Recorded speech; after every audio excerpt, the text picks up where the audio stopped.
Rise maggot, rise maggot. I believe that too. Then everyone loses, we and the barbarian and the Christian church. But if all Christian daimyos sided with me now openly, there would be no war. Ishida's ambitions would be permanently curbed. Even if he raised his standard and revolted, the regents could stamp him out like it. I believe that too. Then everyone loses, we and the barbarian and the Christian church. But if all Christian daimyos sided with me now openly, there would be no war. Ishida's ambitions would be permanently curbed. Even if he raised his standard and revolted, the regents could stamp him out like it. Rise maggot. I believe that too. Then everyone loses, we and the barbarian and the Christian church. But if all Christian daimyos sided with me now openly, there would be no war. Ishida's ambitions would be permanently curbed. Even if he raised his standard and revolted, the regents could stamp him out like it. Alvita felt the noose tightening around his throat. We are here only to spread the word of God, not to interfere in your politics, sire. Your previous leader offered the services of the Christian daimyos of Kyushu to the take before we had subdued that part of the empire. He was mistaken to do so. He had no authority from the church or from the daimyos themselves. He offered to give the take ships, Portuguese ships, to transport our troops to Kyushu, offered Portuguese soldiers with guns to help us, even against Korea and against China. Again, sire, he did it mistakenly without authority from anyone. Soon everyone will have to choose sides, Tsukko-sen. Yes, very soon. Alvita felt the threat physically. I am always ready to serve you. If I lose, will you die with me? Will you commit gensha? Will you follow me, or come with me into death like a loyal retainer? My life is in the hands of God, so is my death. Oh, yes, your Tristan god. Toranaga moved his sword slightly. Then he leaned forward. Onasha and Kayama committed to me within 40 days, and the Council of Regents will repeal the CMt&x. How far dare I go? Alvito asked himself helplessly. How far? We cannot influence them as you believe. Perhaps your leader should order them. Order them. Ishida will betray you and them. I know him for what he is. So will the Lady Acheba. Isn't she already influencing the air against you? Eliminated Ishida. The Father Visitor cannot order them, Lord. It would be an unforgivable interference with your politics. Yes, Alvida wanted to shout, but Onasha and Kayama have secretly obtained Ishida's sworn commitment in writing to let them appoint all of the heiress tutors, one of whom will be a Christian. And Onasha and Kayama have sworn a holy oath that they're convinced you will betray the church once you have. Onasha and Kayama in 40 days the CMt&x repealed, and no more of the foul priests. The regents will forbid them to come to Japan. What? You and your priests only, none of the others. The stenching, begging black clothes, the barefoot Harrys, the ones who shout stupid threats and create nothing but open trouble. Them, you can have all their heads if you want them, the ones who are here. Alvida's whole being cried Kojin. Never had Toranaga been so open. One slip now and you'll offend him and make him the church's enemy forever. Supporting him openly, Toranaga could smash Ishido and dominate the council. Think what Toranaga is offering: exclusivity throughout the empire, the one thing that would guarantee the purity of the church and her safety while she is growing strong, the one thing beyond price, the one thing no one can provide, not even the Pope, no one except Toranaga, with Kayama and Onasha. Father Alvaro would never have believed that Tornaga would be so blunt, or offer so much. Could Onashi and Kayama be made to reverse themselves?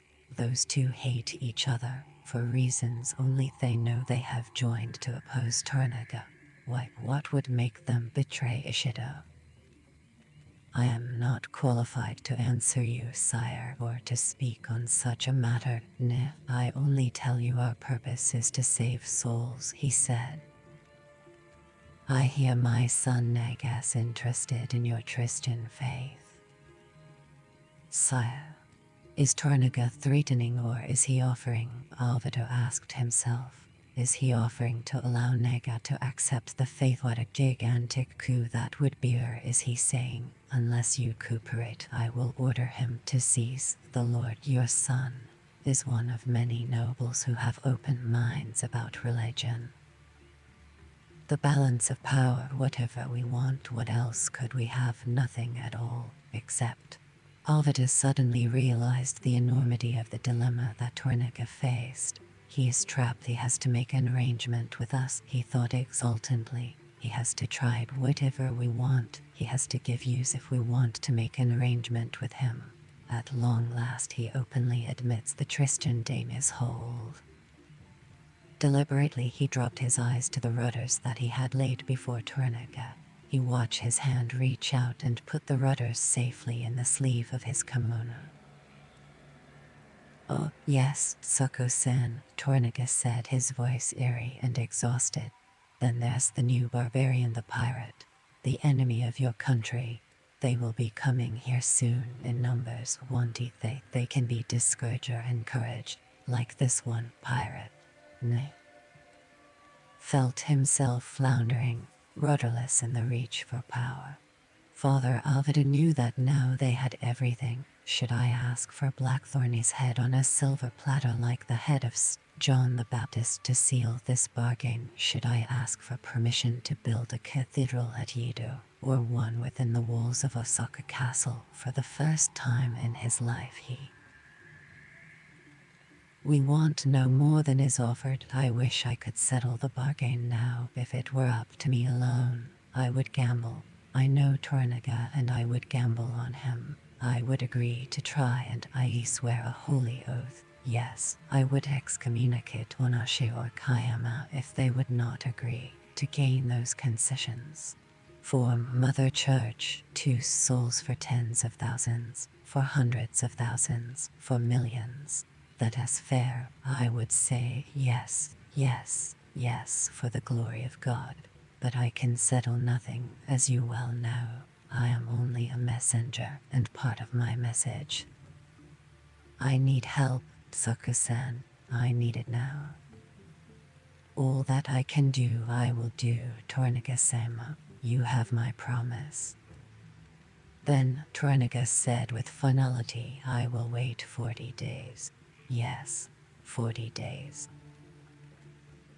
Alvaro bowed. He noticed that Tornaga returned the bow lower and more formally than he had ever done before, almost as though he were bowing to the take himself. The priest got up shakily. Then he was outside the room walking up the corridor. His step quickened. He began to hurry. Was lost in the maze of inner works. Tornaga watched the Jesuit from the embrasure as he crossed the garden. Far below, the shoji edged open again, but he cursed his guards away and ordered them, on pain of death, to leave him alone. His eyes followed Alvaro intently through the fortified gate, out into the forecourt until the priest. And then, in the lonely silence, Tornaga began to smile, and he tucked up his kimono and began to dance. It was a hornpipe. Chapter 22. Checkpoint. Blackthorn watched with ever-increasing misgivings as the captain of the guard came close to scrutinize the drawn curtains of Kuretsubo's litter.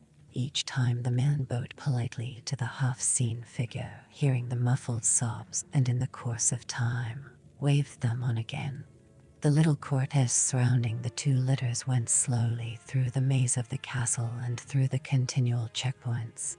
Each time there were formal bows, the documents were meticulously examined afresh. A new captain and group of escorting greys took over, and then they were passed at each. Not. Who else knows? Blackthorn was asking himself desperately. The maids must know. That would explain why they're so frightened. Haramatsu certainly must have known, and Lady Sazuko, the decoy, absolutely. Mariko, I don't think so. Yeah, but would Tornaga trust him? That necklace maniac Buntaro, probably. It is a toad-stuffed fornicator, whichever way you count it. Obviously, this is a highly secret escape attempt. But why should Tornaga risk his life outside the castle? Isn't he safer inside? Why the secrecy? Who is he escaping from? Ishido, the assassins, or someone else in the castle? Probably all of them, Blackthorn thought, wishing they were safely in the galley and out to sea. If Tornaga is discovered, it is going to rain dung. The fight is going to be to the death, and no quarter asked or given. I am unarmed, and even if I had a brace of pistols or a 20-pounder and 100 bully boys, the crazy swamp us. I've nowhere to run and nowhere to hide. Are you tiring, Engine-san? Mariko asked daintily. If you like, I'll walk and you can ride. Thanks, he replied sorely, missing his boots, the thonged slippers still awkward. My legs are fine. I was just wishing we were safe at sea, that is all. Is the sea ever safe? Sometimes, Sinora, not often. Blackthorn hardly heard her. He was thinking, by the Lord Jesus, I hope I don't give Tornaga away. That would be terrible. It'd be so much simpler if I hadn't seen him. That was just bad luck, one of those accidents that can disrupt a perfectly planned and executed scheme. The old girl, Karatsubo, she is a great actress, and the young one, too. It was only because I couldn't understand what she shouted out that I didn't fall for the ruse. Just bad luck. I saw Tornaga clearly wigged, made up kimonoed, and cloaked, just like Karatsubo, but still Tornaga. Mariko, who shook her bead and answered him, the man grunted and strolled back to Yabu, returned the documents and waved the procession onward again. At the next checkpoint, the new captain of Greys came closer than ever before, the maids tearfully bowing and standing in the way without trying to appear as though they were standing in the way. The captain peered across at Blackthorn and walked over. After an incredulous scrutiny, he talked with. What did he say? Blackthorn asked. He wondered where you were from, where your home was. But you shook your head. How was that an answer? Oh, so sorry. He said he wondered if the far-distant ancestors of your people were related to the Kami, the spirit that lives to the north on the outskirts of China. Till quite recently we thought China was the only other civilized place on Earth except for Japan. Nay, China is so immense it is like the world itself, she said, and closed the subject. The captain had actually asked if she thought this barbarian was descended from Harmwigere, the Kami that looked after cats, adding this one certainly stank like a polecat in rut, as the Kami was supposed to do. She had replied that she didn't think so, inwardly ashamed of the captain's rudeness, for the engine-sen did not have a stench like Tsuko-sen or the father visitor or usual barbarians. His aroma was almost imperceptible now. Wounds and old doctors and priests. Blackthorn knew she wasn't telling him the truth. I wish I could speak their gibberish, he thought. I wish more I could get off this cursed island. Back aboard Erasmus, the crew fit and plenty of grub, grog, powder, and shot. Our goods traded and away home again. When will that be? Tornado said. Soon. Can he be trusted? How did he get the ship to Edo? Tow it? Did the Portuguese sail her? I wonder how Rodriguez is. Did his leg rot? He should know by now if he is going to live with 2 legs, or one if the amputation doesn't kill him, or if he is going to die. Jesus God in heaven, protect me from. Another checkpoint for the life of him. Blackthorn could not understand how everyone could remain so polite and patient, always bowing and allowing the documents to be handed over and handed back, always smiling and no sign of irritation whatsoever on either side. They're so different from us. He glanced at Mariko's face, which was partly obscured by her veil and white hat.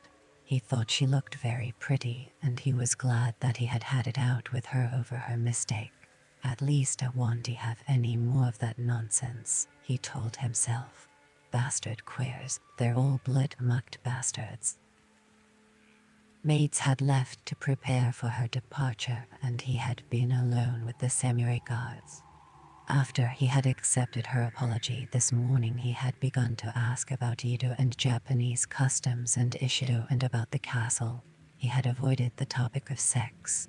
She had answered at length, but had avoided any political explanations, and her replies were informative but innocuous. Soon she and the sea, even in that so-bellied gut-churner of a galley. Being so closely hemmed in all the time was making him edgy. There's always someone around, he thought. There are too many of them. They're like ants. I like the piece of a bolted oak door for a change, the bolt my side and not theirs. I can't wait to get aboard again, out into the air, out to. Now, as he walked through Osaka Castle, he realized that he would have Toranaga in his own element at sea, where he himself was king. We'll have time enough to talk, Miracle interpret, and I'll get everything settled. Trade agreements, the ship, the return of our silver, and payment if he wants to. Then go, we can roll up the Portuguese empire like a carpet. You want the trade of India, your majesty, Africa, Asia, the Japans. Here's how you can take it in 5 years. Trade for the muskets and powder. I'll make arrangements to come back next year with a full cargo of silk.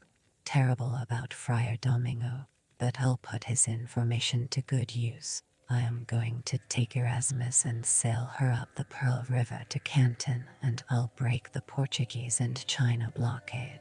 Give me my ship back and I am rich, richer than Drake. When I get home, I'll call up all the Sedoks from Plymouth to the Zuider Sea, and we'll take over the trade of all Asia. Where Drake cinched Philip's beard, I am going to cut off his testicles. Without silk, Macau dies. Without Macau, Malacca dies.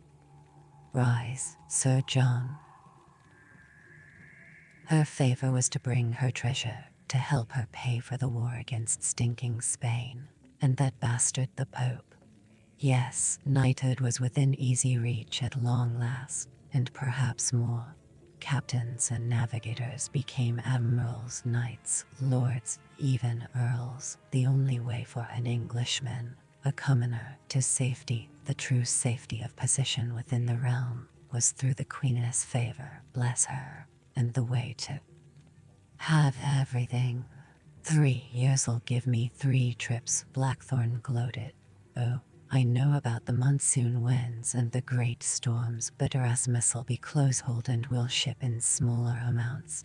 Wait a minute, why not do the job properly and forget the small amounts? Why not take this year's black ship? Then you'll be rich and famous, and we'll part company, the sea and I, at long last, forever. Aboard or forced aboard, always some who are ready to jump ship for quick profit on their own, whoever the captain, and whatever the flag. With Erasmus and our silver I could hire a crew. I know I could. I don't need 3 years. 2 will be enough. 2 more years with my ship and a crew, then home. Easily if she has no escort and we catch her unawares. But I've not enough men. Wait, There are men at Nagasaki, isn't he that where all the Portuguese are? Didn't he Domingos say it was almost like a Portuguese seaport? Rodriguez said the same, aren't he? There always seamen in their ships who've been pressed. Torna guessed the key. How are you going to handle him? They passed another checkpoint and turned a corner. Ahead was the last portcullis and last gateway of the castle proper, and beyond it the final drawbridge and final moat. At the far side was the ultimate strong point. A multitude of flares made the night into crimson day. Then Ishidu stepped out of the shadows. The Browns saw him almost at the same instant. Hostility whipped through them. Buntero almost leaped past Blackthorn to get near the head of the column. That bastard is spoiling for a fight, Blackthorn said. Senor, I am sorry. Senor, what did you say? Just I said your husband seems Ishido seems to get your husband very angry, very quickly. She made no reply. Yeba halted. Unconcerned, he handed the safe conduct to the captain of the gate and wandered over to Ishido. I didn't expect to see you again. Your guards are very efficient. Thank you. Ishido was watching Buntero and the closed litter behind him. Once should be enough to check our pass, Buntero said, his weapons rattling ominously. Twice at the most. What are we, war party? It is insulting. Could such exquisiteness as Mariko stay married to an ape like you? No insult is intended, Buntero-san. Because of the assassin, I ordered tighter security. Ishido eyed Blackthorn briefly and wondered again if he should let him go or hold him as Onashi and Kaima wanted. Then he looked at Buntero again. Awful, he thought. Your head will be on a spike soon. How? The new captain was meticulously checking everyone, ensuring that they matched the list. Everything is in order, Yaba-sama, he said as he returned to the head of the column. You don't need the pass anymore. We keep it here. Good, Yaba turned to Ishido. We meet soon. Ishido took a roll of parchment out of his sleeve. I wanted to ask Lady Kiritsubo if she'd take this with her to Yedo. For my niece, it is unlikely I'll go to Yedo for some time. Certainly, Yaba put out his hand. Don't trouble yourself, Yaba-san. I'll ask her. Ishido walked toward the litter. The maids obsequiously intercepted him. Asa held out her hand. May I take the message, Lord? My miss. No. To the surprise of Ishido and everyone nearby, the maids did not move out of the way. But my miss. Move, Buntero snarled. Both maids backed off with abject humility, frightened now. Ishido bowed to the curtain. Kiritsubo-san, I wonder if you'd be kind enough to take this message for me to Yedo, to my niece. There was a slight hesitation between the sobs and the figure bowed in assent.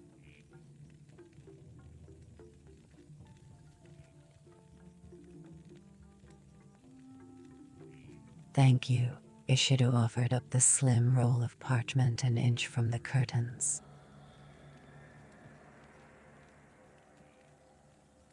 The sobs stopped. Blackthorn realized Tornica was trapped. Politeness demanded that Tornica take the scroll and his hand would give him away. Everyone waited for the hand to appear.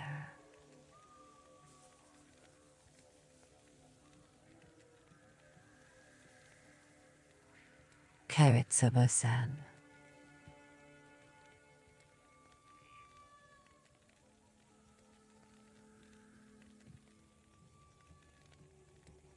Still no movement. Then Ishido took a quick pace forward. jerked the curtains apart, and at the same instant Blackthorn let out a bellow and began dancing up and down like a maniac. Ishido and the others whirled on him dumbfounded. Himself like a common bastard, bad luck. For an instant Torniga was in full view behind Ishido. Blackthorn thought that perhaps Torniga could pass for Kuretsubo at 20 paces, but here at 5. Impossible, even though the veil covered his face, and in the never-ending second before Torniga had tucked the curtains closed again. Blackthorn knew that Yaba had recognized him. Mariko certainly, Bunter probably, and some of the samurai possibly. He lunged forward, grabbed the roll of parchment and thrust it through a crack in the curtains and turned, babbling, "It's bad luck in my country for a prince to give a message." It had all happened so unexpectedly and so fast that Ishido's sword was not out until Blackthorn was bowing and raving in front of him like an insane jack-in-the-box. Then his reflexes took over and sent the sword slashing for the throat. Blackthorn's desperate eyes found Mariko. "For Christ's sake, help, bad luck, bad luck." Of his hand, she cried out. The blade stopped a hair's breadth from his neck. Mariko poured out an explanation of what Blackthorn had said. Ishido lowered his sword, listened for a moment, overrode her with a furious harangue, then shouted with increasing vehemence and hit Blackthorn in the face with the back. Blackthorn went berserk. He bunched his great fists and hurled himself at Ishido. Of the neck, stunning him, Greys leaped to their master's defense, but Browns surrounded Blackthorn and the litters, and for a moment it was a standoff, Mariko and the maids deliberately wailing and crying, helping to create further chaos and diversions. If Yaba hadn't been quick enough to catch Ishida's sword arm, Blackthorn's head would have rolled in the dust. Buntaro, a split second later, grabbed Blackthorn, who already had his hands around Ishida's throat. It took 4 Browns to haul him off Ishido. Then Buntaro smashed him hard on the back. What sent him momentarily mad? He's a senseless barbarian, but a daimyo in his own land, and he was only trying to help you, Lord. Yaba began placating Ishido. Mariko tearfully repeated over and over in forced semi-hysteria that the mad barbarian believed he was only trying to save Ishido, the great commander whom he thought was a prince from a bad kama, and it has the worst insult to touch their faces, just like with us, that is. Ishido ranted and kicked Blackthorn, who was just coming to. Blackthorn heard the tumult with great peace. His eyes cleared. Greys were surrounding them 20 to 1, swords drawn, but so far no one was dead and everyone waited in discipline. Blackthorn saw that all attention was focused on him, but now he knew he had allies.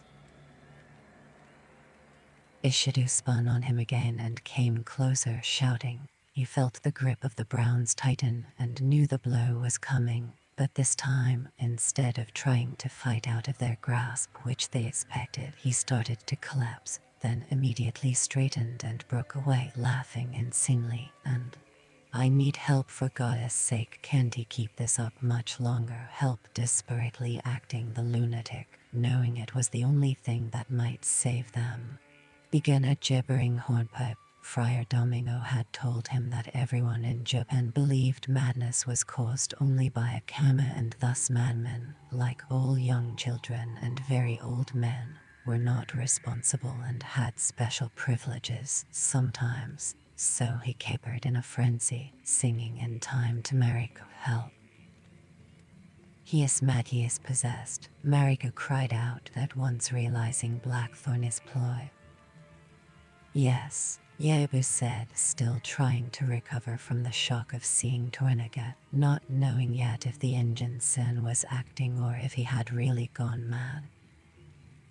Mariko was beside herself. She didn't know what to do.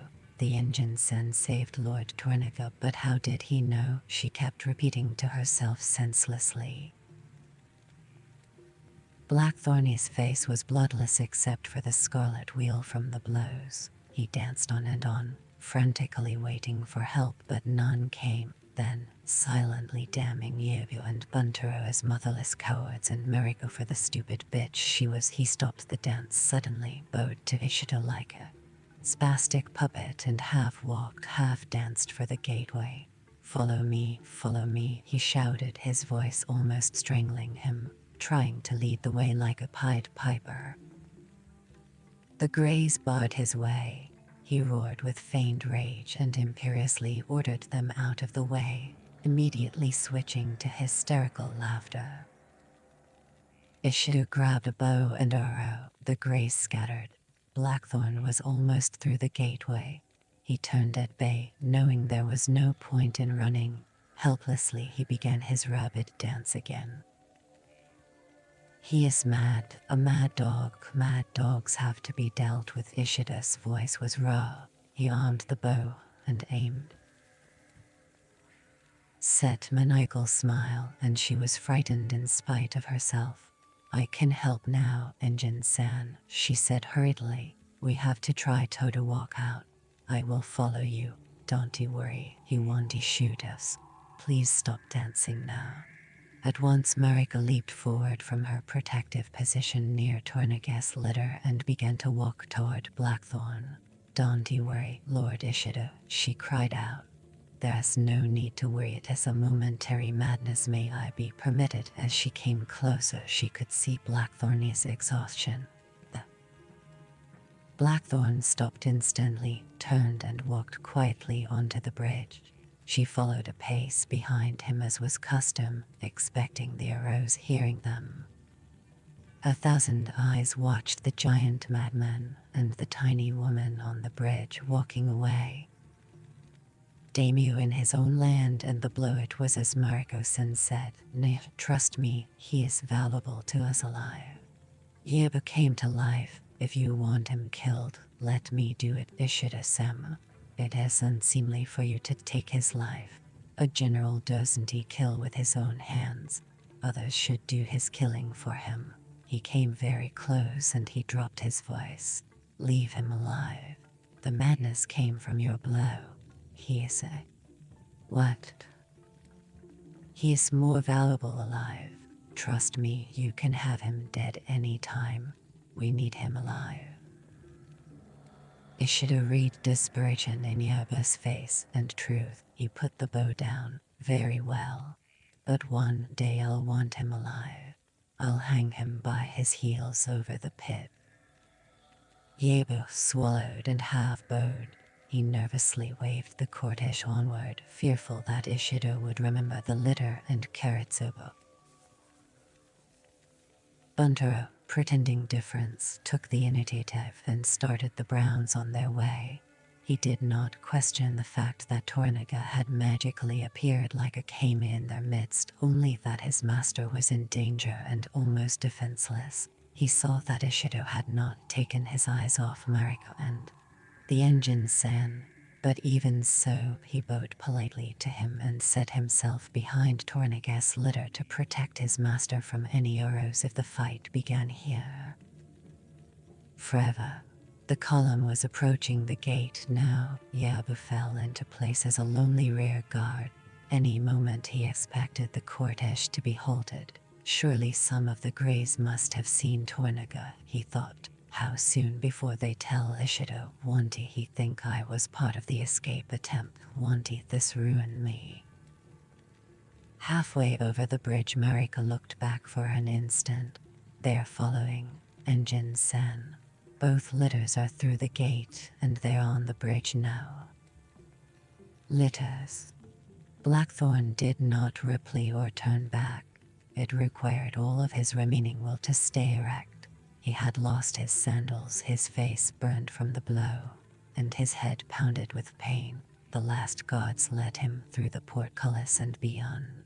They also let Mariko pass without stopping, and then the Blackthorn led the way down the slight hill, past the open ground and across the far bridge. Only when he was in the wooded area totally out of sight of the castle did he collapse. Chapter 24. wounded had been put in the second litter, also as a decoy. Leisurely for the galley, the body of Asa the maid was in one of the litters. During a lull in the fighting, Blackthorn had pulled the barbed shaft out of her. Torniga had seen the dark blood that gushed in its wake and had watched, puzzled, as the pilot had cradled her instead of allowing her to. They were hurrying through deserted back streets, circling for the wharf and the galley. There were 10 of them, Torniga leading, Yab, Mariko, Blackthorn, and 6 samurai. The rest, under Buntero, had been sent with the litters and baggage train by the planned route, with instructions to head. Die quietly in private dignity, and then when the fighting had ceased entirely, how gently the pilot had put her into the litter. The girl was brave and had whimpered not at all, just looked up at him until death had come. Torniga had left her in the curtained litter as a decoy, and one of the litters and had left. 48 greys lay in the dust. Of the 50 browns that had formed the escort, 15 had been killed and 11 mortally wounded.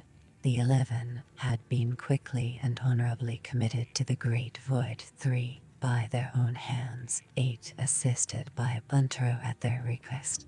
Then Buntero had assembled the remainder around the closed. Such a subterfuge. Torniga knew that he was dangerously unprotected, but he was content. Everything has gone well, he thought, considering the vicissitudes of chance. How interesting life is. At first I was sure it was a bad omen that the pilot had seen me change places with Kiri. Then the pilot saved me and acted the madman perfectly, and because of him we escaped Ishido.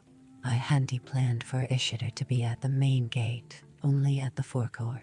That was careless. Why was Ishido there? It isn't like Ishido to be so careful. Who advised him? Kayama, Wanashi, or Yudoko? A woman, ever practical, wicked suspect. To keep him under guard until the final meeting of the regents, where he would be cornered, impeached, and dispatched. It had been a good plan. The secret escape and established for weeks, for it was obvious that Ishido would try to keep him in the castle, would turn the other regents against him by promising them anything, would willingly sacrifice his hostage at Yidu, the Lady Achiba, and would use any means. So you are bound to commit seppuku when they order it, as they will order it. But they'll still impeach you, Haramatsu had said when Torniga had sent for him just after dusk last night to explain what was to be attempted and why he, Torniga, had been vacillating. Even if you escape, the regents will impeach you behind your back as easily as they'll do it to your face. Yes, Torniga had said, as president of the regents I am bound to do that if the 4 vote against me. But here he had taken a rolled parchment out of his sleeve. Here is my formal resignation from the Council of Regents. You will give it to Ishido when my escape is known. What?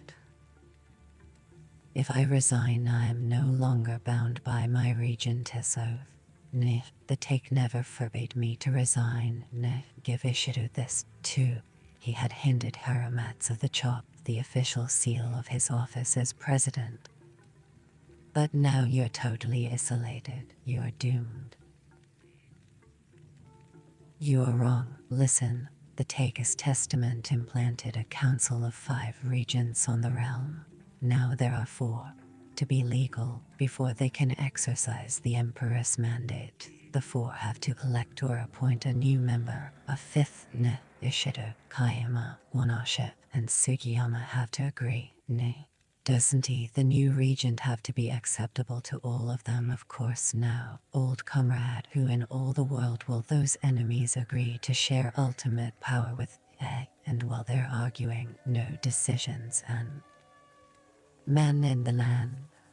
We're preparing for war and you're no longer bound, and you can drop a little honey here and bile there and those pile-infested dung-makers will eat themselves up, Haramatsu had said with a rush of Yoshi Tornigan Minoura. You're a man among men.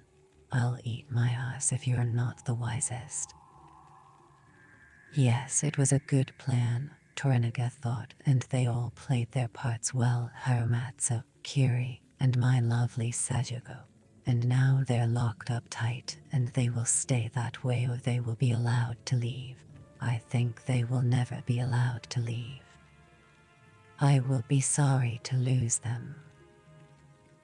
He was leading the party unerringly, his pace fast but measured, the pace he hunted at, the pace he could keep up continuously for 2 days and 1 night if need be. He still wore the traveling cloak and curious kimono, but the skirts were hitched up out of the way, his military leggings incongruous. They crossed another deserted street and headed down an alleyway. He knew the alarm would soon reach Ishido and then the hunt would be on in earnest. There's time enough, he told himself. Yes, it was a good plan, but I didn't anticipate the ambush. That has cost me 3 days of safety. Kiri was sure she could keep the deception a secret for at least 3 days. But the secret is out now and I want to be able to slip aboard and out to sea. Who was the ambush for? Me or the pilot? Of course the pilot, but didn't he the arrows bracket both litters? Yes, but the archers were quite far away and it would be hard to see, and it would be wiser and safer to kill both just in case.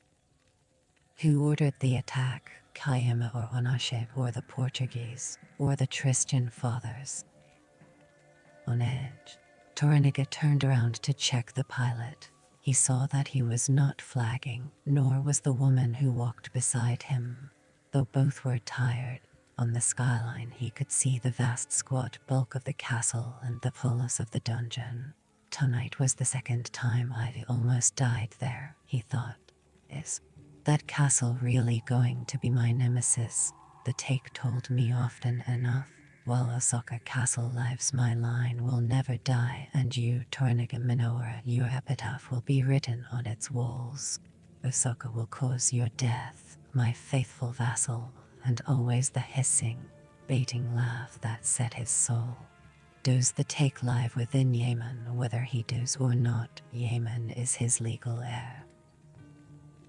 With an effort, Toranaga tore his eyes away from the castle and turned another corner and fled into a maze of alleys. At length he stopped outside a battered gate. A fish was etched into its timbers. He knocked in code. The door opened at once. Instantly, the ill-kempt samurai bowed. "Sire." "Bring your men and follow me," Toranaga said and set off again. The women were tiring too fast. He needed them strong.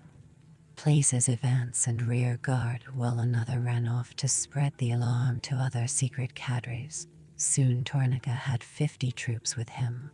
Another 100 covered his flanks. Another 1,000 would be ready at dawn should he need them. He relaxed and slackened his pace, sensing that the pilot and, gladly, this samurai did not wear the brown uniform kimono, only motley rags of a ronin, but he was one of the special elite secret troops that Toranaga had smuggled into Osaka against such an emergency. 15 men, similarly clothed and equally well armed, followed him and quickly fell into. Toranaga stood in the shadows of the warehouse and studied the galley and the wharf and the foreshore. Yabu and a samurai were beside him. The others had been left in a tight knot 100 paces back down the alley.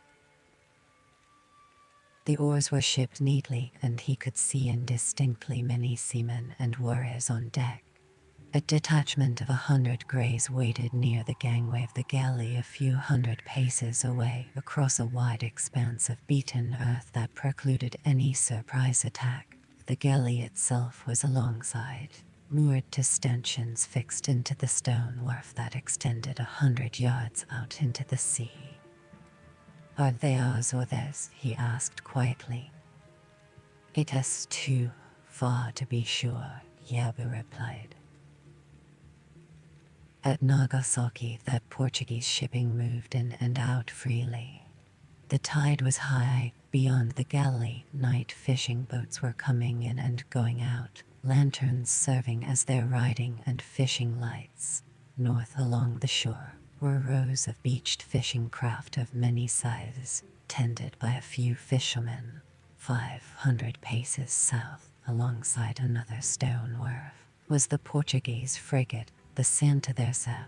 Under the light of flares, clusters of porters were busily loading barrels and bales. Another large group of greys lolled nearby. This was usual because all Portuguese and all foreign ships in port were, by law, under perpetual surveillance. It was only if security could be tightened there, the safer we'd all sleep at night. Toranaga told himself. Yes, but could we lock them up and still have trade with China in ever-increasing amounts? That is one trap the southern barbarians have us in, from which there's no escape, not while the Christian daimias dominate Kyushu and the priests are needed. The best we can do is what the Take did. Give the barbarians a little, pretend to take it away, try to bluff, knowing that without the China trade, life would be impossible. With your permission, Lord, I will attack at once, the samurai whispered. Need 10 times the men we've got now. I advise against it, Yabu said. We don't know if our men are aboard, and there could be 1,000 men hidden all around here. Those men, he pointed at the greys near the Portuguese shippers, will raise the alarm. We could never take the ship and get it out to sea before they bottled us up. General Lord Ishu will know soon, the samurai said. Then all Osaka will be swarming with more hostiles than there are flies on a new battlefield. I've 150 men with those on our flanks. That'll be enough. Not for safety, not if our sailors aren't ready on the oars. Better to create a diversion, one that draw off the greys and any that are in hiding. Those two. Yabu pointed again at the men near the frigate. What kind of diversion? Toranaga said. Fire the street. That is impossible, the samurai protested, aghast. Arson was a crime punishable by the public burning of all the family of the guilty person, of every generation of the family. The penalty was the most severe by law because fire was the greatest hazard to any village or town or city in the empire. Wood and paper were their only building materials except for tiles on some roofs. Every home, every warehouse, every hovel, and every palace was a tinderbox. We can't fire the street. What is more important, Yabu asked him, the destruction of a few streets or the death of our master? The fire spread, Yabu-san. We can't burn Osaka. There are 1 million people here more. Is that your answer to my question? Ashen, the samurai turned to Toranaga. Sire, I'll do anything you ask. Is that what you want me to do? Toranaga merely looked at Yabu. Village filled with peasants. The daimyo jerked his thumb contemptuously at the city. 2 years ago half of it burned down, and look at it now. 5 years ago was the Great Fire. How many 100,000 were lost then? What does it matter? They're only shopkeepers, merchants, craftsmen, and it is not as though Osaka said. Toranaga had long since gauged the wind. It was slight and would not fan the blaze, perhaps, but a blaze could easily become a holocaust that would eat up all the city, except the castle. Oh, if it would only consume the castle, I wouldn't hesitate for a moment. He turned on his heel and went back to the others. Mariko-san, take the pilot and our 6 samurai and go to the galley. Pretend to be almost in panic. Tell the greys that there's been an ambush by bandits or Ronin, you are not sure which. Tell them where it happened, that you were sent ahead. Urgently by the captain of our escorting greys to get the greys here to help, that the battle is still raging, that you think Kurtzuba's been killed or wounded, to please hurry. If you are convincing, this will draw most of them off. I understand perfectly, sire. To do, but not that you are going to faint. He turned away to give orders to the rest of his men and special private instructions to the 6 samurai. Then, no matter what the Greys do, go on board with the pilot. If our sailors are there and the ship is safe and secure, come back to the gangway and pretend to faint. That is our signal. Do it exactly at the head of the gangway. Tornaga let his eyes rest on Blackthorn. Tell him what you are going. When Tornaga had finished, Yabu drew him aside. We send the barbarian, wouldn't it be safer to leave him here? Safer for you. Safer for him, Yabu-san, but not for me. He is a useful decoy. Firing the street would be even safer. Yes, Tornaga thought that it was better to have Yabu on his side than on Ishida's.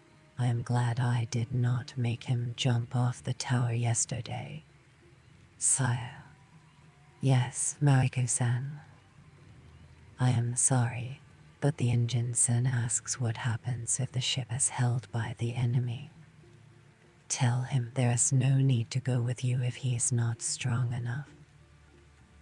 Blackthorn kept his temper when she told him what Tornaga had said. Tell Lord Tornaga that his plan is no good for you, that you should stay here. If all is well, I can signal. I can't do that, engine-san. That is not what our master has ordered. Mariko told him firmly. Any plan he makes is bound to be very wise. Blackthorn realized there was no point in arguing. God curse their bloody mended, mule-headed arrogance, he thought. But by the Lord God, what courage they've got, the men and this woman. Off. There was still blood on her kimono now, and it was torn in places and her face was dirty. He had watched her standing at the ambush, in her hands the long killing sword that was almost as tall as herself, ready to fight to the death for Tornaga. He had seen her use the sword once, expertly, and though Buntaro had killed the attacker, she had made it easier by forcing the man to back. Where did you learn to use a sword? He had asked while they rushed for the docks. The spear. You should know that all samurai ladies are taught very early to use a knife to defend their honor and that of their lords, she had said matter-of-factly, and showed him how the stiletto was kept safe in the obi, ready for instant use. But some of us, a few, are also taught about sword and spear. Engine-san. Some fathers feel daughters as well as sons must be prepared to do battle for their lords. Of course, some women are more warlike than others and enjoy going into battle with their husbands or fathers. My mother was one of these. My father and mother decided I should know the sword, and if it hadn't been for the captain of the Greys being in the way, the first arrow would have gone right through you, he had said. Through you, engine-san, she corrected him, very sure. But you did save my life by pulling me to safety.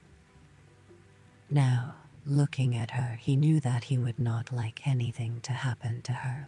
Let me go with the samurai. Mariko-san, you stay here, please. That is not possible, engine-san. Then I want a knife. Better, give me 2. She passed this request to Tornaga, who agreed. Blackthorn slid one under the sash inside his kimono. The other he tied half downwards to the inside of his forearm with a strip of silk he tore off the hem of his kimono.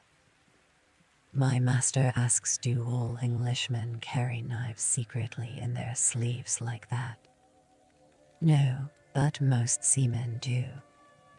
That is not usual here with the Portuguese, she said. The best place for a spare knife is in your boot. Then you can do wicked damage, very fast, if need be. She translated this, and Blackthorn noticed the attentive eyes of Tornaga and Yerba, and he sensed that they did not like him armed. Good, he thought. Perhaps I can stay armed. For thy solace sake, they are animals. He wondered again about Tornaga. After the ambush had been beaten off and the Greys killed, Tornaga had, through Mariko, thanked him before all the Browns for his loyalty. Nothing more, no promises, no agreements, no rewards. But Blackthorn knew that those would come later. The old monk had told him that loyalty was the only thing they rewarded. Loyalty and duty, sure, he had said. It is their cult, this Bushido, where we give our lives to God and his blessed Son Jesus and Mary the Mother of God. These animals give themselves to their masters and die like dogs. Remember, sure. They're not animals, Blackthorn thought, and much of what you said, Father, is wrong and a fanatic's exaggeration. He said to Mariko, we need a signal if the ship is safe or if it isn't he. Again, she translated innocently this time. Lord Tornaga says that one of our soldiers will do that. I don't consider it brave to send a woman to do a man's job. Please be patient with us, Engine-san. There's no difference between men and women. Women are equal as samurai. In this plan, a woman would be so much better than a man. Tornaga spoke to her shortly. Are you ready, Engine-san? We're to go now. The plan is rotten and dangerous, and I am tired of being a goddamned sacrificial plucked duck, but I am ready. She laughed, bowed once to Tornaga, and ran off. Blackthorn and the 6 samurai raced after her. Appearing at the gunwale, he could see the shaven pates of many samurai and many seamen. He could not discern the color of the kimonos. She was very fleet, and he did not catch up with her as they rounded the corner and headed across the open space. He had never felt so naked. The moment they appeared, the Greys spotted them and surged forward. Soon they were surrounded, Mariko jabbering feverishly with the samurai and the Greys. Then, he too added to the babble in a panting mixture of Portuguese, English, and Dutch, motioning them to hurry, and groped for the gangway to lean against it, not needing to pretend that he was badly winded. He tried to see inside the ship but could make out nothing distinctly, only many heads. There, from behind, one of the Greys was talking rapidly to him, and he turned around, telling him that he didn't understand to go there. Quickly back up the street where the good cursed battle was going on. Wakaramasuka, get your scuttle-tailed ass to hell out of here. Wakaramasuka, the fight is. Mariko was frantically haranguing the senior officer of the Greys. The officer came back toward the ship and shouted orders. Immediately more than 100 samurai, all Greys, began pouring off the ship. He sent a few north along the shore to intercept the wounded and help them if necessary. One was sent scurrying off to get help from the Greys near the Portuguese galley, leaving 10 men behind to guard the gangway. He led the remainder in a rush for the street which curled away from the dock up to the city proper. Mariko came up to Blackthorn. Does the ship seem all right to you? She asked. She is floating. With a great effort, Blackthorn grasped the gangway ropes and pulled himself on deck. Mariko followed. 2 Browns came after her.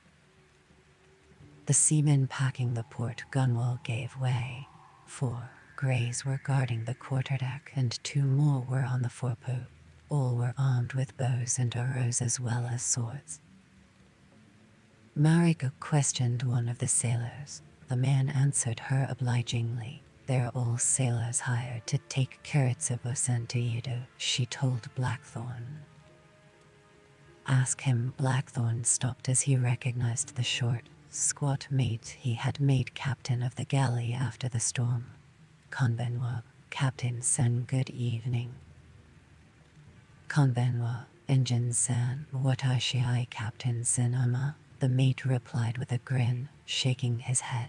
He pointed at a lithe sailor with an iron gray stubbly queue who stood alone on the quarterdeck. Imase Captain-san. Oh, so dizzo hollow, Captain-san, Blackthorn called out and bowed, and lowered his voice. Mariko-san, find out if there are any greys below. Before she could say anything, the captain had bowed back and shouted to the mate. The mate nodded and replied at length. Some of the sailors also voiced their agreement. The captain and all aboard were very impressed. Oh, so dizzo, Engine-san. Then the captain cried out, "Carry salute, all aboard, except the samurai," bowed to Blackthorn and salute.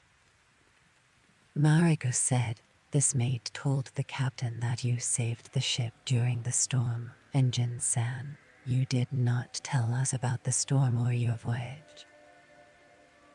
"There's little to tell. It was just another storm. Please thank the captain and say I am happy to be aboard again. Ask him if we're ready to leave when the others arrive." And added quietly, "Find out if there are any more greys below."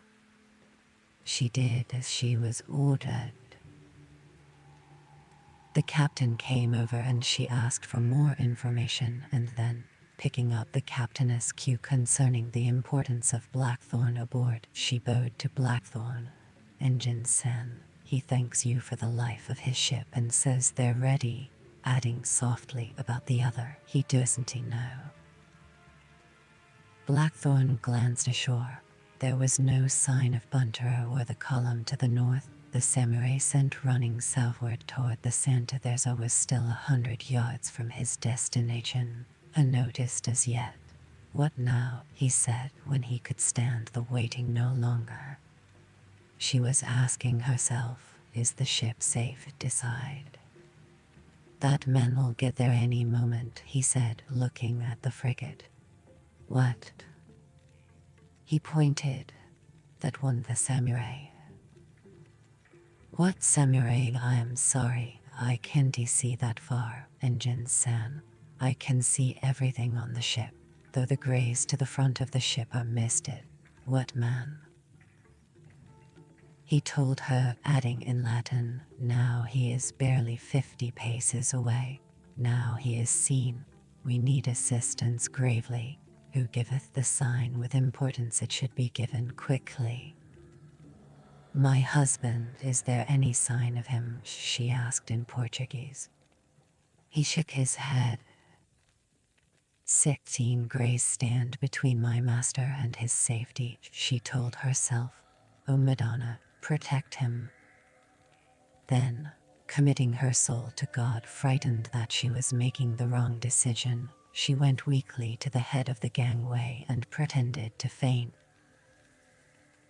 Blackthorn was taken unawares. He saw her head crash nastily against the wooden slats. Seamen began to crowd. Greys converged from the dock and from the decks as he rushed over. He picked her up and carried her back through the men toward the quarterdeck. "Get some water, hey?" The seaman stared at him without comprehension. Desperately, he searched his mind for the Japanese word. The old monk had told it to him 50 times. Christ God, what is it? "Oh, mezu, hey." "Oh, mezu, hey, Engine-san." A man began to hurry away. There was a sudden cry of alarm. Greys below tore out their swords and most rushed back to the wharf. Ashore, 30 of Tornigas Ronin-disguised samurai were loping out of the alleyway. The greys that had begun to leave the dock spun around on the gangway. Those on the quarterdeck and forepoop craned to see better. Abruptly one shouted orders. The archers armed their bows. All samurai, Browns and bandits. One of the Browns screamed on cue. At once the 2 Browns on deck split up, one going forward, one aft. The 4 on land fanned out, intermingling with the waiting greys. "Hold." Any moment, they too would be engulfed by the attackers. The leader of the Greys on deck, a large, tough, grizzle-bearded man, confronted Blackthorn and Mariko. The aft quarterdeck had maimed one of the Greys, but the other three dispatched him quickly, and they raced for the head of the gangway, seamen scattering. The samurai on the dock below were fighting to the death, the Greys overwhelming the four Browns, knowing that they had been betrayed and that at Tornigas Ronin samurai charge, an arrow smashed a man in the chest and he fell heavily. Instantly the Brown on the forepoop killed the Grey archer and tried for the other, but this samurai was too quick and they locked swords, the Grey shouting a warning of treachery to the others. The Brown on "Kill the traitors," he bellowed, and with a battle cry he charged. Blackthorn had seen them all look down at Mariko, still lying in her faint, murder in their eyes, and he knew that if he did not get help soon they were both dead, and that help would not be forthcoming from the seamen. He remembered that only samurai may fight samurai. The battle for the gangway was almost won. Only 3 Greys still held the bridge below. Only these 3 kept help from flooding aboard. If he could stay alive for less than a minute he was safe, and she was safe. Kill him. Kill the bastards. He slid his knife into his hand and hurled it in an arc. It took the samurai in the throat. The other 2 Greys lunged for Blackthorn, killing swords high. He held the second knife and stood his ground over Mariko, knowing that he dare not leave her unprotected. From the corner of his eye he saw other who had just won the forepoop fight, racing toward him along the deck. He jumped for the gunwale and the safety of the sea, but slipped on the blood-wet deck. Then, scrambling across to the dead Grey, she grabbed the sword out of his still twitching hand and leaped on the guard with a cry. The Grey had regained his feet, and howling with rage he came at her. She backed and slashed bravely, but Blackthorn knew she was lost. The man too strong, somehow. Blackthorn avoided another death thrust from his own foe and kicked him away and threw his knife at Mariko's assailant. It struck the man in the back, causing his blow to go wild, and then Blackthorn found himself on the quarterdeck, helplessly at bay, 1 Grey bounding up the steps after him. He felt more than saw the sword slashing for his throat and leaped backward out of its way. 1 Grey stabbed after him. The other halted over Mariko, sword raised. At that instant Blackthorn saw Mariko come to life. She threw herself into the unsuspecting samurai's legs, crashing him to the deck. As the Ronin samurai burst up the gangway over the dead Greys, 1 pounced on Mariko's assailant, another fired an arrow at the quarterdeck. Mariko was staring up, white-faced, at the huge samurai who still had her cornered, swaying on his feet, his life ebbing fast but not fast enough. She hacked at him with all her force, but he parried the blow, held her sword, and tore it out of her grasp. He gathered his ultimate strength and lunged. Stretched out on the deck, Ronin samurai milling around her. He shook off his helpers and stumbled toward her, but his knees gave out and he collapsed. The arrow ripped into the Grey's back, smashing him off balance, and his sword sliced past Blackthorn into the gunwale. Blackthorn tried to scramble away, but the man caught him, brought him crashing to the deck, and clawed for his eyes. Another arrow hit the second Grey in the shoulder, and he dropped his sword, screaming with pain and rage, tearing futilely at the shaft. A third arrow twisted him around. Blood surged out of his mouth, and choking, his eyes staring, he groped for Blackthorn and fell on him as the last Grey arrived for the kill, a short stabbing knife in his hands. He hacked downward, Blackthorn helpless, but a friendly hand caught the knife arm. Then the enemy head had vanished from the neck, a fountain of blood spraying upwards. Both corpses were pulled off Blackthorn, and he was hauled to his feet. Wiping the blood off his face, he dimly saw that Mariko was Chapter 26. Tornigus said calmly, "Can we break through them, Captain?" He was watching the grouped fishing boats 500 yards ahead, and the tempting passage they had left between them. "No, sire. We've no alternative," Yebu said. "There's nothing else we can do." He glared aft at the masked greys who waited on the shore and the jetty, their faint, jeering insults riding on the wind. "Would be captured. If need be, Ishida could wait days." Torniga and Yebu were on the forepoop now. The drum had been silenced and the galley wallowed in a light sea. All aboard waited to see what would be decided. They knew that they were bottled tight. Ashore disaster, ahead disaster, to wait disaster. The net would come closer and closer, and then they... The big prize: eliminate Ishido and become Chief General of the Air, Lord Protector and Governor of Osaka Castle, the controlling general of all the legendary wealth in the dungeon, with power over the Empire during Yaemon's minority, and afterwards power second only to Yaemon. Why not? Even then I am committed to fight for Torniga against Ishido. Nothing I can do except give Ishido Torniga's head. That would make you a regent and bring you the quantum and then with 6 months of time and the musket samurai, why not even president of the Council of Regents? Or why not? Yebu was seething. If we'd rushed for the harbor mouth directly, we'd boarded instead of wasting useless time over Buntero. We'd be safely out to sea by now, he told himself. Tornigas losing his wits. Ishido will believe I betrayed him. There's nothing I can do unless we can fight our way out, and... Or even the biggest prize of all, Shgun. Eliminate Yaemon. Then you'll be Shgun. All for a single head and some benevolent gods. Yebu's knees felt weak as his longing soared. So easy to do, he thought, but no way to take the head and escape yet. "Order attack stations," Torniga commanded at last. As Yebu gave the orders and samurai began to prepare, Torniga turned his attention to the barbarian, who was still near the forepoop where he had stopped when the alarm was given, leaning against the short mainmast. The shout and had seen through veiled eyes the stretched ugliness on the man's face, and then, when there should have been laughter, only anger. Had studied him carefully during the escape from the castle, during the ambush and after it.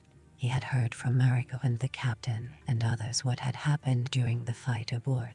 He had witnessed the astonishing anger a few moments ago, and then, when Buntero had been sent off, he had heard. I wish I could understand him, Torniga thought. One moment so brave, the next so weak. One moment so valuable, the next so useless. One moment killer, the next coward. One moment docile, the next dangerous. He is man and woman, yang and yin. He is nothing but opposites and unpredictable. Torniga can overcome all the horror and waste and suffering here on earth like tonight, watching all those brave men meet their fate here, on this shore, on this gentle night, through a karma ordained 1,000 lifetimes ago, or perhaps even one. Why not laughter when an enemy is outsmarted? Why not laughter to empty the tragedy from you when karma interrupts the beautiful death of a true samurai, when karma causes the useless death of a pretty girl? Isn't it only through laughter that we become one with the gods and thus can endure life? And isn't it only through laughter we can stay human? Why doesn't the pilot realize he is governed by karma too? As I am, as we all are, as even this Jesus the Christ was for. If the truth were known, it was only his karma that made him die dishonored like a common criminal with other common criminals on the hill the barbarian priests tell about. All karma. How barbaric to nail a man to a piece of wood and wait for him to die. They're worse than the Chinese, who are pleasured by torture. Ask him, Yabusan, Tornica said. Sire. Ask him what to do, the pilot. Isn't he this a sea battle? Haven't you told me the pilotess a genius at sea? Good, let us see if you're right. Let him prove it. Yebus' mouth was a tight, cruel line, and Tornica could feel the manosphere, and it delighted him. Mariko-san, Yebu barked. Ask the pilot how to get out, how to break through those ships. Obediently, Mariko moved away from the gunwale, the girl still supporting her. No, I am all right now, Fujiko-san, she said. Thank you. Fujiko let her go and watched Blackthorn distastefully. Blackthorn's answer was short. He says with cannon, Yabu-san, Mariko said. Tell him he'll have to do better than that if he wants to retain his head. We must be patient with him, Yabu-san, Tornica interrupted. Mariko-san, tell him politely. Regrettably, we have no cannon. Isn't there another way to break out? It is impossible by land.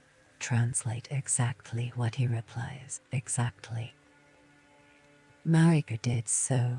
I am sorry, Lord, but he says no, just like that. No, not politely. Barbarians won't lend me their cannon, then you will have to take them, won't you? Tornica moved his sash and scratched an itch under his armor. Well then, he said genially, the engine-san says cannon, and he is the expert, so cannon it is. Captain, go there. His blunt, calloused finger pointed viciously at the Portuguese frigate. Get the men ready, Yabu-san. If the southern... With very great pleasure, Yabu said softly. You were right, he is a genius. But you found the solution, Tornica-san. It is easy to find solutions given the answer. Ne, what is the solution to Osaka Castle, Ollie? There isn't one, in that the take was perfect.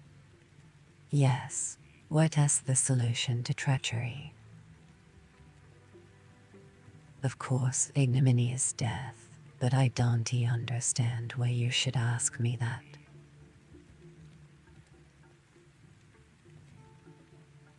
A passing thoughtfully, Tornica glanced at Blackthorn.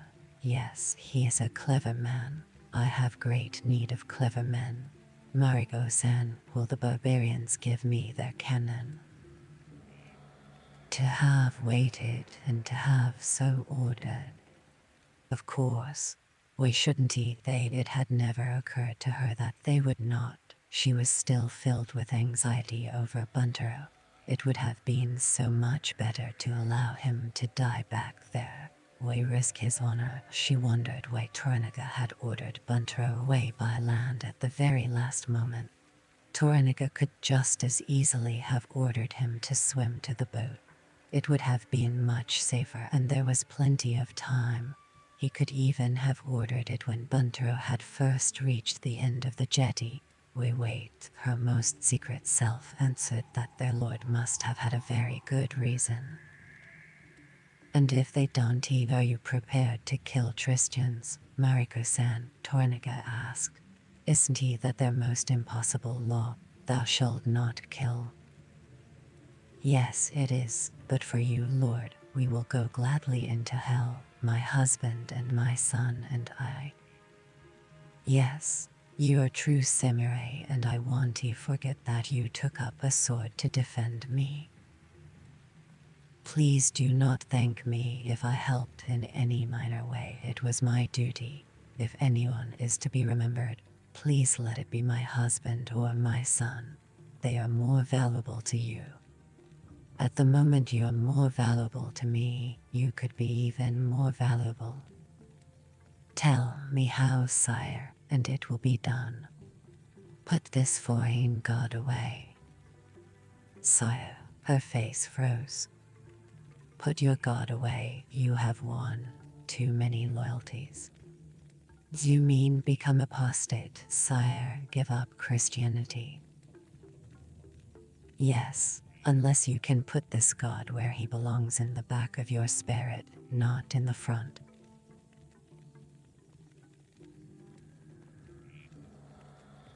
Please excuse me, sire, she said shakily, but my religion has never interfered with my loyalty to you. I've always kept my religion a private matter, all the time. How have I failed you? You haven't yet, but you will. Tell me what I must do to please you.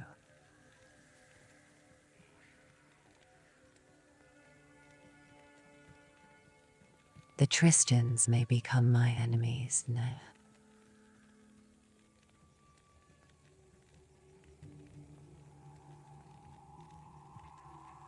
Your enemies are mine, Lord.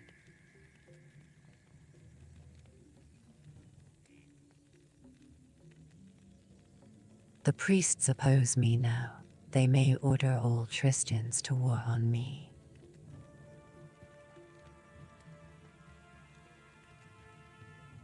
They can't eat, sire. They are men of peace.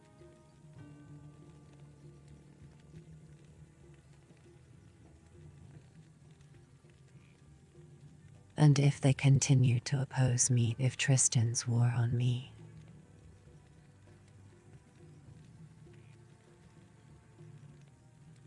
you will never have to fear my loyalty, never.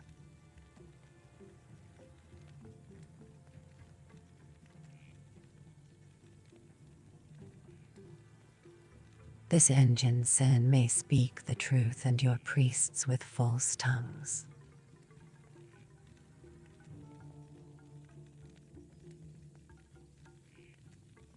There are good priests and bad priests, sire, but you are my liege lord.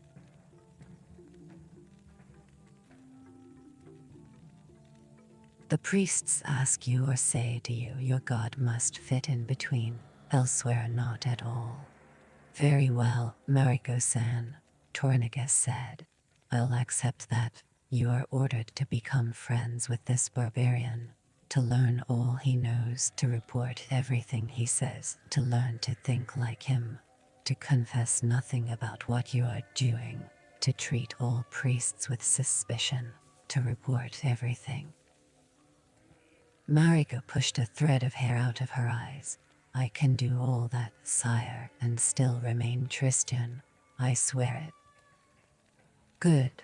Swear it by this Tristan god. Before God I swear it. Good. Torniga turned and called out, Fujiko-san. Yes, sire.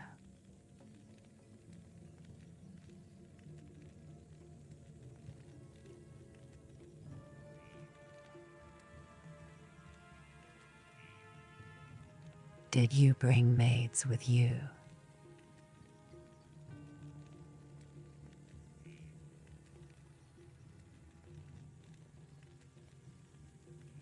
Yes, sire, too.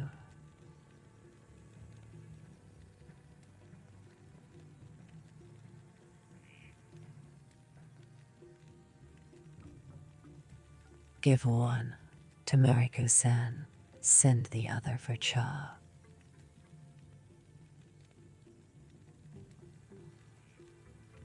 They're sick if you wish.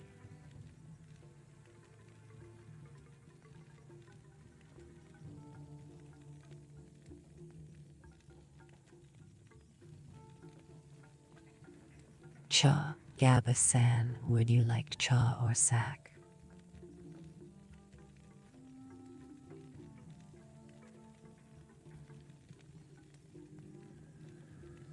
Cha, please.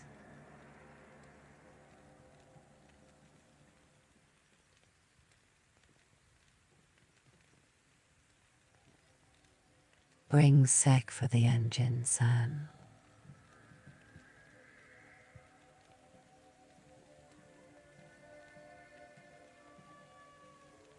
Light caught the little golden crucifix that hung from Mariko's neck.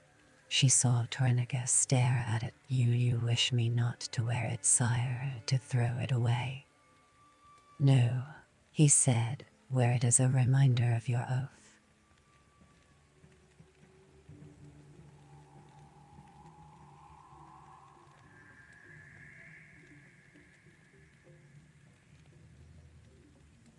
They all watched the frigate. Torniga felt someone looking at him and glanced around. He saw the hard face and cold blue eyes and felt the hate. No, not hate, the suspicion.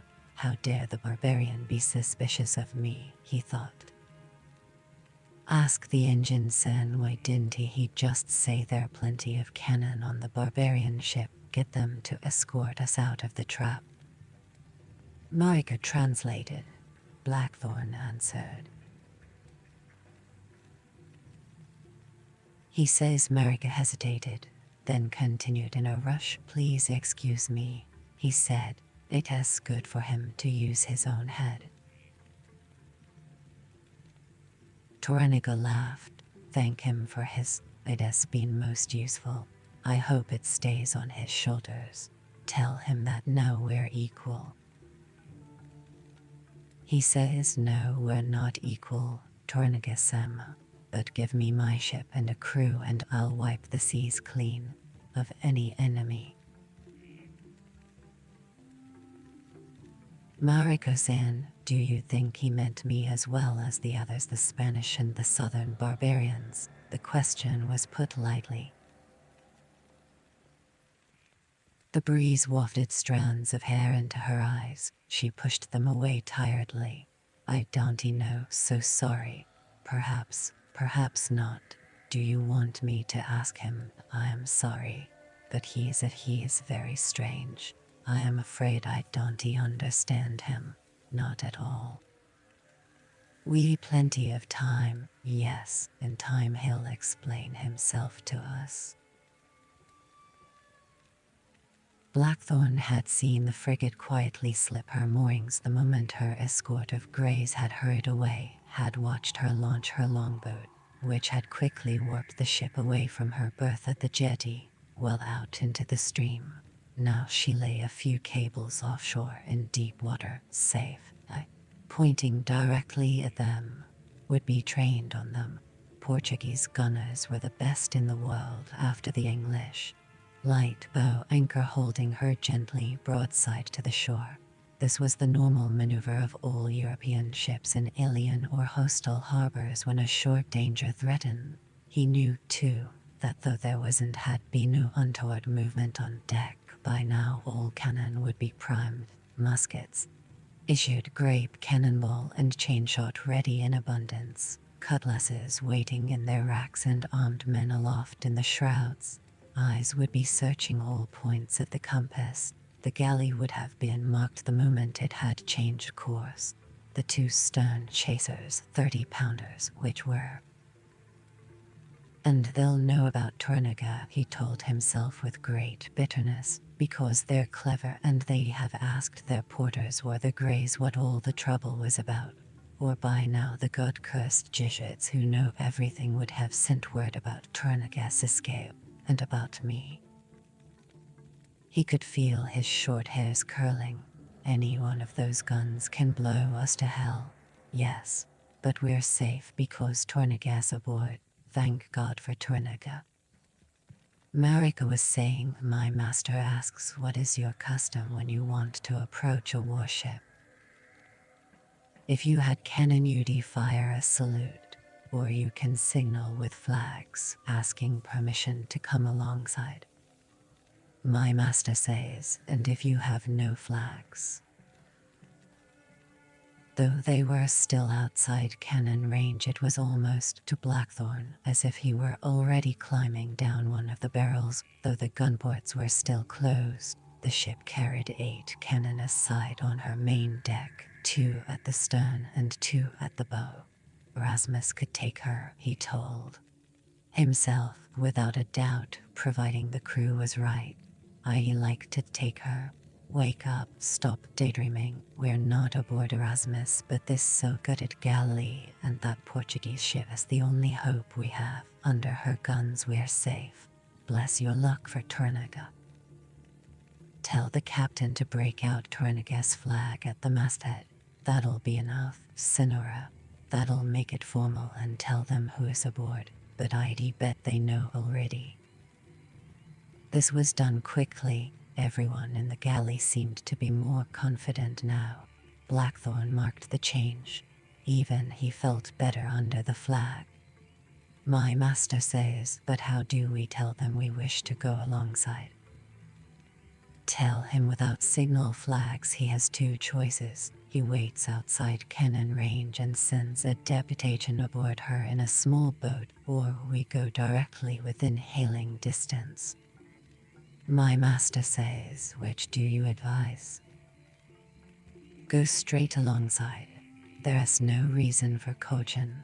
Lord Tornagas aboard. He is the most important daimyo in the Empire. Of course she'll help us and do Jizu God. Senua.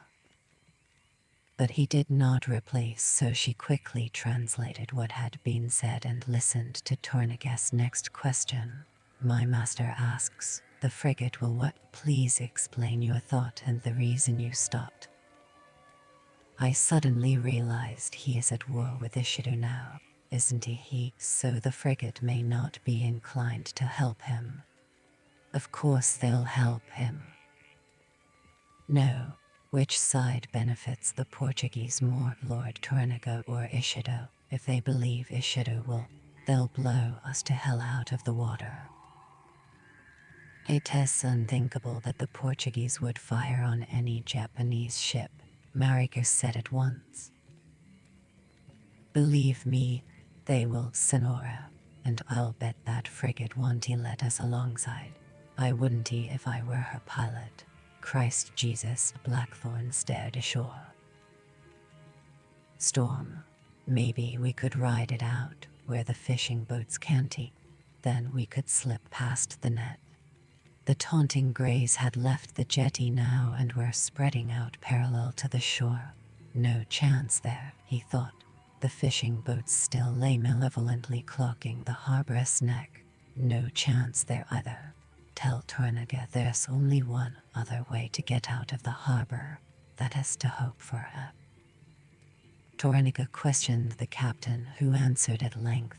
Then Mariko said to Blackthorn, my master asks, do you think there'll be a storm?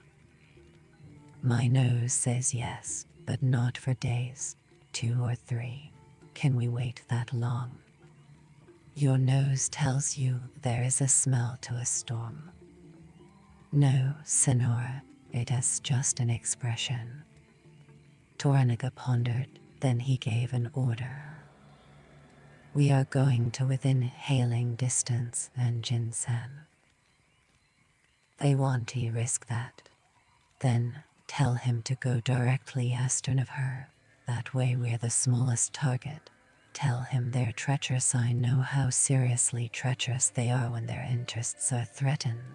They're worse than the Dutch. If that ship helps Tornaga escape, Ishido will take it out on all Portuguese and... My master says we'll soon have that answer. We're naked, Sonora. We've no chance against those cannon. If the ship is hostile, even if it is simply neutral, we're sunk. My master says yes, but it will be your duty to persuade them to be benevolent. How can I do that? I am their enemy.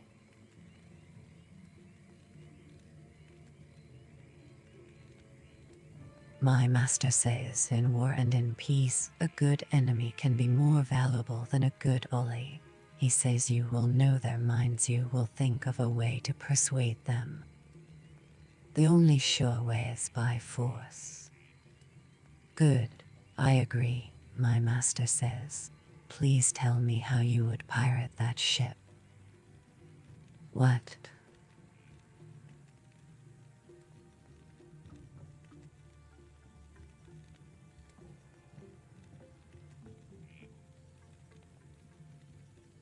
He said, good, I agree. How would you pirate the ship? How would you conquer it? I require the use of their cannon. So sorry, isn't he that clear, Engine-san?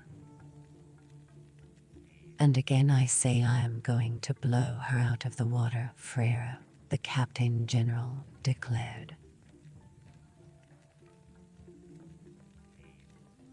No, Delacour replied, watching the galley from the quarter-deck.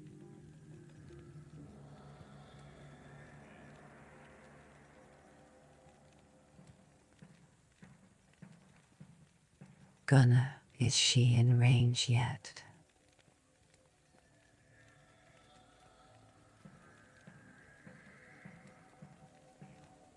No, Don Frere, the chief gunner replied. Not yet.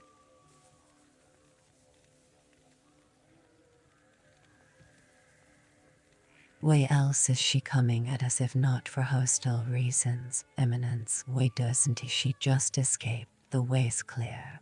The frigate was too far from the harbor mouth for anyone aboard to see the encroaching fishing boats crowding in ambush. We risk nothing, Eminence, and gain everything, Frere said. We pretend we didn't know Tornaga was aboard. We thought the bandits led by the pirate heretic were going to attack us. Don't you worry, it will be easy to provoke them once they're in range. No, Delacour ordered. Father Avada turned back from the gunwale. The galley is flying Tornaga's flag, Captain General. False colors, Frere added sardonically. That has the oldest sea trick in the world. We haven't seen Tornaga. Perhaps he isn't aboard. No.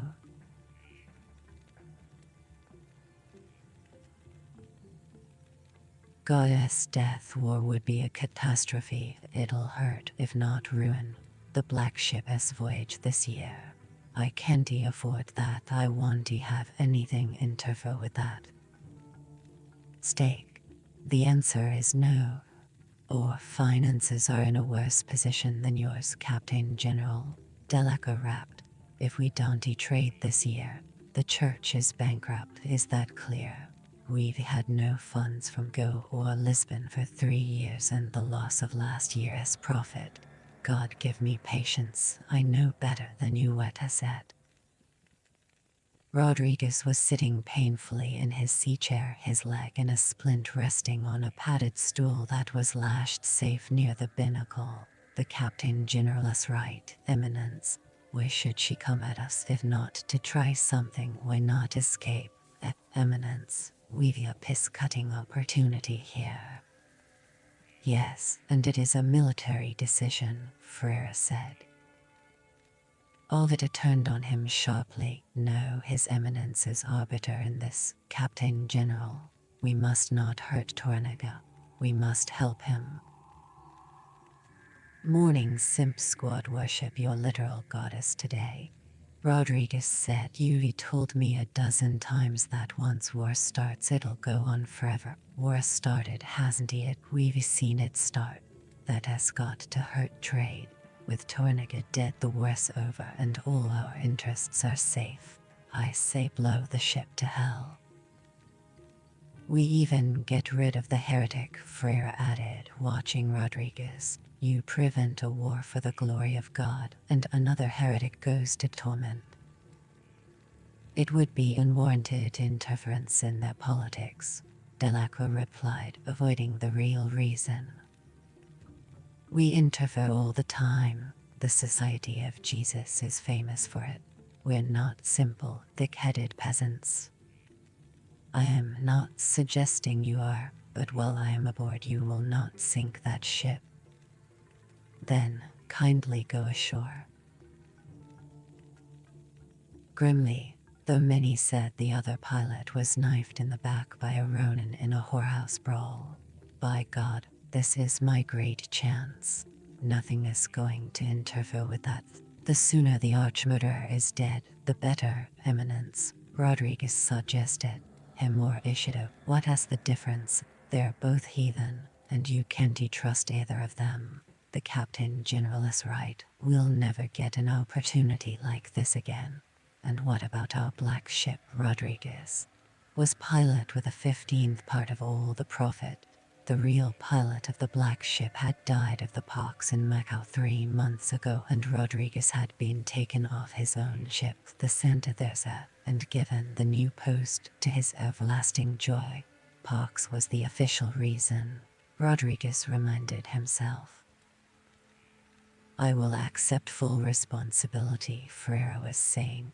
It is a military decision. We're involved in a native war. My ship is in danger. He turned again to the chief gunner. Are they in range yet? Into killing range. Well, Don Freire, that depends what you wish. The chief gunner blew on the end of the taper, which made it glow and spark. I could take off her bow now, or her stern, or hit her amidships, whichever you prefer. But if you want a man dead, a particular man, then a moment or two would bring them. I want Torniga dead, and the heretic.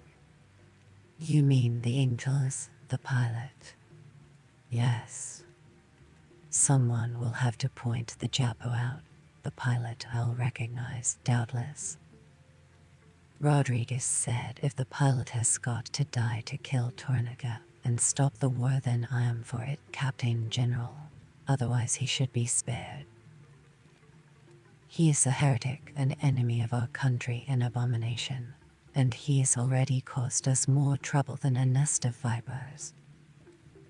I already pointed out that first the Angels is a pilot, and last he is a pilot, one of the best in the world. Pilots should have special privileges, even heretics. Yes, by God, we should use him like they use us. It'd be a God-cursed waste to kill such experience. Without pilots there's no piss-cutting empire and no trade and no nothing. Without me, by God, there's no black ship and no profit and no way home. So my opinion is God-cursed important. There was a cry from the masthead. Ho on the quarterdeck. The galley is changing her course. The galley had been heading straight for them, but now she had swung a few points to port out into the harbor. Immediately Rodriguez shouted, action stations, starboard watch, aloft all sails, ho up anchor. At once men rushed to obey. What is amiss, Rodriguez? I don't know, Captain General, but we're getting out into open sea. That fat-gutted horse going to windward. What does that matter? We can sink them at any time, Freire said. We've stores still to bring aboard and the fathers have to go back to Osaka. Aye, but no hostel is getting to windward of my ship. That whore doesn't depend on the wind. She can go against it. She might be coming round to hack at us from a bow where we've the only one cannon and board us. Freire laughed contemptuously. We've 20 cannon aboard. They've none. You think that filthy heathen pig boat would dare to try to attack us? You're simple in the head. Yes, Captain General, that is why I still got one. The Santa Tersa's ordered to sea. The sails were crackling out of their ropes and the wind took them, the spars grinding. Both watches were on deck at battle stations. The frigate began to make way, but her going was slow. Come on, you bitch, Rodriguez urged. We're ready, Don Freire, the chief gunner said. I've got her in my sights. I can't hold her for long. Which is this Torniga? Point him out. There were no flares aboard the galley. The only illumination came from the moonlight. The galley was still astern, 100 yards off, but turned to port now and headed for the far shore, the oars dipping and fulling in unbroken rhythm. Is that the pilot, the tall man on the quarterdeck? Yes, Rodriguez said. Manuel and Perdito take him and the quarterdeck. The cannon nearest made slight adjustments. Which is this Torniga? Quickly, helmsman. 2 points to starboard.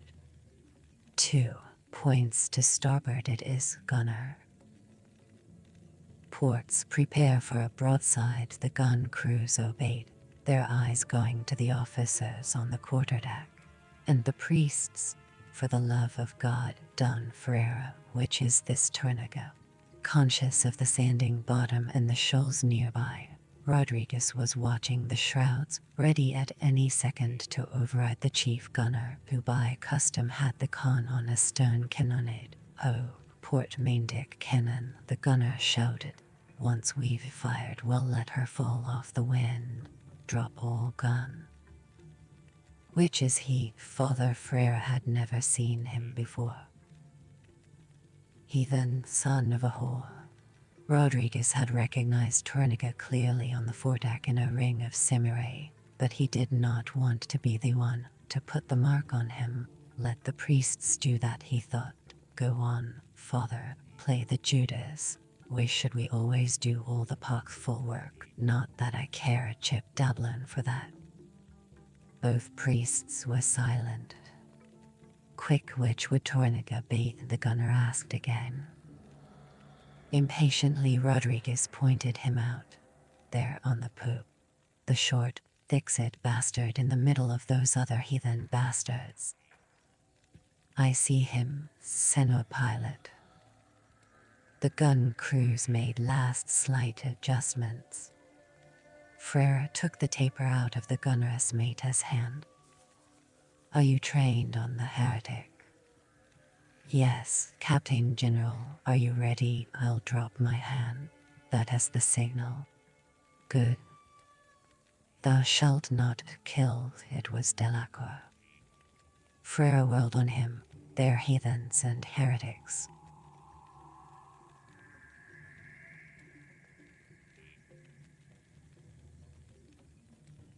There are Tristans among them, and even if there weren't he.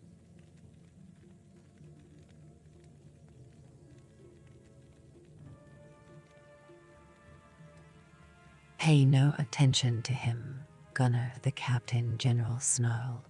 We fire when you're ready.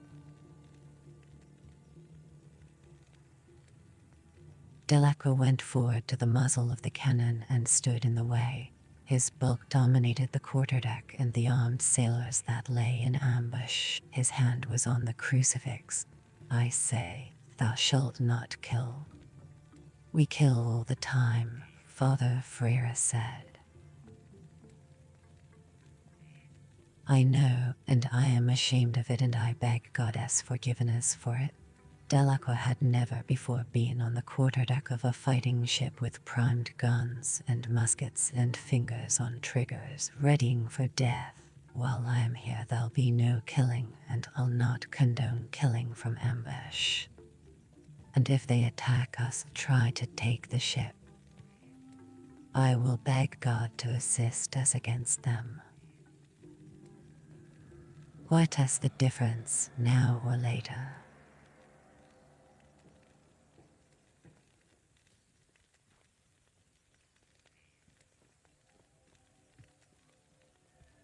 Delacroix did not answer. Thou shalt not kill, he thought, and Torniga has promised everything, it should do nothing. What is it to be, Captain General? Now's the time, the master gunner cried. Now.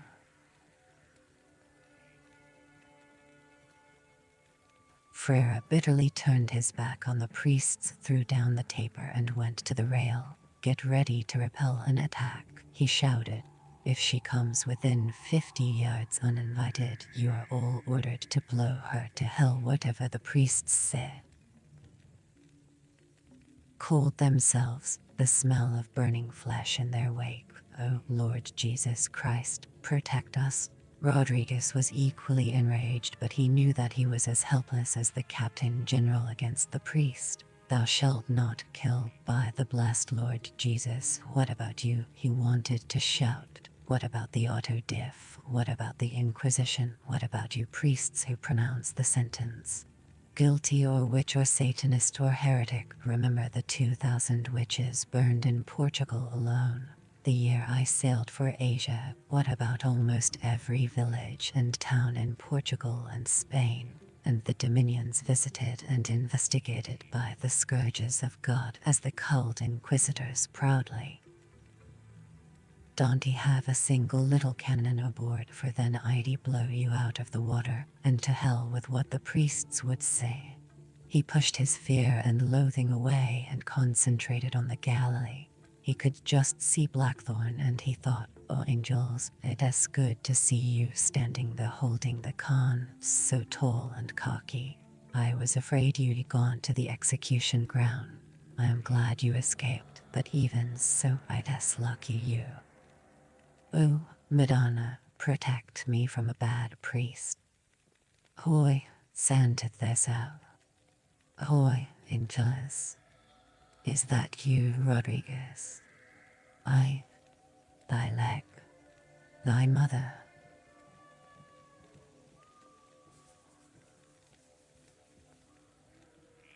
Rodriguez was greatly pleased by the bantering laugh that came across the sea that separated them.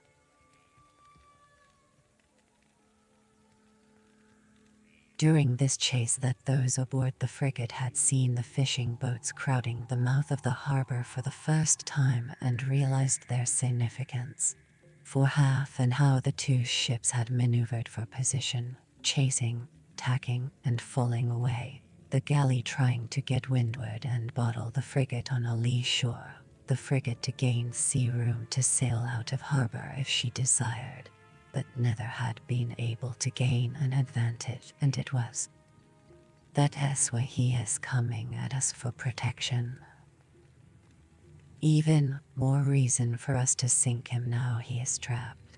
Ishido will thank us forever, Frere had said. Deleco had remained obdurate. Tornagas much too important.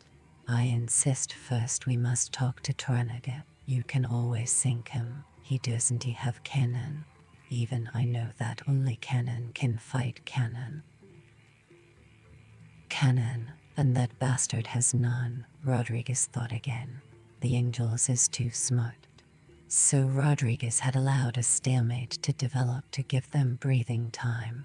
Both ships were in the center of the harbor, safe from fishing ships and safe from each other, the frigate trembling into the wind, ready to fall off instantly, and the galley, worshipped, drifting broadside to just within calling distance. It was only when Rodriguez had seen the galley ship all oars and turn broadside to his guns that he had turned into the wind to allow her to approach within shouting range and had prepared for the next series of moves. Thank God, the blessed Jesus, Mary, and Joseph Weavy. But it is good to be opposed by a professional, he told himself. Much safer. Then no one makes a foolhardy mistake and no one gets hurt unnecessarily. Permission to come aboard. Who, Angelus? Lord Torniga, his interpreter, and guards. Frere said quietly, no guards. Alvita said he must bring some. It is a matter of face. The pox on face, no gods. I don't want Samurai aboard, Rodriguez agreed. Would you agree to 5? Alvito asked. Just his personal guards. You understand the problem, Rodriguez. What is being said? Rodriguez thought a moment, then nodded. 5 are all right, Captain General. We'll detail 5 men as your personal bodyguards with a brace of pistols apiece. Father, you fix the details now. Better the father to arrange the details, Captain General. He knows how. Go on, Father, but tell us. Alvita went to the gunwale and shouted, you gain nothing by your lies. Prepare your souls for Helio and your bandits. You've 10 minutes, then the Captain General is going to blow you to eternal torment. We are flying Lord Tornaga's flag, by God.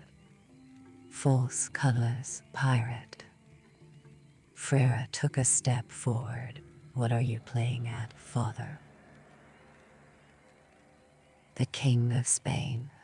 Please be patient, Captain General, Alvita said. This is only a matter of form. Otherwise Tornaga has to be permanently offended that we've insulted his flag which we have. That is Tornaga, that is no simple daimyo. Perhaps you'd better remember that he personally has more troops under arms than. The wind was sighing in the rigging, the spars clattering nervously.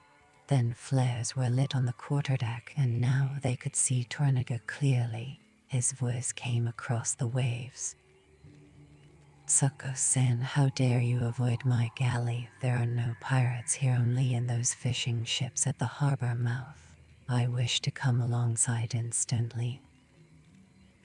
Alvida shouted back in Japanese, feigning astonishment. But Lord Tornaga, so sorry. We had no idea. We thought it was just a trick. The Greys said Bandit Ronin had taken the galley by force. We thought bandits under the English pirate were sailing under false colors. I will come immediately. No, I will come alongside at once. Tornaga in Japanese, the boat is being launched at once, my lord. I beg you, Lord Tornaga, allow me to come to escort you. My master, the Father Visitor, is here and also the Captain General. They insist we make amends. Please accept our apologies. Alvida changed to Portuguese again and shouted loudly to the bosun, launch a longboat, and back again to injured any Japanese, not necessarily just samurai. Then death was a small price to repay the insult. Come on, get it over with, he wanted to shout. Rodriguez listened to the cloying humility in Alvida's voice and he thought how much more difficult it was to deal with Japanese than with Chinese. The Chinese understood the art of negotiation, of compromise and concession and reward. But the Japanese were pride-filled, and when a manless pride was. Captain General, I'll go at once, Father Alvida was saying. Eminence, if you come as well, that compliment will do much to appease him. I agree. Isn't he that dangerous? Freire said. You two could be used as hostages. Gangway, he turned and made the sign of the cross. Then he clattered down the gangway into the boat. Delacroix said, the moment there's a sign of treachery, I order you, in Goddess' name, to obliterate that ship and all who sail in her, whether we're aboard or not. He strode off the quarterdeck, down onto the main deck, past the guns, the skirts of his rope swinging majestically, at the head of the bosun cast off. All the sailors were armed with pistols, and a fused keg of powder was under the bosun's seat. Freire leaned over the gunwale and called down quietly, Eminence, bring the heretic back with you. What did you say? It amused Delacroix to toy with the Captain General, whose continual insolence had mortally offended him, for of course he had decided long since to acquire Blackthorn, and he could hear perfectly well. Che stupido, he was thinking. Bring the heretic back with you, and Freire called again. On the quarterdeck Rodriguez heard the muffled, yes, Captain General, and he thought, what treachery are you about, Freire? Was troublesome. He took a swallow of grog from the well-used sea bag that hung from a peg on the binnacle. He shifted in the chair with difficulty, his face bloodless. The pain in his leg was grinding, and it took much of his strength to contain it. The bones were knitting well, and, Madonna be praised, the wound was clean. But the fracture was still a fracture, and even the slight dip of the ship at rest. Freire was watching him. Your leg is bad. It is all right. The grog deadened the hurt. Will it be all right enough to voyage from here to Macau? Yes, and to fight a sea battle all the way, and to come back in the summer, if that is what you mean. Yes, that is what I mean, pilot. The lips were thin again, drawn into that tight mocking smile. I need a fit pilot. I am fit. My leg is mending well. Rodriguez shook off the pain. The angels want he come aboard us willingly. I wouldn't he? 100 guineas says you are wrong. That is more than I make in a year. Payable after we reach Lisbon from the profits from the black ship. Done. Nothing will make him come aboard not willingly. I am 100 guineas richer, by God. Poor of you forget the Jesuits want him here more than I do.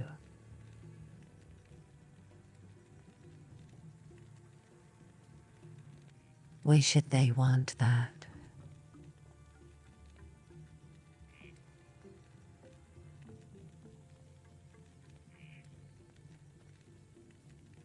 Frere looked at him levelly and did not answer, wearing the same twisted smile. Then, baiting him, he said, "I'd escort Torniga out for possession of the heretic." "I am glad I am your comrade and necessary to you and the black ship," Rodriguez said. "I wouldn't want to be your enemy." "I am glad we understand one another, pilot, at long last."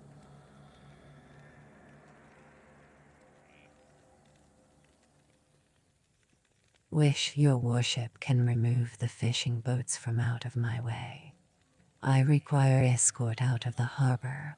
I need it quickly," Torniga told Delacqua through the interpreter Alvaro.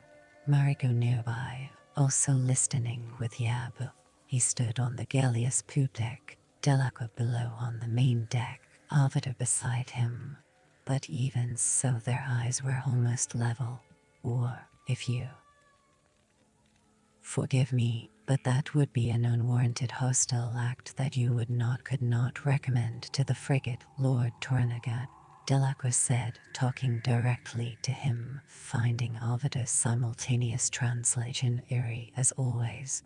"That would be impossible, an open act of war." "Then what do you suggest?" "Please come back to the frigate. Let us ask the Captain General. He will have a solution now that we know what your problem is. He is the military man. We are not. Bring him here." "It would be quicker for you to go there, sire, apart, of course, from the honor you would do us." Torniga knew the truth of this.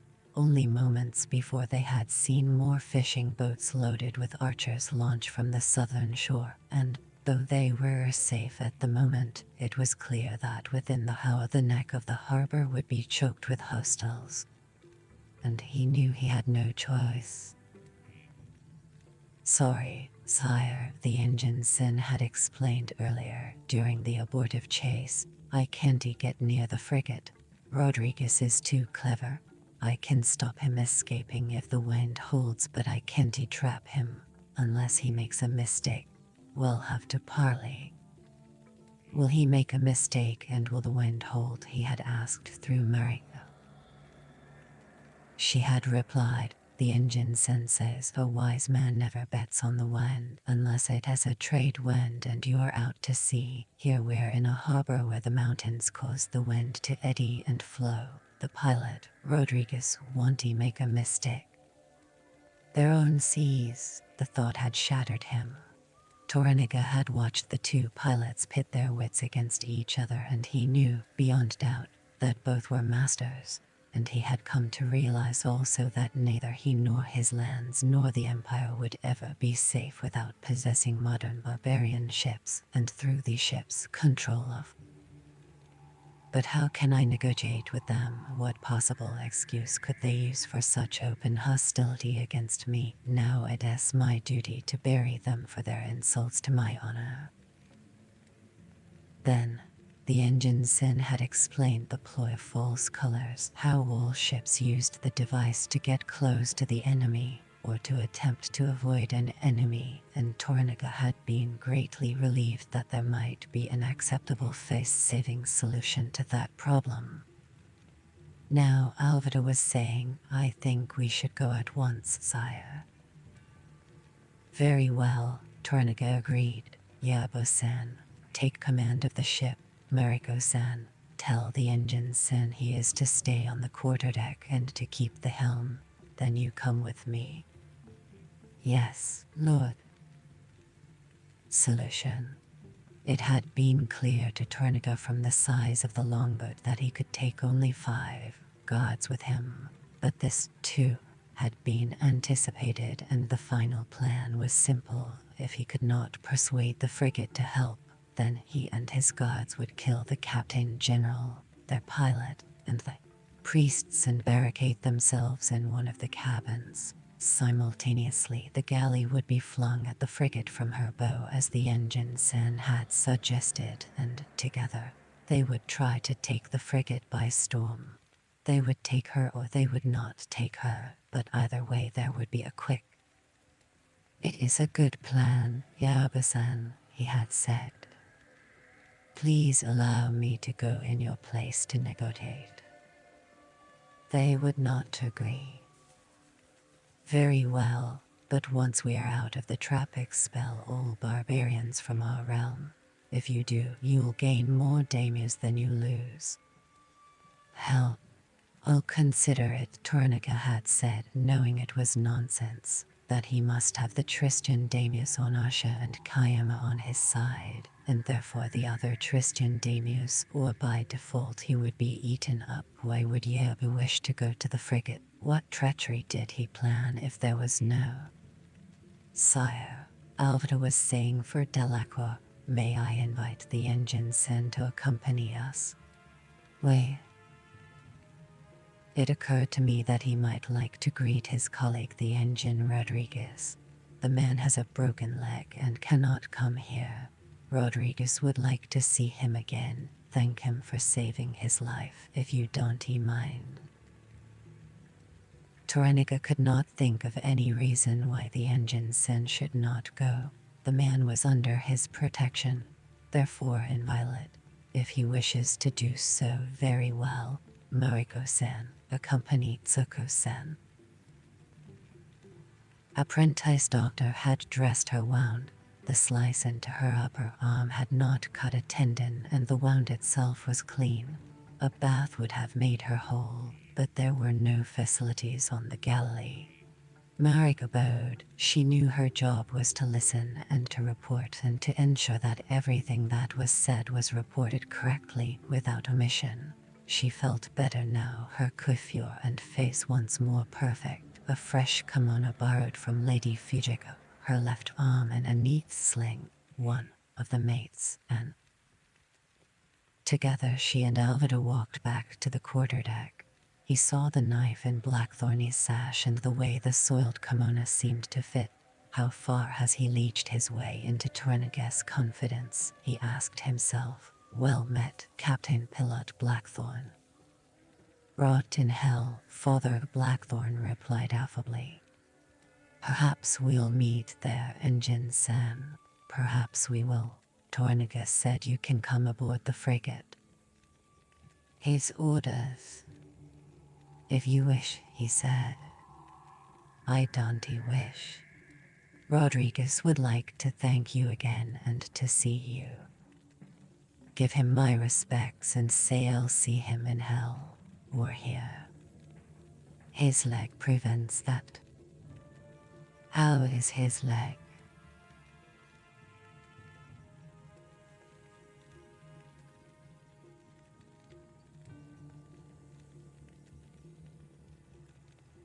Healing, through your help and the grace of God. In a few weeks, God willing, he will walk, though he will limp forever. Tell him I wish him well. You'd better be going, Father. Time is a-wasting.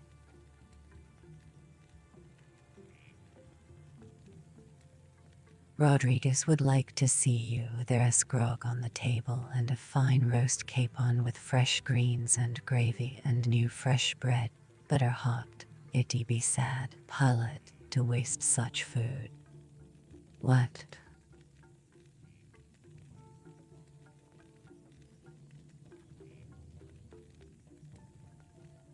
There's new golden bread, Captain Pilot, fresh hardtack, butter, and a side of beef, fresh oranges from Goa, and even a gallon of Madeira wine to wash it down with, or brandy if you'd prefer. There's beer, too.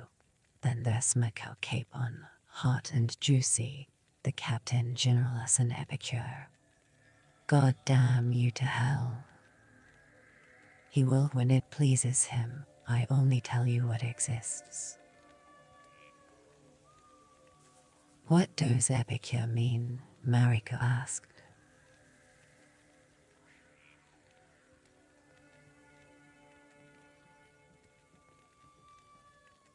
It is one who enjoys food and sets a fine table, Senora Maria, Alvida said, using her baptismal name. He had marked the sudden change on Blackthorny's face. He could almost see the saliva glands working and feel the stomach-churning agony. Tonight when he had seen the repast set out in the great cabin, the gleaming silver and white tablecloth and chairs, real leather-cushioned chairs, and smelt the new breads and butter and rich meats. He himself had been weak with hunger, and he wasn't starved for food or unaccustomed to Japanese cuisine. It is so simple to catch a man, he told himself. All you need to know is the right bait. Goodbye, Captain Pilot. Alvida turned and walked for the gangway. Blackthorn followed. What is amiss, Angelus? Rodriguez asked. Where is the food? Then we can talk. First the food you promised. Blackthorn stood shakily on the main deck. Please follow me, Alvida said. Where are you taking him, father? Of course to the great cabin. Blackthorn can eat while Lord Tornaga and the Captain General talk. No, he can eat in my cabin. It is easier, surely, to go where the food is. Bosun, see that the pilot has fed at once all that he needs in my cabin. Anything from the table. Angels, do you want grog or wine or beer? Beer first, then grog.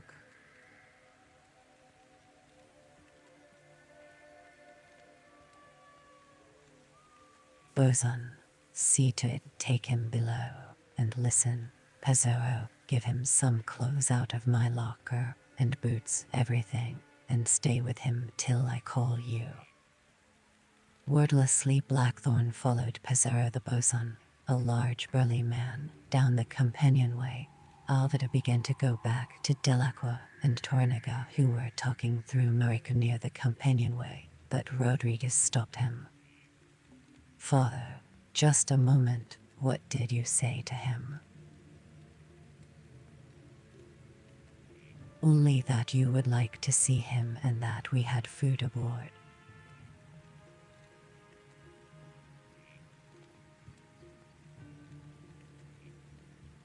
But I was offering him the food.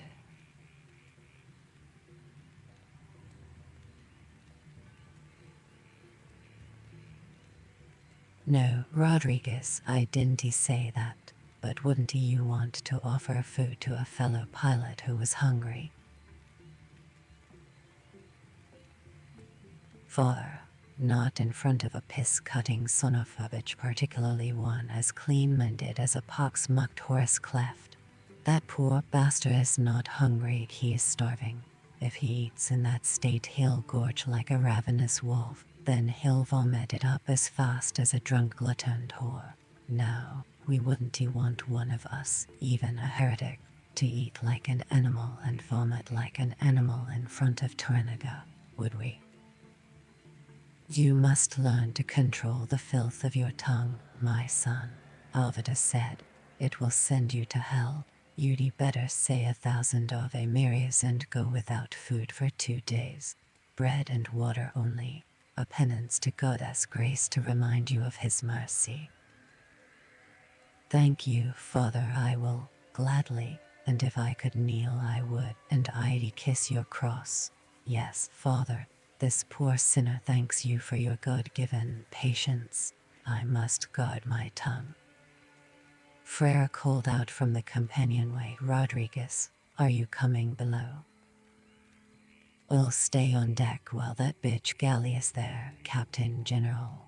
If you need me, I am here. Alvida began to leave. Rodriguez noticed Mariko. Just a minute, father. Who's the woman? Donna Maria Toda, one of Tornigas' interpreters. Rodriguez whistled tonelessly. Is she good? Very good. Stupid to allow her aboard. Why did you say Toda? She is one of old Toda Hiramatsu's consorts. No, she is the wife of his son. Stupid to bring her aboard. Rodriguez beckoned one of the seamen.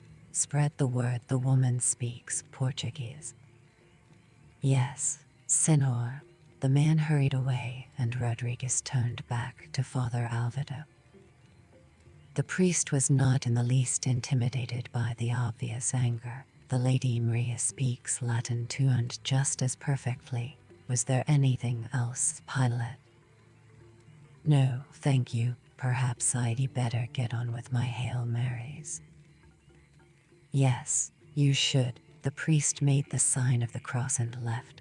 Rodriguez spat into the scuppers, and one of the helmsmen winced and crossed himself. Go nail yourself to the mast by your green-addled foreskin, Rodriguez hissed.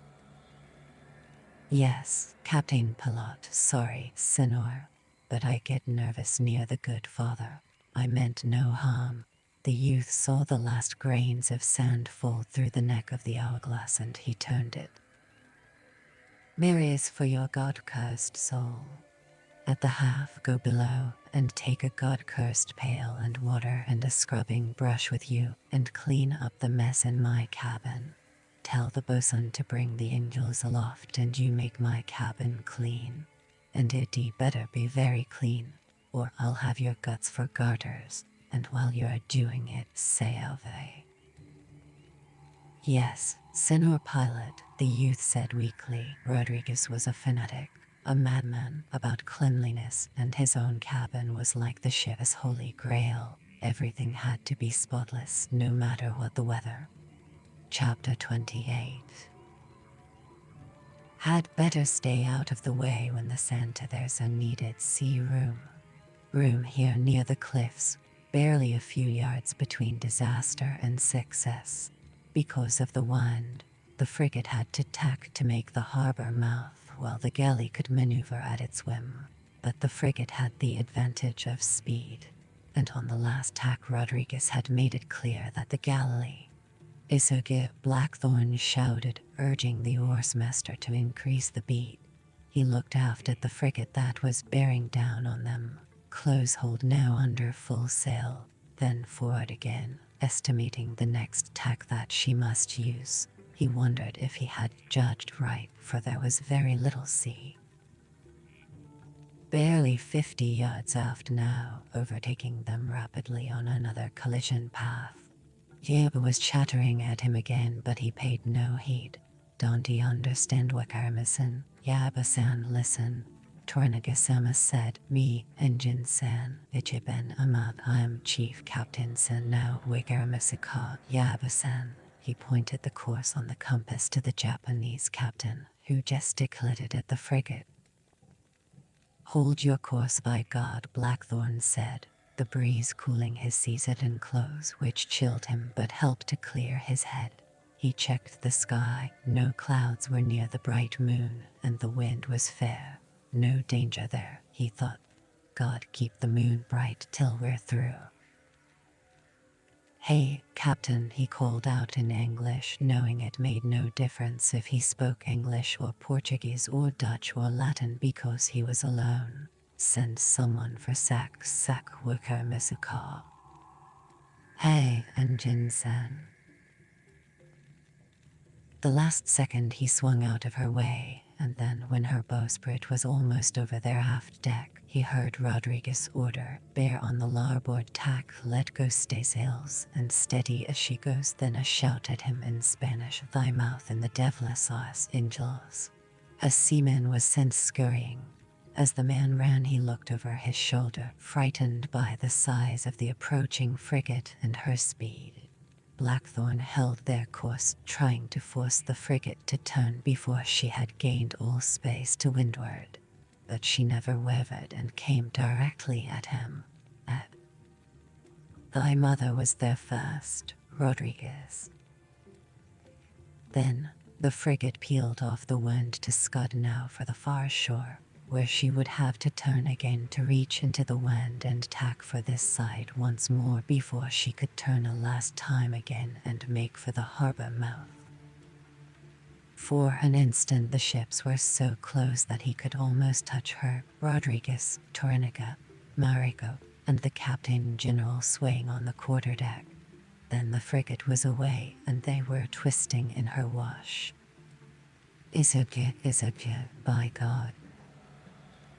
The rowers redoubled their efforts, and with signs Blackthorn ordered more men on the oars until there were no reserves. He had to get to the mouth before the frigate or they were lost. The galley was eating up the distance, but so was the frigate.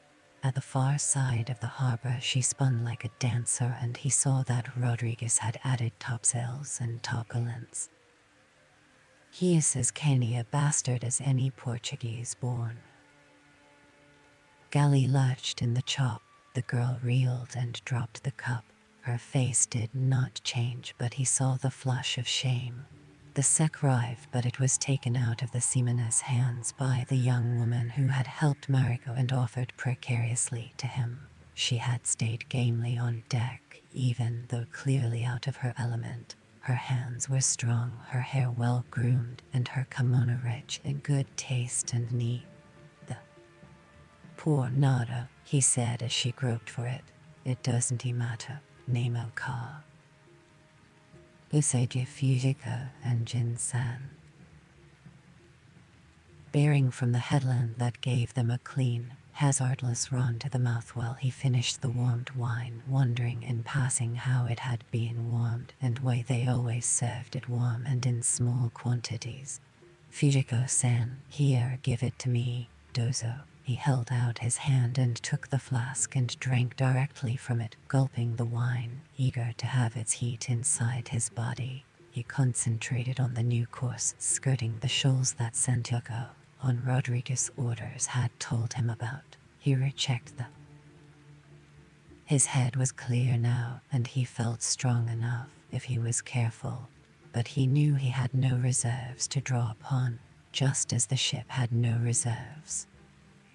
Sec dozo Fujiko-san. He handed her the flask and forgot her. On the windward tack the frigate made way too well, and she passed 100 yards ahead of them, bearing for the shore. He heard obscenities coming down on the wind and did not bother to reply, conserving his energy. It's okay, by God, we're losing. Drown, shit-face yeba for old Peterson. The excitement of the race and of being alone again and in command more by the strength of his will than by position added to the rare privilege of having Yabu in his power filled him with unholy glee. If it wasn't he that the ship'd go down and me with her, I'd put her on the rocks just to see you. But didn't he Yabu save Rodriguez when you couldn't he? Didn't he charge the bandits when you were ambushed, and he was brave tonight? Yes, he is a shitface, but even so he's a brave shitface, and that is the truth. The flask of sack was offered again. Domo, he said. Portuguese, he saw Yevia and the captain staring at him. I wouldn't he really, not yet. There's a black ship to catch and plunder to be had, and revenge at Yabasan. The frigate was keeled over, close-hauled and greatly pleasing to him. I couldn't do better, he said aloud to the wind. But if I had her, I'd go through the boats and out to sea and never come back. I'd sail her home, somehow, and leave the Japans to the Japanese and to the pestilential. Nan dezuka vengeance nan ya. Ichiban, number 1, he replied, waving at the frigate. He drained the flask. Fujiko took it from him. Sak and Jinsan. Damuhai. Gusts billowed the frigate as sails, the shrouds crackling like pistol shots, froth now at her bow, and in her wake. The two ships were very near the mast fishing boats now, the galley heading straight for the pass that had been deliberately left between them. The frigate on the last reach and turning for the harbour mouth. Here the wind freshened as the protecting headlands fell away, open sea half a mile ahead. Arrows would be fire arrows when they came. The rowers were bathed with sweat and flagging. One man dropped, and another. The 50-odd Ronin samurai were already in position. Ahead, archers in the fishing boats either side of the narrow channel were arming their bows. Blackthorn saw small braziers in many of the boats, and he knew that with powder and with shot, and he had brought several small kegs of powder up onto the quarterdeck and fused them. He had prepared for battle as best he could. Yeba had understood that they would have to fight, and had understood fire arrows immediately. Blackthorn had erected protective wooden bulkheads around the helm. He had broken open some of the crates of muskets and had set those who could to arming them. When Santiago, the first mate, had helped him aboard the longboat, he had told him that Rodriguez was going to help with Goddess Good Grace. Wait, he had asked. My pilot says to tell you that he had you thrown overboard to sober you up, Senor. Wait. Because he said to tell you, Senor Pilot, because there was danger aboard the Santa Teresa, danger for you. What danger? You are to fight your own way out, he tells you, if you can, but he will help. Wait. For the Madonna's sweet sake, hold your heretic tongue and listen. I've a little time. Then, the mate had told him about the shoals and the bearings and the way of the channel and the plan, and given him 2 pistols. How good a shot are you, my pilot asks. Poor, he had lied.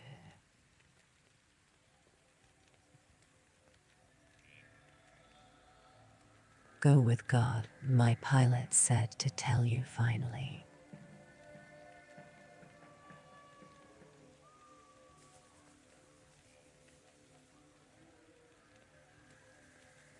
And him and you.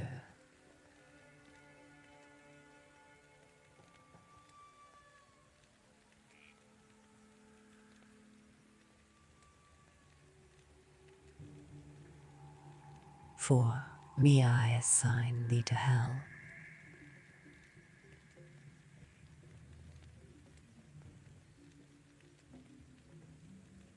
Thy sister.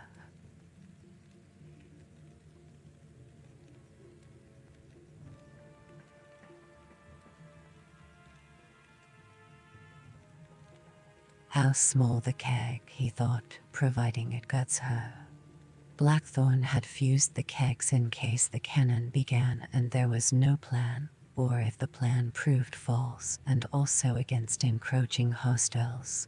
Even such a little keg, the fuselite, floated against the side of the frigate would sink her as surely as a 70-gun broadside. It doesn't matter. Isoge for your lives, he called out and took the helm, thanking God for Rodriguez and the brightness of the moon. Here at the mouth the harbor narrowed to 400 yards. Deep water was almost shore to shore, the rock headlands rising sharp from the sea. The space between the ambushing fishing boats was 100 yards. Alone was to guide the ship. The Santa Teresa had the bit between her teeth now, the wind abaft the beam to starboard, strong wake aft, and she was gaining on them fast. Blackthorn held the center of the channel and signed to Yaba to be ready. All their Ronin samurai had been ordered to squat below the gunwales, unseen, until Blackthorn gave the signal when it was every man with musket or sword to port or to starboard wherever they were needed, Yabu commanding the fight. The Japanese captain knew that his oarsmen were to follow the drum, and the drum master knew that he had to obey the engine sen, and the engine sen. The frigate was 50 yards astern, in mid-channel, heading directly for them and making it obvious that she required the mid-channel path.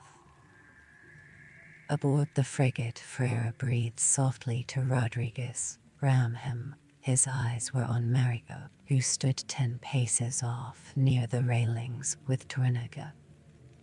We guarantee not with Tornica there and the girl. Senhora, Frere called out. Senhora, better to get below you and your master. It'd be safer for him on the gun deck. Marika translated to Tornica, who thought a moment, then walked down the companionway onto the gun deck. God damn my eyes, the chief gunner said to no one in particular. I like to fire a broadside and sink something. It has a god-cursed year since we sunk even a poxed pirate. The monkeys deserve a bath. On the quarterdeck, Frere repeated, ram the galley, Rodriguez. Why kill your enemy when others are doing it for you?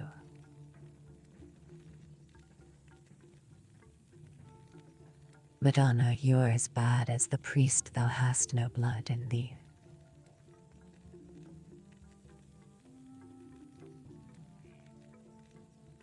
Yes, I have none of the killing blood, Rodriguez replied, also in Spanish. But thou hast it. And Spanish blood perhaps. Are you going to ram him or not? Frere asked in Portuguese, the nearness of the kill possessing him. If she stays where she is, yes. Then, Madonna, let her stay where she is. What had you in mind for the angels? Why were you so angry he wasn't aboard us? I do not like you or trust you now, Rodriguez. Twice you sided or seemed to side with the heretic against me, or us. If there was another acceptable pilot in all Asia, I would beat you, Rodriguez, and I would sail off with my black ship. Then you will drown. There is a smell of death over you and only I can protect you. Frere crossed himself superstitiously. Madonna, thou and thy filthy tongue, what right hast thou to say that? My mother was a gypsy and she the 7th child of a 7th child, as I am. Liar.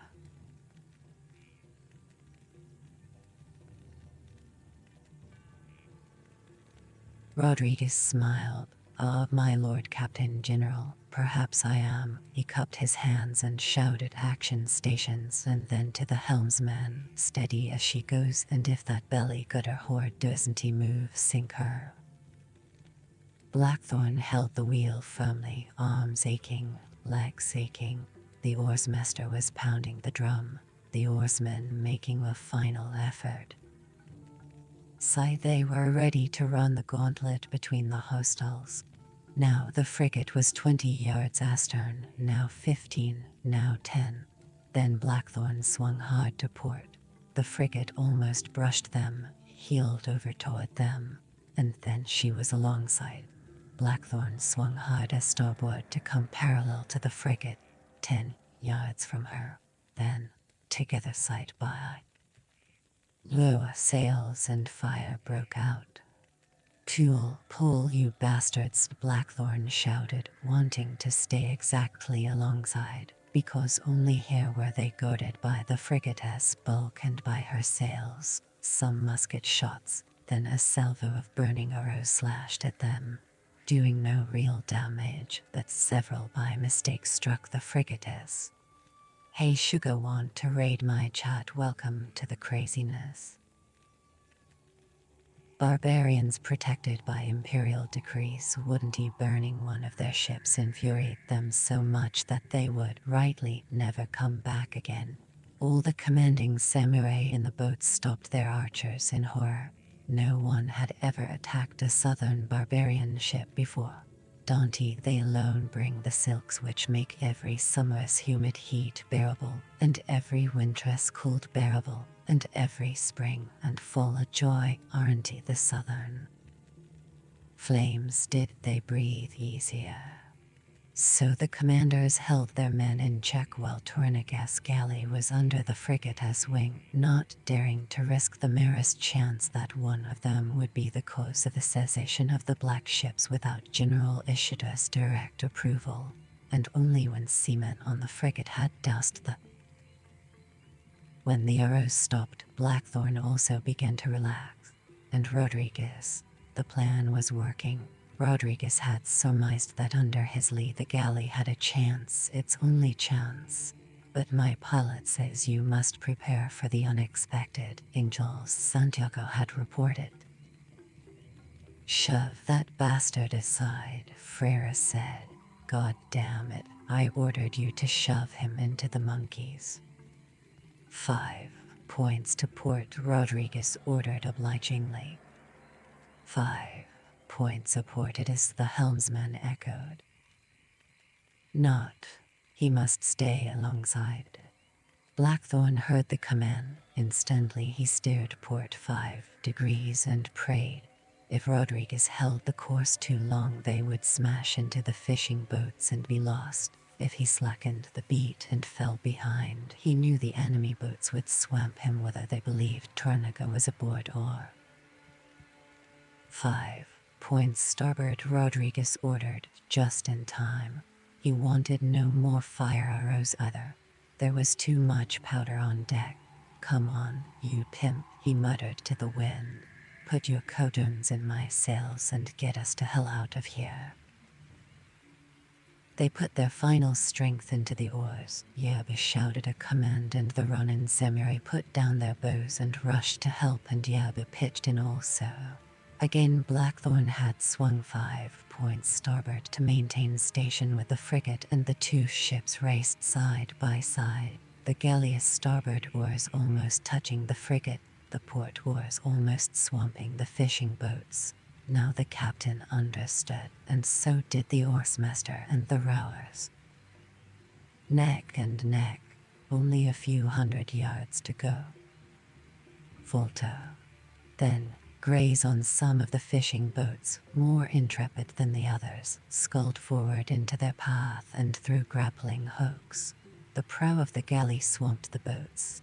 The grappling hooks were cast overboard before they caught. The samurai holding them were drowned, and the stroke did not. Go more to port. I guarantee, Captain General. Tornagas no fool, and look, there's a reef ahead. Frere saw the spines near the last of the fishing boats. Madonna, drive him onto it. 2 points port. Swung the helm over. Again the frigate swung over, and so did Blackthorn. Both ships aimed for the mast fishing boats. Blackthorn had also seen the rocks. Another boat was swamped and a salvo of arrows came aboard. He held his course as long as he dared, then shouted 5 points starboard to warn Rodriguez, and... Rodriguez took evasive action and fell away. But this time he held a slight collision course which was not part of the plan. Go on, you bastard, Rodriguez said, whipped by the chase and by dread. Let us weigh your codons.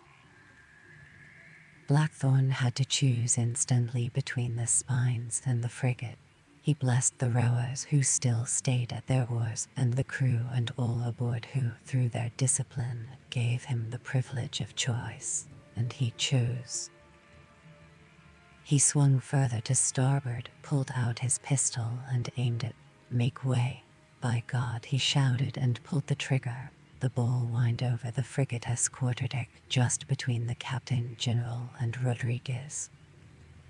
As the Captain General ducked, Rodriguez winced. Thou angel, son of a milkless whore, was that luck or good shooting, or did you aim to kill?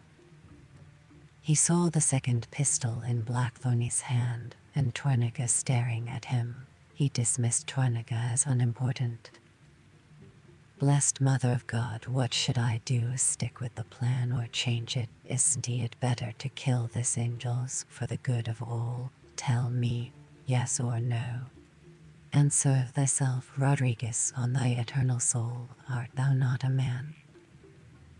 Listen, then, other heretics will follow this angels now like lice, whether this one is killed or not killed. I owe him a life, and I swear I do not have the killing blood in me not to kill a pilot. Starboard your helm, he ordered and gave way. My master asks, why did you almost smash into the galley? It was just a game, Senora, a game pilots play to test the other's nerves. And the pistol shot. Equally a game to test my nerve. The rocks were too dose and perhaps I was pushing the angels too much. We are friends, no. My master says it is foolish to play such games. Please give him my apologies. The important thing is that he is safe, and now the galley is safe, and therefore I am glad, Honto. You arranged this escape, this ruse with the engine Sen. It happened that he is very clever and was perfect in his timing. The moon lit his way, the sea favored him, and no one made a mistake. But why the hostiles didn't swamp him, I don't know. It was the will of God. Was it? Frere said. He was staring at the galley astern of them and he did not turn around. They were well beyond the harbor mouth now, safely out into the Osaka roads, the galley a few cables aft, nether ship hurrying. Most of the galleass oars had been shipped temporarily, leaving only enough to make way calmly while the majority of the oarsmen recuperated. And the fire party with an insatiable curiosity asking questions through Mariko of the seaman or the mate. What is this for? How do you load a cannon? How much powder? How do you fire them? What are these ropes for? Rodriguez paid Captain General Frere no heed. He was absorbed instead with Tornica. I am glad we're on Tornica's side, Rodriguez told himself. During the race he had studied him carefully, glad for the rare opportunity. The man's eyes had been everywhere, watching gunners and guns and the sails. My master says perhaps it was just karma. You understand karma, Captain Pilot? Yes. He thanks you for the use of your ship. Now he will go back to his own. What? Frere turned around at once. We'll be in need long before the galley. Lord Tornigas welcome to stay aboard. My master says there is no need to trouble you anymore. He will go on to his own ship. Please ask him to stay. I would enjoy his company. Lord Torniga thanks you, but he wishes to go at once to his own ship. At war on this monkey's side against a ship whether we like it or not, and I don't like it. I'll be sorry not to have Lord Torniga's company, he bowed politely. Very well, do as he says, Rodriguez. Signal her and lower the longboat. Frere was disappointed. He had wanted to see Edu and wanted to get to know Torniga better now that so much of their future was tied to him. He did not believe what Torniga had said about the means of avoiding war. Where? Torniga bowed back and spoke briefly. My master thanks you. To Rodriguez, she added. My master says he will reward you for the galley when you return with the black ship. I did nothing. It was merely a duty. Please excuse me for not getting up from my chair, my leg. Nay, Rodriguez replied, bowing. Go with God, Senora. Thank you, Captain Pilot. Do thou likewise. As she groped warily down the companionway behind Tornica, she noticed that the bosun Pizarro was commanding the longboat. Her skin crawled and she almost heaved. She willed the spasm away, thankful that Tornica had ordered them all off this malodorous vessel.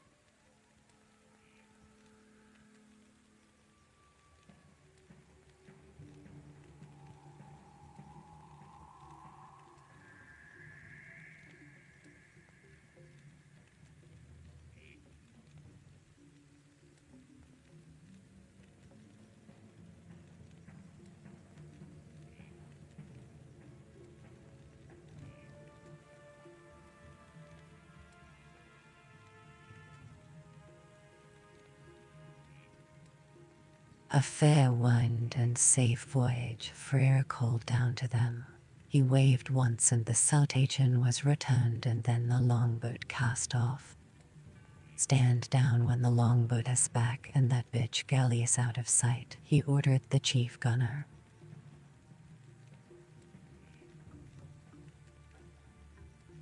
On the quarterdeck he stopped in front of Rodriguez. He pointed at the galley. You'll live to regret keeping him alive. That is in the hands of God. The angels is an acceptable pilot, if you could pass over his religion, my Captain General. I considered that. And the sooner we're in Macau, the better. Make record time, Rodriguez. Frere went below.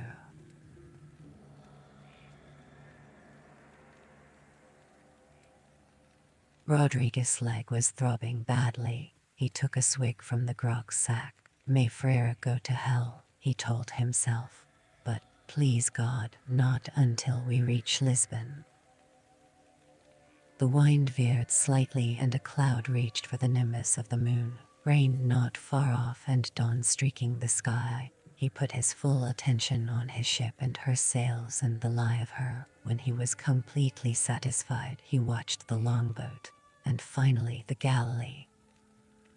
He sipped more rum, content that his plan had worked so neatly.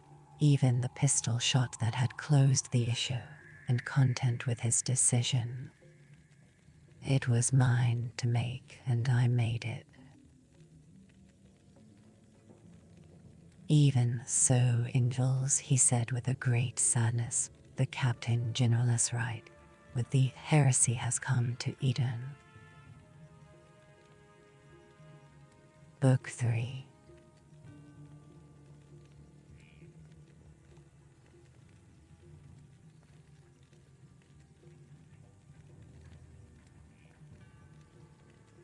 Chapter 31.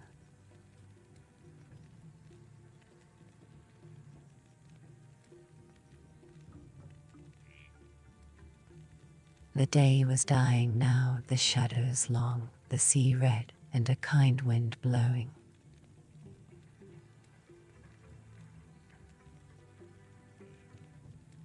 Blackthorn was corning up the path from the village toward the house that Mariko had earlier pointed out and told him was to be his. She had expected to escort him there, but he had thanked her and refused and had walked past the kneeling villagers toward the promontory to be alone and to think. He had found the effort of thinking too great. Nothing seemed to fit. He had doused salt water over his head to try to clear it, but that had not helped. At length he had given up and had walked back aimlessly along the shore, past the jetty, across the square and through the village up to this house where he was to live now, and where, he remembered, there had not been a dwelling before. High up, dominating the opposite hillside, was another sprawling dwelling, part thatch, part tile, within a tall stockade, many guards at the fortified gateway. Saw no villagers. Samurai were strutting through the village or standing talking in groups. Most had already marched off behind their officers in disciplined groups up the paths and over the full to their bivouac encampment. Those samurai that Blackthorn met, he absently greeted, and they greeted him in return. Blackthorn stopped outside the gate that was set into the fence. There were more of the peculiar characters painted over the lintel, and the door itself was cut out in ingenious patterns designed to hide and at the same time to reveal the garden behind. Before he could open the door, it swung inward and a frightened old man bowed him through. Kambenwa, Engine-san, his voice quavered piteously. Good evening. Kambenwa, he replied. Listen, old man, ro nema ka. Nema watashi wa, Engine-sama, watashi yikaiya. The old man was almost slavering with relief. Blackthorn said the name several times to help remember it and added San, and the old man shook his head violently. I gomen nasaid I San, engine Sama. Yikiev. All right, Yikiev.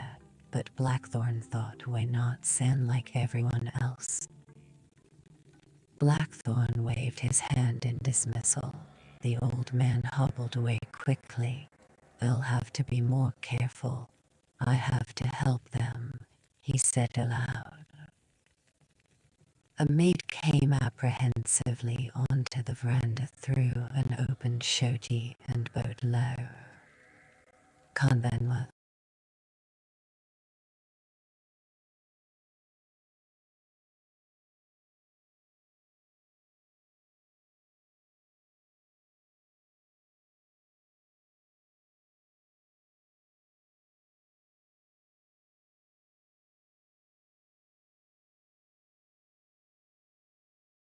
And Jin-san. Konbanwa, he replied, vaguely recognizing her from the ship. He waved her away too. A rustle of silk, Fujiko came from within the house. Mariko was with her. Was your walk pleasant, Enjin-san? Yes, pleasant, Mariko-san. He hardly noticed her or Fujiko or the house or garden.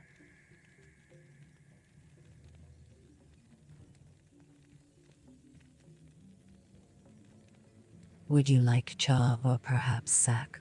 Or a bath perhaps? The water is hot. Marika laughed nervously, perturbed by the look in his eyes. The bathhouse is not completely finished, but we hope it will prove adequate. Sack, please. Yes, some sack first, Mariko-san. Mariko spoke to Fujiko, who disappeared inside the house once more. A maid silently brought 3 cushions and went away. Mariko gracefully sat on one. Sit down, Enjin-san. You must be tired. Thank you.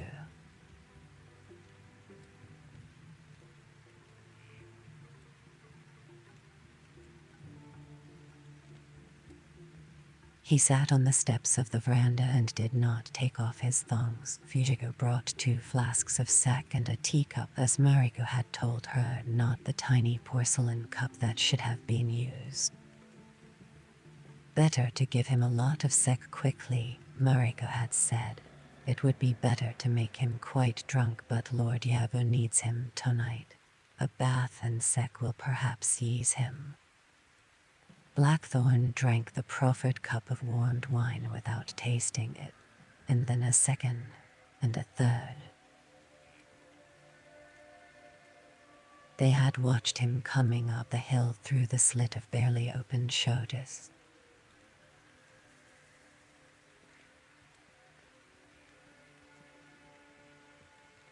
What is the matter with him? Fujiko had asked, alarmed.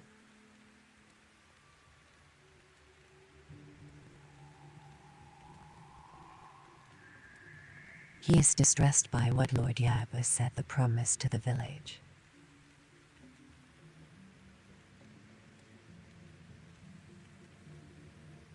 Why should that bother him? He is not threatened. It is not his life that was threatened.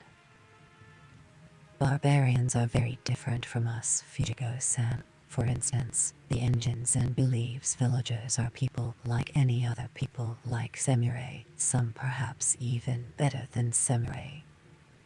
Fujiko had laughed nervously. That is nonsense. Nay, how can peasants equal samurai?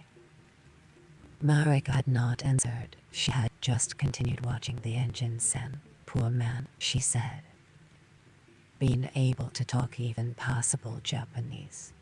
Poor village. Fujiko's short upper lip curled disdainfully. A stupid waste of peasants and fishermen. Kasuga Yabu-san is a fool. How can a barbarian learn our tongue in half a year? How long did the barbarian Sukup-san take? More than 20 years, nah. And isn't he the only barbarian who is ever one of us? No, not the only one. though he is the best I've ever heard. Yes, it is difficult for them.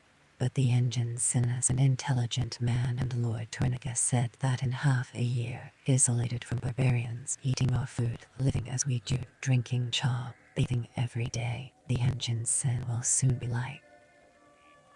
Fujiko's face had been set. Look at him, Mariko-san, so ugly, so monstrous and alien. Curious to think that as much as I detest barbarians, once he steps through the gate, I am committed and he becomes my lord and master. He is brave, very brave, Fujiko, and he saved Lord Tornigas' life, and is very valuable to him. Yes, I know, and that should make me dislike him less, but so sorry, it doesn't he? Even so, I'll try with all my strength to change him into one of us. I pray Lord Buddha will help me.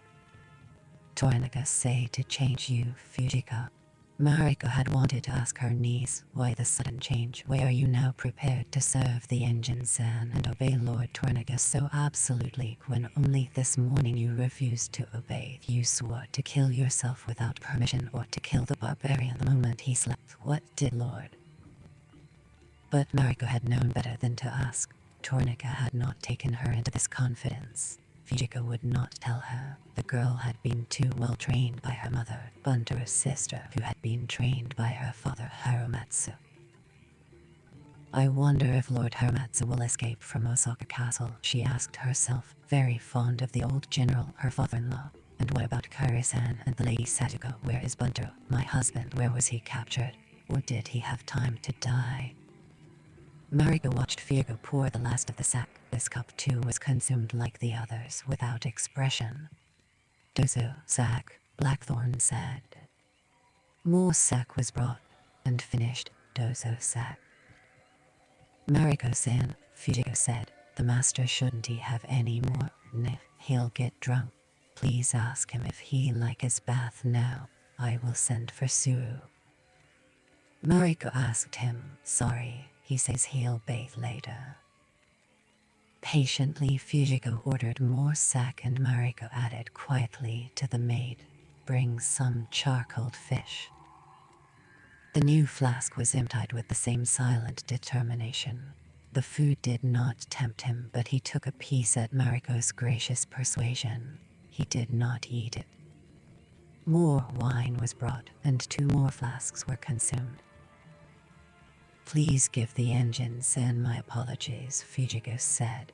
So sorry, but there isn't any more sack in his house. Tell him I apologize for this lack. I sent the maid to fetch some more from the village. Good, he has had more than enough, though it doesn't seem to have touched him at all. Why not leave us now, Fujiko? Now would be a good time to make the formal offer on your behalf. Fujiko bowed to Blackthorn and went away, glad that custom decreed that important matters were always to be handled by a third party in private. Thus dignity could always be maintained on both sides. Mariko explained to Blackthorn about the wine. How long will it take to get more? Not long. Perhaps you'd like to bathe now. I'll see that Sega sent the instant it arrives. Did Torniga say anything about my plan before he left, about the navy? Anjin-san? No, I am sorry, he said nothing about that. Mariko had been watching for the telltale signs of drunkenness, but to her surprise none had appeared, not even a slight flush or a slurring of words. With this amount of wine consumed so fast, any Japanese would be drunk. The wine is not to your taste. Not really. It is too weak. It gives me nothing. You seek oblivion. No solution.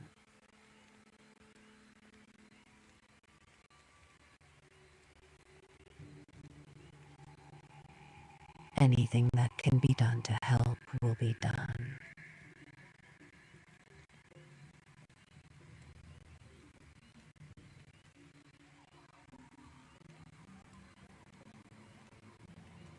I must have books and paper and pens.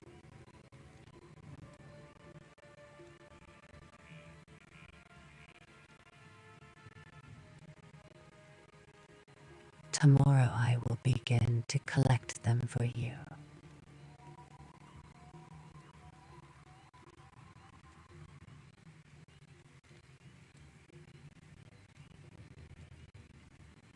No, tonight, Mariko-san. I must start now.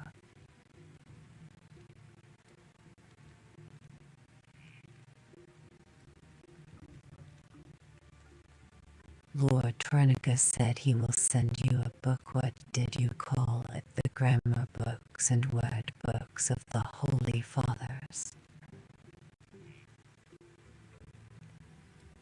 How long will that take?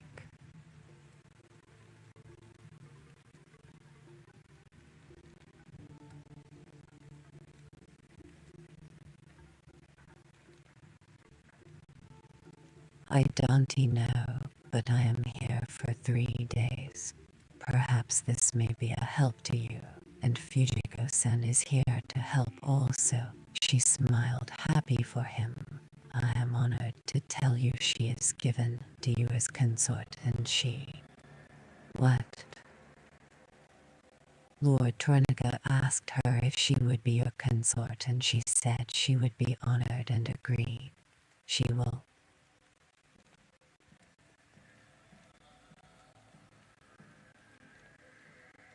But I haven't agreed.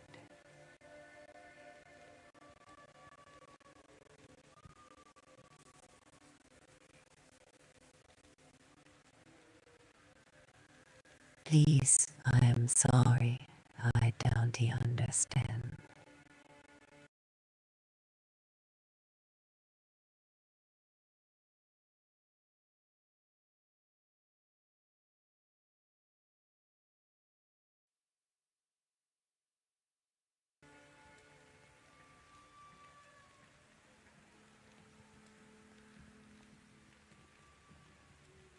I don't want her either as consort or around me. I find her ugly.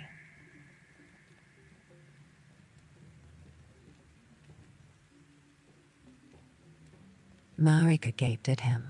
But what has that got to do with consort?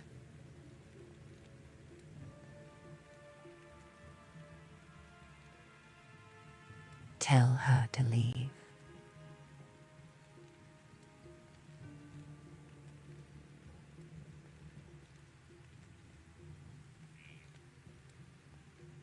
But Engine-san, you can't refuse. That would be a terrible insult to Lord Trenica. To her, to everyone. What harm has she done you? None at all. Yusuji Fujiko's concern. You listen to me. Blackthorn's words ricocheted around the veranda and the house.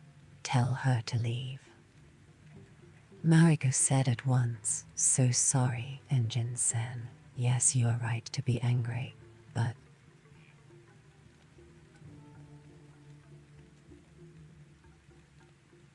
Terrible that one man can threaten to bury a whole village just to teach me Japanese, and as to consorts, that's worse than slavery, and it is a goddamned insult to arrange that without asking me in advance. I am not angry, Blackthorn said icily. Can't you people get it through your heads? I am tired of being a puppet. I don't want that woman around. I want my ship back and my crew back, and that is the end of it. I am not staying here 6 months, and I detest your customs. It has got curse. Departure after I've given him my sword, and secondly, you are totally responsible for settling the engines and docilely in Enjiro. What is the matter now? Marika was asking herself helplessly. What has ugliness to do with consort? And anyway, Fujiko's not ugly. How can he be so incomprehensible? Then she remembered Tornike's admonition. Mariko-san, you are personally responsible. Firstly, that Yabu-san doesn't interfere with my... I'll do my best, sire, but I am afraid the engine-sen baffles me. Treat him like a hawk. That is the key to him. I tame a hawk in 2 days. You've 3. She looked away from Blackthorn and put her wits to work. He do seem like a hawk when he is in a rage, she thought. He has the same screeching, senseless ferocity, and when not enraged, the same haughty, unblinking stare, the same total self-centeredness, with exploding viciousness never far away. Would be considered a great honor. I agree, you're completely right. You've been imposed upon terribly, and you are quite right to be angry, she said soothingly. Yes, and certainly Lord Torniga should have asked, even though he doesn't understand your customs. But it never occurred to him that you would object. He only tried to honor you as he would a most favored samurai. He made you a hatamoto, that is almost like a kinsman, in Jinsan. There are only about 1,000 hatamoto in all the Kwanto. And as to the Lady Fujiko, he was only trying to help you. The Lady Yusachi Fujiko would be considered among us in Jinsen. This way. Because her lineage is ancient and she is very accomplished. Her father and grandfather are daimyos. Of course she is samurai. And of course, Mariko added delicately, you would honor her by accepting her. And she does need a home and a new life. Wei. She is recently widowed. She is only 19 and Jinsen. Poor girl, but she lost a husband and a son and is filled with remorse. To be formal consort to you would give her a new life. What happened to her husband and son? Mariko hesitated, distressed at Blackthorn's impolite directness. But she knew enough about him by now to understand that this was his custom and not meant as lack of manners. They were put to death in Jinsen. While you are here, you will need someone to look after your house. The Lady Fujiko will. Why were they put to death? Her husband almost caused the death of Lord Torniga. Please, Khan. Torniga ordered their deaths. Yes. But he was correct. Ask her, she will agree, and Jinsen. How old was the child? A few months, and Jinsen. Torniga had an infant put to death for something the father did. Lord, this is our custom. Yes, it is our custom. Please be patient with us. In some things we are not free. Our customs are different from yours. You see, by law, we belong to our liege lord. By law, a father possesses the lives of his children and wife and consorts and servants. By law, his life is possessed by his liege. So a father can kill anyone in his house. Yes. Then you're a nation of murderers.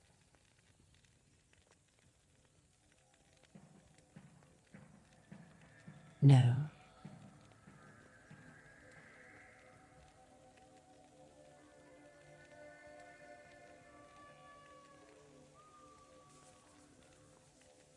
But your custom condones murder. I thought you were Christian.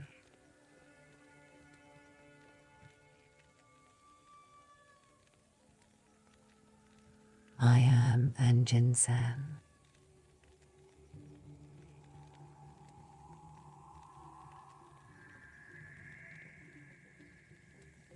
What about the commandments?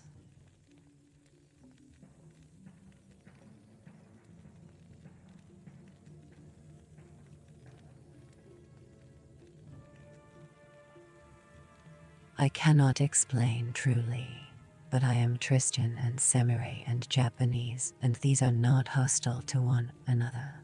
To me, they're not. Please be patient with me and with us. Please.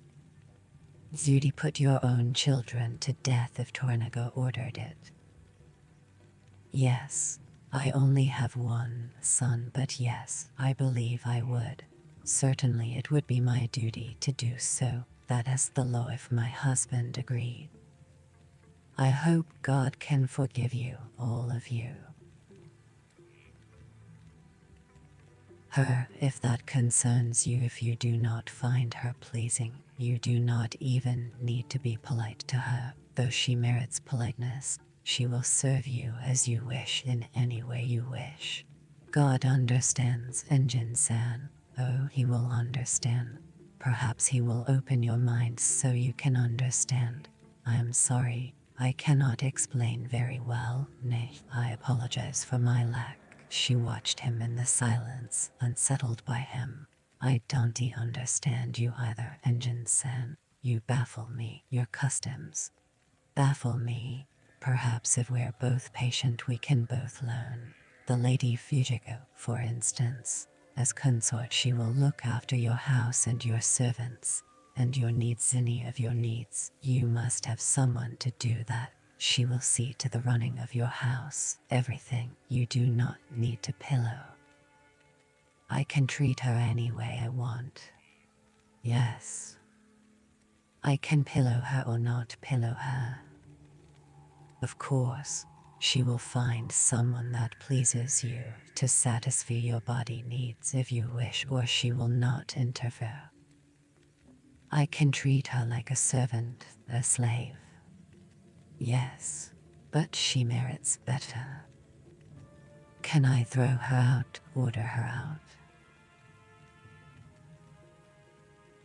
If she offends you, yes.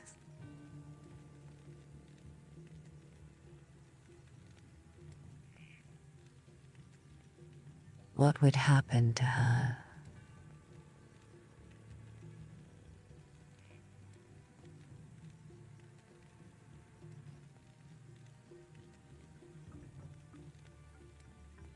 Normally she would go back to her parents' house in disgrace, who may or may not accept her back. Someone like Lady Fujiko would prefer to kill herself before enduring that shame. But you should know, true samurai are not permitted to kill themselves without their lord's permission. Some do, of course, but they've failed in their duty and aren't worthy to be considered samurai. I would not kill myself, whatever the shame, not without Lord Tornaga's permission or my husband's permission. Lord Tornaga has forbidden her to end her life. If you send her away, she'll become an outcast. Why won't her family accept her back? Mariko sighed. So sorry, Engine-san, but if you send her away, her disgrace will be such that no one will accept her. Because she is contaminated from being near a barbarian. Oh no, Engine-san, only because she had failed in her duty to you, Mariko said at once. She is your consort now. Lord Tornaga ordered it and she agreed. You are master of a house now. Am I? Oh yes, believe me, Engine-san, you have privileges. And as a Hatamoto you are blessed and well off. Lord Tornaga's given you a salary of 20 koku a month. For that amount of money a samurai would normally have to provide his lord with himself and 2 other samurai, armed, fed, and mounted for the whole year, and of course pay for their families as well. But you don't have to do that. I beg you, consider Fujiko as a person, Engine-san. I beg you to be filled with Christian charity. She is a good woman. Forgive her ugliness. She'll be a worthy consort. She hasn't a home. You won't have her as consort. Be merciful. Accept her and then, as head of the house, according to our law, kill her. Yes, this is her home. Mariko took hold of herself. I beg you to accept her formally. She can help you greatly, teach you if you wish to learn. If you prefer, think of her as nothing as this wooden post or the shoji screen, or as a rock in your garden, anything you wish, but allow her to stay. If that is the only answer you have, isn't it? Kill. No, Engine-san, but life and death are the same thing. Who knows, perhaps you'll do Fujiko a greater service by taking her life. I'd as you're right now before all the law, you're right. If you prefer to make her outcast, that too is your right. So I'm trapped again, Blackthorn said. Either way she is killed. If I don't learn your language, then a whole village is butchered. If I don't do whatever you want, some innocent is always killed. There's no way out. There's a very easy solution, Engine-san. Die. You do not have to endure the unendurable. Suicide is crazy and a mortal sin. I thought you were a Christian. Monster nicht even attempt to kill him, and today you'll be in heaven or hell. I said I am, but for you, Engine-san, for you there are many ways of dying honorably without suicide. You sneered at my husband for not wanting to die fighting. Nay, that is not our custom. But apparently it is yours, so why don't you do that? You have a pistol. Kill Lord Yeb, you believe he is sick. He looked at her, hating her serene features, seeing her loveliness through his hate. It is weak to die like that for no reason. Stupid is a better word. You say you're Christian, so you believe in the Jesus child in God and in heaven. Death shouldn't frighten you, as to no reason. It is up to you to judge the value or non-value. You may have reason enough to die. I am in your power, you know it, so do I. Never happen ever again, never, not this sunset, never in all infinity. Lose yourself in it, make yourself one with nature, and do not worry about karma, yours, mine, or that of the village. Marika leaned over and touched him compassionately. Engine-san, forget the village. 1,000 million things can happen before those 6 months occur. A tidal wave or earthquake, or you get your ship and sail away, or Yeba dies, or we all die, or who knows, leave the problems of God to God and karma to karma. Today you're here and nothing you can do will change that. Today you're alive and here and honored and blessed with good fortune. Look at this sunset, it is beautiful. Nay, this sunset exists. Tomorrow does not exist. There is only now. Please look. It is so beautiful and it will. He found himself beguiled by her serenity and by her words. He looked westward. Great splashes of purple, red, and black were spreading across the sky. He watched the sun until it vanished. I wish you were to be consort, he said. I belong to Lord Buntero, and until he is dead I cannot think or say what might be thought or said. Karma, thought Blackthorn. Do I accept karma, mine, hers, theirs? The night is beautiful, and so is she, and she belongs to another. Yes, she is beautiful and very wise. Leave the problems of God to God and karma to karma. You did come here uninvited. You are here. You are in their power.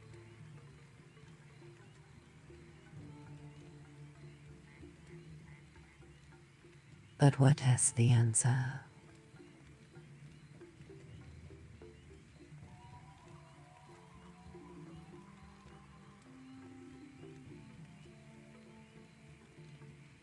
The answer will come, he told himself, because there's a God in heaven, a God somewhere.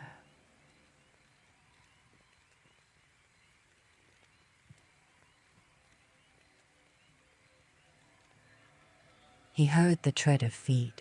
Some flares were approaching up the hill, 20 samurai, Oma at their head. I am sorry, Engine-san, but Omasin orders you to give him your pistols. Tell him to go to hell.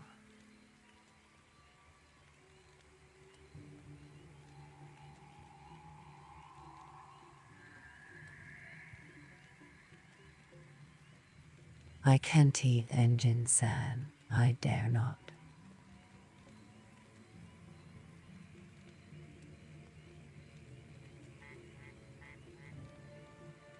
And now stood on the veranda, white-faced, behind Blackthorn.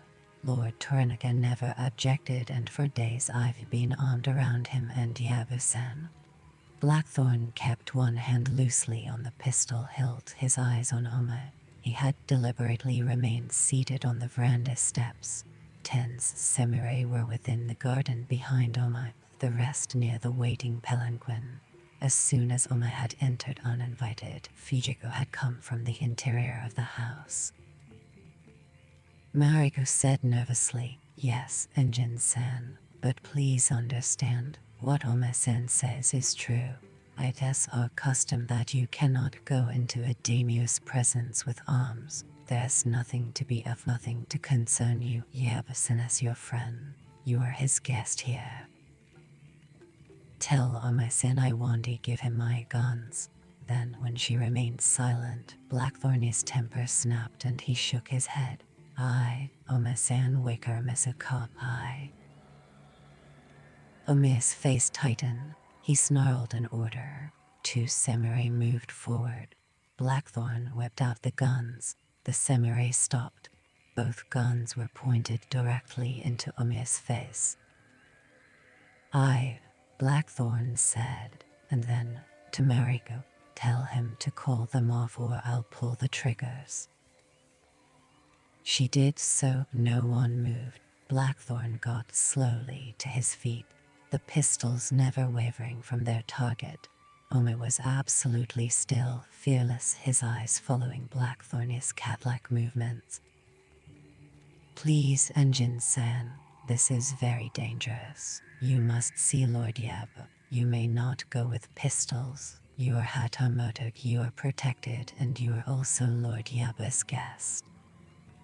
Tell Oma-sen if he or any of his men come within 10 feet of me, I'll blow his head off."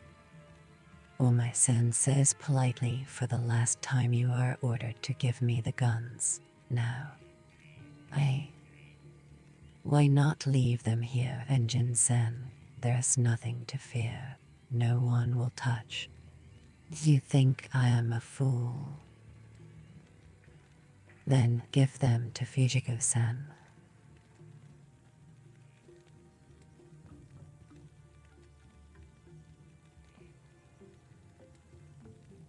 What can she do? He'll take them from her and I'll take them, then I am defenseless.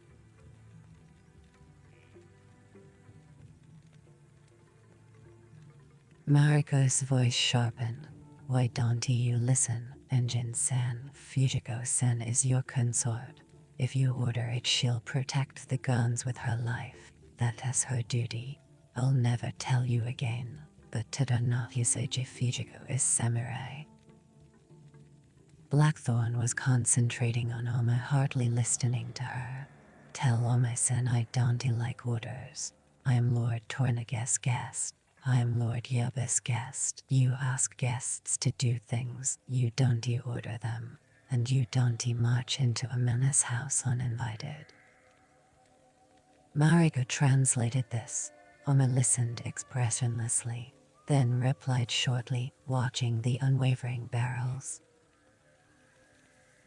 He says, Kasugai Oma, I would ask for your pistols and ask you to come with me because Kasugai Yabusema orders you into his presence. But Kasugai Yabusema orders me to order you to give me your weapons. So sorry, Engine-san. For the last time I order you to give them to me. God.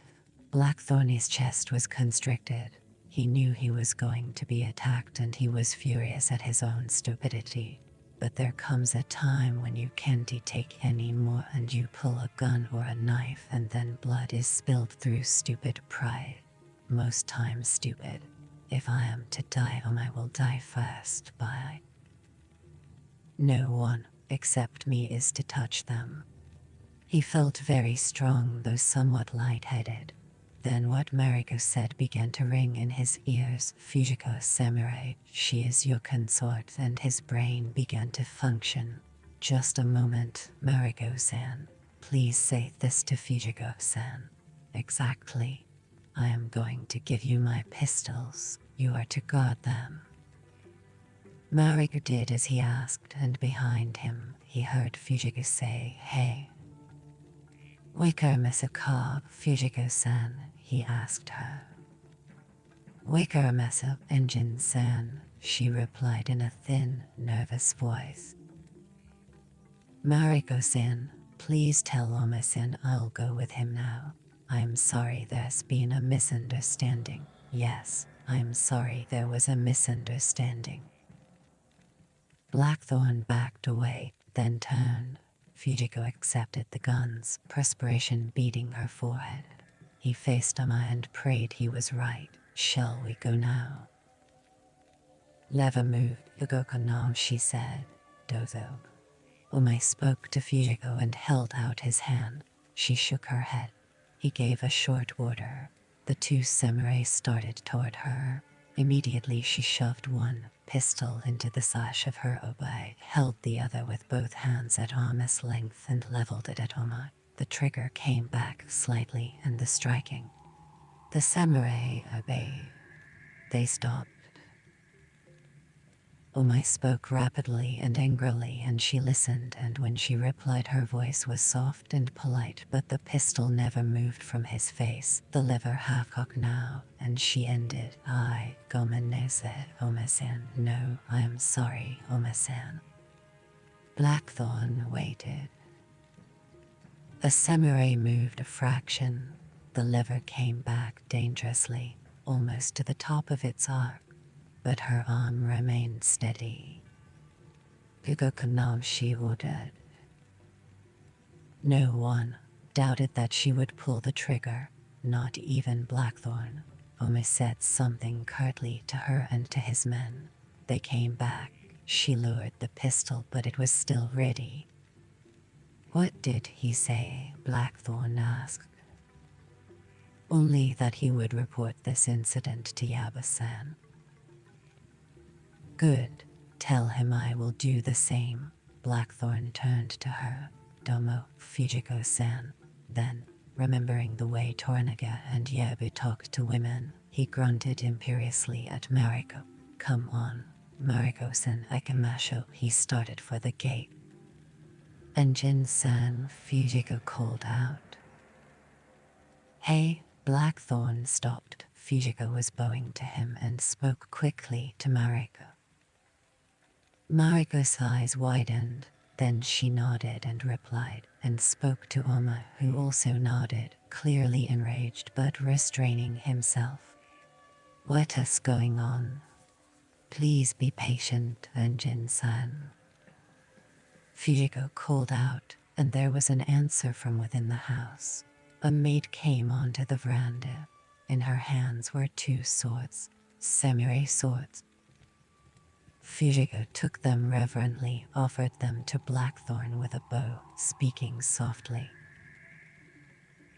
Swords, she asks if you would consider using these, unworthy though they are, until you buy your own.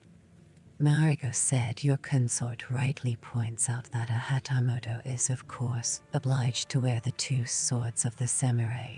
More than that, it is his duty to do so. She believes it would not be correct for you to go to Lord Yabu without swords, that it would be implied.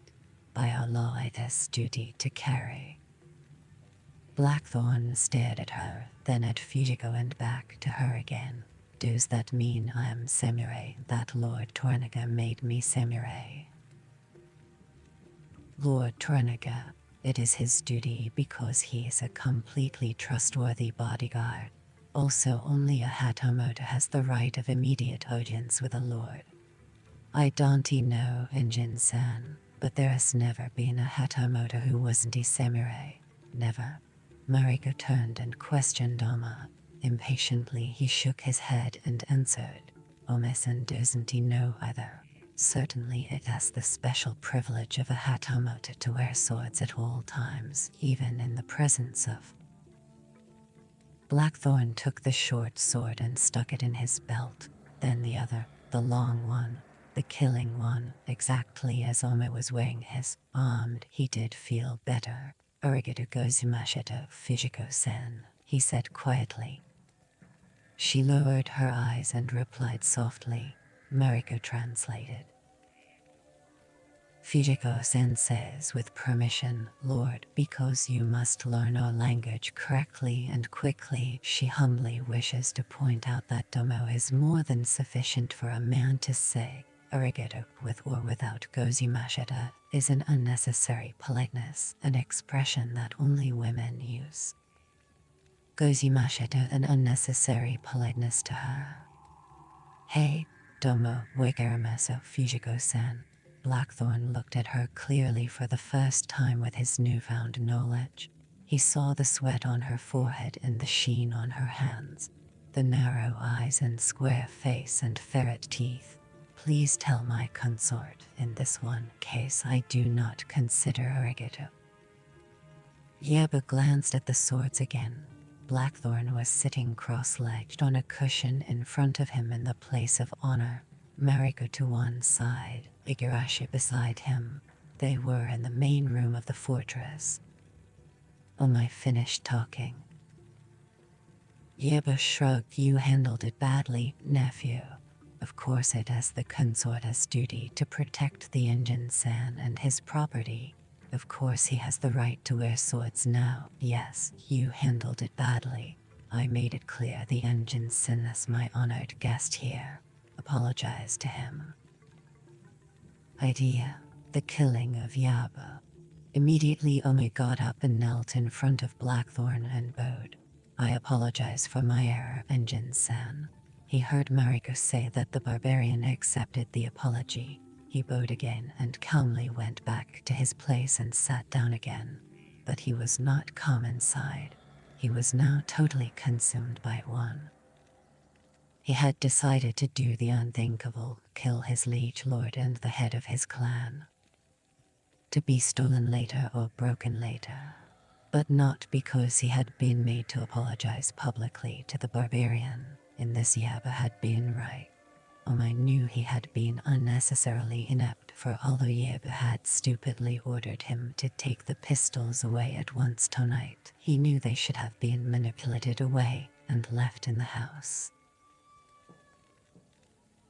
And the engine-san had been perfectly correct to give the pistols to his consort, he told himself, just as she was equally correct to do what she did.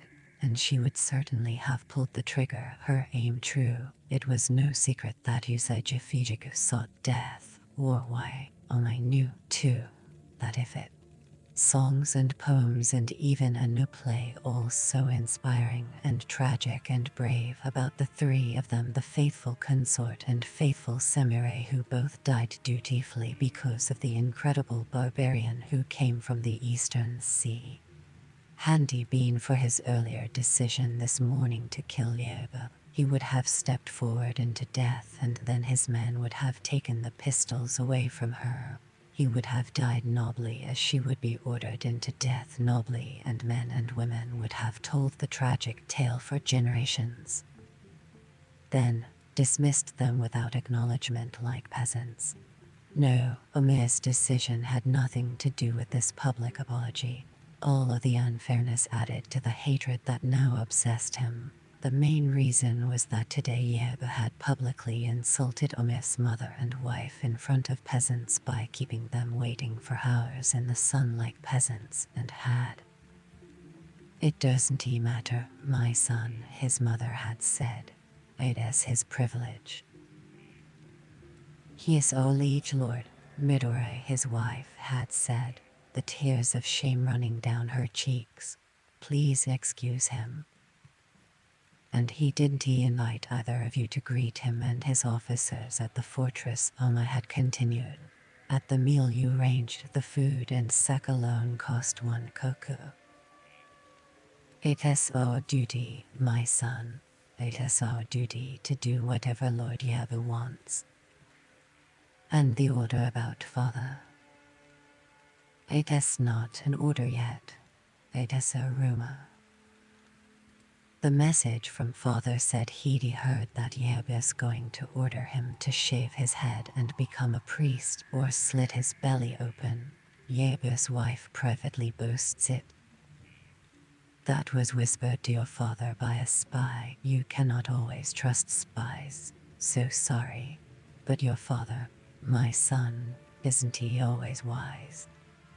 What happens to you, mother, if it isn't he a rumor? Whatever happens is karma. You must accept karma. No, these insults are unendurable. Please, my son, accept them. I gave Yaba the key to the ship, the key to the engine sen, and the new barbarians, and the way out of Tornagas' trap. My help has brought him immense prestige.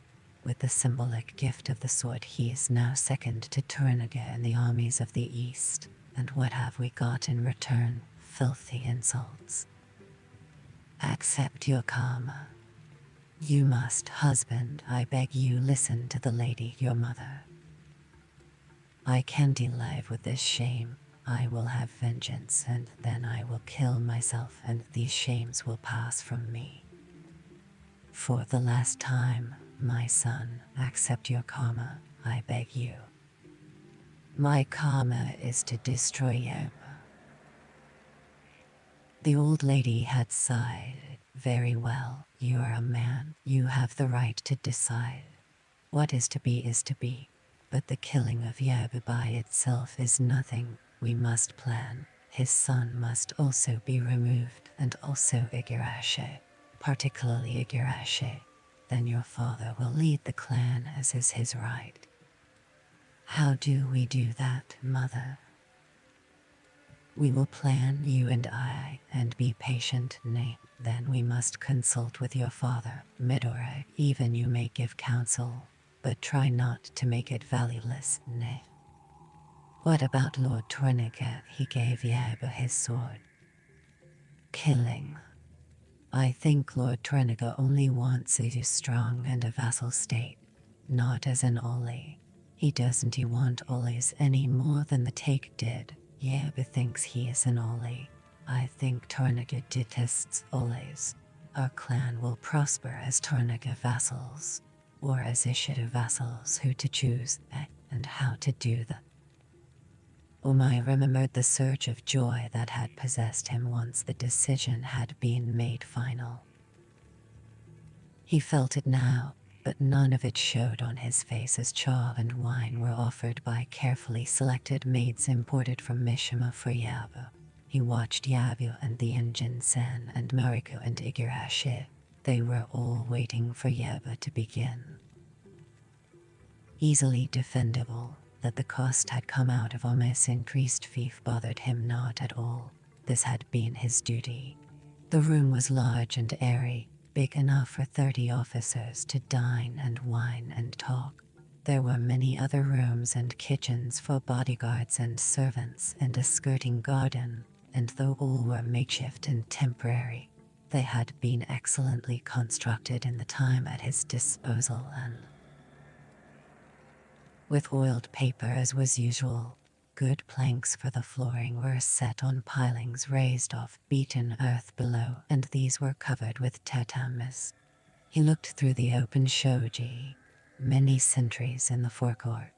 A stable. The fortress was guarded by a ditch. The stockade was constructed of giant bamboos lashed tightly. Big central pillars supported the tiled roof. Walls were light sliding shoji screens, some shuttered, most of them covered. At Yaba's command, Homa had ransacked 4 villages for materials to construct this and the other house, and Igarashi had brought quality tatamis and futons and things unobtainable in the village. Each lord to escape. Omai was proud of his work, and the bivouac camp for 3,000 samurai had been made ready on the plateau over the hill that guarded the roads that led to the village and to the shore. Now the village was locked tight and safe by land. From the sea there would always be plenty of warning for it. But I have no liege lord. Whom shall I serve now? Omai was asking himself. Ikoa Jukyo or Tornaga directly. Would Tornaga give me what I want in return? Or Ishido? Ishida's so difficult to get to, nay, but much to tell him now. They arrived, and how these outlanders were to be neutralized if they proved treacherous. This afternoon Yaoba had summoned Igarashi Omai and the 4 chief captains and had set into motion his clandestine training plan for the 500-gun samurai. Igarashi was to be commander, Omai was to lead one of the hundreds.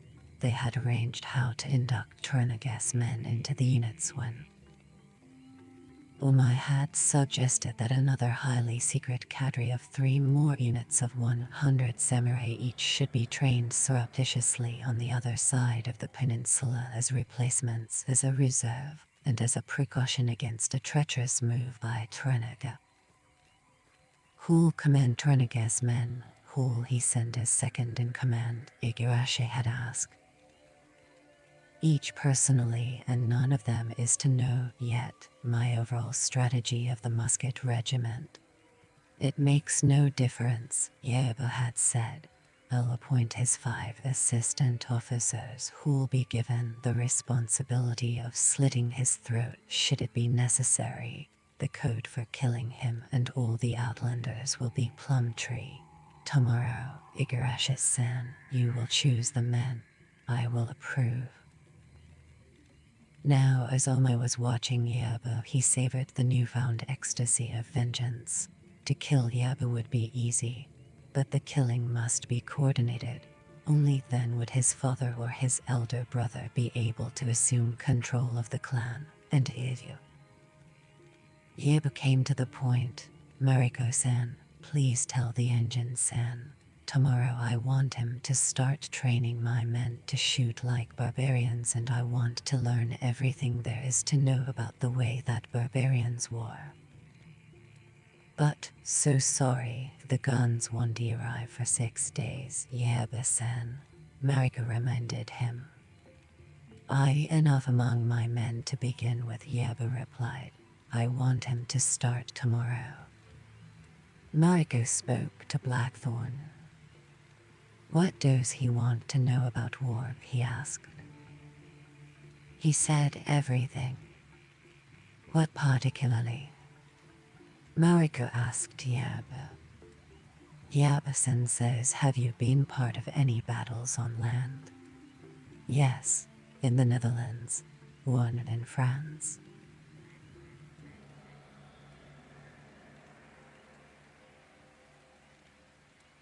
Yaoba-san says, excellent. He wants to know European strategy. He wants to know how battles are fought in your lands, in detail. Old man had said that knowledge is essential, isn't it, to know how the heathen war. Every father must protect his flock. And are not our glorious conquistadors the blessed spearhead of Mother Church and Haven Ti being with them in the front of the fighting in the New World and the Philippines? Fight, and how to beat them, how they could beat us.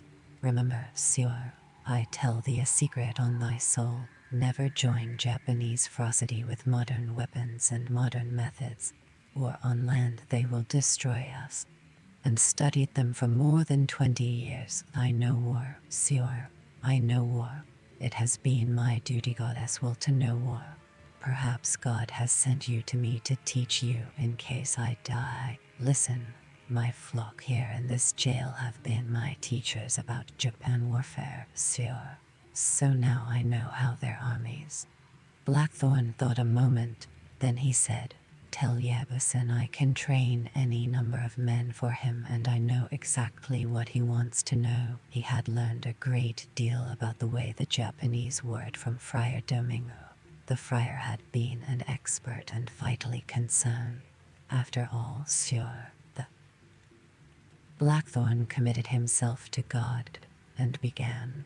Tell Lord Yaoba I can help him very much, and Lord Tornaga. I can make their armies unbeatable. Lord Yaoba says if your information proves useful, Engine-san, he will increase your salary from Lord Tornaga's 240 koku to 500 koku after 1 month.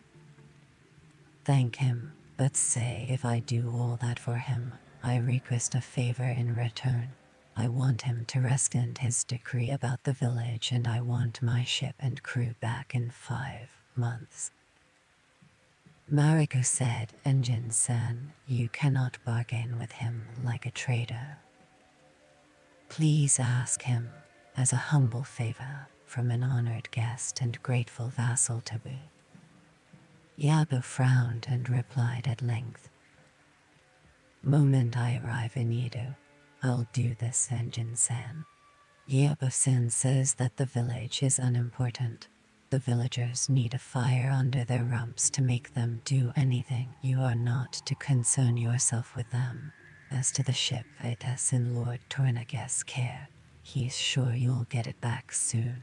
He asked me to put your request to Lord Tornaga. Please apologize to Lord Yabu, but I must ask him to rescind the decree tonight. He's just said no, Engine-san. It would not be good manners. Yes, I understand, but please ask him again. It is very important to me, a petition. He says you must be patient.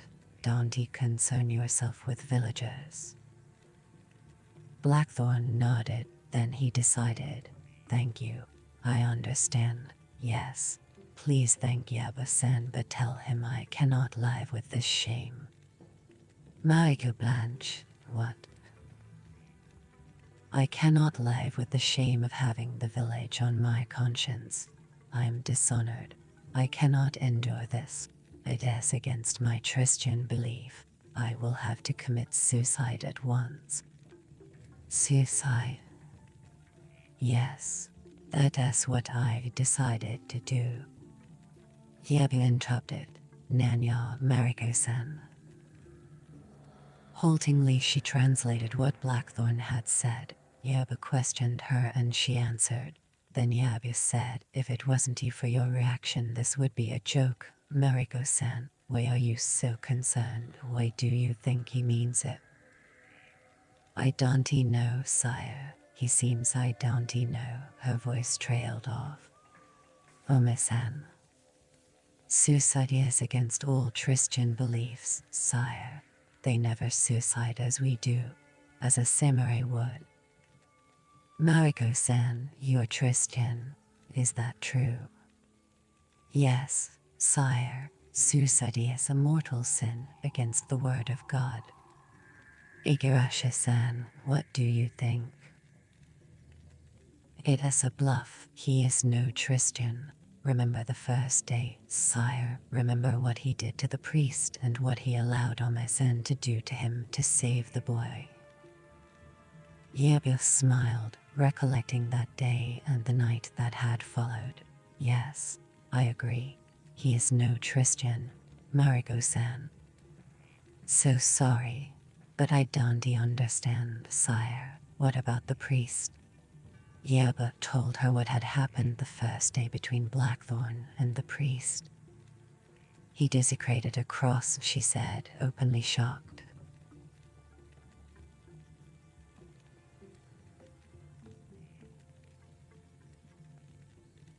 And threw the pieces into the dust. Igarashi added, it is all a bluff, sire. If this thing with the village dishonors him, how can he stay here when Ome-san so dishonored him by pissing on him? What? I am sorry, sire, Mariko said, but again I don't understand. Yabu said to Ome, explain that to her. Ome obeyed. She was disgusted by what he told her but kept it off her face. Afterwards the engine-san was completely cowed. Mariko-san, Ome finish, without weapons he'll always be cowed. Yabu sipped some sack. Say this to him, Mariko-san. Suicide is not a barbarian custom. It is against his Christian god. So how can he suicide? Mariko translated. Yabu was watching carefully as Blackthorn replied. Right to live according to our customs or law. The engine-san apologizes with great humility, but he says, custom or not, God or not, the shame of the village is too great to bear. He says that he is in Japan. He's Hatomoto and has the right to live according to our laws. Her hands were trembling. That is what he said, Yabu-san. The barbarians have no rights. She said Lord Tornica made him Hatomoto. That gives him the right, nay. A breeze touched the shoulders, rattling them.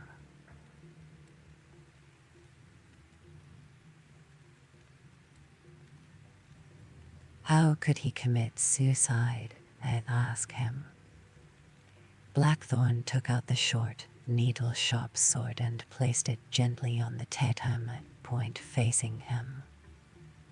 Igarashi said simply, "It is a bluff. Who ever heard of a barbarian acting like a civilized person?" Stop the rising tide of his own pleasure. What is your counsel, Ome-san? He asked throatily. Yabu frowned, his heartbeat slowed by the excitement. He is a brave man, Igarashi-san.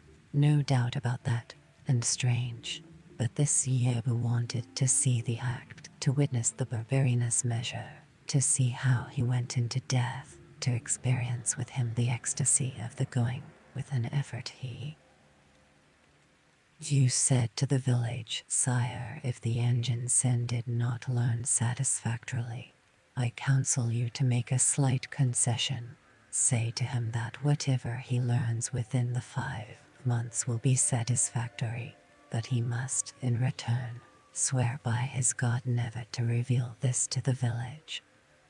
But he is not Tristan. How will that oath bind him? Will have learned very much in 5 months. Thus your honor is saved. His if it exists or not is also saved. You lose nothing, gain everything.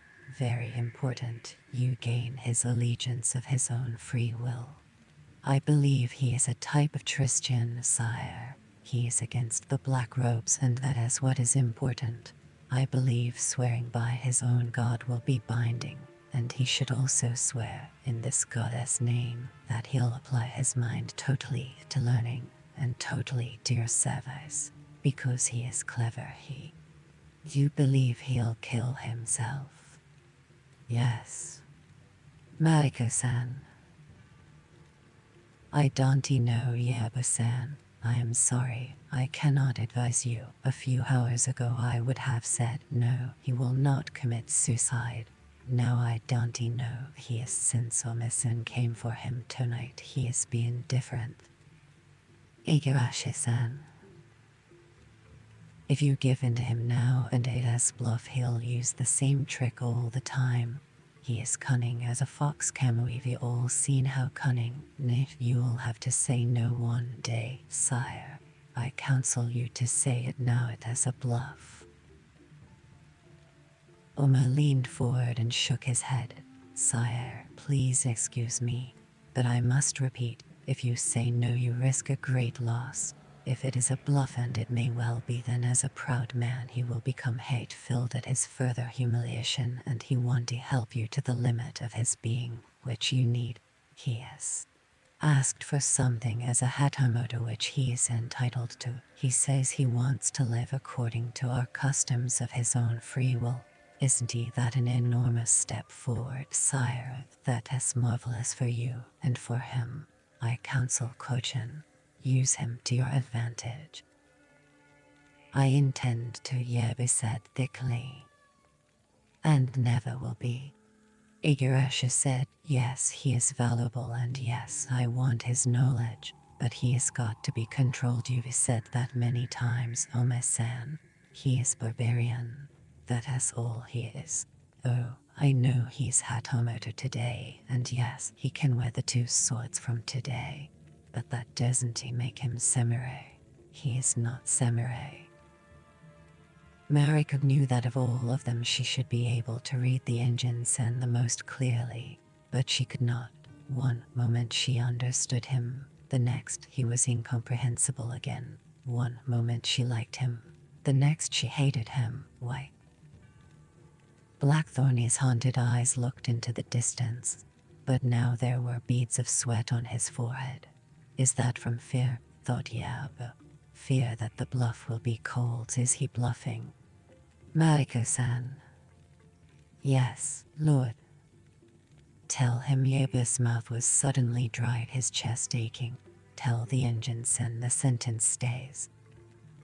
Sire, please excuse me, but I urge you to accept Thomasina's advice. Yabba did not look at her, only at Blackthorn. The vein in his forehead pulsed. The engine-sen says he has decided. So be it. Let us see if he is barbarian or Hatomodo. Mariko's voice was almost imperceptible. Engine-san, Yaba-sen says the sentence stays. I'm sorry. Blackthorn heard the words, but they did not disturb him. He felt stronger and more at peace than he had ever been, with a greater awareness of life than he had ever had. God, through Mariko as medium, there is an easy solution, Dai. To survive here you must live according to our customs. While he was waiting, he had not been listening to them or watching them. The commitment had been made. The rest he had left to God. He had been locked in his own head, hearing the same words over and over, the same that had given him the clue to life here, the words that surely had been sent from. The sentence stays. So now I must die. I should be afraid, but I am not. I don't know. I know only that once I truly decided that the sole way to live here as a man is to do so according to their customs, to risk death, to die, perhaps to die, that suddenly the fear of death was gone. Life and death are the same. Leave karma to karma. I am not afraid to die. Beyond the shoji, a gentle rain had begun to fall. He looked down at the knife. I had a good life, he thought. His eyes came back to Yeb.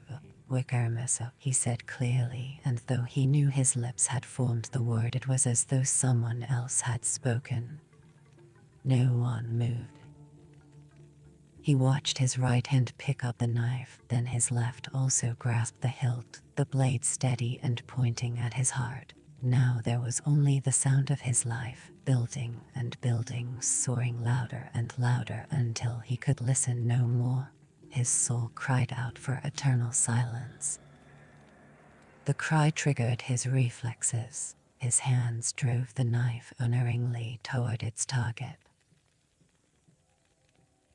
Losing, then Igarashi helped. Together they halted the blow. The knife was taken away. A thin trickle of blood ran from the skin over Blackthorn's heart where the point of the knife had entered. Oma had been ready to stop him, but he was unprepared for the suddenness and ferocity of Blackthorn's thrust, and as Oma's left hand caught the blade and his right the haft, pain bit into him and blood spilled from his left hand. He fought the power of the thrust with all his strength. He was. Mariko and Yaba had not moved. Yaba said, say to him, whatever he learns is enough. Mariko-san, order him out. Ask the engine-sen to swear as Ome-sen said. Everything as Ome-sen said. Blackthorn came back from death slowly. He stared at them and the knife from an immense distance, without understanding. Then the torrent of his life rushed back, but he could not grasp its significance, believing himself dead and not alive. Engine-san, engine-san. He saw her lips move and heard her words, but all his senses were concentrated on the rain and the breeze. Yes, his own voice was still far off, but he smelled the rain and heard the droplets and tasted the sea salt upon the air. I am alive, he told himself in wonder. I am alive, and that has real rain outside and the wind is real, and from the north there's a real brazier with real coals, and if I pick up the cup it will have real liquid in it and it will have taste. I am not dead. I am alive. Were he? The others sat in silence, waiting patiently, gentle with him to honor his bravery. No man in Japan had ever seen what they had seen. Each was asking silently, what is the ensign going to do now? Will he be able to stand by himself and walk away, or will his spirit leave him? How would I act if I... Remembering. Silently, a servant brought a bandage and bound Oma's hand where the blade had cut deeply, staunching the flow of blood. Everything was very still. From time to time, Mariko would say his name quietly as they sipped cho or sak, but very sparingly, savoring the waiting, the watching, and the... For Blackthorn, this no life seemed to last forever. Then his eyes saw, his ears heard. Anjin-san. Hey, he answered through the greatest weariness he had ever known. Mariko repeated what Oma had said as though it came from Yobu. She had to say it several times before she was sure that he understood clearly. Blackthorn collected the last of his strength, victory sweet to him. My word is enough, as his is enough. Even so, I'll swear by God as he wants, yes, as Yobu-san will swear by his God in equal honor to keep his side of the bargain. Lord Yobu says yes, he swears by the Lord Buddha. So Blackthorn swore as Yobu wished him to swear. He accepted some cha, never had it tasted so good. The cup seemed very heavy and he could not hold it for long. The rain is fine, isn't it? He said, watching the raindrops breaking and vanishing, astonished by the untoward clarity of his vision. Yes, she told him gently, knowing that his senses were on a plane never to be reached by one who had not gone freely out to meet death and through an unknowing karma, miraculously come back again. Why not rest now, Enjin-san? Lord Yobu thanks you and says he will talk more with you tomorrow. You should rest now. Yes, thank you, that would be fine. Do you think you can stand? Yes, I think so. Yobu-san asks if you would like a palanquin. Blackthorn thought about that. At length he decided that a samurai would try to walk. Him, and this hell, or the beginning of hell. No, thank you, he said, as much as he would have liked to lie down, to be carried back, to close his eyes and to sleep instantly. At the same time he knew he would be afraid to sleep yet, in case this was the dream of after death and the knife not there on the futon but still buried in the real. Slowly, he took up the knife and studied it, glorying in the real feel. Then he put it in its scabbard, everything taking so much time. Sorry I am so slow, he murmured. You mustn't be sorry, Enjin-san. Tonight you are reborn. This is another life, a new life, Mariko said proudly, filled with honor for him. It is given to few to return. Do not be sorry. We know it takes great fortitude. Most men do not have enough strength left afterwards even to stand. May I help? No, thank you. It is no dishonor to be helped. I would be honored to be allowed to help you. Thank you, but I wish to try first. But he could not stand at once. He had to use his hands to get to his knees, and then he had to pause to get more strength. Later he lurched up and almost fell. He swayed but did not fall. Yobu bowed, and Mariko, Oma, and Igarashi. Blackthorn walked like a drunk for the first few paces. He clutched a pillar and held on for a moment, then he began again.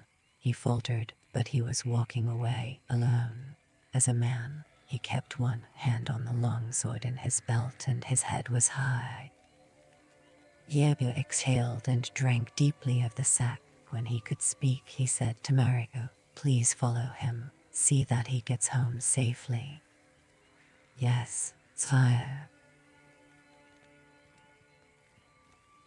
When she had gone, Yobu turned on Igarashi. "You manure pile full."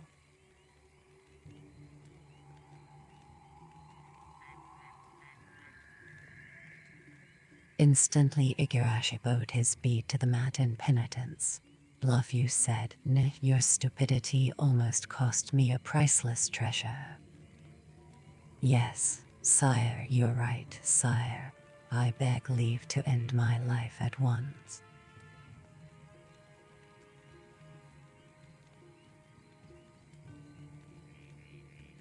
That would be too good for you. Go and live in the stables until I send for you. Sleep with the stupid horses. You're a horse-headed fool. Yes, sire. I apologize, sire.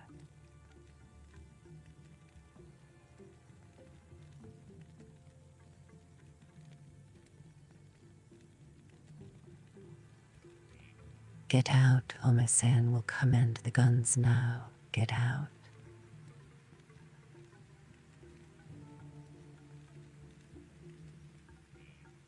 Around me, the candles flickered and spluttered. One of the maids spilled the tiniest drop of sec on the small lacquered table in front of Yabu, and he cursed her eloquently. The others apologized at once. He allowed them to placate him and accepted more wine. Bluff, bluff, he said. Fool, why do I have fools? Omai said nothing, screaming with laughter inside. But you're no fool, Omi-san. Your counsel is valuable. Your fief has doubled from today. 6,000 koku. For next year, take 30 rai around Enjuro as your fief. Omai bowed to the fudan. Yabu deserves to die, he thought scornfully. He is so easy to manipulate. I deserve nothing, sire. I was just doing my duty. Yes, but a liege lord should reward faithfulness and duty. Yabu was wearing the Yoshitomo sword tonight. It gave him great pleasure to touch it. Suzu, he called to one of the maids. Send Tsukumoto here. How soon will war begin? Ome asked. This year. Maybe you have 6 months, perhaps not. Why? Perhaps the Lady Marika should stay more than 3 days to protect you. Anyway. She is the mouth of the engine-san. In half a month with her he can train 20 men who can train 100 who can train the rest. Then whether he lives or dies doesn't matter. Why should he die?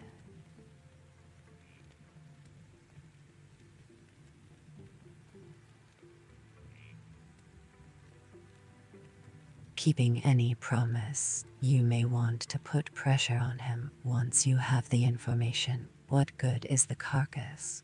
You're going to call the engines in again, his next challenge or the one after, sire. The result may be different next time. Who knows, you may want him to die. Both men knew, as Mariko and Igarashi had known, that for Yabu to swear by any god was meaningless, and of course he had no intention of. None. Adapt their methods to our ways. Yes, it would take at least half a month. Nay.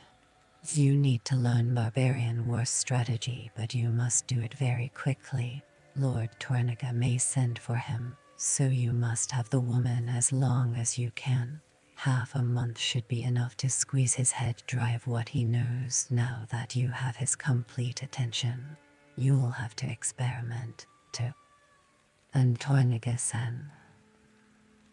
He will agree if it is put correctly to him, sire. He must. The guns are his as well as yours, and her continuing presence here is valuable in other ways.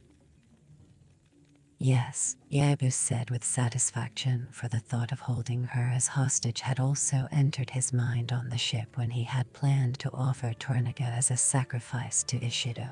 Toda Mariko should be protected, certainly. It would be bad if she fell into evil hands. Yes, and perhaps she could be the means of controlling Hiramatsu, Buntaro, and all their clan, even Tornaga. You draft the message about her. Omai said offhand, my mother heard from Ido today, sire. She asked me to tell you that the Lady Genjigo has presented Tornaga with his first grandson. Yeva was at once attentive. Tornaga's grandson. Could Tornaga be controlled through this infant? The grandson assures Tornaga's dynasty. How can I get the infant as hostage? And Ocheba, the Lady Ocheba, he asked. She has left Yidu with all her entourage 3 days ago. By now she is safe in Lord Ishida's territory. Years. What wouldn't I give to know the answer to that? What wouldn't I give to possess that woman? Yeba thought about Ocheba and her sister, Genjigo. So different. Ocheba, vital, beautiful, cunning, relentless, the most desirable woman in the empire and mother of the heir. Genjigo, her younger sister, quiet, brooding, flat-faced and plain, with a pitilessness that was legend, even now, that had come down to her from their mother, who was one of Gordea's sisters.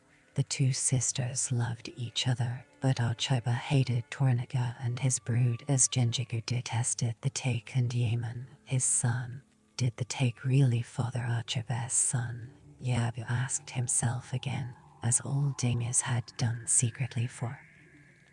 Now that Lady Ochebas no longer hostage in Edith, that could be good and bad, Yabu said tentatively. Nah. Good, only good. Now Ishido and Tornaga must begin very soon. I deliberately omitted the Sama from those two names. The Lady Marika should stay for your protection. See to it. Draft the message to send to Tornaga. Suzu. The maid knocked discreetly and opened the door. Tsukamoto came into the room. Sire. Where are all the gifts I ordered brought from Mishima for Ama-san? They're all in the storehouse, Lord. Here's the list. The 2 horses can be selected from the stables. Do you want me to do that now? Best quality. Total value, 426 cocoa. Also the rock called the waiting stone, value, priceless. No, Ama-san will choose them tomorrow. Yaba glanced at the carefully written list. 20 kimonos, second quality.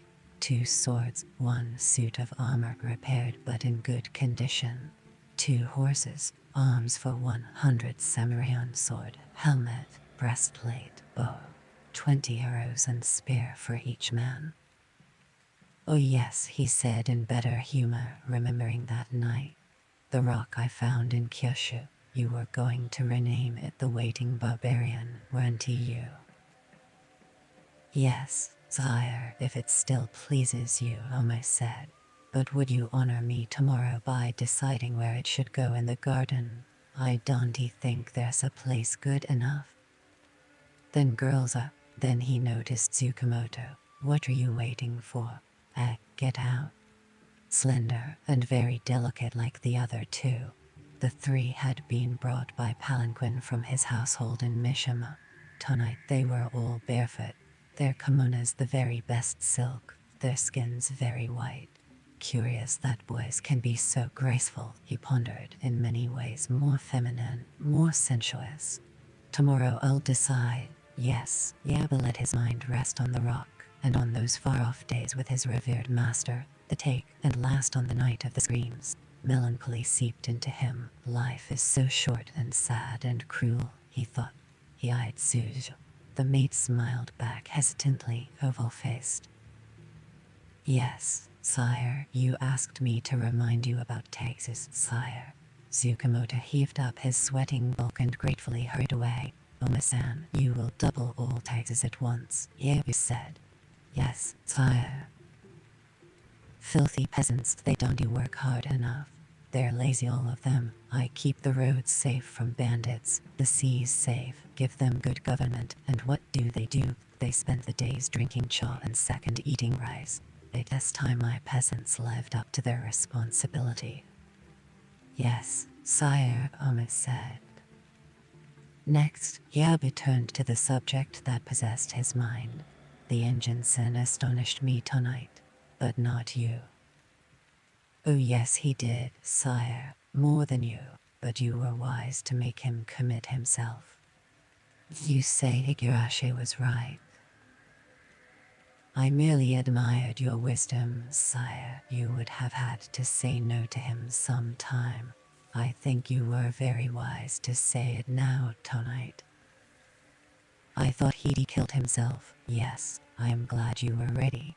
I planned on you being ready. The ensign is an extraordinary man for a barbarian. Nev, a pity he is barbarian and so knave. Yes. Should be taught how to commit seppuku correctly. That'd be something to watch. Nay, see to it. Yes, I agree. The barbarian's days are numbered. Yevion, he accepted sec from Suzu. Half a month, you say. Mariko-sen should stay at least that Ome-san. Then I'll decide about her and about him. He'll need to be taught another lesson soon. He laughed, showing his bad teeth. If the ensign teaches us, we should teach him. Nay, he. Chapter 33. Blackthorn awoke at dawn, alone. At first he was sure he had been dreaming, but her perfume still lingered and he knew that it had not been a dream. A discreet knock. Hey. Oeo, ensign-san, gomenase. A maid opened the shoji for Fujiko, then carried in the tray with cha and a bowl of rice gruel and sweet rice cakes. Oeo, Fujiko-san domo, he said, thanking her. She always came with his first meal personally, opened the net and waited while he ate, and the maid laid out a fresh kimono and tabi and loincloth. He sipped the cha, wondering if Fujiko knew about last night. Her face gave nothing away. Akagadizukob, how are you? Blackthorn asked. Okagasama di genki dizo, ensign-san. Aneta walk very well, thank you, and you? The maid took out his fresh clothes from the concealed cupboard that melted neatly into the rest of the paper-latticed room, then left them alone. Aneta wa yokunumata call, did you sleep well? Hey, ensign-san, arigato gozaimasu. She smiled, put her hand to her head pretending pain, mimed being drunk and sleeping like a stone. Aneta wa. Watashi wa yokunumura.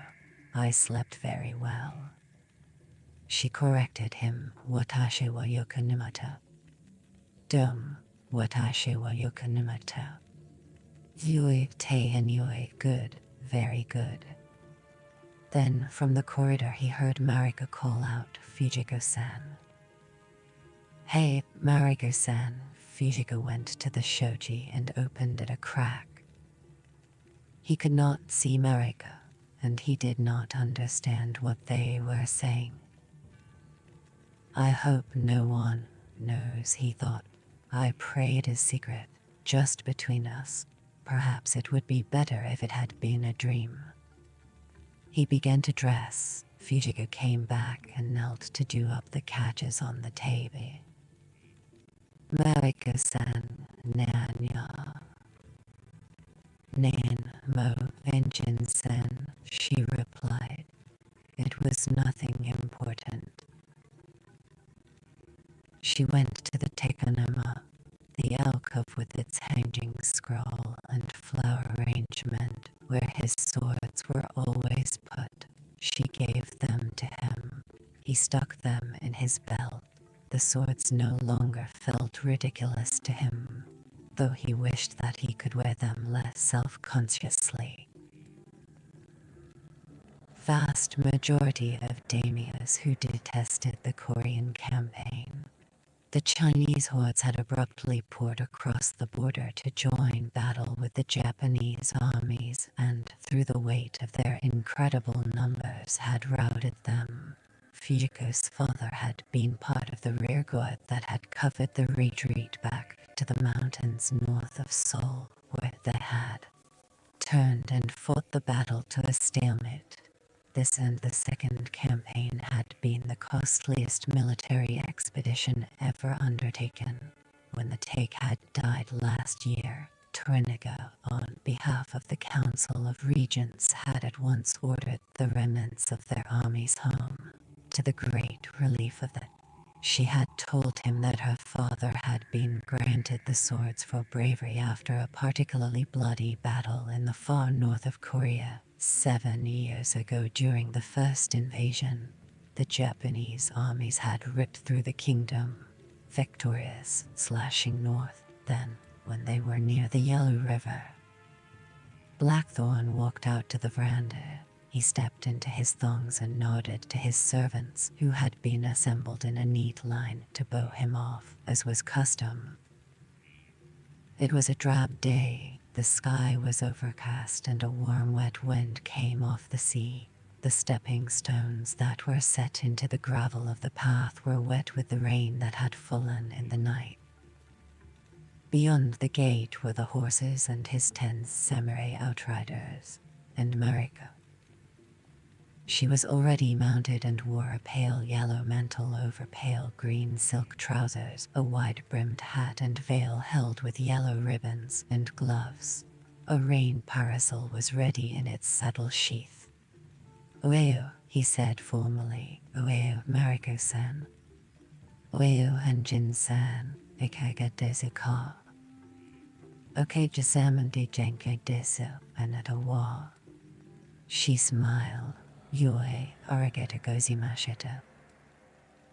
She gave not the faintest hint that anything was different between them, but he expected none, not in public. Knowing how dangerous the situation was, her perfume came over him and he would have liked to kiss her here in front of everyone. "Ikamasho," he said and swung into the saddle, motioning the samurai to ride off ahead. He walked his horse leisurely and Mariko fell into place beside him. When they were alone, he relaxed. "Mariko, hey." "Then," he said in Latin, "thou art beautiful and I love thee. I thank thee, but so much wine last night makes my head to feel not beautiful today, not in truth, and love is a Christian word. Thou art beautiful and Christian, and wine could not touch thee. Thank thee for the lie, Engine-san. Yes, thank thee. No, I should thank thee. Own way. Never way, no way. I thank thee sincerely. If wine and meat make thee so warm and fine and gallant," she said, "then I must tell thy consort to move the heaven and the earth to obtain them for thee every evening. Yes, I would have everything the same always." "Thou art untoward happy today," she said.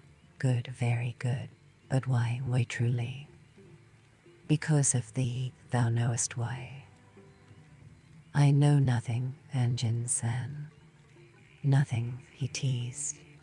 "Nothing." He was taken aback. They were quite alone and safe. "Why doth nothing take the heart out of thy smile?" she asked. "Stupidity, absolute stupidity. I forgot that it is most wise to be cautious. It was only that we were alone and I wanted to speak of it, and in truth to say more. Thou speakest in riddles. I do not understand thee." He was nonplussed again. "Thou dost not wish to talk about it at all." "About what, Engine-san?" "What passed in the night then?" "I passed thy door in the night when my maid, Koi, was with thee." "What?" "We, your consort, and I, we thought she would be a pleasing gift for thee. She pleased thee, did she not?" Blackthorn was trying to recover. Mariko's mate was her size, but younger and never so fair and never so pretty, and yes, it was pitch dark, and yes, his head was fogged with wine, but no, it was not the maid. "That is not possible," he said in Portuguese. "What is not possible, senor?" she asked in the same language. He reverted to Latin again as the outriders were not far away, the wind blowing in their direction. "Please do not joke with me. No one can hear. I know a presence and a perfume." Thou thinkest it was me? Oh, it was not, Engine-san. I would be honored, but I could never possibly, however much I might want to know, Engine-san. It was not me but Koi, my maid. I would be honored, but I belong to another even though he is dead. Yes, but it wasn't to your maid. He bit back his anger. But leave it as thou desirest. Embarrasses thee, she was looking at him with wide, innocent eyes. She pleasured thee, Engine-san. Thou pleasured her. It was my maid, Engine-san, she said placatingly. We anointed her with my perfume and instructed her. No words, only touch. We never thought for a moment thou wouldst consider her to be me. This was not to trick thee, but for thine ease, knowing that discussing things of the pillow still. A joke concerning things of great importance is sometimes without humor. Things of great import will always be treated with great import, but a maid in the night with a man is without import. I do not consider thee without import. I thank thee, I say that equally, but a maid in the night with a man is private and without import. It is a gift from her to him, and sometimes from him to her. Nothing more. Never. Sometimes, but this private pillow matter does not have this vast seriousness of thine. Never. Only when the woman and man join together against the law in this land. He reined in, finally comprehending the reason for her denial. I apologize, he said. Yes, thou art right, and I'm most very wrong. I should never have spoken. I apologize. Why apologize for what? Tell me, Engine-san, was this girl wearing a crucifix? No. I always wear it. Always. A crucifix can be taken off, he said automatically in Portuguese. That proves nothing. It could be loaned like a perfume. Tell me a last truth. Did you really see the girl? Really see her? Of course. Please let us forget I ever. The night was very dark, the moon overcast. Please, the truth, Engine-san. Think, did you really see the girl? Of course I saw her, he thought indignantly. God damn it, think truly, you didn't see her. Your head was fogged. She could have been the maid, but you knew it was Mariko because you wanted Mariko and saw only Mariko in your head, believing that Mariko would want you equally. You're a fool. A goddamned fool. In truth, no, in truth I should really apologize, he said. How do I apologize? There's no need to apologize, Engine-san, she replied calmly. I've told you many times a man never apologizes, even when he is wrong. You were not wrong. Her eyes teased him now. My maid needs no apology. Thank you, he said, laughing. You make me feel less of a fool. The years flee from you when you laugh. The so serious Engine-san becomes a boy again. My father told me I was born old. Were you? He thought so. What does he like? Then, Mariko-san. He was a fine man, a shipowner, a captain. The Spanish killed him at a place called Antwerp when they put that city to the sword. They burned his ship. I was 6, but I remember him as a big, tall, good-natured man with golden hair. My older brother, Arthur, he was just 8. We had bad times. Why? Please tell me, please. It is all very ordinary. Every penny of money was tied into the ship and that was lost, and, well, not long after that, my sister died. She starved to death, really. There was famine in 71, and plague again. We have plague sometimes, the smallpox. You were many in your family. Left more than 2 years ago. 3 of us, he said, glad to talk to take away the other hurt. Willia, my sister, she was 9 when she died. Arthur, he was next. He wanted to be an artist, a sculptor, but he had to become an apprentice stonemason to help support us. He was killed in the Armada. He was 25. Poor fool. He just joined a ship and trained. Such a waste. I am the last of the Blackthorns. Arthur's wife and daughter alive with my wife and kids now. My mother is still alive, and so is old Granny Jacoba. She is 75, and hard as a piece of English oak, though she was Irish. At least they were alive when The ache was coming back. I'll think about them when I start for home, he promised himself, but not until then. There'll be a storm tomorrow, he said, watching the sea. A strong one, Mariko-san. Then in 3 days we'll have fair weather. This is the season of squalls. Mostly it is overcast and rain-filled. When the rains stop it becomes very humid. Then begin the typhoons. I wish I were at sea again, he was thinking. Was I ever at sea? Was the ship real? What is reality, Mariko or the maid? You don't laugh very much, do you, Engine-san? I been seafaring too long. Seamen are always serious. We've learned to watch the sea. We're always watching and waiting for disaster. Take your eyes off the sea for a second and she'll grasp your ship and make her matchwood. I am afraid of the sea, she said. So am I, an old fisherman told me once. The man who's not afraid of the sea'll soon be drowned, for he'll go out on a day he shouldn't he. But we be afraid of the sea, so we be only drowned now and again. He looked at her. Mariko-san. Yes. A few minutes ago Yudi convinced me that. Well, let us say I was convinced. Now I'm not. What is the truth, the haunted? I must know. Ears are to hear with. Of course it was the maid. This maid. Can I ask for her whenever I want? Of course, a wise man would not. Because I might be disappointed next time. Possibly. I find it difficult to possess a maid and lose a maid, difficult to say nothing. Pillowing is a pleasure of the body, nothing has to be said.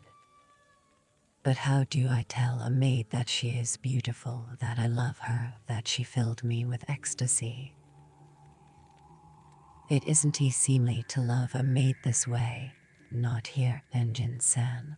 That passion is not even for a wife or a consort. Her eyes crinkled suddenly, but only towards someone like Kiku-san, the courtesan, who is so beautiful and merits this. Where can I find this girl? In the village. It would be my honor to act as your go-between. By Christ, I think you mean it. Of course, a man needs passions of all kinds. This lady is worthy of romance if you can afford her. What does that mean? She would be very expensive. You don't buy love. That type is worth nothing. Love is without price. She smiled. Pillowing always has its price. Always. Not necessarily money, Engine-san.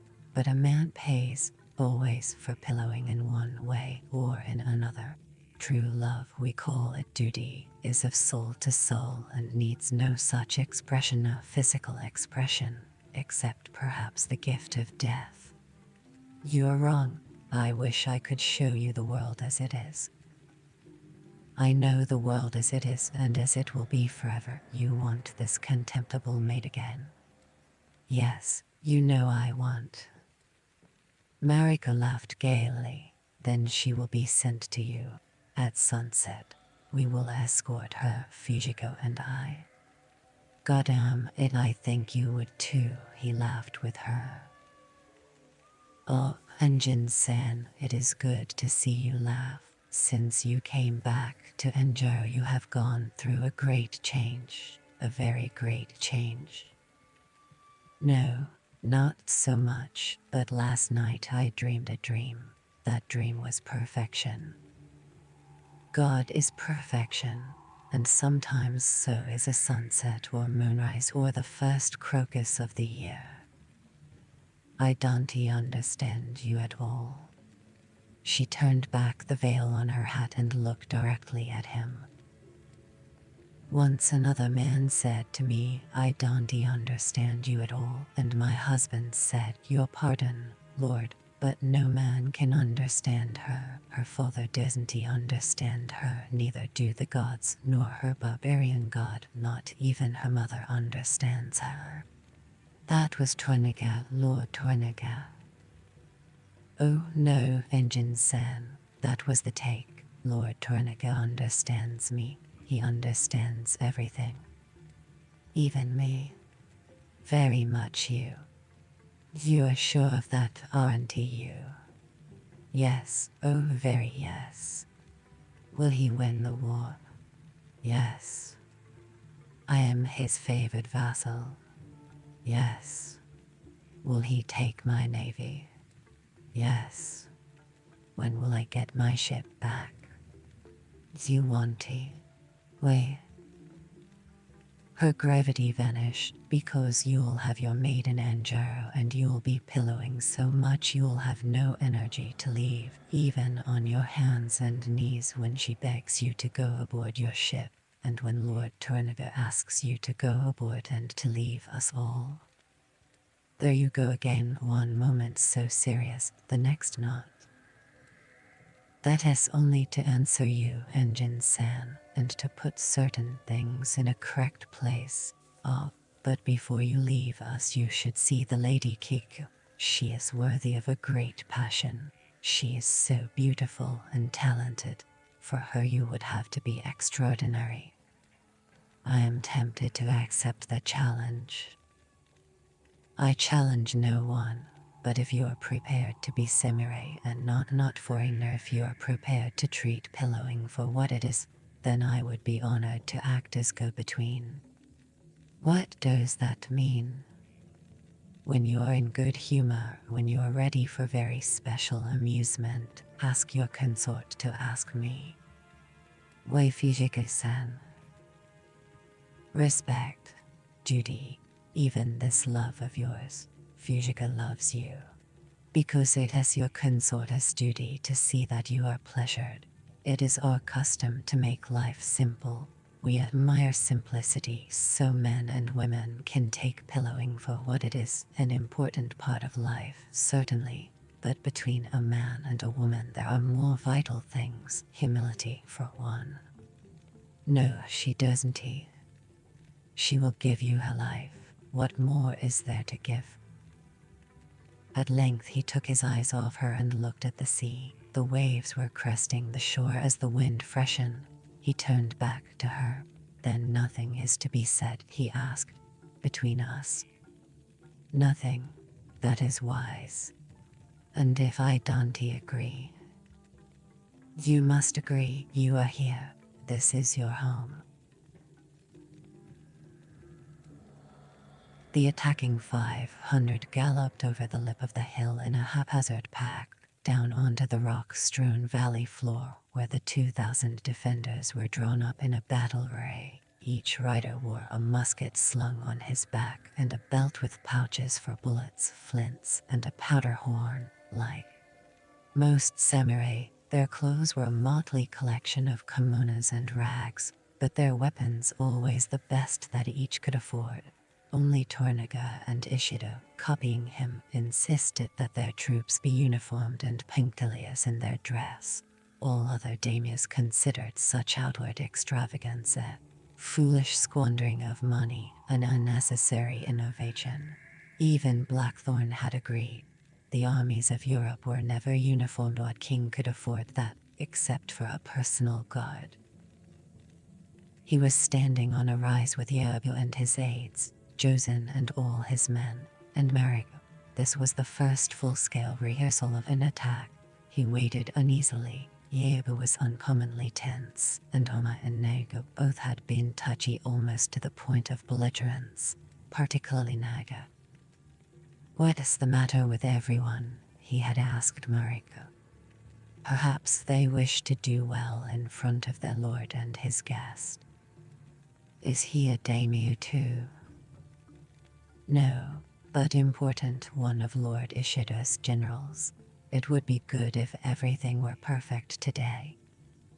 I wish I'd been told there was to be a rehearsal. What would that have accomplished? Everything you could do, you have done. Yes, Blackthorn thought as he watched the 500, but they're nowhere near ready yet. Surely Yabo knows that too. Everyone does, so if there is a disaster, well, that is karma, he told himself with more confidence and found consolation in that thought. The attackers gathered speed and the defenders stood waiting under the banners of their captains, jeering at the enemy as they would normally do, strung out in loose formation, 3 or 4 men deep. Soon the attackers would dismount out of arrow range. Then the most valiant warriors on both. Great battles, soldiers here the same as everywhere, except that here they were more ferocious and many more were prepared to die for their masters than anywhere else on earth.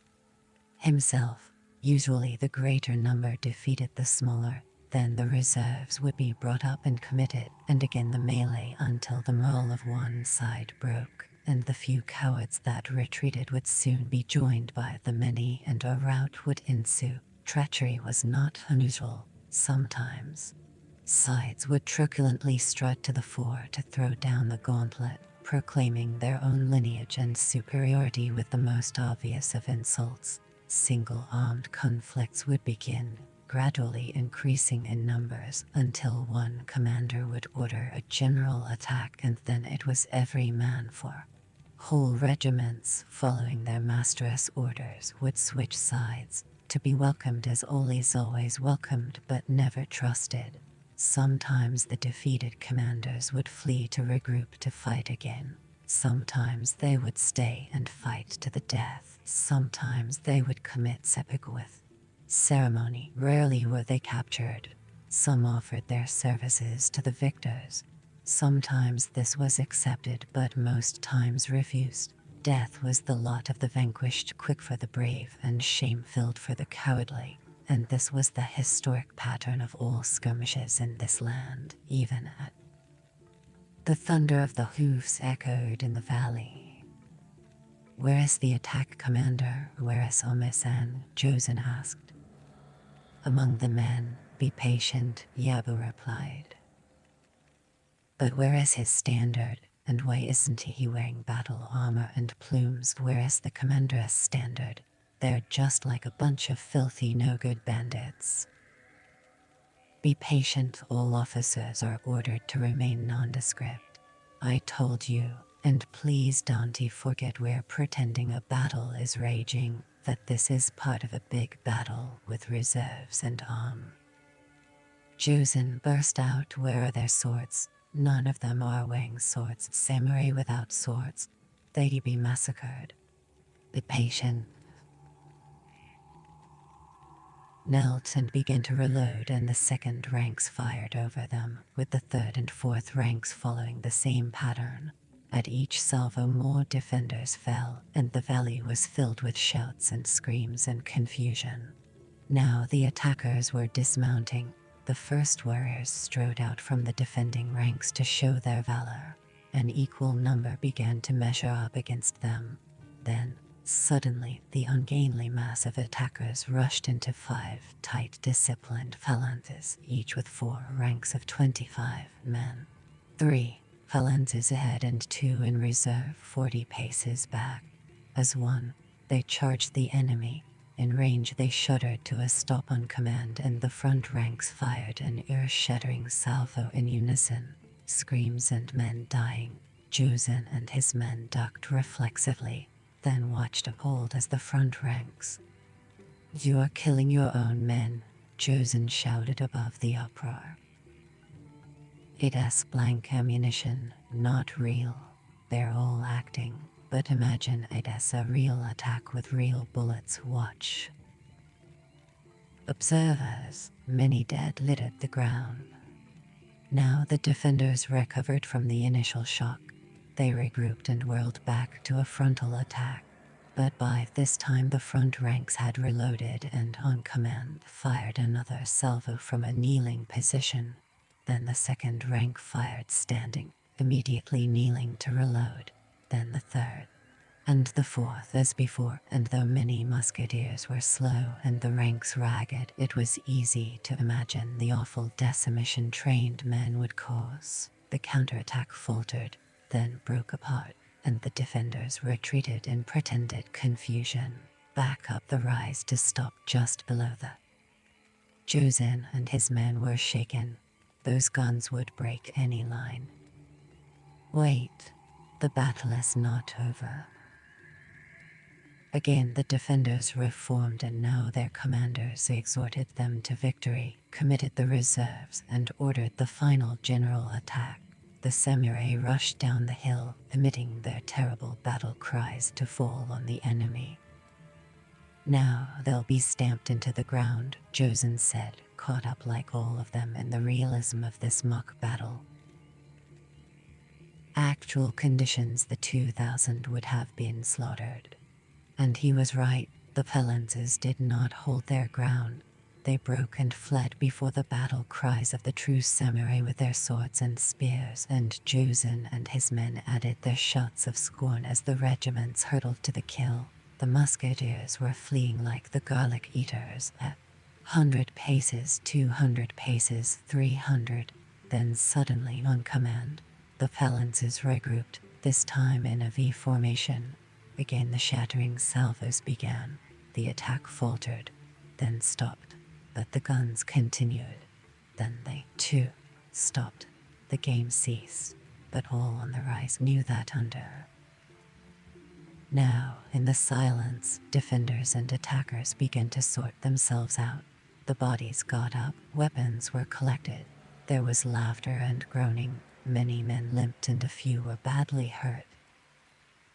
I congratulate you, Yabusama, Juzin said with great sincerity.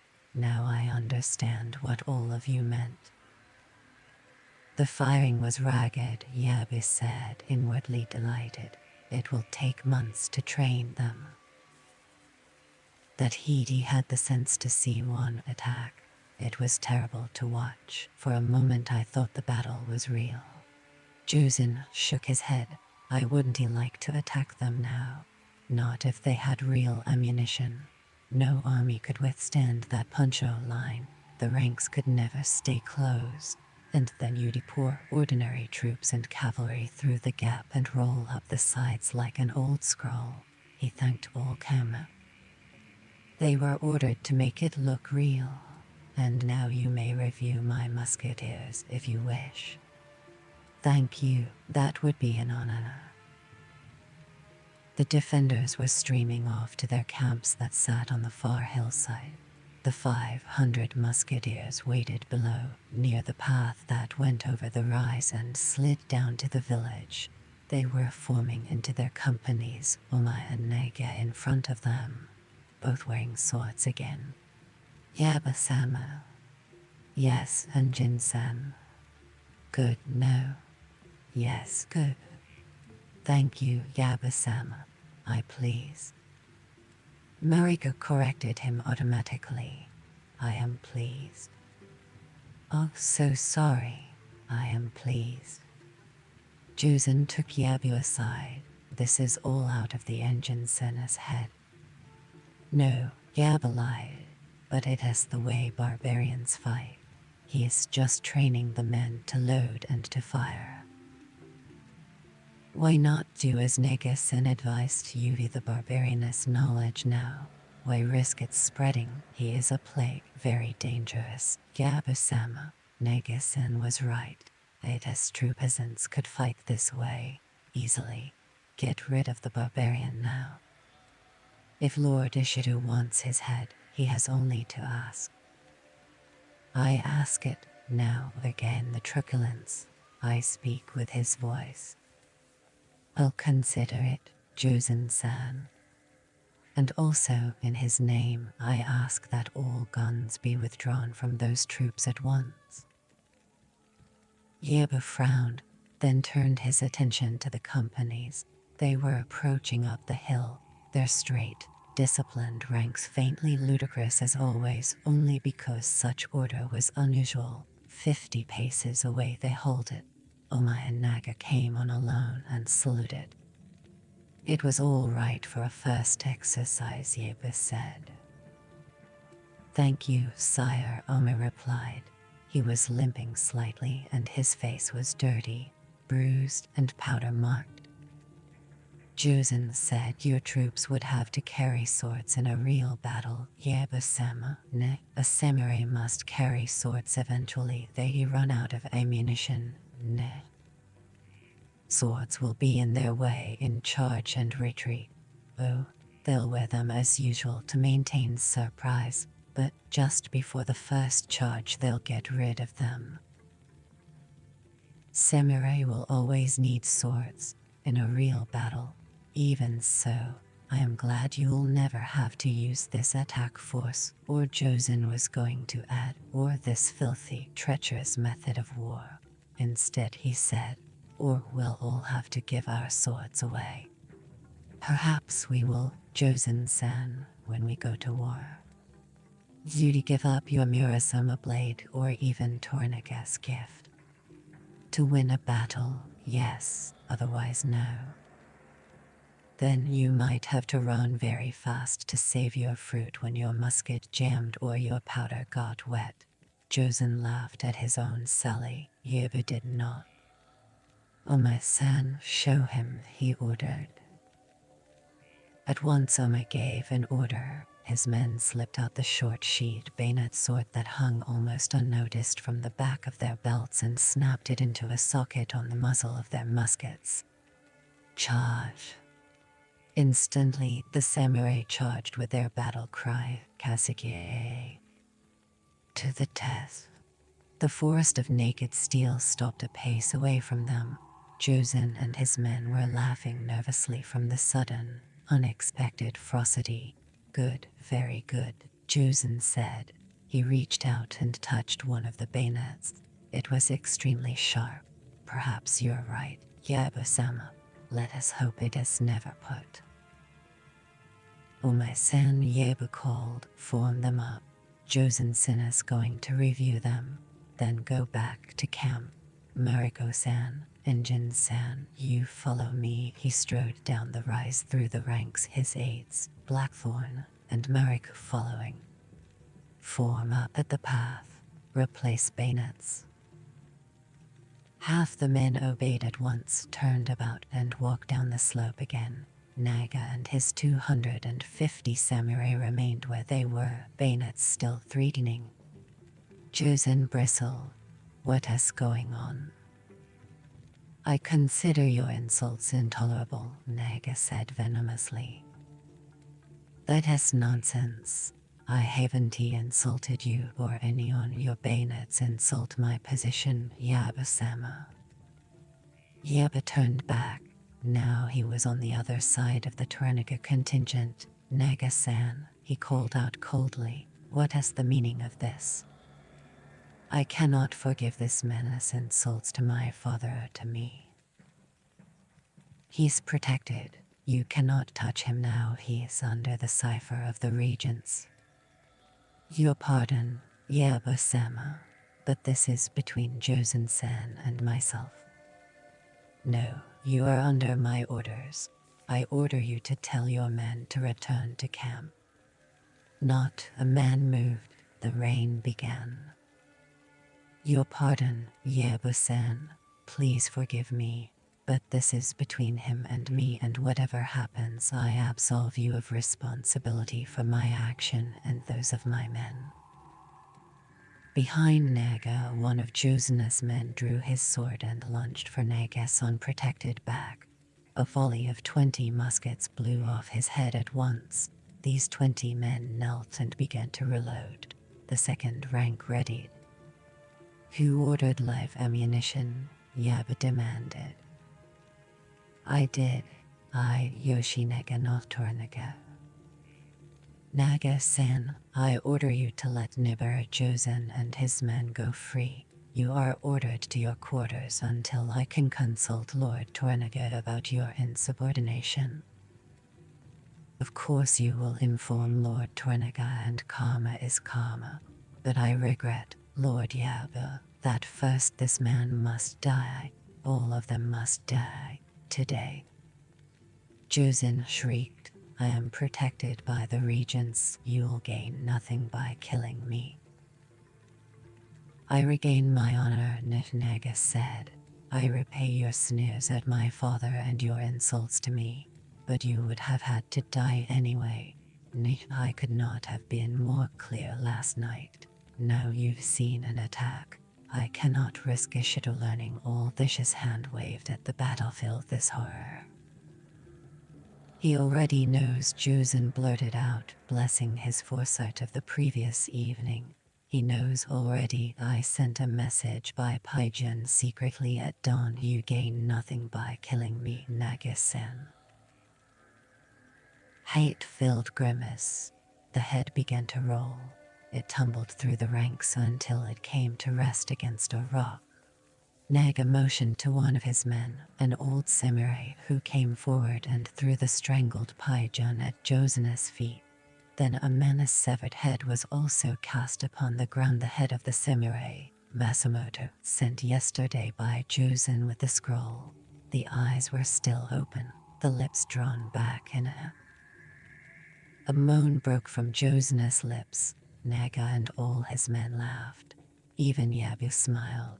Another of Josen's samurai leaped for Naga. 20 muskets blasted him, and the man next to him, who had not moved, also fell in agony, mortally wounded. The laughter ceased. Omai said, Shall I order my men to attack, sire? It had been so easy to maneuver Naga.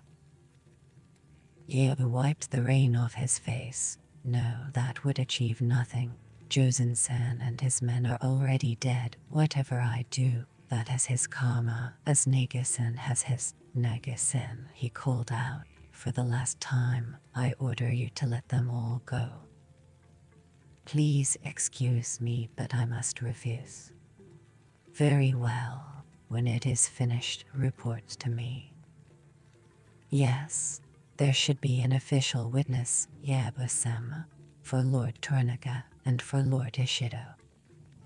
Omai-san, you will stay, you will sign the death certification and make out the dispatch. Naga-san and I will countersign it. Naga pointed at Blackthorn. Let him stay too. Also as witness. He is responsible for their deaths. He should witness them. Engine-san, go up there to Naga-san, do you understand? Yes, Yaba-san, I understand. But wait, please. To be a witness. Sorry, don't you understand?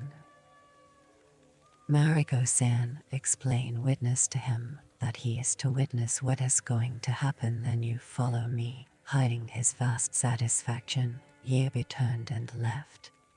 Josen shrieked, Yaba-sama, please Yabu-sama. Blackthorn watched. When it was finished he went home. There was silence in his house and a pall over the village. A bath did not make him feel clean. Sec did not take away the foulness from his mouth. Incense did not unclog the stench from his nostrils.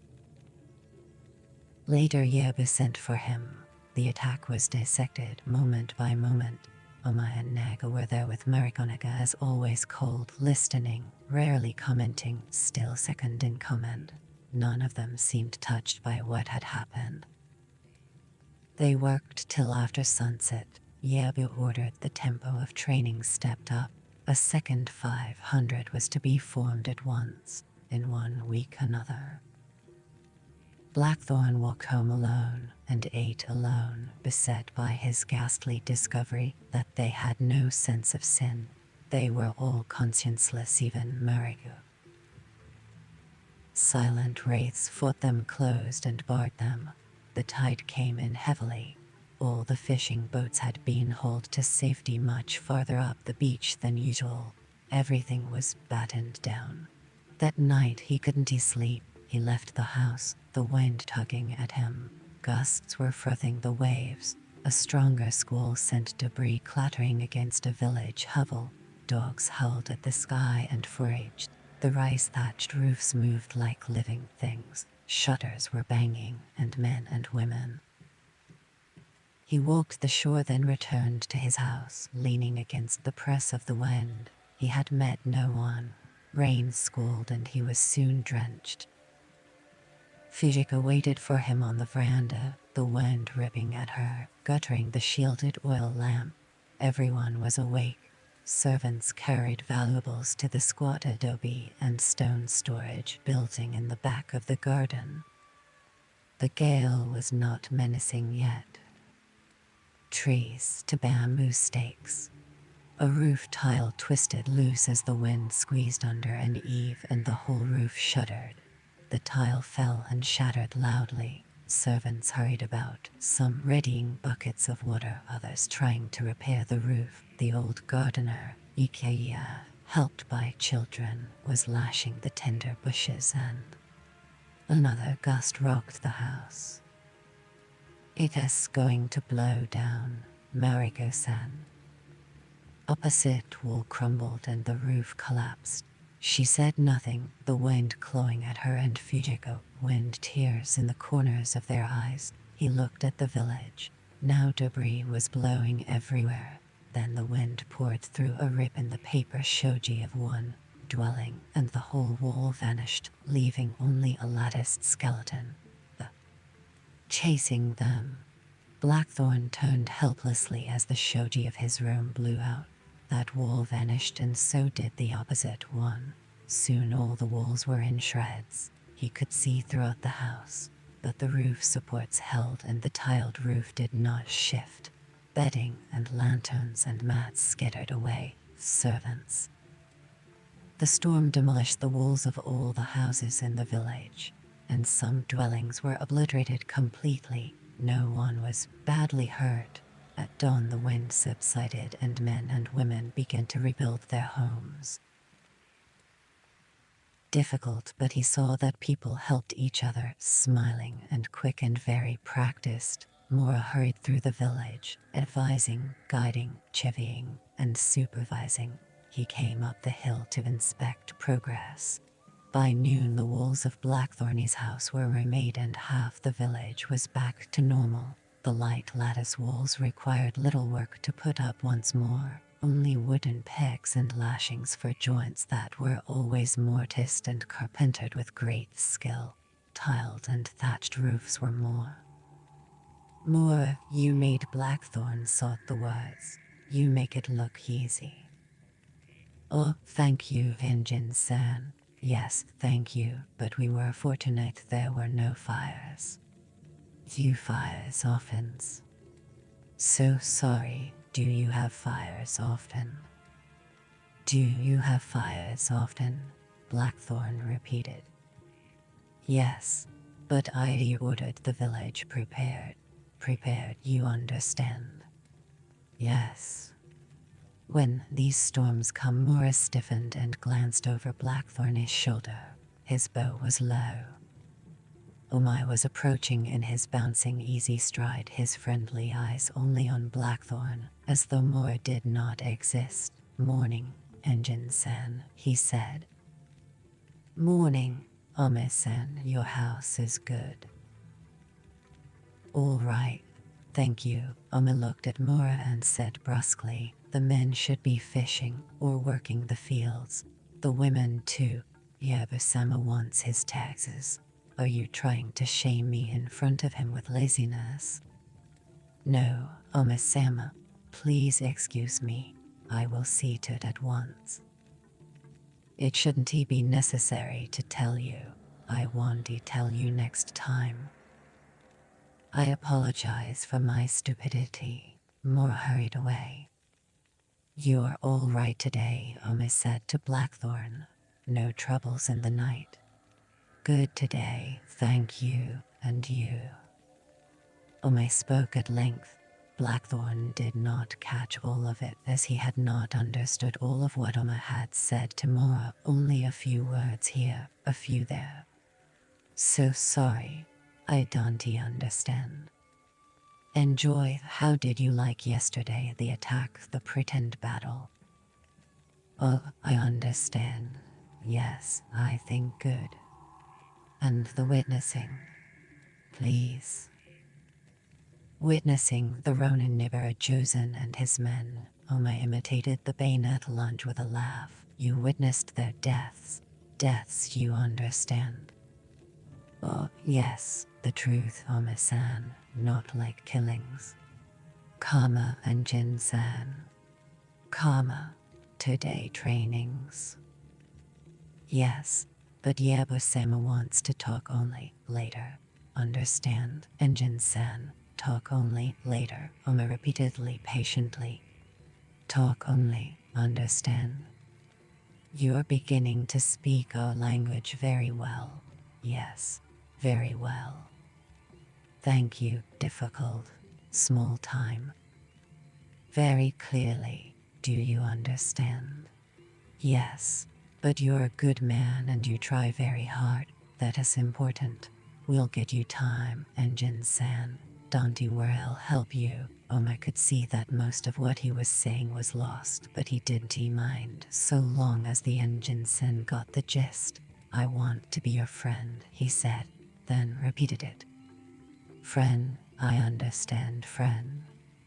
Oma pointed at himself, then at Blackthorn. I want to be your friend.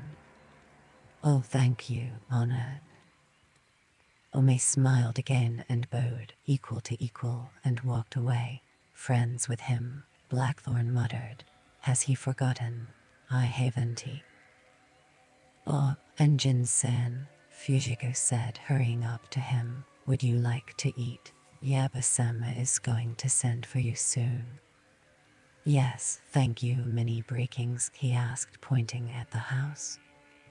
Excuse me, so sorry, but you should say, was there much breakage? Was there much breakage? No real damage, Engine-san. Good, no hurtings. Excuse me, so sorry, you should say, no one was hurt. Thank you, no one was hurt. No, Engine-san, no one was hurt. Suddenly Blackthorn was sick of being continually corrected, so he terminated the conversation with an order. I am hunger, food. Yes, immediately, so sorry, but you should say, I am hungry.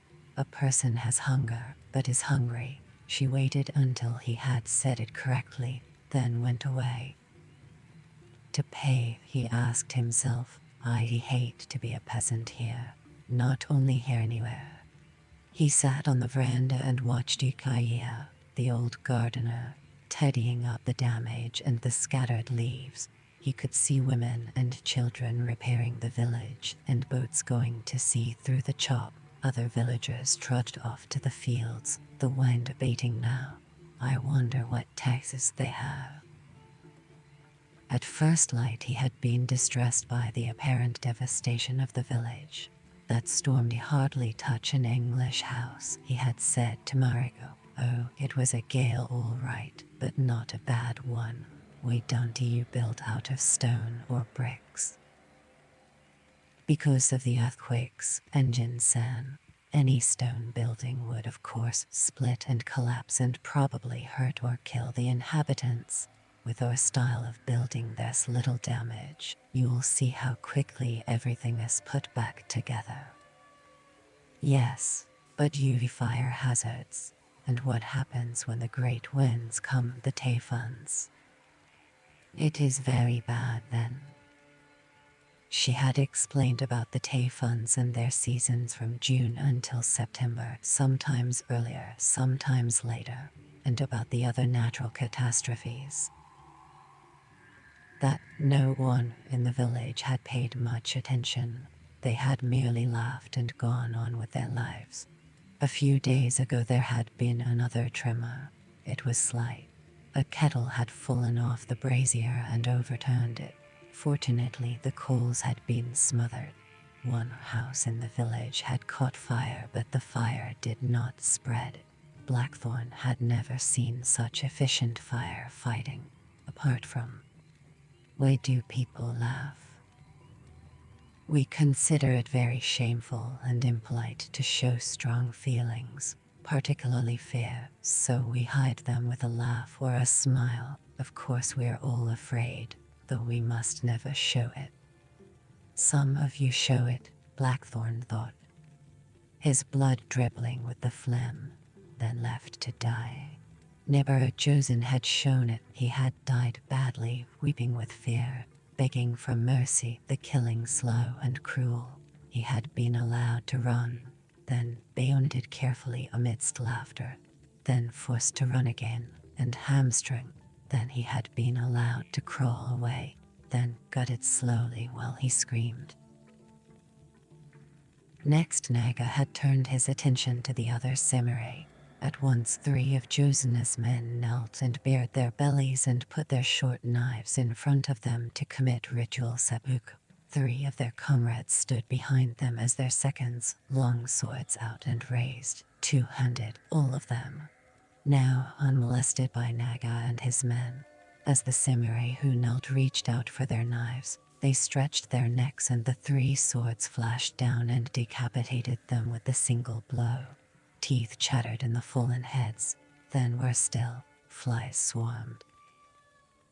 Then 2 samurai knelt, the last man standing ready as second.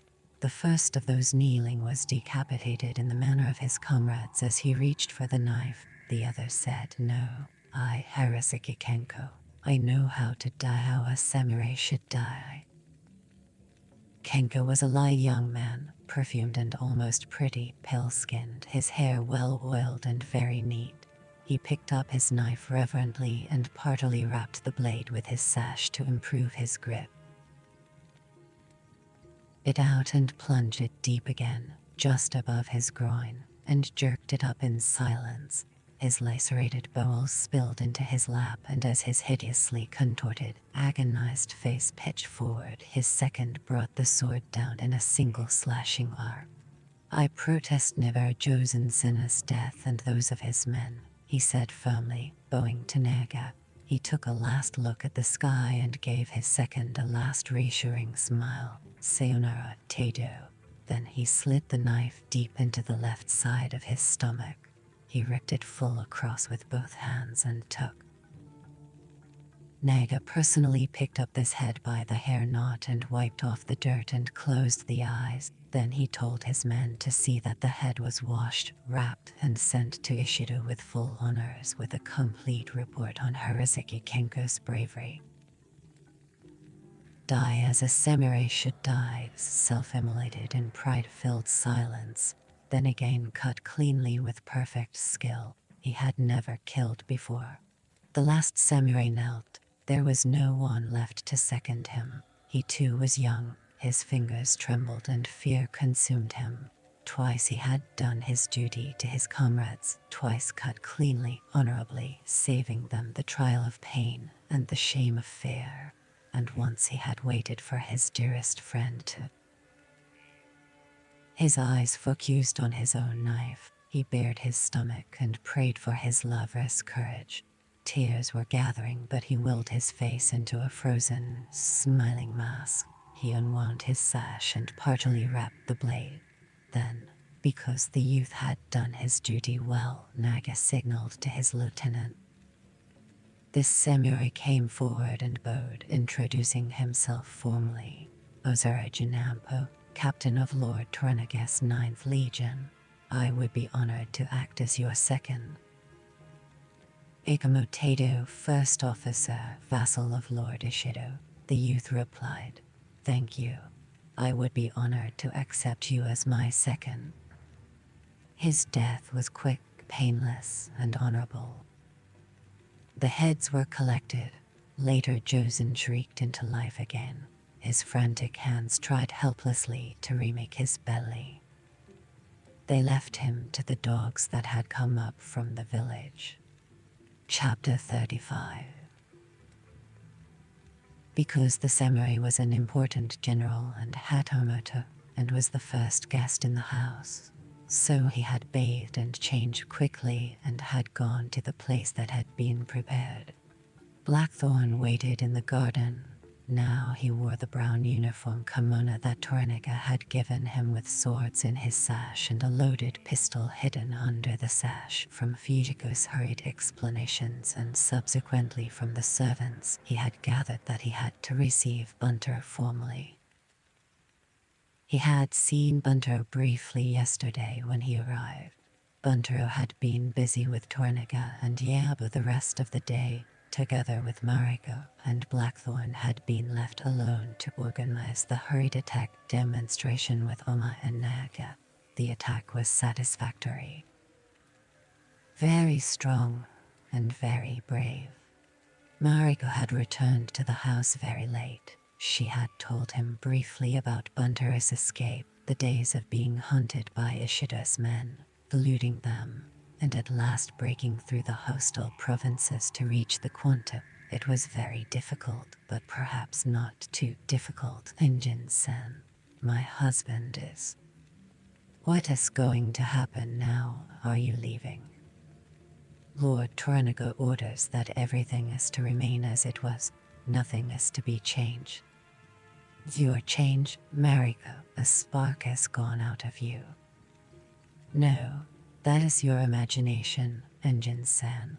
It is just my relief that he is alive when I was certain he was dead.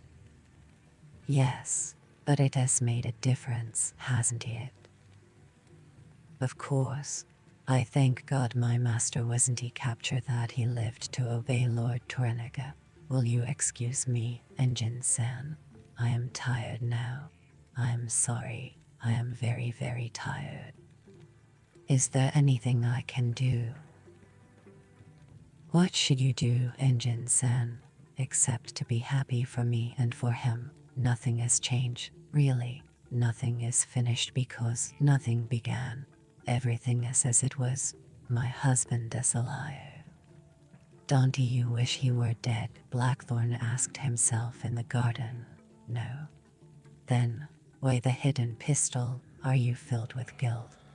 No, nothing began. Didn't he? No. You thought you were taking her. Isn't he that the same as taking her in fact? He saw Mariko walk into the garden from the house. She looked like a porcelain miniature following half a pace behind Buntaro, his burliness seeming even greater by comparison. Fujiko was with her, and the maids. He bowed. Yokoso wide Kudaserta. Buntaro-san, welcome to my house. Buntaro-san.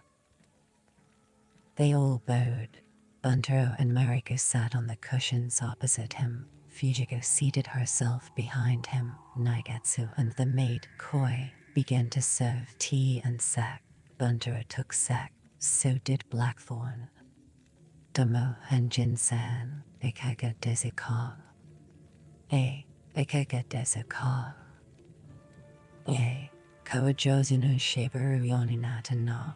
Good, you are beginning to speak Japanese very well.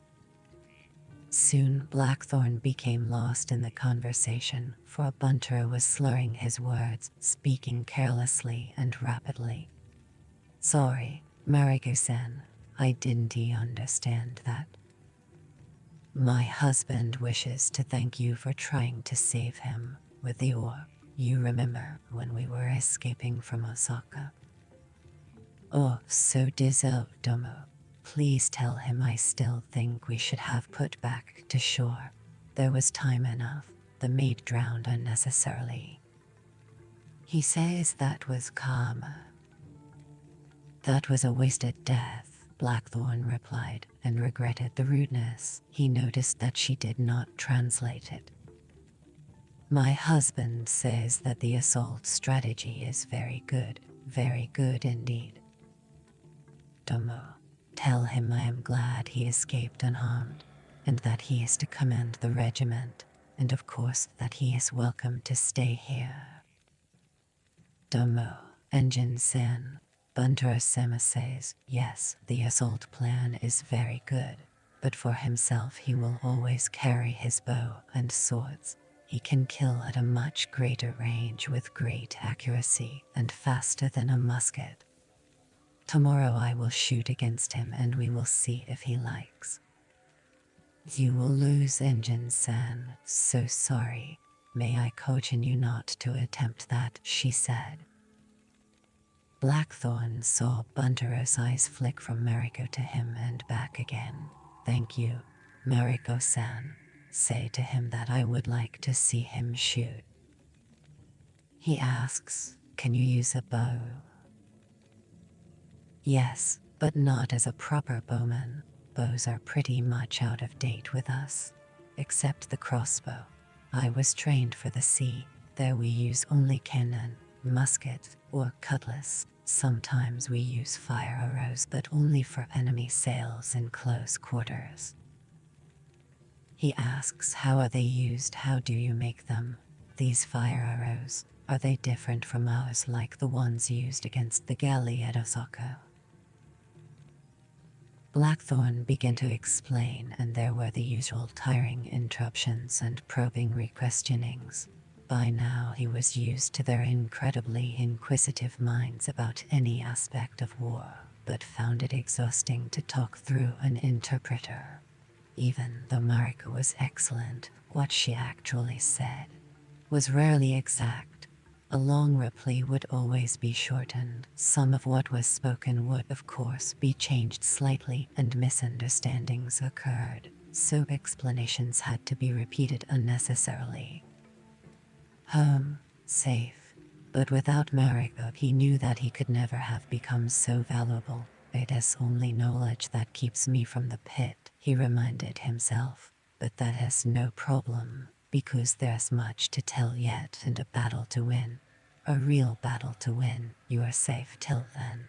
You've a navy to plan, and then... He saw Buntaro's swords and the guard's swords, and he felt his own and the oiled warmth of his pistol, and he knew, truthfully, he would never be safe in this land. Neither he nor anyone was safe, not even Toranaga. Enjin-san, Buntaro-sama asks if he sends you men tomorrow. Could you show them how to make these arrows? Where can we get pitch? Slight motion of Fujiko's fan to an empty cup constantly replenished the sack flasks. I don't know, Mariko cross-questioned him on where it was usually found and what it looked like or smelled like, and on possible alternatives. Then she spoke to Buntaro at length. Fujiko had been silent all the while, her eyes and ears trained, missing nothing. The mates, well commanded by my husband, says he will discuss this with Lord Toranaga. Perhaps pitch exists somewhere in the Quanto. We've never heard of it before. If not pitch, we have thick oils which might substitute. He asks, do you sometimes use war rockets like the Chinese? Yes, but they're not considered of much value except in siege. The Turks used them when they came against the Knights of St. John and Malta. Rockets are used mostly to cause fire and panic. He asks, please give him details about this battle. Ravaged at whim by the infidel hordes. Their vast castle complex at St. Elmo on the tiny island of Malta in the Mediterranean. The knights had successfully withstood the 6-month siege and, incredibly, had forced the enemy to retreat in shame. This victory had saved the whole Mediterranean seaboard, and thus Christendom, from being. It was 40 years ago, and the greatest Blackthorn stopped, his mind racing. This had been the most vital siege in Europe. 60,000 Islamic Turks, the cream of the Ottoman Empire, had come against 600 Christian knights supported by a few thousand Maltese auxiliaries at Bayonne. Blackthorn had suddenly realized that this battle gave him one of the keys to Osaka Castle: how to invest it, how to harry it, how to break through the gates, and how to conquer it. You were saying, Senhor, that Osaka Castle stood inexorably between Toranaga and victory. Blackthorn was certain that the solution to Osaka might well be his passport out of the Empire with all the riches he would need in this life. It was 40 years ago in the greatest inland sea we have in Europe, Mariko-san, the Mediterranean. It was just a siege like any siege, not worth talking about, he lied. Such knowledge was priceless, certainly not to be given away lightly, and absolutely not now, Mariko had explained many times. He noticed that Mariko seemed troubled. Senora. Nothing, Senor. She began to translate what he had said, but he knew that she knew he was hiding something. The smell of the stew distracted him. Fujiko-san. Hey, Anjin-san. Shokujo wa mataka, kaku wa seizo kofuku de oro ne buenas dinner. The guests may be hungry. O gamen nese haiga kyort kara ni atashimasu.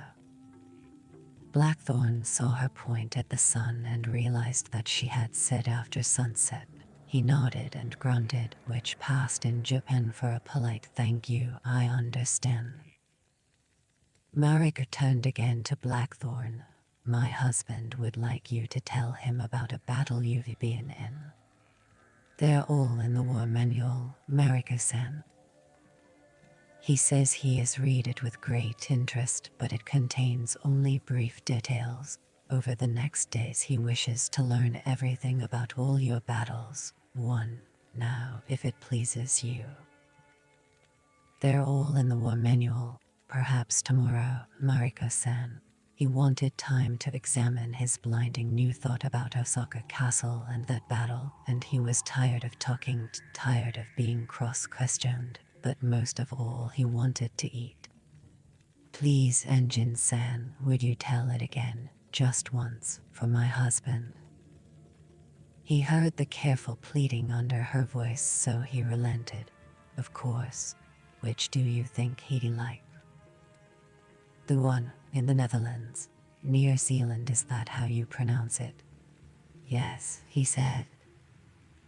So he began to tell the story of this battle, which was like almost every other battle in which men died, most of the time because of the mistakes and stupidity of the officers in command. My husband says it is not so here, Engine-san. Here the commanding officers have to be very good or they die very quickly. Of course, my criticisms apply to European leaders only. Buntaro-sama says he will tell you about our wars and our leaders, particularly the Lord Take over the days. A fair exchange for your information, she said non-committally. Domo. Blackthorn bowed slightly, feeling Buntaro's eyes grind into him. What do you really want from me, you son of a bitch? Dinner was a disaster for everyone. Even before they had left the garden to go to the veranda to eat, the day had become ill-omened. Excuse me, Engine-san, but what is that? Mariko pointed. Over there.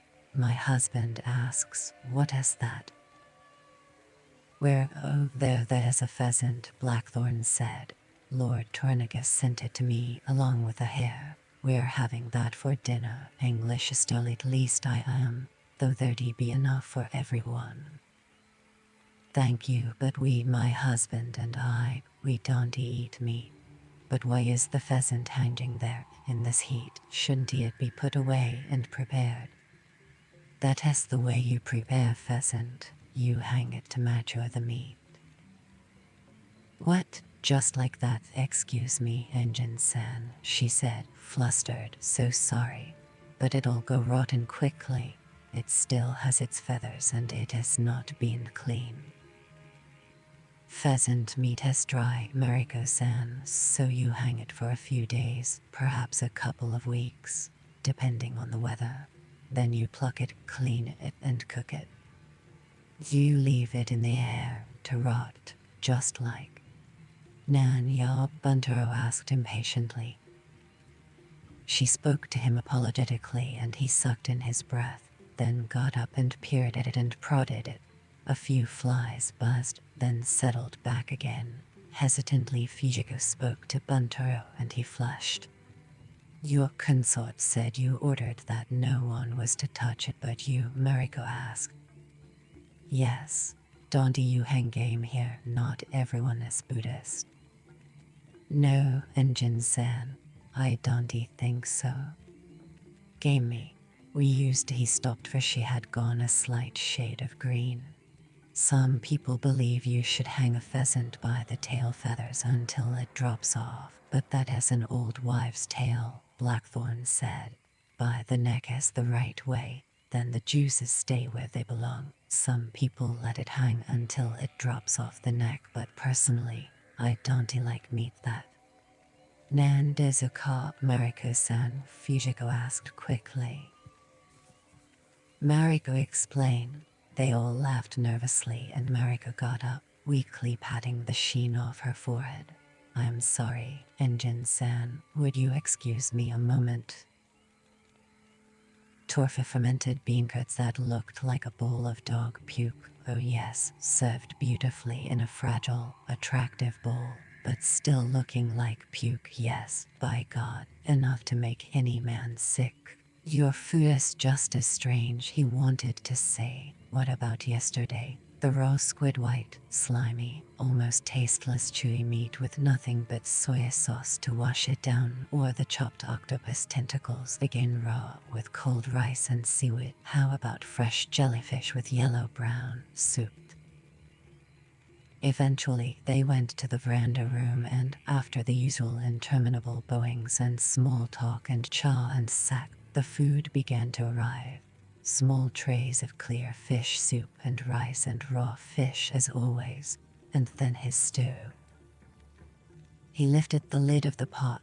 The steam rose and golden globules of fat danced on the shimmering surface. The rich, mouth-watering gravy soup was heavy with meat, juices, and tender chunks of flesh. Proudly he offered it, but they all shook their heads and begged him to eat. Domo, he said. It was good manners to drink soup directly from the small lacquered bowls and to eat anything solid in the soup with chopsticks. A ladle was on the tray, hard put to stop his hunger. He filled the bowl and began to eat. Then he saw their eyes. Ordered Naigatsa to take it away.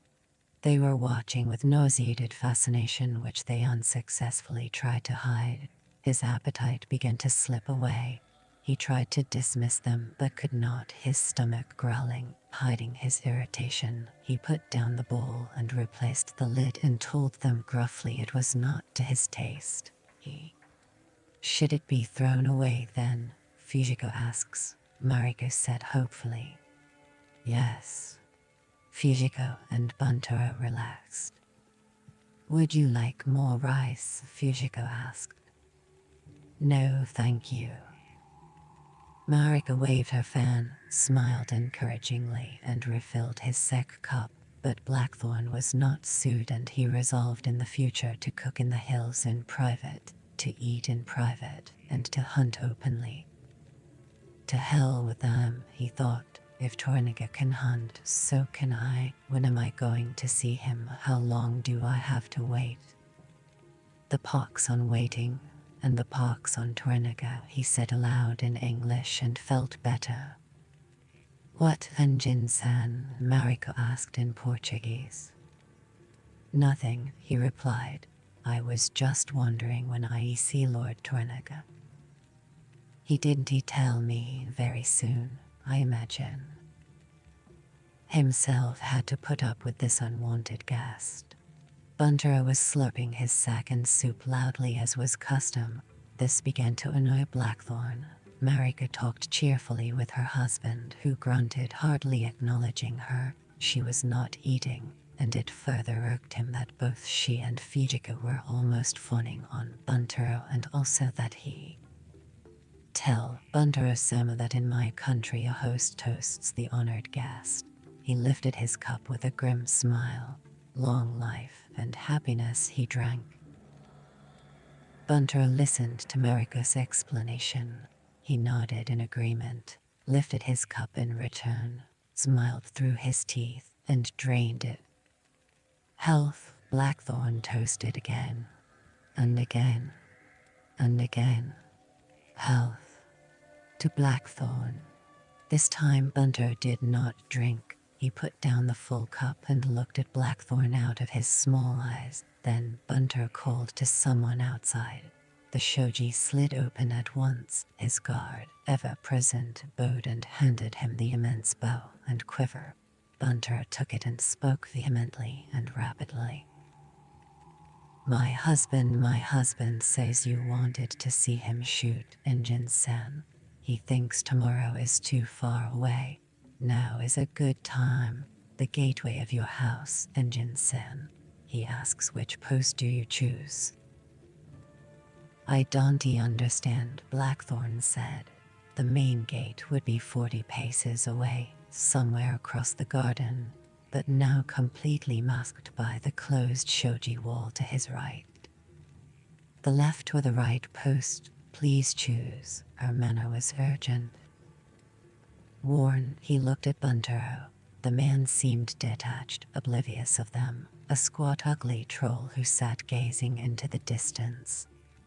Left, he said, fascinated. Hidoi, she said. Shoji paper wall. Another arrow was launched almost before the first had vanished, and then another, each one coming within an inch of impaling Mariko. She remained calm and motionless, kneeling as she had always been.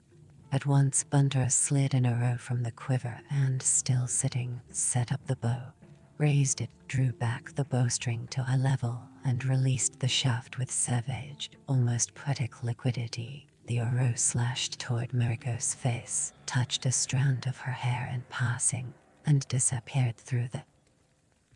At Blackthorn, he knew that what he had witnessed was almost magical. All the arrows had gone through the same hole in the shoji. A fourth arrow and then a last. The silence was filled with the echo of the twanging bowstring. Bunter sighed and came back slowly. He put the bow across his knees. Mariko and Fujiko sucked in their breaths and smiled and bowed and complimented Buntero, and he nodded and bowed slightly. They looked. Buntero handed the bow back to his guard and picked up his tiny cup. He stared at it a moment, then raised it to Blackthorn, drained it and spoke harshly, his brutish self again. He, my husband, asks, politely, please go and look. Blackthorn thought a moment, trying to still his heart. There's no need. Of course he hit the target. He says he would like you to be sure. I am sure. Please, Engine-san, you would honor him. I don't need to honor him. Yes, but may I please quietly add my request? Again, the plea was in her eyes. How do I say that was marvelous to watch? She told him. He said the words and bowed. Bunter bowed perfunctorily in return. Ask him please to come with me to see the arrows. He says that he would like you to go by yourself. He does not wish to go, Engine-san. Wait. If he has been accurate, Senor, you should see that by yourself. If not, you should see that alone too. Then neither you nor he can be embarrassed. And if he has missed? He hasn't, but by our custom, accuracy under such impossible circumstances is unimportant compared to the grace that the archer shows, the nobility of movement, his strength to shoot sitting, or the detachment about the winning or losing. The arrows were within an inch of each other in the middle of the left post. Blackthorn looked back at the house and he could see 40-odd paces away the small neat hole in the paper wall that was a spark of light in the darkness. Deep, he could have snapped the wooden shaft, but he did not wish to. It's almost impossible to be so accurate, he thought. From where Buntero was sitting he couldn't see the garden or the gate, and it was black night outside. Blackthorn turned back to the post and raised the lantern higher. With one hand he tried to pull out an arrow. The steel head was buried too. The god was watching. Blackthorn hesitated. The god came forward to help, but he shook his head, I don't know, and went back inside. Mariko-san, please tell my consort that I would like the arrows left in the post forever. All of them, to remind me of a master archer. I've never seen such shooting, he bowed to Buntaro. Thank you, Engine-san, she translated, and Buntaro bowed and thanked him for the compliment. Sack, Blackthorn ordered. Wonder what Vink and Bacchus and the rest are doing right now. Tornica had told him the crew were now settled in Edo near Erasmus. Christ Jesus, I like to see them and get back aboard. They drank more, much more. Bunter quaffed his carelessly now, the wine taking him. Blackthorn watched him covertly, then let his attention wander away as he wondered how the man had managed to line up and fire the arrows with such incredible accuracy. That's impossible, he thought, yet I saw him do. He glanced across at Mariko, who was saying something to her husband. Bunter listened. Then to Blackthorn's surprise, he saw the samurai's face become contorted with loathing. Before he could avert his eyes, Buntaro had looked at him. Nan Dizukov, Buntaro's words sounded almost like an accusation. Nanimo, Buntaro-san, nothing. Blackthorn offered everyone sack, hoping to cover his lapse. Again the women accepted, but just sipped their wine sparingly. Buntaro finished his cup at once, his mood ugly. Then he harangued Mariko lengthily. In spite of himself, Blackthorn spoke out. What is the matter with him? What is he saying? Oh, I'm sorry, Engine-san. My husband was asking about you, about your wife and consorts, and about your children, and about what happened since we left Osaka. She stopped, changing her mind, and added in a different voice, he is most interested in you and your views. I am interested in him and his views, Mariko-san. How did you meet, you and he? When were you married? Did Buntaro overrode him with a flurry of impatient Japanese? At once Mariko translated what had been said. Buntaro reached over and sloshed 2 teacups full of sack, offered one to Blackthorn, and waved at the women to take the others. My husband says sometimes sack cups are too small. Mariko poured the other teacups full. She sipped one, Fujiko the other. There was another, more bellicose harangue, and Mariko's smile froze on her face. Fujiko's also. Dozo Gamanese, Buntaro-sama, Mariko began. Buntaro ordered. Nervously, Fujiko started to talk, but Buntaro shut her up with one look. Gomen nase, Fujiko whispered in apology. Dozo gomen nase. What did he say, Mariko-san? She appeared not to hear Blackthorn. Dozo gomen nase, Buntaro-sama, watashi. Her husband's face reddened. Emma. So sorry, Engine-san, but my husband orders me to answer your questions, to tell you about myself. I told him that I did not think that family matters should be discussed so late at night, but he orders it. Please be patient. She took a large sip of the sack, then another. The strands of hair that were loose over her ears waved in the slight current made by Fujiko's fan. She drained the cup and put it down. My maiden name is Eikichi. I am the daughter of General Lord Eikichi Jinsei, the assassin. My father treacherously assassinated his liege lord, the dictator Lord Gorda. God in heaven, why did he do that? Whatever the reason, Engine-san, it is insufficient. My father committed the worst crime in our world. My blood is tainted, as is the blood of my son. Then why he stopped? Yes, Anjin-san. I was only going to say that I understand what that means to kill a liege lord. I am surprised that you were left alive. My husband honored me. Again, Bunter viciously interrupted her and she apologized and explained what Blackthorn had asked. Contemptuously, Bunter waved her on. My husband honored me by sending me away, she continued in the same gentle way. I begged to be allowed to commit seppuku, but he denied me that privilege. It was I must explain. Seppuku is his privilege to give Warlord Tornagas. I still humbly ask it once a year on the anniversary of the day of the treachery. But in his wisdom, my husband has always refused me. Her smile was lovely. My husband honors me every day, every moment, Enjin-sen. If I were he, I would not be able to even talk to such a befooled person. That is where you're the last of your line, he asked, remembering what she had said about a catastrophe on the march from Osaka Castle. Mariko translated the question for Buntaro and then turned back again. Hey, Enjin-san. But it wasn't a catastrophe, not for them.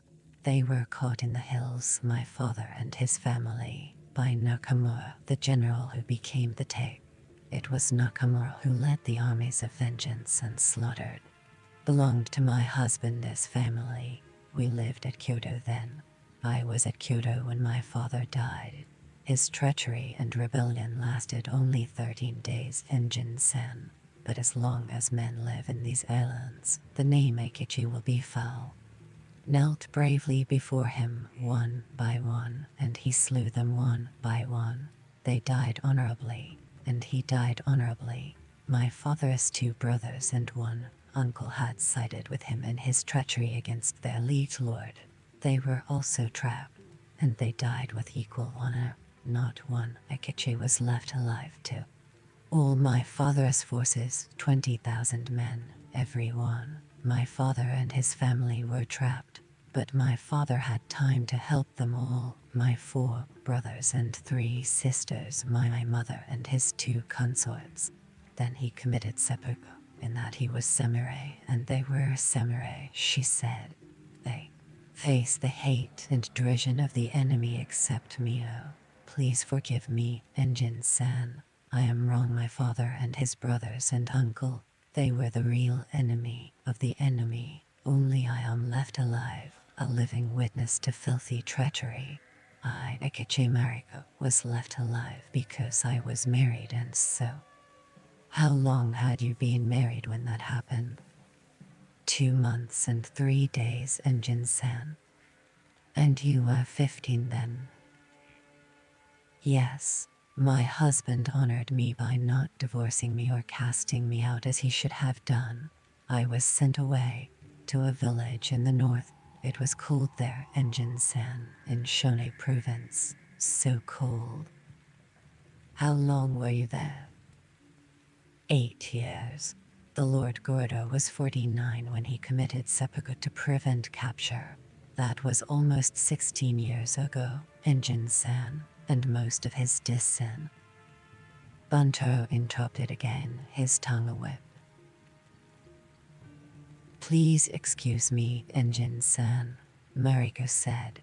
My husband correctly points out it should have been enough for me to say that I am the daughter of a traitor, that long explanations are unnecessary. Of course some explanations are necessary, she added carefully. Please excuse my husband's bad manners. And I beg you to remember what I said about years to hear within the Eightfold Fence. Forgive me, Enjin-san. I am ordered away. You may not leave until he leaves or passes out with drink. Do not interfere. She bowed to Fujiko. Dozo gomen nasai. Do itashimasu. Mariko bowed her head to Buntaro and left. Her perfume lingered. Sek, Buntaro said and smiled evilly. Fujiko filled the teacup. Health, Blackthorn said in Tamil. to the room opposite, Mariko's room. Assisted by the maid, Koi, she began to undress him. The guard slid the shoji closed and sat outside it, his hand on the haft of his loosened sword. For more than an hour he toasted Buntaro until he felt his own head swimming. Then Buntaro passed out and lay in the shattered mess of the teacups. The shoji opened instantly. The guard came in with Mariko. They lifted Buntaro, helped by servants who seemed to appear out of nowhere, and carried him. Fujiko waited, watching Blackthorn. Maids came and tidied up the disorder. Warily, Blackthorn ran his hands through his long hair and retied the ribbon of his queue. Then he lurched up and went out onto the veranda, his consort following. The air smelled good and cleansed him, but not enough. He sat ponderously on the stoop and drank in the night. Fujiko knelt behind him and leaned forward. "Gomenase, Engine-san," she whispered, nodding back at the house. "Wakarimasu-ka, do you understand?" Wakarimasu shied again, nay. Then, seeing her untoward fear, he stroked her hair. "Arigato, arigato, Engine-sama." "Anatta was sermon ama, Fujiko-san," he said, finding the words with difficulty. "You sleep now." "Dozo gomen nase, Engine-sama, sermon ne," she said, motioning him toward his own room, her eyes pleading. Watashi oiguema. No, I am going for a swim." "Hey, Engine-sama." Obediently she turned and called out. Two of the servants came running. Both were young men from the village, strong and known to be good swimmers. Blackthorn did not object. Tonight he knew his objections would be meaningless. "Well, anyway," he said aloud as he lurched down the hill, the men following, his brain dulled with drink. "Anyway, I've put him to sleep. He can't hurt her now." Blackthorn swam for an hour and felt better. When he came back, Fujiko was waiting on the veranda with a pot of fresh cha. He accepted some, then went to bed and was instantly asleep. The sound of Buntaro's voice, teeming with malice, awoke him. His right hand was already grasping the hilt of the loaded pistol he always kept under the futon, and his heart was thundering in his chest from the suddenness of his waking. Buntaro's voice stopped. Mariko began to talk. Blackthorn could only catch a few words, but he could feel the reasonableness and the pleading, not abject or whining or even near tears, just her usual firm serenity. Again Buntaro erupted. Blackthorn tried not to listen. "Don't interfere," she had told him, and she was wise. He had no rights, but Buntaro had many. "I beg you to be careful, Engine-san. Remember what I told you about ears to hear with and the eightfold fence." Obediently he lay back, his skin chilled with sweat, and forced himself to think about what she had said. Privacy. We're taught from childhood to disappear within ourselves, to grow impenetrable walls behind which we live. If we couldn't we'd all certainly go mad and kill each other and ourselves. "You see, Engine-san," she had told him that very special evening when they were finishing the last of many last flasks of sake, and he had been joking about the lack of privacy everywhere, people always around and paper walls, ears and eyes always prying. Here you have to learn to create your own. "What walls?" "Oh, we've a limitless maze to hide in, Engine-san. Rituals and customs, taboos of all kinds. Oh yes, even our language has nuances you don't have which allow us to avoid politely any question if we don't want to answer it. But how do you close your ears, Mariko-san? That is impossible." Kojiko, our first history book that was written down about 1,000 years ago. Perhaps that will explain what I am saying. "Oh, Very easy with training. Of course, training begins as soon as a child can talk, so very soon it is second nature to us. How else could we survive? First, you begin by cleansing your mind of people to put yourself on a different plane. Sunset watching is a great help, or listening to the rain engine sound. Have you noticed the different sounds of rain? If you really listen, then the present vanishes. Listening to blossoms falling and to rocks growing are exceptionally good exercises. Of course, you are not supposed to see the things. They're only signs, messages to your heart, your center, to remind you of the transience of life, to help you gain harmony engine san, perfect harmony, which is the most sought after quality in all Japanese life, all art. All she had left. There, you see what so much sex does to me. The tip of her tongue touched her lips so enticingly. I will whisper a secret to you. Don't be fooled by our smiles and gentleness, our ceremonial and our bowing and sweetnesses and attentions. Beneath them all we can be a million right away, safe and alone. For that is what we seek, oblivion. One of our first poems ever written, it is in the 8. Cumulus arise for the lovers to hide within the eightfold fence of Ijimo province. Seen close those eightfold clouds, oh how marvelous that eightfold fence.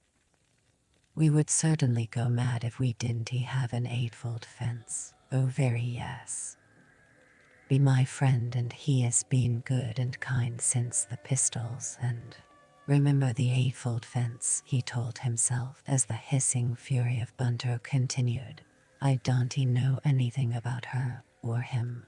Really, think about the musket regiment, or home, or Felicity, or how to get the ship, or about Bacchus, or Tranica, or Omai-san. What about Omai? Do I need revenge? He wants to. The sound of the blow tore into his head. Then Mariko's voice began again, and there was a second blow, and Blackthorn was on his feet in an instant. The shoji opened. The guard stood facing him balefully in the corridor outside Mariko's door, sword ready. Warningly, and touched a finger to her lips and shook her head again, her eyes pleading with him. Blackthorn was preparing to launch himself at the samurai when the door at the far end of the corridor opened. Fujiko, her hair loose and flowing over the sleeping kimono, approached, the sound of ripping cloth and another clout seemingly not touching her at all. She bowed politely to the god and stood between them, then bowed meekly to Blackthorn and took his arm, motioning him back into the room. He saw the taut readiness of the samurai. He had only one pistol and one bullet at the moment, so he retreated. Fujiko followed and shut the shoji behind her. Then, very afraid, she shook her head. Gomen nasai, waker so calm, she breathed. But he was concentrating on the wall of the adjoining room that he could smash in so easily. She looked at the wall also, then put herself between him and the wall and sat, motioning him to do the same. But he could not. He stood readying himself for the charge that would destroy them all, goaded by a whimper that followed another blow. Fujiko shook in terror. He waved her out of the way. She begged again. Emil. A final blow and a rising torrent of rage. The other shoji slammed open, and unseen, Bunter stamped away, followed by the guard. There was silence in the house for a moment, then the sound of the garden gate crashing closed.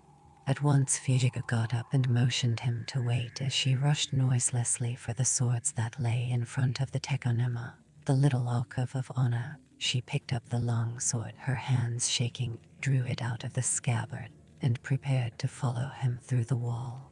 At that instant there was. Blackthorn went for his door. Fujiko darted in the way, but he shoved her aside and pulled it open. Mariko was still on her knees in one corner of the next room, A livid welt on her cheek, her hair disheveled, her kimono in tatters, bad bruises on her thighs and lower back. He rushed over to pick her up, but she cried out, "Go away, please go away, Engine-san." He saw the trickle of blood from the corner of her mouth. "Jesus, how bad are you?" "I told you not to interfere. Please go away," she said in the same calm voice that belied the violence in her eyes. Then she saw Fujiko, who had stayed at the doorway. She spoke to her. Fujiko obediently took Blackthorny's arm to lead him away, but he tore out of her grasp. "Dante, Mariko said, "Your presence here takes away my face and gives me no peace or comfort and shames me. Go away. I want to help. Don't you understand? Don't you understand you have no rights in this? This is a private quarrel between husband and wife. That is no excuse for hitting. Why don't you listen, Engine-san? He can beat me to death if he wishes. He has the right, and I wish he would even that. Then I wouldn't have to endure the shame. You think it is easy to live with my shame. Didn't you hear what I told you? I am a Kachijin's daughter. That is not your fault. You did nothing. It is my fault, and I am my father's daughter." Mariko would have stopped there, but looking up and seeing his compassion, his concern, and his love, and knowing how he so honored truth, she allowed some of her veils to fall. "Not tonight was my fault, Engine-san," she said. "If I would weep as he wants, beg forgiveness as he wants, cringe and be petrified and fawn as he wants, open my legs in pretended terror as he desires, do all these womanly things that my duty demands, then he be like a child in my hand. But I will wait closer around her. I'll never give myself to him again. Once I did, freely, even though I detested him from the first moment I saw him. Because that is my revenge, to repay him for leaving me alive after the treachery, to repay him for sending me away for 8 years and leaving me alive all that time, and to repay him for ordering me back into life and leaving me alive." She sat back painfully and arranged her tattered kimono. "Then, why did you marry him?" Yuvi said. "Women here have rights of refusal, that they don't have to marry against their wishes. We all be alive and honored. I pray God that Gorda is committed to hell for all eternity." She moved carefully, trying to ease the agony in her side. "There's only hatred between my husband and me, that is our karma. It would be so easy for him to allow me to climb into the small place of death. I married him to please Lord Gorda and to please my father. I was so young I didn't know about Gorda then. But if you want the truth, Gorda was the cruelest, most loathsome man that was ever born. He drove my father to treachery. That is the real truth, Gorda." She spat the name. "But for him, why doesn't he let you go, divorce you, even grant you what you want?" "Because he is a man." A ripple of pain went through her and she grimaced. Blackthorn was on his knees beside her, cradling her. She pushed him away, fought for control. Fujiko, at the doorway, watched stoically. "I am all right, Engine-san. Please leave me alone. You mustn't. You must be careful. I am not afraid of him. Could be provoked so easily into killing him." Warily she pushed the hair out of her eyes and stared up searchingly. Why not let the Engine-san go to meet his karma? Mariko asked herself. He is not of our world. Buntaro will kill him so easily. Only Tornaga's personal protection has shielded him so far. Yeah, but oh my Naga, Buntaro any one of them. He's caused nothing but trouble since he arrived. Nay, so has his knowledge. Naga's right. The Injinsen can destroy our world unless he is bottled up. What if Buntero knew the truth, or Tornagat, about the pillowing? Are you insane? Fujiko had said that first night. No. Then, where are you going to take the maid's place? Because of the second for amusement, Fujiko-chan, and for curiosity, she had lied, hiding the real reason. Because he excited her, she wanted him. She had never had a lover. If it was not tonight, it would never be, and it had to be the Engine-san, and only the Engine-san. So she had gone to him and had been transported, and then, yesterday when the galley arrived, Fujiko had said privately, "Would you have gone if you'd known your husband was alive?" No, of course not, she had lied. But now you're going to tell Buntero-sama about pillowing with the Engine-san. Why should I do that? I thought that might be your plan. If you tell Buntero-sama at the right time, his rage will burst over you and you'll be gratefully dead before he knows what he has done. No, Fujiko-san, he'll never kill me. Unfortunately, he'll send me to the Ida if he has excuse enough, if he could get Lord Tornaga's approval, but he'll never kill me. Adultery with the Engine-san, would that be enough? Oh yes. What would happen to your son? He would inherit my disgrace if I am disgraced, nay. Please tell me if you ever think Buntero-sama suspects what happened. While I am consort, it is my duty to protect the Engine-san. Yes, it is Fujiko, Mariko had thought then. And that would give you the excuse to take open vengeance on your father's accuser that you are desperate for. But your father was a coward, so sorry. Poor Fujiko. Haramatsu was there, otherwise your father would be alive now and Buntero dead. For Buntero is hated far more than they ever despised your father. Even the swords you prize so much, they were never given as a battle honor. They were bought from a wounded samurai. So sorry, but I'll never be the one to tell you, even though that also is the truth. I am not afraid of him, Blackthorn was saying again. I know, she said, the pain taking her, but please, I beg you, be afraid of him for me. Blackthorn went for the door.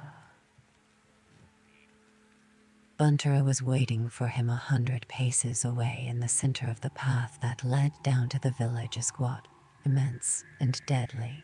The guard stood beside him. It was an overcast dawn. Fishing boats were already working the shoals, the sea calm. Bore down on the two men. Blackthorn saw the bow loose in Buntero's hands and the swords and the guard's swords. Buntero was swaying slightly, and this gave him hope that the man's aim would be off, which might give him time to get close enough. There was no cover beside the path. Beyond caring, he cocked both pistols and... Likewise, to hell with cover, he thought through the haze of his bloodlust, knowing at the same time that what he was doing was insane, that he had no chance against the two samurai or the long-range bow, that he had no rights whatsoever to interfere. And then, while he was still out of pistol range, Buntero bowed low, and so did the guard. Blackthorn stopped, sensing a trap. He looked all around, but there was no one near. As though in a dream, he saw Buntero sink heavily onto his knees, put his bow aside, his hands flat on the ground, and bow to him as a peasant would bow to his lord. The guard did. Or near equals, but he could not understand why there should be such unbelievable deferential ceremony in a situation like this where blood was going to flow. Blackthorn stared at them, dazed. When he was sure his eyes were not tricking him, he came forward slowly, pistols ready but not leveled, expecting treachery. Within easy range he stopped. Buntero had not moved. Custom dictated that he should kneel and return the salutation because they were equals. Get up, you son of a bitch, Blackthorn ready to pull both triggers. Bunter said nothing, did nothing, but kept his head bowed, his hands flat. The back of his kimono was soaked with sweat. Nan ya, Blackthorn deliberately used the most insulting way of asking what is it, wanting to bait Bunter into getting up, into beginning, knowing that he could not shoot him like this with his head down and almost in the dust. Then, conscious that it was rude to stand while they were kneeling and that the Nanya was an almost intolerable and certainly unnecessary insult, Blackthorn knelt and, holding on to the pistols, put both hands on the ground and bowed in return. He sat back on his heels. "Hey," he asked with forced politeness. Down into the dust again. At once Bunter began mumbling, abjectly apologizing. For what and exactly why, Blackthorn did not know. He could only catch a word here and another there and sack many times, but clearly it was an apology and a humble plea for forgiveness. Bunter went on and on. Then he ceased and put his head. "Surkotoane, it can't be helped. I don't understand exactly, but don't worry." Blackthorn's blinding rage had vanished by now. "Shiget again, nay," he said huskily, which meant, "It can't be helped, or there's nothing to be done, or what could you do?" Not knowing yet if the apology was merely ritual prior to attack. "Shiget again, nay, hacker wacker nagashinpe." Bunter looked up and sat back. Arigato engine sam, domugumen nese. To rules, and that meant Tornega. "Shake again, nay," Blackthorn repeated, and now that it was clear the apology was genuine, he thanked God for giving him the miraculous opportunity to call off the duel. He knew that he had no rights, he had acted like a madman, and that the only way to resolve the crisis with Bunter was according. But why the apology, he was asking himself frantically. Think you've got to learn to think like them. Not. An apology is obligatory from one samurai to another, from a guest to a host. Then, the solution rushed into his brain. It must be because I am Hatamoto, and Buntero, the guest, disturbed the harmony of my house. By having a violent open quarrel with his wife in my house, he insulted me. Therefore he is totally in the wrong and he has to apologize whether he means it or. Were on the ship when I was stupefied. They were amused and not disgusted as we be. Wait, and don't you forget that by their custom, all men are allowed to get drunk, are expected to get drunk sometimes, and when drunk they are not, within reason, responsible for their actions. Don't you forget there's no loss of face if you get stinking drunk. Remember how unconcerned Mariko and Tornado. And aren't you really to blame? Didn't you start the drinking bout? Wasn't it your challenge? Yes, he said aloud. Nan Dizukov engine-san, Bunter asked, his eyes bloodshot. Nanimo, watashi no kashitsu diso. Nothing. It was my fault. Bunter shook his head and said that no, it was only his fault, and he bowed and apologized again. Sack, Blackthorn said with finality and shrugged. Shiget again, nay, sack. Bunter bowed and thanked him again. Blackthorn returned it and got up. Bunter followed, and the guard both bowed once more. Again it was returned. At length Bunter turned and reeled away. Blackthorn waited until he was out of arrow range, wondering if the man was as drunk as he appeared to be. Then he went back to his own house. Fujiko was on the veranda, once more within her polite, smiling shell. What are you really thinking? He asked himself as he greeted her and was welcomed back. Mariko's door was closed. Her maid stood beside it. Mariko-san. Yes, Anjin-san. He waited, but the door stayed closed. Are you all right? Yes, thank you. He heard her clear her throat. Then the weak voice continued. Fujiko has sent word to Yabu-san and to Lord Tornaga that I am indisposed today and won't be able to interpret. You'd better see a doctor. Oh, thank you, but Sue will be very good. I've sent for him. I've just twisted my side. Truly, I am all right. There's no need for you to worry. Look, I know a little about doctoring. You're not coughing up blood, are you?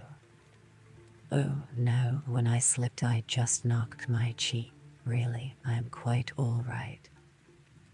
After a pause, he said, Bunter apologized. Forgive me also. The quarrel was my fault. Please accept my apology. Yes, Fujika watched from the gate. I thank you humbly for accepting his apology. Thank you. And Engine-san, I am so sorry that you were disturbed. It is unforgivable that your harmony. Please accept my apologies too. I should never have let my mouth run away with me. It was very impolite, please. For being beaten.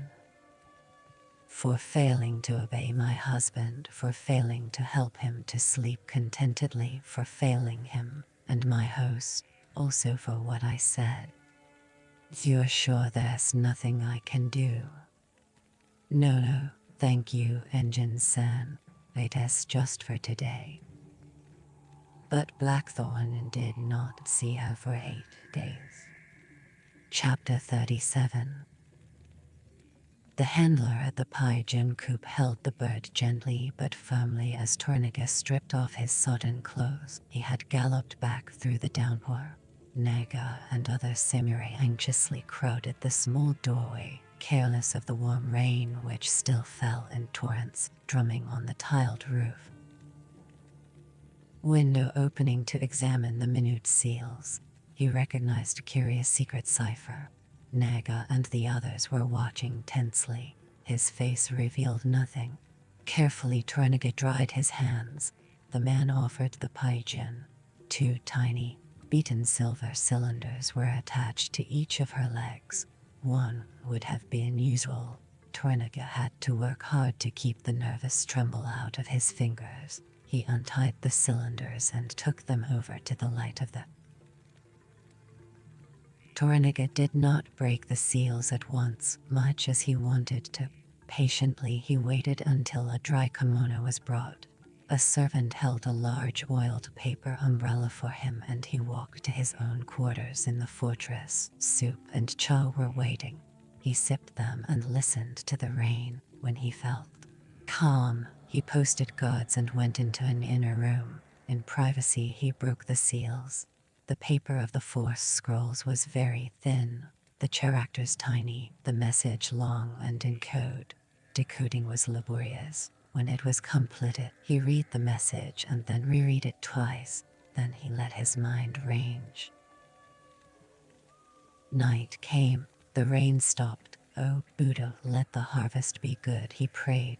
This was the season when the paddy fields were being flooded and throughout the land, the pale green rice seedlings were being planted into the weedless, almost liquid fields to be harvested in 4 or 5 months, depending on weather. And throughout the land, the poor and the rich, and emperor, servant and samurai, all prayed that just the right amount of rain and sun and humidity came correctly in its season.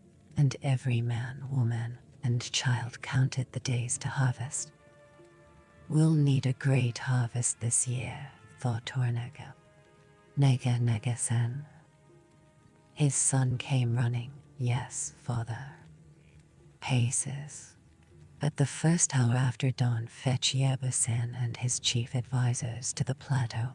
Also Buntaro and our 3 senior captains. And Mariko-san. Bring them all to the plateau at dawn.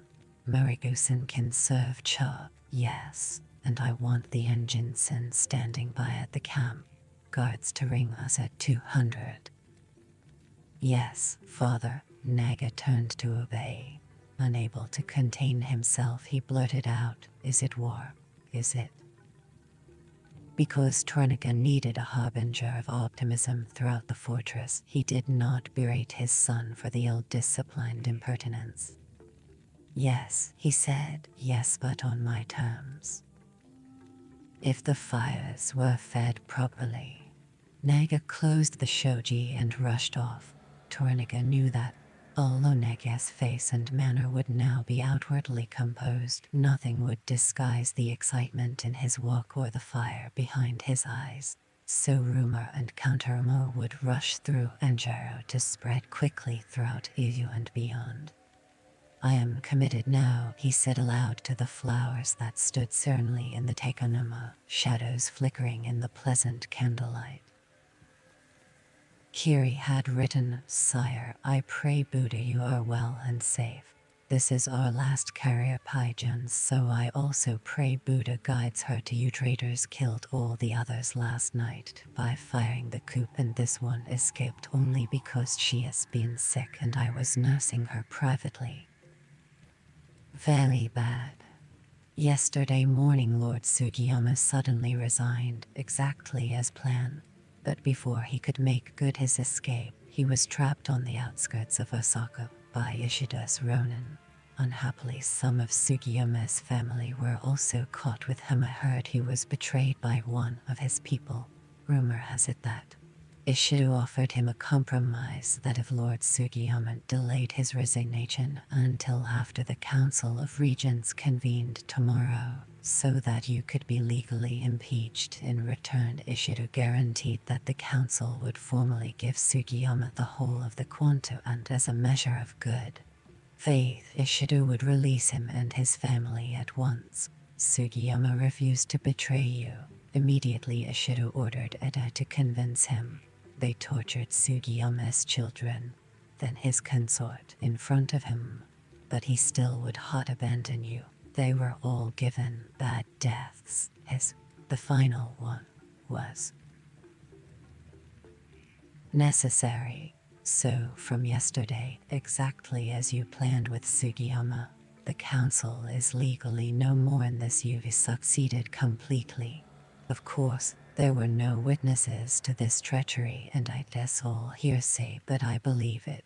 Of course, Ishida disclaimed any knowledge of the murders or participation in them, vowing that he'll hunt down the murderers. At first, Ishida claimed that Sugiyama had never actually resigned. Therefore, in his opinion, the council could still meet. I sent copies of Sugiyama's resignation to the other regents, Kayama, Ito, and Onashi, and sent another openly to Ishida and circulated 4 more copies among the daimyos. How clever of you, Tora-chan, to have known that extra copies would be. Good news, Lord Mogame safely turned back outside the city with all his family and samurai. Now he is openly your Oli, so your far northern flank is secure. The Lords Mida, Kikushima, Asano, Ikeda, and Okudera all quietly slipped out of Osaka last night to sift also the Tristan Lord Oda. Bad news is that the families of Mida, Ikeda, and Oda and a dozen other important daimyos did not escape and are now hostage here, as are those of 50 or 60 lesser uncommitted lords. Fanatics will oppose you.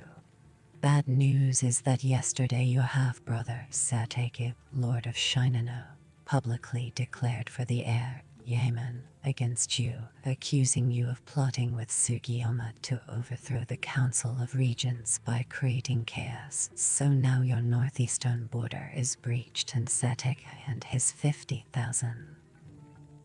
Bad news is that almost every daimyo accepted the Emperor's invitation. Ordered by the Emperor to kneel before the boy, Yaman, now. Bad news is that not a few of your friends and allies here are incensed that you did not give them prior knowledge of your strategy so they could prepare a line of retreat. Your old friend, the great Lord Shimizu, is one. I heard this afternoon that he has openly demanded that all lords should be precipitate war now while she feels you're weak and isolated. So sorry, my lord, but you are isolated and, I think, betrayed. Bad news is that Lady Ocheba is brilliantly spinning her web, promising fiefs and tides and court rank to the uncommitted. Tora-chan, it is a great pity she is not on your side. She's a worthy enemy. The Lady Utica alone advocates prayer and calm, but no one listens, and the Lady Ocheba wants to. Worst of all is that now the Tristian regents, Kayama and Wanashe, are openly together and violently opposed to you. They issued a joint statement this morning deploring Sugiyome's defection, saying that his action has put the realm into confusion, that we must all be strong for the sake of them. Headquarters here whispered that the priest Sako-sen secretly left Osaka 5 days ago, but we don't know if he went to Yedo or to Nagasaki, where the black ship is expected. Did you know it will be very early this season, perhaps within 20 or 30 days? Empire.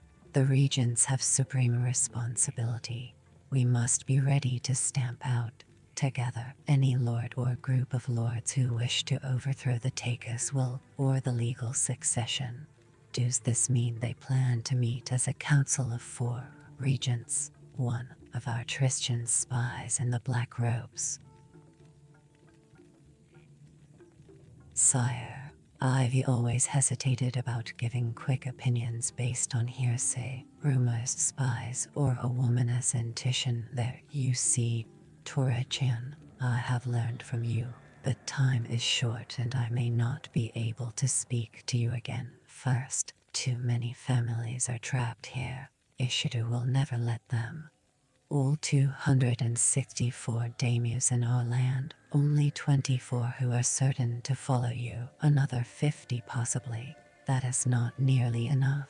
Kayama and Wanashe will sway all or most of the Tristian daimyos, and I believe they will not join you now. Lord Mori, the richest and greatest of all. Go, guys, he will never let us go. These hostages are an immense danger to you. Few lords have Sugiyome's sense of duty or fortitude. Very many, I think, will now go with Ishido, however reluctantly, because of these hostages. Next, I think that Mido will betray you, also probably as Suno. I tell you of. Is against you personally as always, and he'll pull a Suno, Kabeakoa, and perhaps Oda into his net. With your half-brother Lord Zatake against you, your position is terribly precarious. I counsel you to declare Crimson Sky at once and rush for Kyoto. It is your only hope. Perpetually young and thin. As to the Lady Sazuko and myself, we're well and content. The child quickens nicely, and if it has the childless karma to be born, thus will it happen. We're safe in our corner of the castle, the door tightly locked, the portcullis down. Our samurai are filled with devotion to you and to your cause, and is an afterlife and God or Buddha or Kami exist, I promise I will somehow bend them all to your side, though first I may beseech them to make me slender and young and fruitful for you, yet leave me my enjoyment of food. Oh, that would indeed be heaven, to be able to eat and yet be.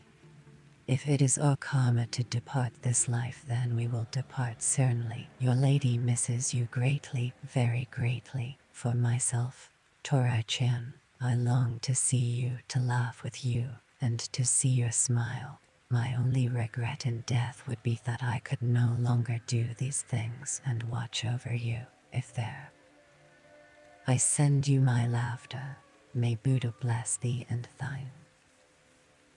Toranaga read them the message, except the private part about Kiri and the Lady Sagyuko.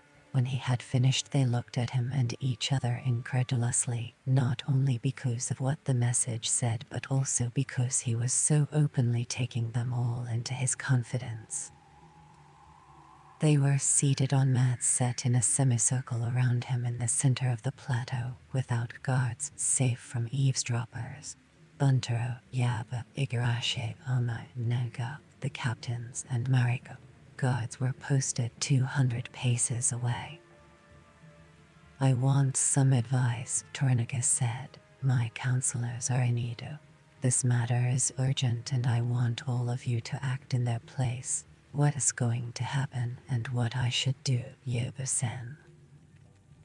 Yebu was in turmoil. Every path seemed to lead to disaster. First, sire, just exactly what is Crimson Sky?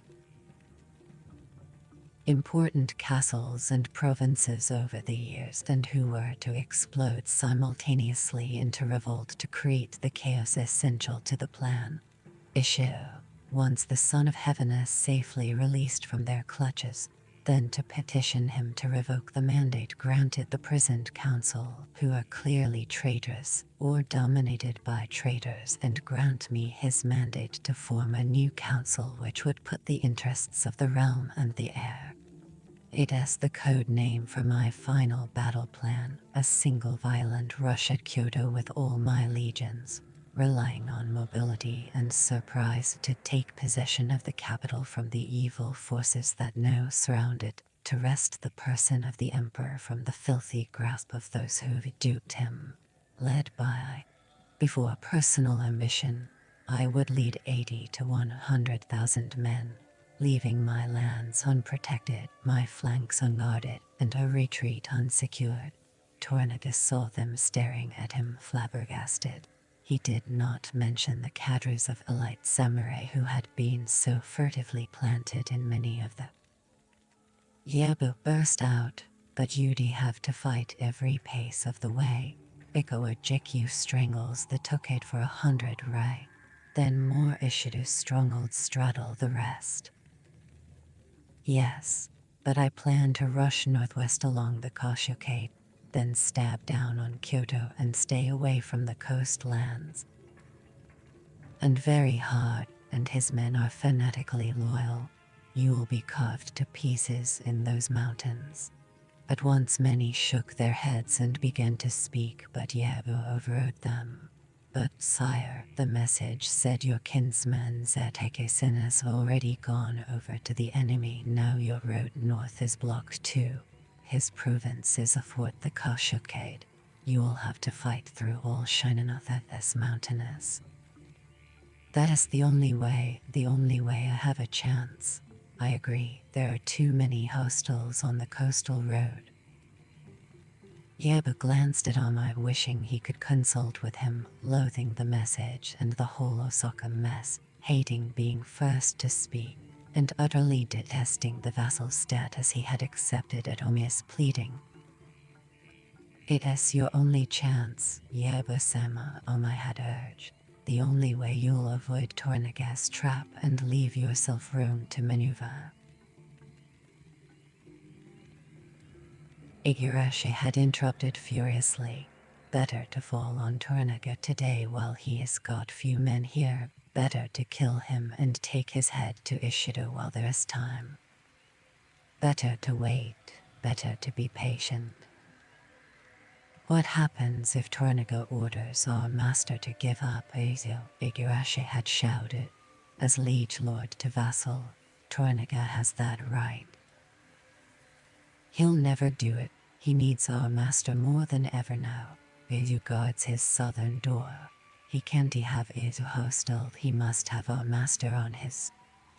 What if he orders Lord Yabu out? We rebel, we kill Torniga if he is here or fight any army he sends against us. But he'll never do that, don't you see? As his vassal, Torniga must protect.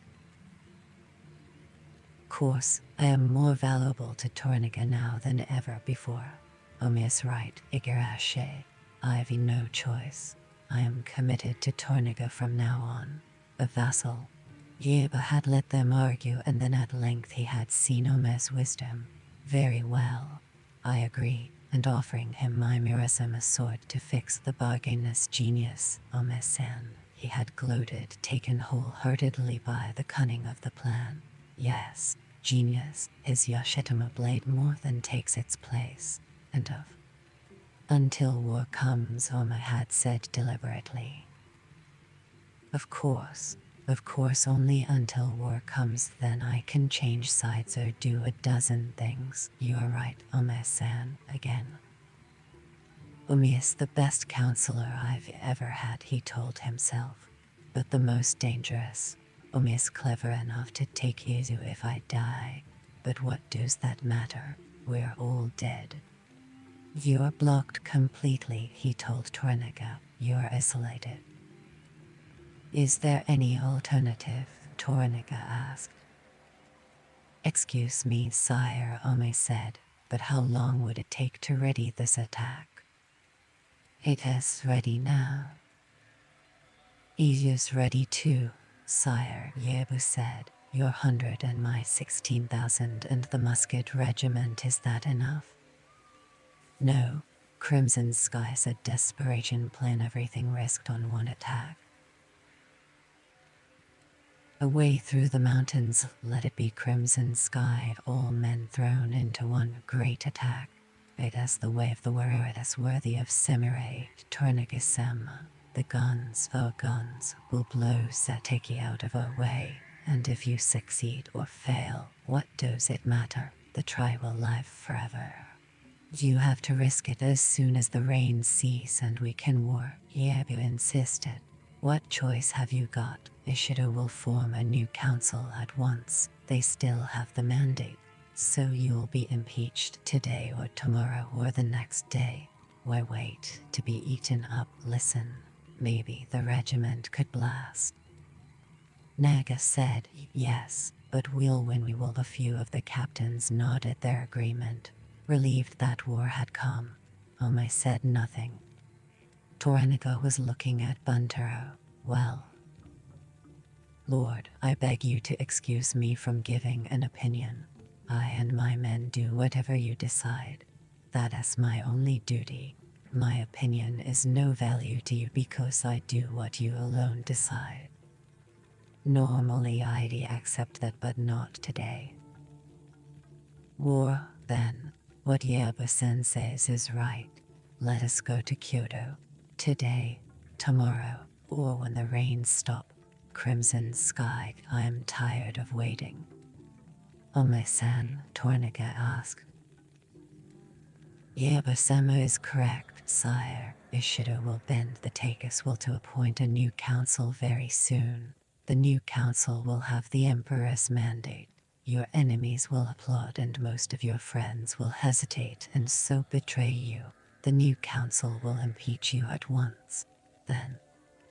Then, I guess Crimson Sky, Yebu interrupted. If Lord Tornaga orders it, then it is. But I don't think the impeachment order has any value at all. You can forget it. Why? Tornaga asked as all attention went to Oma. I agree with you, sire. Ishida's evil. Nay, any daimyos who agree to serve him are equally evil. True men know Ishido for what he is and also know that the Emperor's been duped again.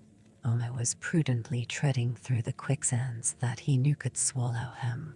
I think he made a lasting mistake murdering Lord Sugiyama. Because of those foul murders, I think now all daimyos will suspect treachery from Ishido, and very few outside of Ishida's immediate grasp will bow to the orders of his council. You are safe for a time. For how much time? Or mountains and gradually take the empire into your own hands. With luck you have enough strength to hold the passes to the Kwanto and to Izu against the first wave and beat it off. I don't think Ishido could mount another attack, not a great one. When Ishido and the others have expended their energies together, you and Lord Yobu can cautiously come from behind. The rains are with us for 2 months about. When the rains cease, Ishido will plan to send Ikoa Jikyu and Lord Zateke against you simultaneously to catch you in a pincer, and Ishido's main army will support them over the Toked Road.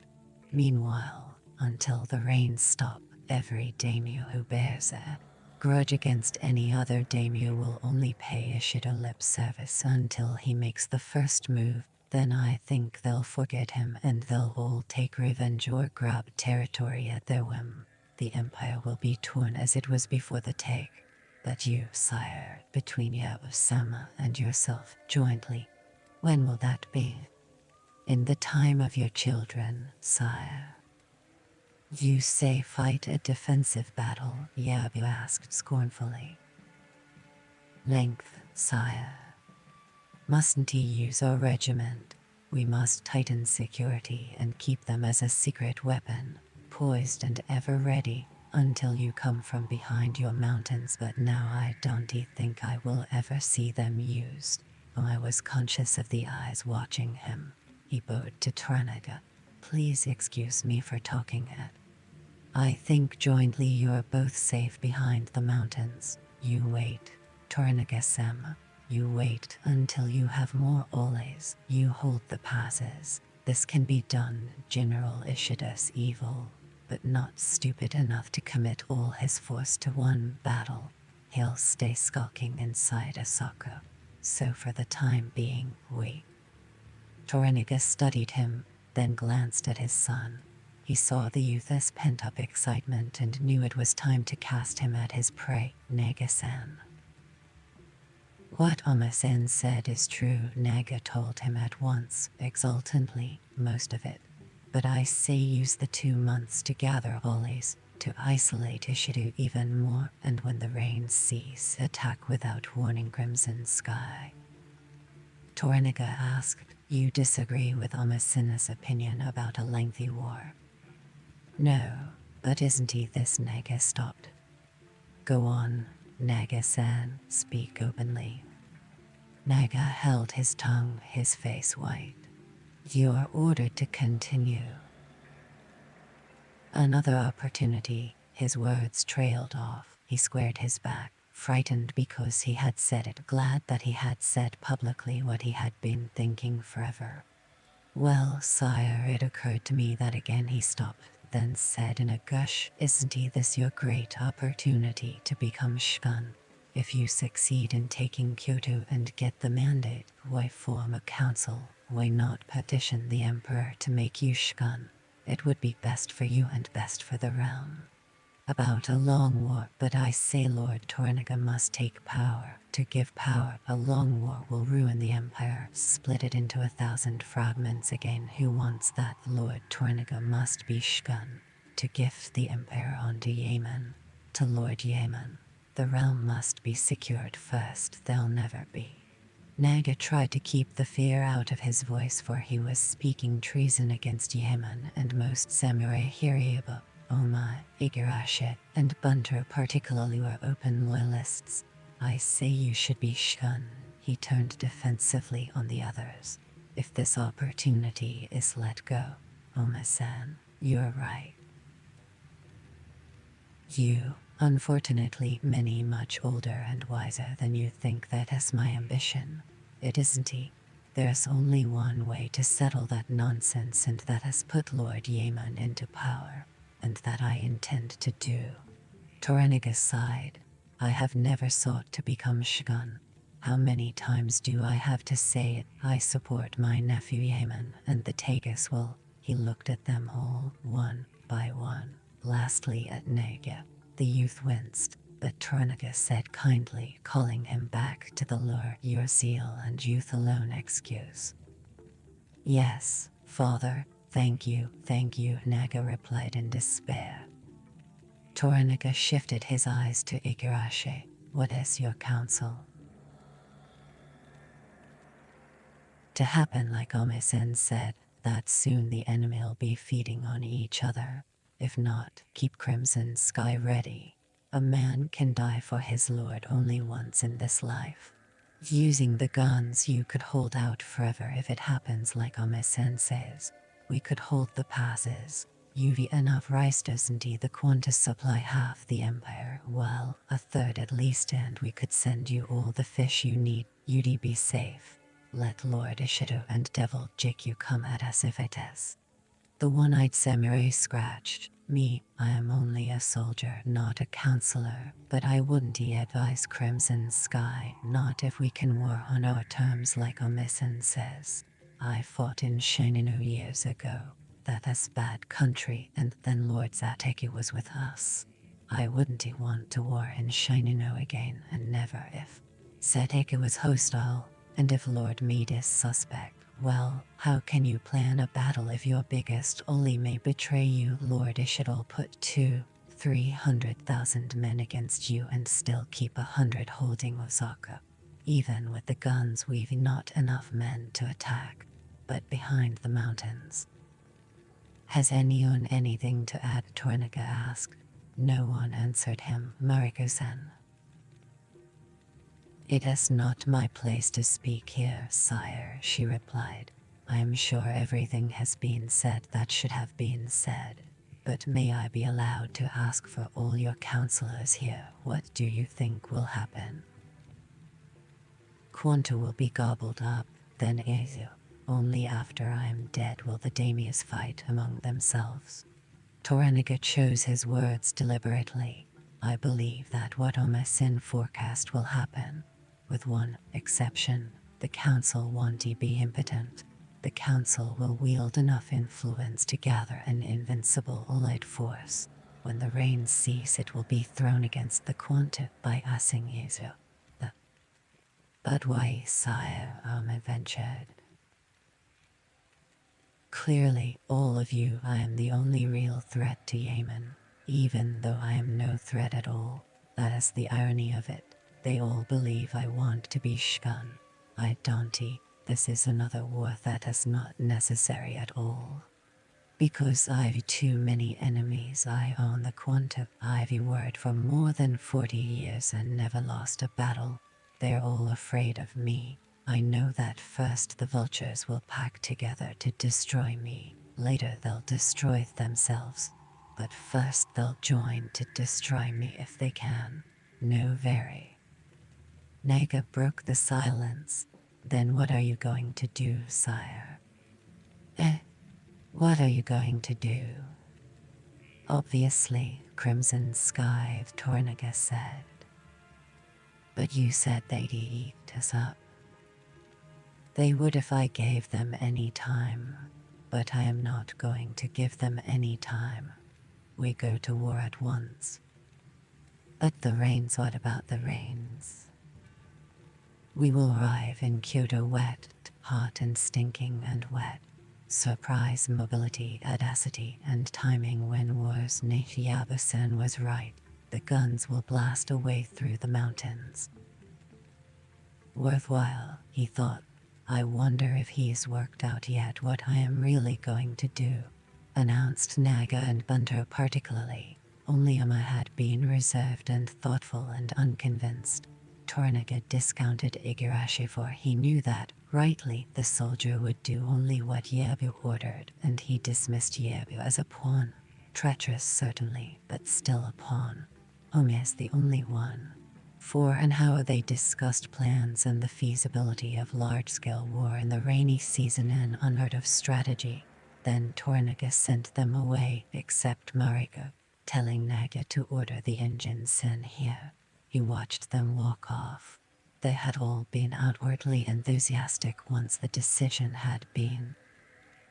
Mariko-san, find out, tactfully, how much the courtesan's contract would cost. She blinked. Kiku-san, sire. Yes. Now, sire, at once. Tonight would do excellently. He looked at her blandly. Her contract is not necessarily for me, perhaps for one of my officers. I would imagine the price would depend on whom, sire. Mishima and not Yidu or Osaka or Kyoto, Tornaga added genially, so I expect to pay Mishima prices and not Yidu or Osaka or Kyoto prices. I imagine it will, but set a price. The girl of course has the right of refusal, if she wishes, when the samurai is named. But tell her Mama-san owner that I don't expect the girl will have the bad manners to mistrust my choice for her. Tell the owner also that Kiku is a lady of the first class of... Yes, sire, of course. Toranaga moved his shoulder to ease the ache, shifting his swords. May I massage it for you, sire, or send for Suru? No, thank you. I'll see Sue later. Toranaga got up and relieved himself with great pleasure, then sat down again. He wore a short, light silk kimono, blue patterned, and the simple straw sandals. His fan was blue and decorated with his crest.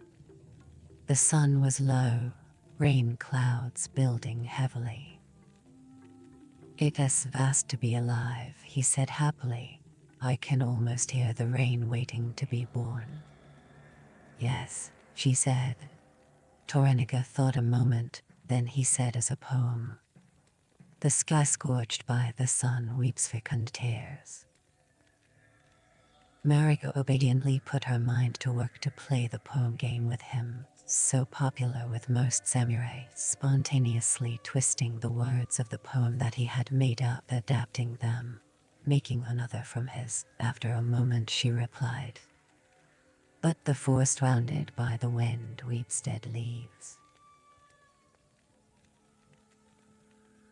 My consorts, Toranaga had always preferred experienced women, widows or divorced wives, but never too pretty or too wise or too young or too well-born, so never too much trouble and always grateful. Well said, yes, very well said. Toranaga looked at her contentedly, enjoying what he saw. She was dressed in a pale green kimono with patterns of bamboo, a dark green obi and orange sunshade. There was a marvelous sheen to the blue-black hair, which was piled high under her wide-brimmed hat.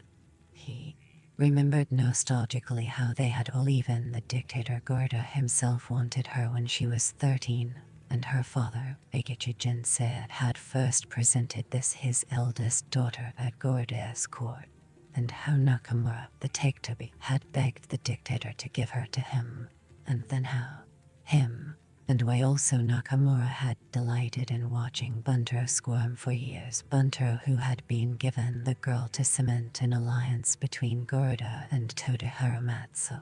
I wonder, Toranaga asked himself mischievously, looking at her. I wonder if Buntaro were dead, would she consent to be one of?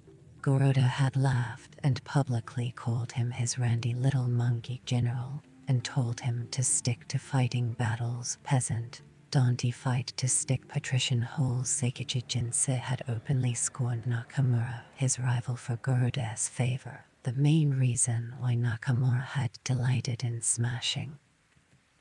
He chuckled to himself. I'd never ask her because she is everything I don't want in a consort except that her age is perfect. Sire, she asked. I was thinking about your poem, Mariko-sen, he said, even more blandly, then added, we so wintry summer's yet to come, and the fall of glorious autumn. She said in answer, if I could use words like falling leaves, what a bonfire me poems would make. He laughed and bowed with mock humility. I concede victory, Mariko-sen. What will the favor be? A fan or a scarf for your hair? Thank you, sire, she replied. Yes, whatever pleases you. 10,000 koku yearly to your son. Oh, sire, we don't deserve such favor. You won a victory. Victory and duty must be rewarded. How old is Sarja now? 15, almost 15. Oh, guess he was betrothed to one of Lord Kayama's granddaughters recently, wasn't he? Yes, sire. It was in the 11th month last year, the month of the white frost. He is presently at Osaka with Lord Kayama. Good. 10,000 koku, beginning at once. I will send the authority with tomorrow's mail. Now, enough of poems. Please give me your opinion. My opinion, sire, is that we are all safe in your hands, as the land is safe in your hands. I want you to be serious. Oh, but I am, sire. I thank you for the favor to my son. That makes everything perfect. I believe whatever you do will be right. By the Midonius, by the Madonna, I swear I believe that. Good, but I still want your opinion. Shkanet, you. Immediately she replied without a care in the world as an equal to an equal. First, you should bring Lord Zateki secretly back to your side. I'd assume as you either know how to do this already, or more probably you have a secret agreement with your half-brother, and you prompted his mythical. Should do what you will do, pretend to order Crimson Sky but never commit it. This will throw Ishido into confusion because, obviously, spies here and in Yedo will report your plan, and he'll have to scatter his force like a covey of partridge in filthy weather to prepare for a threat battle. I already made my position clear on that. Tornaga rapped, no longer amused, and you forget yourself. Defection in the first place to lull Ishido into a false position. Next, you'll never attack first. You never have. You've always counseled patience, and you only attack when you are sure to win. So publicly ordering Crimson Sky at once is only another diversion. Next, timing, my opinion, is you. Never materialize. Meanwhile, you'll spend the next 2 months gathering Oles to undermine Ishida's alliances and break up his coalition, which you must do by any means. And of course, you must tempt Ishido out of Osaka Castle. If you don't, sire, he will win, or at least you will lose the... Mariko said carelessly and happily, I have to talk secrets today, sire, because of the hostages. They're a knife in your heart. What about them? Absolute opinion is that Naga-sen was right. You must become Shgun, or you will have failed in your duty to the Empire and to the Minoara. Be patient with me, please, sire. I may never be able to talk to you in what the Engine-sen would call an open English private way ever again. You're never alone like we're alone now. I beg you to excuse my bad manners. Mariko gathered her wits and, astoundingly, continued to speak as an equal. My... How dare you say such a thing? Mariko remained quite serene, his open anger touching her not at all. I counsel you to marry the Lady Achiba. It is 8 years before Yaemon is old enough legally to inherit that as an eternity. Who knows what could happen in 8 months, let alone 8 years. Your whole family can be obliterated in 8 days. Yes, sire, but that has nothing to do with you and your duty and the realm. Naga-sen is right. You must take the power to give power. With mock gravity she added breathlessly, and now may your faithful counselor commit seppuku, or should I do it later? And she pretended to swoon. Toraniga gawked at her incredible effrontery, then he roared with laughter and pounded his fist on the ground. When he could talk, he choked out, I'll never understand you, Mariko-sen. Oh, but you do, sire, she said, patting the perspiration off her forehead. You are kind to let this devoted vassal make you laugh, to listen to her requests, to say what must be said had to be said. Forgive me my impertinence, please. Why should I? And why? Toraniga smiled, genial now. Because of the hostages, sire, she said simply. Oh, them, he too became serious. Yes, I must go to Osaka. Yes, he said, I know. Chapter 39. 1 of the cook's children had also been killed, but the rest of his servants had suffered only bruises and some twisted limbs.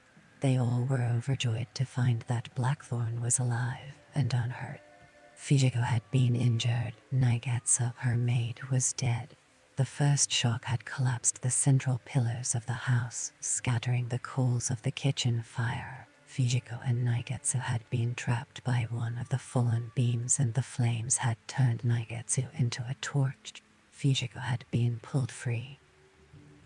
Fujiko was lying on a salvaged futon near the undamaged garden fence, half conscious. When she saw also that Blackthorn was unscathed, she almost wept. "I thank Buddha you are not hurt, Engine-san," she said weakly. Finished, then said privately, "Fujiko-san, Yuika, Lady Fujiko will be all right."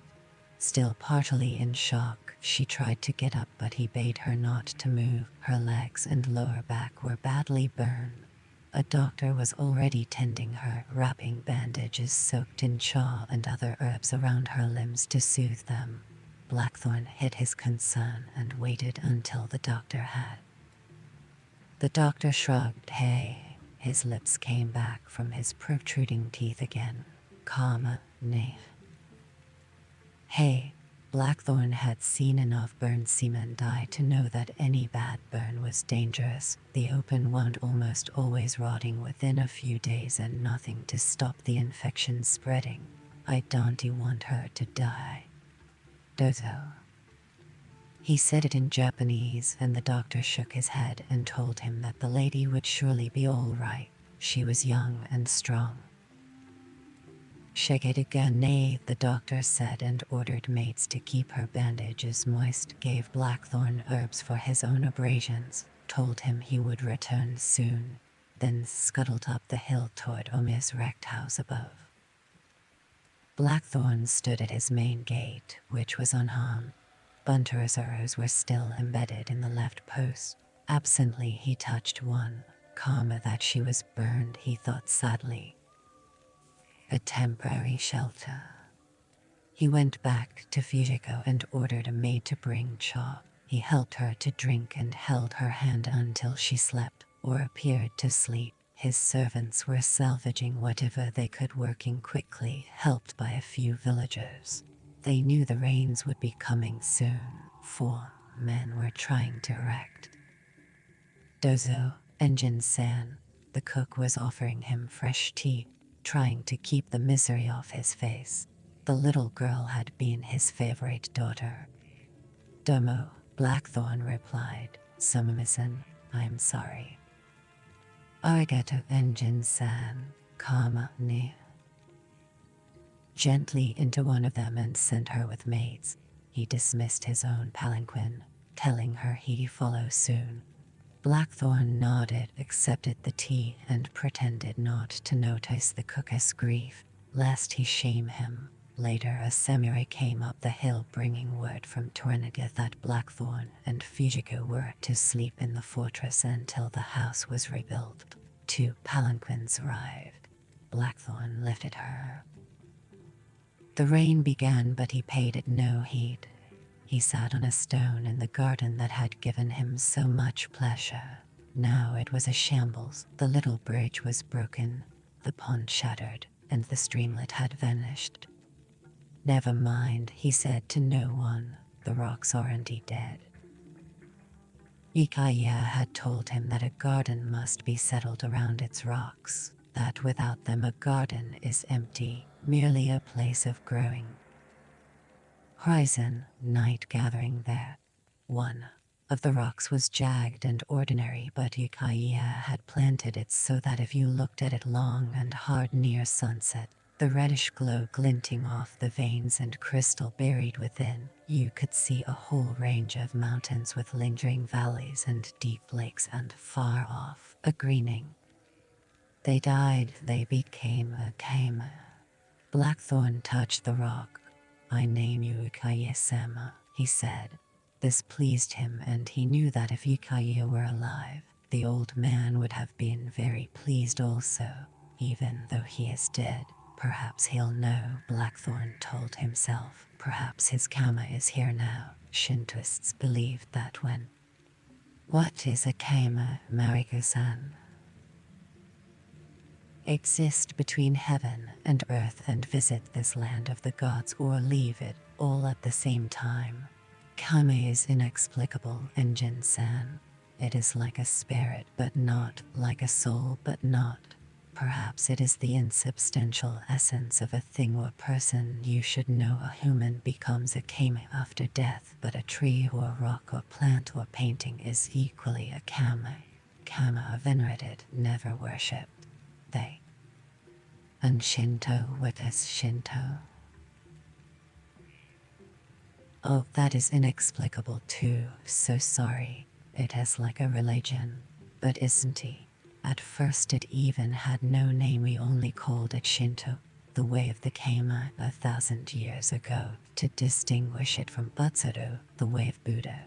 But though it is indefinable, Shinto is the essence of Japan and the Japanese. And though it possesses neither theology nor godhead nor faith nor system of ethics, it is our justification for existence. Shinto is a nature cult of myths and legends in which no one believes wholeheartedly, yet everyone venerates totally. A person is Shinto in the same way he is born Japanese. Are you Shinto too as well as Tristan? Oh yes, oh very yes, of course. Blackthorn touched the stone again. Please, Kamiafikaya, please stay in my garden. Then, careless of the rain, he let his eyes take him into the rock, past the lush valleys and serene lake and to the greening horizon, darkness gathering there. His ears told him to come back. He looked up. Ome was watching him, squatting patiently on his haunches. It was still raining, and Ome wore a newly pressed kimono under his rice straw raincoat and a wide conical bamboo hat. His hair was freshly shampooed. Kama, Enjin-san, he said, motioning at the smoldering ruins. Hey, Ikega Dizuka. Blackthorn wiped the rain off his face. Yui, Ome pointed up at his house. Watekoshinoye wahekeseratimis ostuke ni naramisan cap. My bath wasn't damaged. Would you care to use it? So deserved, Domo, Ome-san. Hey, Domo. Gratefully, Blackthorn followed Ome up the winding path into his courtyard. Servants and village artisans under Morris' supervision were already hammering and sewing and repairing. The central posts were already back in place and the roof almost resettled. Strong, very good, very rich. Yes, we thank you very much. Listen, we'll talk more after you've bathed. I am glad to have you as a friend. With signs and simple words and much patience, Ome explained that his servants had managed to douse the fires in time. Within a day or two, he told Blackthorn, the house would be up again, as good as it was, so not to worry. Yours will take longer. A week, Enjin-san. Don't worry, Fujiko-sen is a 5. Peasants were killed and a few children nothing, and Jara was very lucky. I hear you pulled Tornagus-sama out of a death trap. We're all grateful to you, Enjin-san. Very. If we lost him, Lord Tornagus said he accepted your sword. You're lucky. That is a great honor. Yes, your karmas. Fields were hardly touched and the so essential irrigation system was undamaged. And the boats weren't damaged, and that is very important too. Only 154 samurai were killed in the avalanche. That is not many. As to the village, a week and you'll hardly know there was a quake. Fine.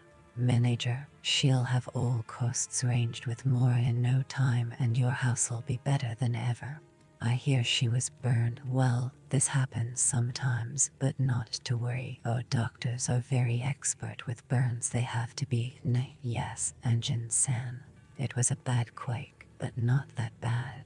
The rice. Ome called out for the bath attendants. Isuge, hurry up.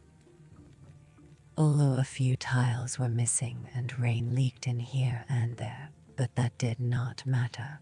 The servants escorted Blackthorn to the bathhouse, which was set within a tiny maple grove and joined to the main house by a neat winding walk, easily roofed. The bath was much more luxurious than his own. One wall was cracked badly, but villagers were already replastering it.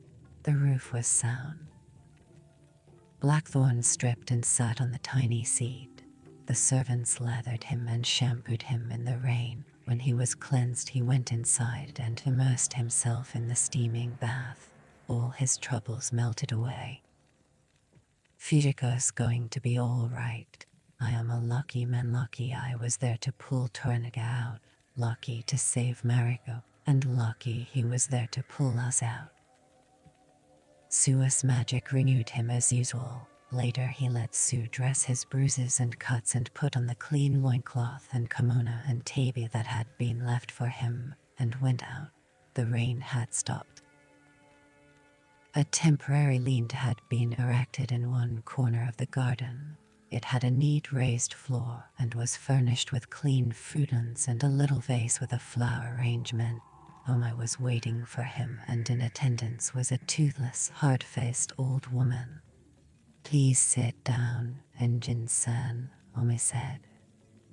"Thank you, and thanks for the clothes," he replied in halting Japanese. "Please don't mention it. Would you like cha or sak?" "Cha," Blackthorn decided, thinking that he had better keep his head clear for his interview with Tornaga. "Thank you." "This is my mother," Oma said formally, clearly idolizing her. Blackthorn bowed. The old woman simpered and sucked in her breath. "It is my honor, Enjin-san," she said. "Thank you, but I am honored," Blackthorn repeated automatically, the succession of formal politenesses that Mariko had taught him. "Enjin-san, we were so sorry to see your house in flames. What could one do that is karma, ne?" "Yes, karma." The old woman looked away and scowled. "Hurry up, the Enjin-san wants his cha warm." The girl standing beside the maid who carried the tray took Blackthorn's breath away. Then he remembered her. Wasn't this the girl he'd seen with Oma the first time when he was passing through the village square on his way to the galley? "This is my wife," Oma said tersely. "I am honored," Blackthorn said as she took her place, knelt, and bowed. "You must forgive her slowness," Omiya's mother said. "Is the cha warm enough for you?" "Thank you, it is very good." Blackthorn had noted that the old woman had not used the wife's name as she should have, but then he was not surprised because Mariko had told him already about the dominating position of a girl's mother-in-law in Japanese society. "Thank God it is not the same in Europe," he had told her. "A wife's mother-in-law can do no wrong after all, Enjin-san. The parents choose the wife in the first place, and what father would choose without first consulting his own wife? Of course, the daughter-in-law has to obey, and the son always does what his mother and father want. Always. Always. What if the son refuses? Daughter-in-law, she has to obey. That is her duty. That is not possible. Everyone has to obey the head of the house. A son's first duty is to his parents. Of course, sons are given everything by their mother's life: food, tenderness, protection. She succors them all their lives. So of course it is right that a son should heed his mother's wishes. It is not the same with us. It is hard to be a good daughter-in-law, very hard. You just have to hope that you live long enough to have sons to become one yourself. And your mother-in-law? Oh, she is dead, Enjin-san.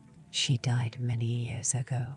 I never knew her. Lord Haramatsu, in his wisdom, never took another wife. Buntaro-san is his only son.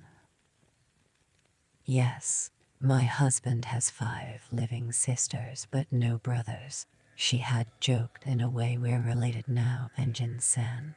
Fujiko's my husband's niece. What is the matter?"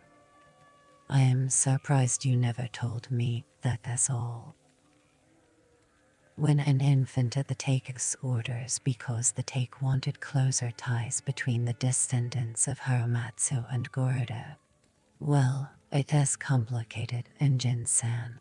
Then Mariko had explained that Fujiko was actually an adopted daughter of Numata Ekinori, who had married Buntaro's youngest sister, and that Fujiko's real father was a grandson of the dictator Goroda by his eighth consort, that Fujiko had been adopted by Numata. What? At the order of a liege lord, all families soon become incredibly tangled.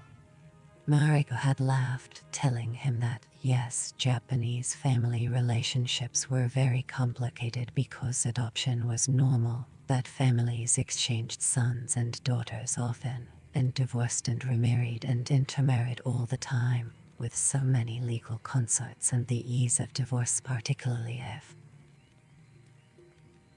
and had 3 more sons and 2 daughters by her second husband, all of whom are also now married. Her eldest son from her second marriage is Satake, Lord of Shinano. Daughter, some of these Toranaga adopted, some he did not. In Japan you don't ask if a person is adopted or natural. Truly, what does it matter? Inheritance is always at the whim of the head of the house, so adopted or not it is the same net. Even Toranaga's mother was divorced. Later she remarried. To unravel Lord Toranaga's family links accurately would take days, Engine-san. Just think of the complications. Presently he has 7 official consorts living who have given him 5 sons and 3 daughters. Some of the consorts were widows or previously married with other sons, and Blackthorn had mulled that. Then he had said, divorce isn't possible for us. Not possible. So the Holy Fathers tell us. So sorry, but that is not very sensible, Engine-san. Mistakes happen. People change, that is karma. Why should a man have to bear a foul wife, or a wife a foul man? Foolish to be stuck forever, man or woman. Nah. Yes. Attention to that, really, Tristan's least of all. Such a little concession for so much, Nev. In this we are very wise and the Holy Fathers unwise. This was one of the 2 great reasons the Take would not embrace Christianity, this foolishness about divorce and the 6th commandment, thou shalt not kill. The father visitor sent all the way to Rome begging dispensation for Japanese about divorce. But His Holiness the Pope in his wisdom said no. If His Holiness had said yes, I believe the Take would have converted, the daimyos would be following the true faith now, and the land would be Christian. The matter of killing would have been unimportant because no one pays any. Yes, Blackthorn had said, how sensible divorce seemed here. Why was it a mortal sin at home, opposed by every priest in Christendom? Catholic or Protestant, in the name of God. What is Toranaga's wife like? He had asked, wanting to keep her talking. Most of the time she avoided the subject of Toranaga and his family history, and it was important for Blackthorn to know everything.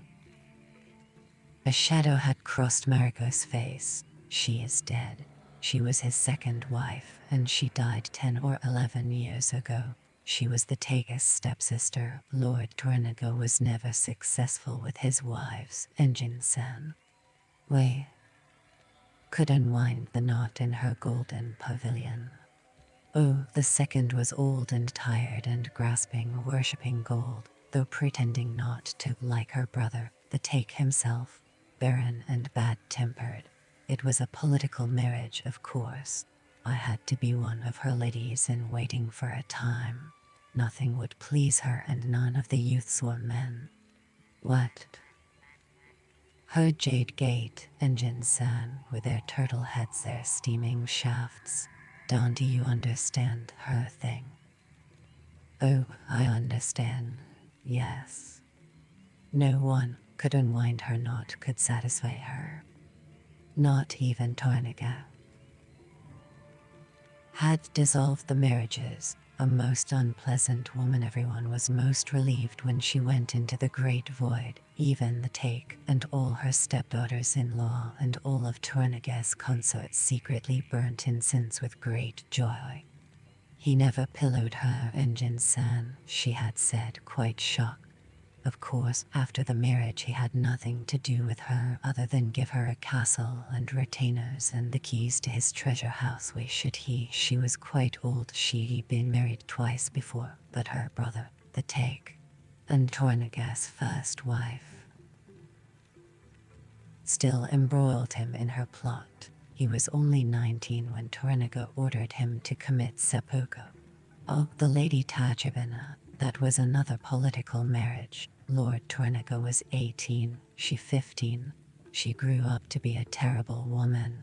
20 years ago Torniga had her put to death because he discovered she was secretly plotting to assassinate their liege lord, the dictator Gerda, whom she hated. My father often told me he thought they were all lucky to retain their heads, he, Torniga, Nakamura, and all the generals, because Gerda was merciless, relentless, and particularly suspicious of those closest to him. That woman could have ruined them all, however innocent they were. Because of her plot against Lord Gerda, her only son, Nobunaga, was also put to death. Engine-san, she killed her own son. Think of that, so sad, so terrible. Poor Nobunaga was Torniga's favorite son and his official brave, a general in his own right, and totally loyal. He was innocent, but she. Torniga killed his own son and his wife, slitting their throats, Engine-san, and not their stomachs like men, but she went to death gratefully, glad to be freed from a life of tears. As the next wife prayed for death, her life made equally miserable by her mother-in-law. Quickly, when she was dead, her daughter-in-law and all Torniga's consorts were very much ecstatic. Her son had had to send his first wife home in disgrace on her orders for some imagined slight after bearing him 2 children. The girl committed seppuku. Did I tell you ladies commit seppuku? By yes, he ordered them onward, but he had no choice, Engine-san. If he hadn't, Lord Gerda would correctly have presumed Torniga to be part of the plot himself and would have ordered him instantly to slit his belly. Oh yes, Torniga was lucky to escape Gerda's wrath and wise to send her onward himself.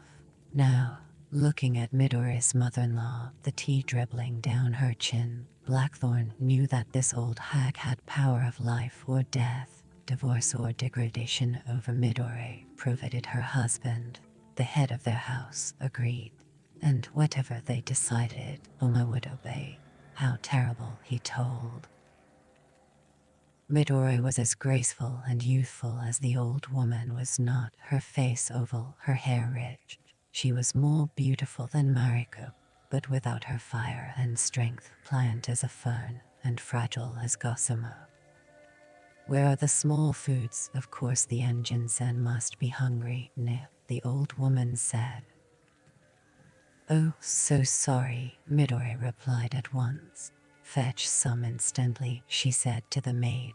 Hurry, so sorry, Engine-san. So sorry, Engine-san, the old woman said. Please don't apologize, Blackthorn said to Midori, and instantly knew that it was a mistake.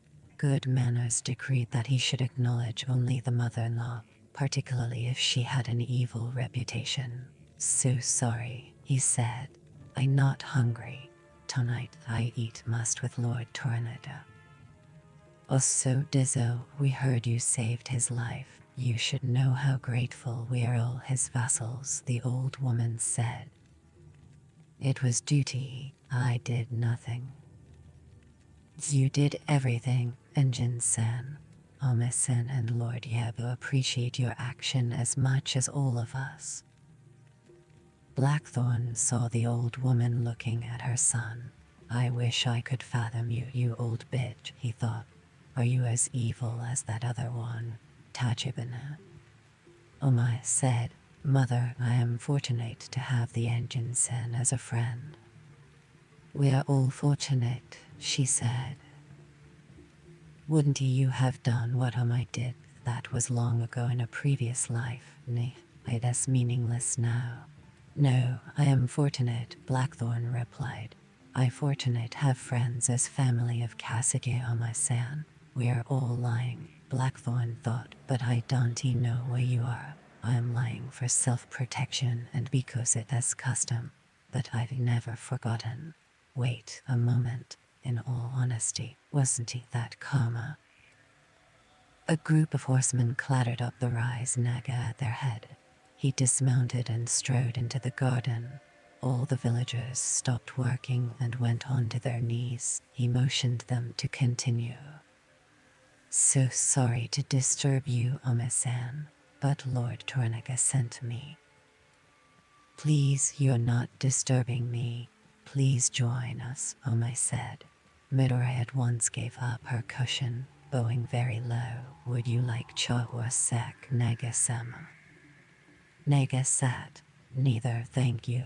I am not thirsty. Ome pressed him politely, going through the interminable necessary ritual, even though it was obvious that Naga was in a hurry.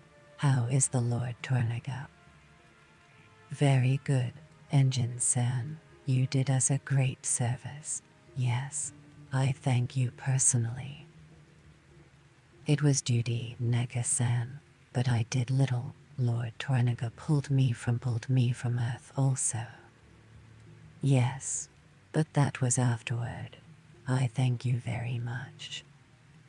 Naga-san, is there something I can do for Lord Tornaga?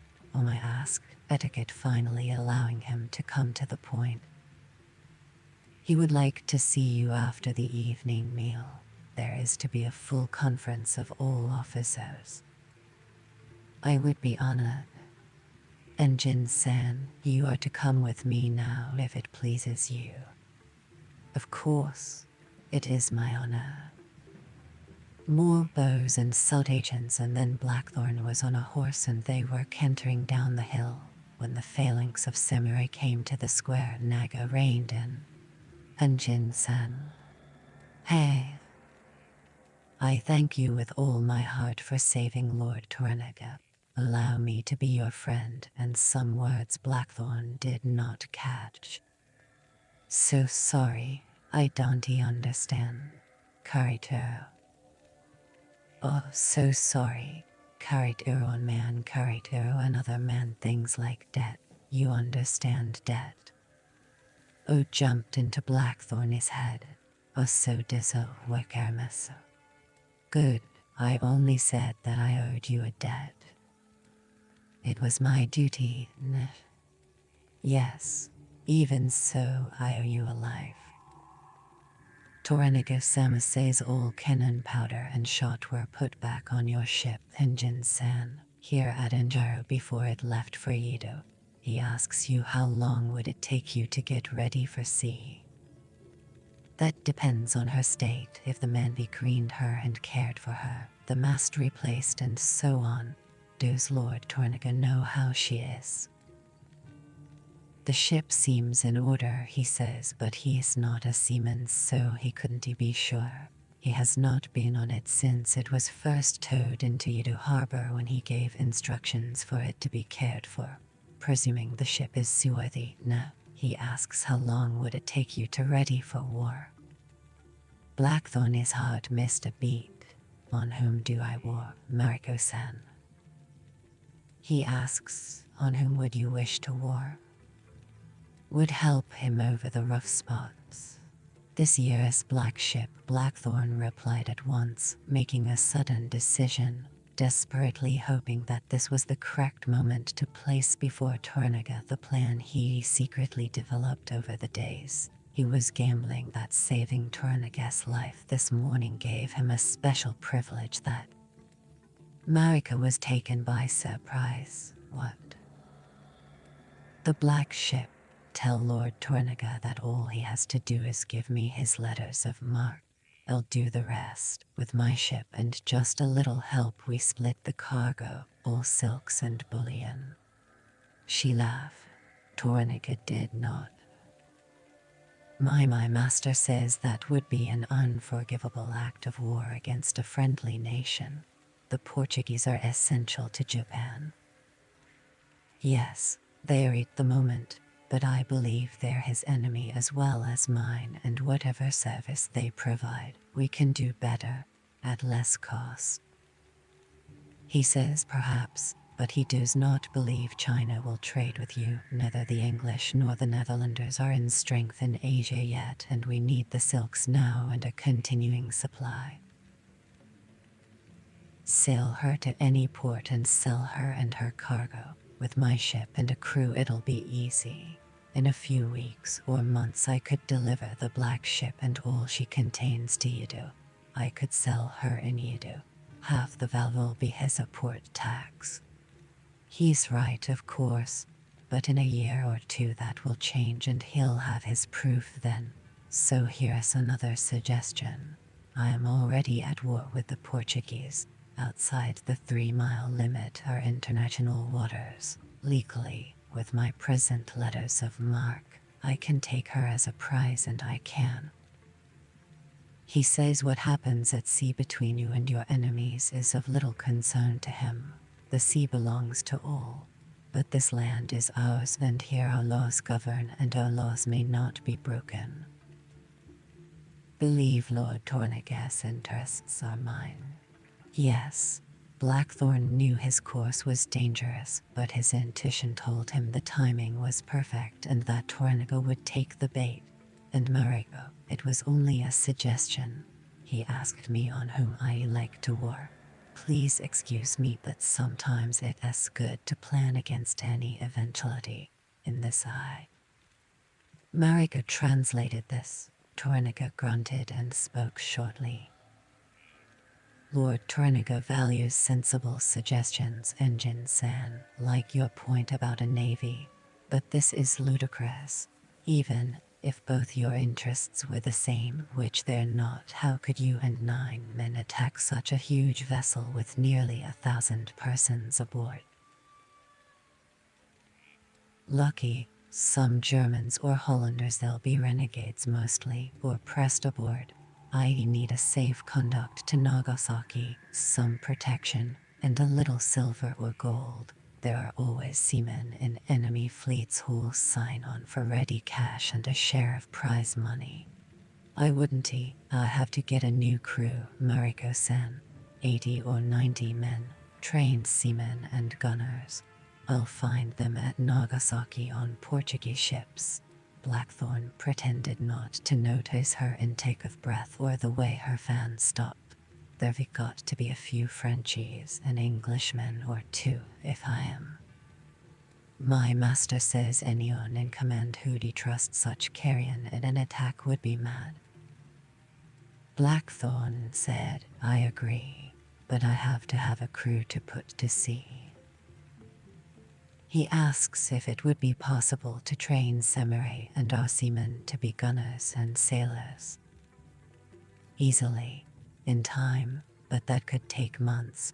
They certainly be ready by next year. There'd be no chance to go against this year's black ship. Lord Tornica says I don't plan to attack the black ship of the Portuguese this year or next.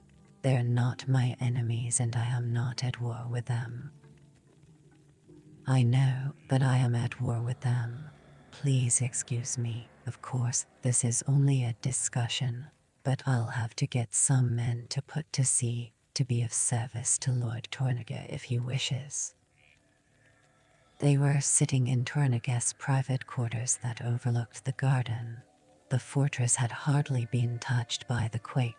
The night was humid and airless, and the smoke from the coils of incense rose lazily to banish the mosquitoes.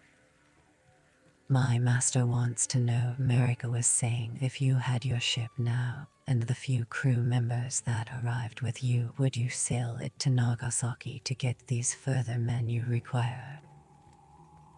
No, that would be too dangerous.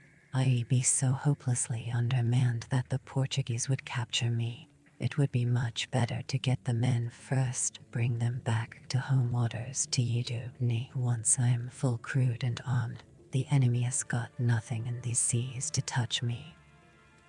He does not think you and 90 men could take the black ship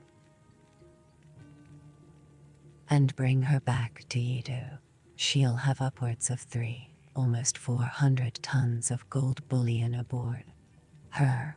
I let her finish trading, and then when the wind was ripe for her homeward voyage, I pretend to need supplies and let her slip out of port. I'd catch her a few leagues out because we've the speed on her and my cannon would do the rest. Once she struck her colors, I put a prize crew aboard. I can outsail her and sink her with Erasmus. Of course, Mariko-san, I know this is all conjecture, but if I was permitted to attack my enemy, the moment I was crewed, I'd sail on the tide for Nagasaki. If the black ship was already in port, I'd show my battle flags and stand out to sea to blockade. But Waiwandi, her captain, scuttle his ship once you've beaten him. If you beat him before you can go aboard, unnecessary loss of life. And I know him and know what he'll do, but he thought better about that, or about revealing his whole plan. Best to leave barbarian ways to barbarians, he told himself. Usually the defeated ship gives up. Mariko-san, he said instead. It is a custom one of our customs of war at sea saving. Usually Blackthorn was going to say, usually the crew mutiny if the captain is a fanatic, but I've never known one that mad. Most times you make a deal with the captain, spare their lives, give them a small share and safe berth to the nearest port. But this time I'll have Rodriguez to deal with. Lord Torniga says, so sorry Engine-san, that is a disgusting custom. If he had ships there would be no surrender. Mariko sipped some cha, then continued, and if the ship is not yet in port, then I sweep the sea lanes to catch her a few leagues out in international waters. She'll be easier to take heavy laden and wallowing, but harder to bring into Yido. When is she expected to dock? My lord does not know, perhaps within 30 days, he says. The ship will be early this year. Europe, 30 be another way. You could sail in by night and take her by force. A surprise attack. Blackthorn knew he was so near the prize, so very near. Then I'd blockade her and take her at the end of the season. She translated, and Blackthorn thought he saw disappointment momentarily cross Torniga's face. He paused as though he were considering alternatives. Then he said, if this was. Torniga's grip tightened on his sword hilt. He says you'd dare to war on our land against your enemies. Go alongside the black ship and board her, drag her out to sea. He could choose the time of the surprise attack if this was Europe. Blackthorn's lips were dry. No, of course this is still surmise, but if a state of war existed between him and the Portuguese and Lord Torniga wanted them hurt, this would be the way to do it. If I had 200 or 300 well-disciplined fighters, a good crew, and Erasmus, it would be easy to. There was a long silence. Lord Torniga says this is not Europe and no state of war exists or will ever exist between him and the Portuguese. Of course, one last point. Mariko-san, Nagasaki is not within Lord Torniga's control, is it? No, Engine-san, Lord Harima owns the port and the hinterland. Whole island.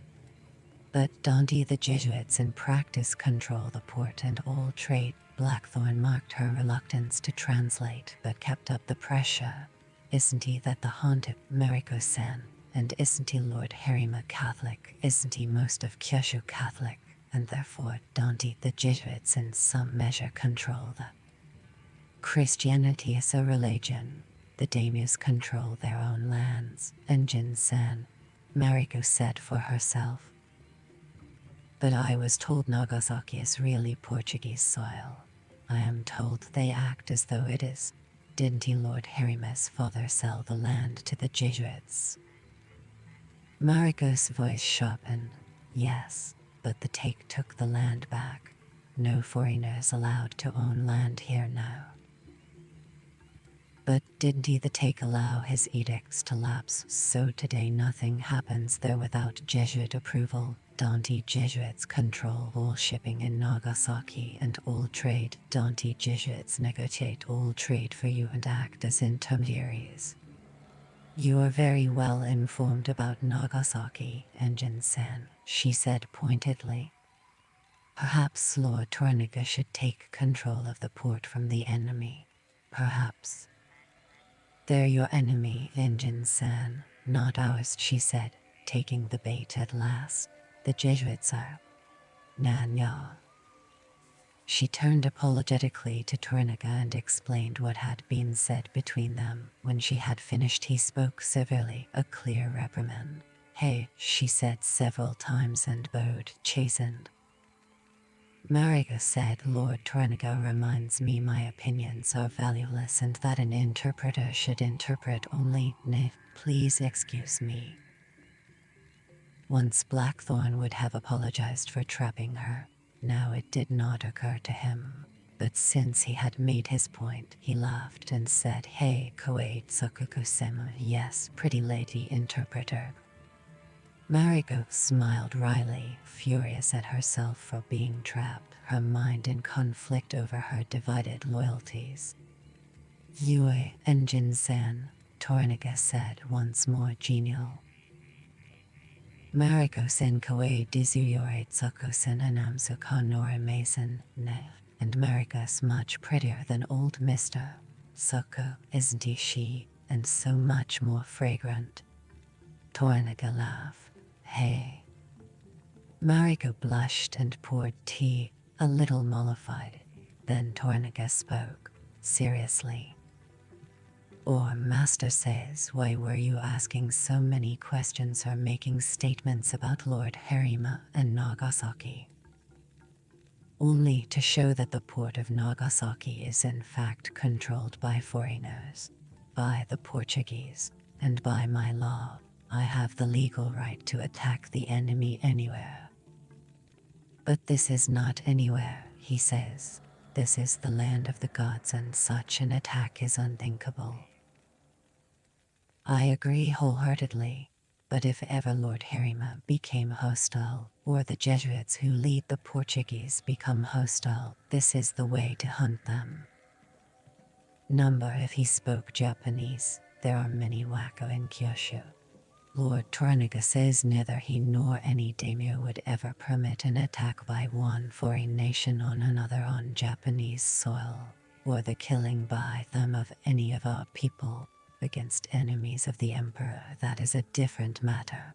As to getting fighters and crew, it would be easy for a man to get any. Wako, Mariko-san.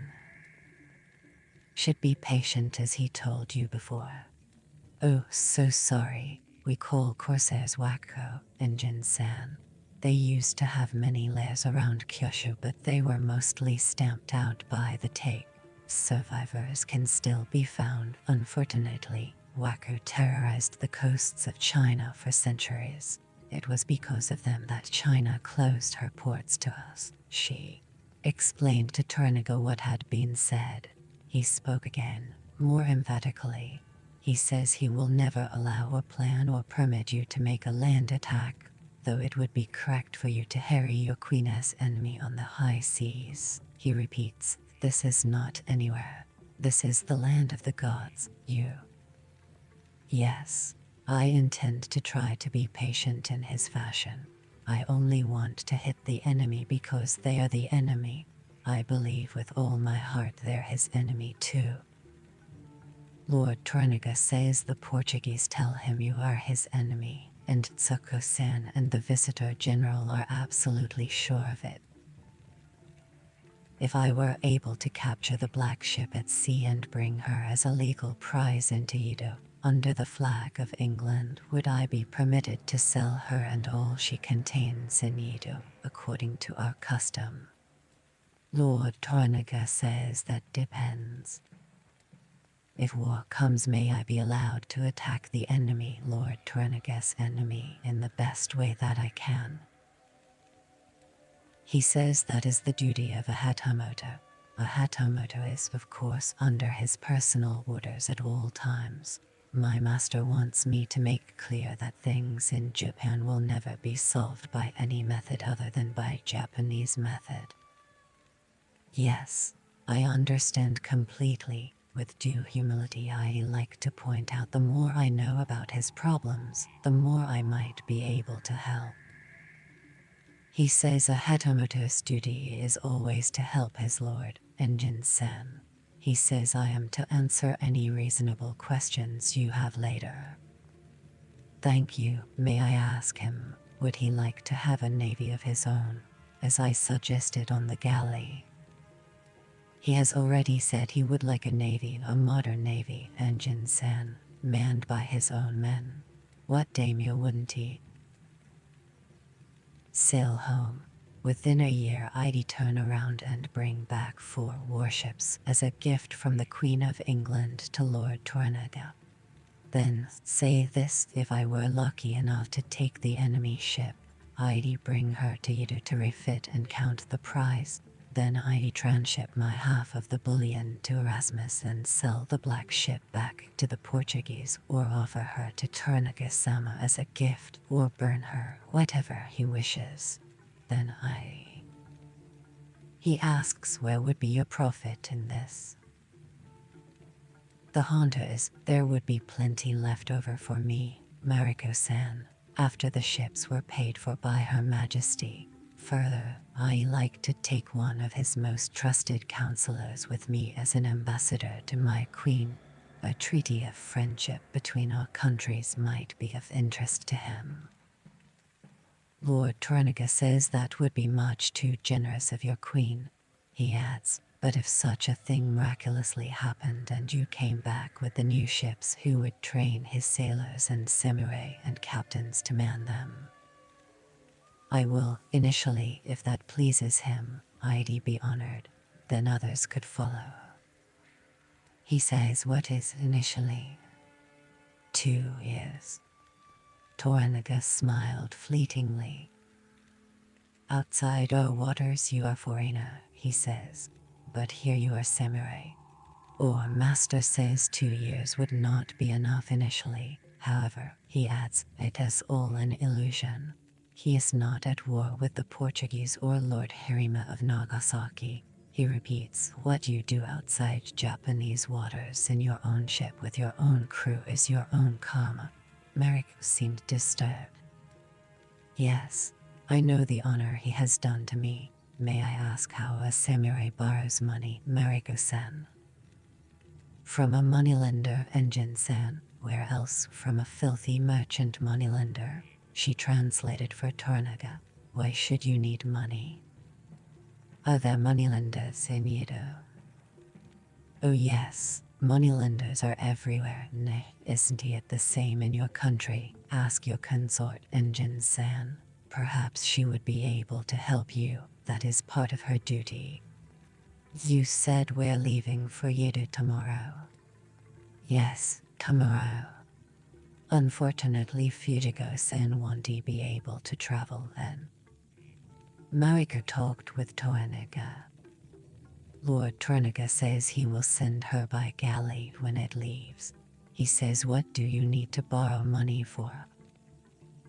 I'll have to get a new crew, Mariko-san, to sail anywhere, to serve Lord Tornaga however he'd wish it.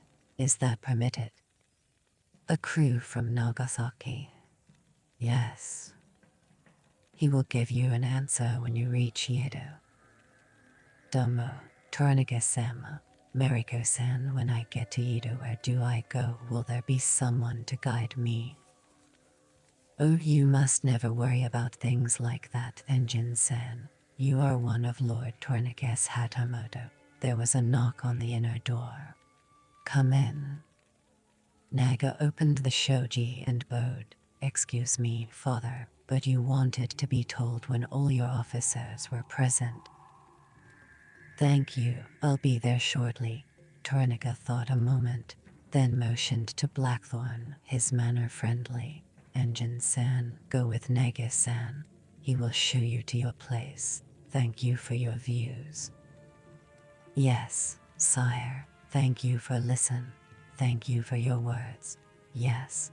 I try hard be patient and perfect.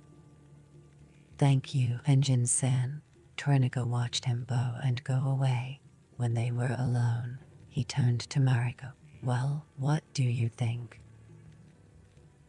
That they do not understand power, or that war is life and life is death. His defense, from what I've learned, money is the only real means the barbarians have to lasting power. They buy lands and position even their queen as a merchant and sells land to her lords and buys ships and lands. Probably, they're not so different from us, lord, except in that, and also in 2 things, sire. First, his hatred of Jesuits is measureless, even surpassing his loathing of Portuguese, so he is a scourge for you to use against either or both if you want a scourge. We know he is brave, so he would boldly press home any attack from the sea. Second, money is still his goal. And are the Jesuits my enemy? I do not believe so. The Portuguese, I believe they're concerned only with profits, land, and spreading the word of God. Are Christians my enemy? No, sire, though some of your enemies may be Christian, Catholic, or Protestant. Oh, you think the Engine-san is my enemy? No, sire, no, I believe he honors you and in time will become a real vassal. What about our Christians who are enemy? Lords Harima, Kaima, Onashed, and any other samurai who turns against you. Torniga laughed. Yes, but do the priests control them, as the Engine-san implies? I do not think so. Will those 3 go against me? I don't know, sire. In the past, they've all been both hostile and friendly to you, but if they side with Ishido it would be very bad. I agree. Yes, you're a valued counselor. It is difficult for you being Catholic Christian, being friends with an enemy, listening to enemy ideas. Yes, sire. He trapped you, no? Yes, but in truth he had the right. I was not doing what you had ordered. I was putting myself between his pure thoughts and you. Please accept my apologies. It will continue to be difficult, perhaps even more so. Bad it becomes, I will always do my duty to you. Yes, sire, but it is better to know both sides of the coin. Much of what he said has been found to be true, for instance, about the world being split by Spaniards and Portuguese, about the priests smuggling ganchaver. Impossible it is to believe. You need never fear about my loyalty, sire, however. Thank you. Well, it has been very interesting what the Engine-san said. Interesting but nonsense. Yes, thank you, Mariko-san. You are a valued counselor. Shall I order you divorced from Bentaro? Sire. Well, oh, to be free, her spirit sang. Oh, Madonna, to be free. Remember who you are, Mariko. Remember what you are. And remember that love is a barbarian word. Torniga was watching her in the great silence. Outside, mosquitoes strayed into the spirals of incense smoke to dart away to safety. Yes, he brooded, she is a falcon. But what pray do I cast her against? No, sire, Mariko said at last. Thank you, sire, but no. The Engine-san is a strange man.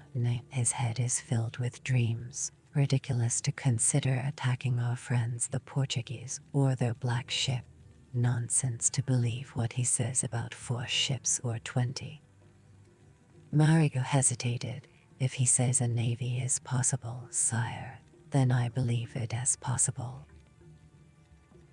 I don't agree, Tornigus said emphatically, but you're right that he is a balance against the others, him and his fighting ship. How curious but how illuminating, it is, as Omis said. At the moment we need the barbarians to learn from them, and there's much yet to learn, particularly from him, nay. Yes. Beginning. For a queen perhaps I should send a woman ambassador, if she were clever enough. It is time to open up the empire, Mariko-san. Ishido will close it as tight as an oyster. If I were president of the regions again, i.e. make treaties with any nation, so long as it is friendly. I'd send men to learn from other nations. Yes, and I'd send ambassadors. This man as queen would be a good. She would have to be very strong and very clever, sire. Yes, it would be a dangerous journey. All journeys are dangerous, sire, Mariko said. Yes, again Tornigus switched without warning. If the engine sen sailed away with his ship weighed with gold, would he come back, he himself? After a long time, she said, I don't know. Tornigus decided not to press her now. Thank you, Mariko-san, he said in friendly dismissal. I want you to be present at the meeting to translate what I say for the engine sen. Everything, sire. Yes, and tonight when you go to the tea house to buy Kiku's contract, take the engine sen with you. Tell his consort to make the arrangements. He needs rewarding Nif. Hey. When she was at the shoji, Tornigus said, once the issue between Ishido and myself is settled, I will order you divorced. Her hand tightened on the screen. She nodded slightly in acknowledgement, but she did not look back. The door closed after her. Absently, he was thinking of falcons and hawks, knowing that even the greatest falcons make mistakes, as Ishido had made a mistake, and Kiri and Mariko and Oma and even the engine sen. Tornigus watched the smoke for a moment, then got up and walked into the garden to the privy and squatted. When he had finished and had used the paper, he heard a servant slide the container away from beneath the hole to replace it with a clean one. The mosquitoes were droning, and he slapped them. The 150 officers were aligned in neat rows, Yabu, Amai, and Buntaro in front. Mariko knelt near Blackthorn to the side. Tornigus marched in with his personal guards and sat on the lonely cushion, facing them. He acknowledged their bows, then informed them briefly of the essence of the I want no other honors, but if traitors attack me I must defend myself. If traitors dupe His Imperial Highness and attempt to assume power in the land, it is my duty to defend the Emperor and banish evil. Nay. All his warriors were glad that at last there was an end to uncertainty. He told them that when the rains ceased he would issue the code words Crimson Sky, which would launch them on their attack. Meanwhile, I expect Ishido illegally to convene a new council of regents. I expect to be falsely dispatched and laid before them for the first time publicly his ultimate battle plan. Again he withheld the part that related to the secret and carefully planned insurrections, and also the fact that the attack would take the northern and not the southern coastal road, and to general acclaim for impeached. I expect war to be declared on me against the law. He leaned forward, his left fist characteristically bunched on his thigh, the other tight on his sword. Listen, I hold the Take's testament and acknowledge my nephew Yaman as Quempek and heir to the Take. I desire no other lands. A roar of approval greeted this. Battle cries of Kasugai and Tornigus poured through the room to be echoed throughout the fortress. Cut all lines of communication. When the rains cease, Ishido will attack the Kwanto. The attack regiment will be prepared to embark on the galleys for Yedo, Toda Buntaro-sen commanding. Kasage Omasen second in command within 5 days. Lord Kasage Yelva, you will please mobilize Izu and order 6,000 men to the frontier passes in case the traitor Echo or Jikyu swoops south to. Umai, Yeba, and Bunter all silently agreed with Tornaga's wisdom of withholding information about this afternoon's decision to launch the attack in the rainy season at once. That will create a sensation, Ome told himself, his bowels churning at the thought of warring in the rains through the mountains of Shinano. Or, guns will force a way through, Yeba had said so enthusiastically this afternoon. Yes, Ome had agreed, having no confidence in the plan but no alternative to offer. It is madness, he told himself, though he was delighted that he had been promoted to second in command. I don't understand how Tornaga can conceive that there's any chance of success in the northern route. To yourself, any war, will be to your advantage, provided the war's not lost.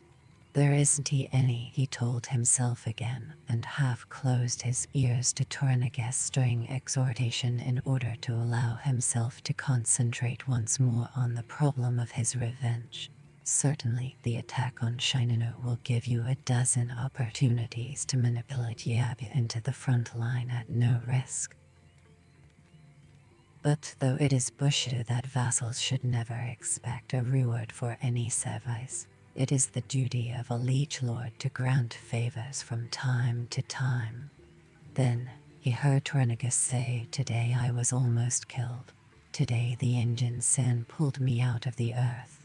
That is the second time, perhaps even the third, that he has saved my life. My life is nothing against the future of my clan, and who is to say whether I would have lived or died without his help?" Amid general acclaim, Tornaga said, "Engine-san, sit here. Mariko-san, you as well."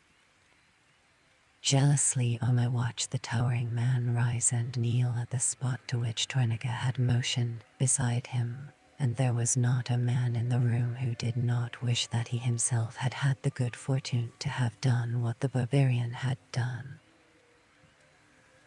Horses, 20 kimonos, together with full battle equipment for his vassals, the rank of chief admiral and pilot of the Quanta.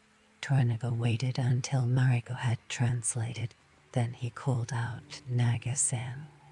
The engine-san is given a fief near the fishing village of Yokohama to the south of Yedo worth 2,000 koku yearly, the right to recruit 200 samurai retainers, full rights as samurai, and Haitomoto to the house of Yoshi Tornaga no Chikitada Minoura. Further, he is to receive 10. Obediently, Naga brought the silk-covered package to Tornaga. Tornaga threw off the cover. There were 2 matching swords, one short, the other a killing sword. Noticing that the earth had swallowed my swords and that I was unarmed, the engine-sen went down into the crevasse again to find his own. "To give to me, engine-sen, I give these in return. They were made by the master craftsman, Yoraye. Remember, the sword is the soul of the samurai. If he forgets it or loses it, he will never be excused." To even greater acclaim and private envy, Blackthorn took the swords, bowed correctly, and put them in his sash, then bowed again. "Thank you, Tornaga-sama. You do me too much honor. Thank you." He began to move away, but Tornaga bade him stay. "No, sit down here, beside me, engine-san." Tornaga looked back at the militant, fanatic faces of his officers. No chance except to wait and hope that Ishido strangles himself. Fools, he wanted to shout. Don't you understand that war, whether now or after the rains, would only be disastrous? Any war with Ishido Ochibiyaman and their prison tullies must end in slaughter of all my armies, all of you, and the obliteration of me and all my line. Don't you understand? Instead, he incited them even more, for it was essential to throw his enemy off balance. vassal Lord Kasugayebu, and with Azu confirm him and his line as their overlords. Listen, samurai, soon you'll be able to prove your valor, man to man, as our forefathers proved theirs. I will destroy Ishido and all his traders, and first will be Iko Jikyu. I hereby give all his lands, both provinces of Shiruga and Tatame, worth 300,000 koku, to my faithful. A thunderous acclamation. Yabu was flushed with elation. Umai was banging the floor, shouting just as ecstatically. Now his prize was limitless, for by custom, Yabu's heir would inherit all his lands. How to kill Yabu without waiting for war. Fief you merit, Nich, Buntaro shouted over the tumult. You deserve recognition too. Your ideas and counsel are valuable. Then, his eyes fixed on the engine San, who was cheering lustily. Why not let the engine San do it for you? He asked himself, and laughed aloud at the idiotic thought. Buntaro leaned over and clapped him on the shoulder, amiably misinterpreting the laughter as happiness for Yabu. Soon you'll get the. Thank you, Buntaro-san. Don't you worry, we can get through any mountains. Yes. Buntaro was a ferocious battle general, and Ome knew they were well matched. Ome the bold strategist, Buntaro the fearless attack leader. If Hanyun can get us through the mountains, he can. There was another burst of cheering as Tornaga ordered sack to be brought, ending the formal meeting. Ome drank his sack and watched Blackthorn drain another cup, his kimono neat, swords cracked. Mariko still talking. You've changed very much, Engine Sen, since that first day, he thought contentedly. Many of your alien ideas are still set firm, but you're almost becoming civilized. What's the matter, Ome-san? Nothing, Buntaro-san. You looked as though Aneta had shoved his buttocks in your face. Nothing like that, not at all, just the opposite. I had the beginnings of an idea. Drink up, hey, Peach Blossom, bring more sack, my lord. Buntaro's cup is empty. Chapter 40 on. Wherever he could, the courier galloped down the road in darkness toward the sleeping village. The sky was tinged with dawn, and the night fishing boats that had been netting near the shoals were just corning in. He had ridden without rest from Mishima over the mountain passes and bad roads, commandeering fresh horses. With the officer of the watch, his horse pounded through the village streets, covert eyes watching him now cross the square and up the road to the fortress. His standard carried Tornaga's cipher, and he knew the current password. Nevertheless, he was challenged and identified 4 times before he was allowed entrance and audience. Urgent dispatches from Mishima, Naga-san from Lord Haramatsu. Naga took the scroll and hurried inside. At the heavily guarded shoji, he stopped. Father. Yes. Naga slid back the door and waited. Tornaga's sword slipped back into its scabbard. One of the guards brought an oil lamp. Izu. Atama was the gateway to Odawara to the north. Odawara was the key to the defense of the whole quantum. Toranaga sat up in his mosquito net and broke the seal. 2 weeks ago he had ordered Hiramatsu with an elite regiment secretly to Mishima, the castle city on the Tukid road that guarded the entrance to the pass leading across the mountains to the cities of Atama and Odawara on the east coast of. To leave Anjaro at once, retreat by sea. Let Sateki follow you to Yido, where we can deal with him properly. Haramatsu wrote, Sire, your half-brother, Sateki, Lord of Shinano, arrived here today from Osaka asking for safe conduct to see you at Anjaro. He travels formally with 100 samurai and bearers under the cipher of the new Council of Regents. I regret to tell you the Lady Kuretsuba's news is party. I sent 200 of my men to escort them. They'll arrive within 2 days at Angira.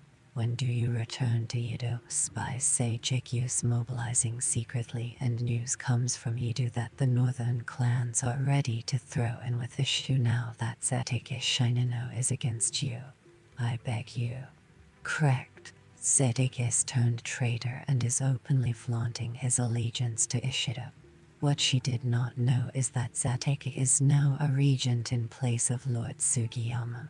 He showed me his official appointment, correctly signed by Ishido, Kayama, Onasha, and Edo. It was all I could do to restrain my men. His arrogance and obey your orders to let any messenger from Ishido pass. I wanted to kill this dung-eater myself. Traveling with him is the barbarian priest, Saku-sen, who arrived by sea at the port of Numazu, coming from Nagasaki. He asked permission to visit you, so I sent him with the same. Toranaga slammed his fist against the floor. Nega-san, fetch Buntaro-san, Yeba-san, and Ome-san here at once. They arrived very quickly. Toranaga read them the message. We better cancel all training. Send the musket regiment, every man, into the mountains. We don't want any security leaks now. Men can be turned back, escorted to the frontier, or destroyed, just as you wish. Omai said, please excuse me, sire, but you might consider intercepting the party over the mountains. Say at Yukos. Invite Lord Zetake. He chose the tide carefully to take the waters at one of the nearby spas, but have the meeting at Yukos. Then, after he has delivered his message, he and all his. I don't know Yukos.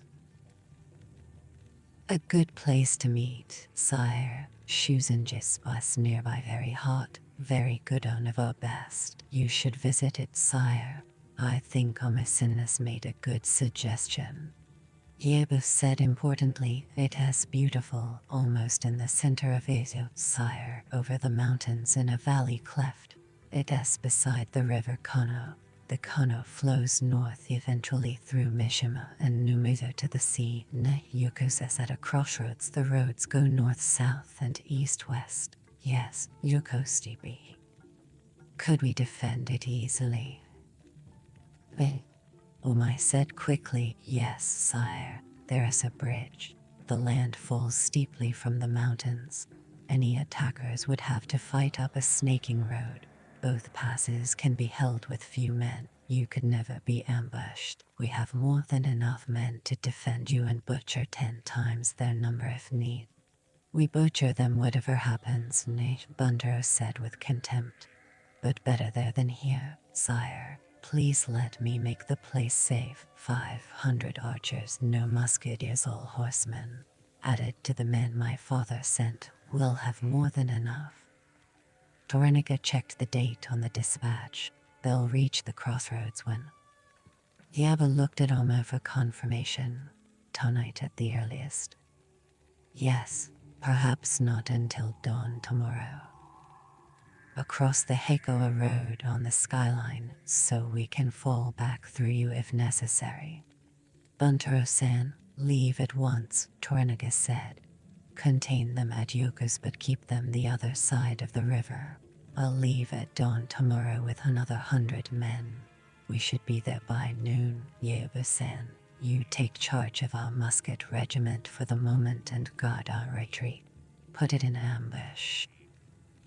Buntaro started to leave but stopped as Yeba said uneasily, how can there be treachery, sire? They've only 100 men.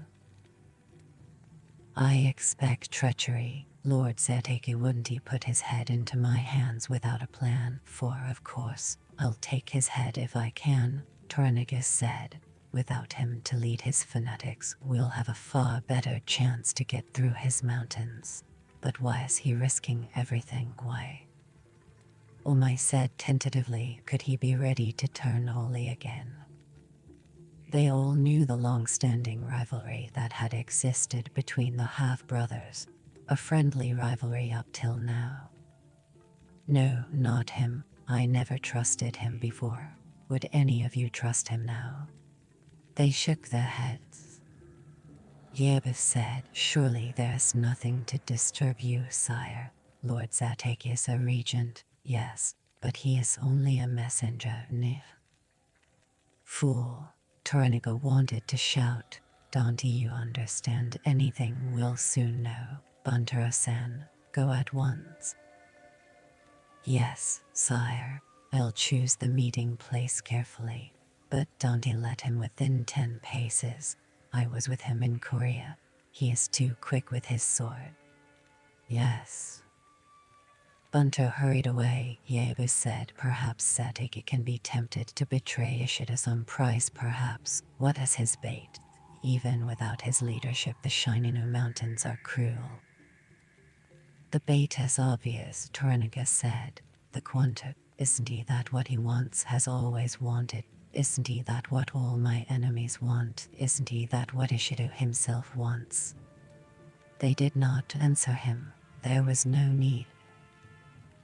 Torniga said gravely, May Buddha help us. The Tagus peace has ended. War is beginning. Blackthorny's sea ears had heard the urgency in the approaching hoofs, and they had whispered danger. He had come out of sleep instantly, ready to attack or retreat, all his senses tuned. The hoofs passed, then headed up the hill toward the fortress to die away again. He waited, no sound of a following escort. Probably a lone messenger, he thought. From where? Is it war already? Tranquility while it lasts, he told himself. Dawn was imminent. Now Blackthorn could see a small part of the sky. It was overcast and laden with rain, the air warm with a tang of salt in it, billowing the net from time to time. A mosquito whined faintly outside. He was very pleased to be within, safe for the moment. Enjoy the safety and the... Kika was sleeping next to him, curled up like a kitten. Sleep tussled, she seemed more beautiful to him. He carefully relaxed back into the softness of the quilts on the tatami floor. In Japan, except by Japanese methods, yes, I believe that as the truth. This is so much better than a bed, better than any bung. My God, how much better, but soon to be back aboard, soon to fall on the black ship and take her, I think Tornigas agreed, even though he hasn't said so openly. Hasn't he just agreed in Japanese fashion? Nothing can ever be solved.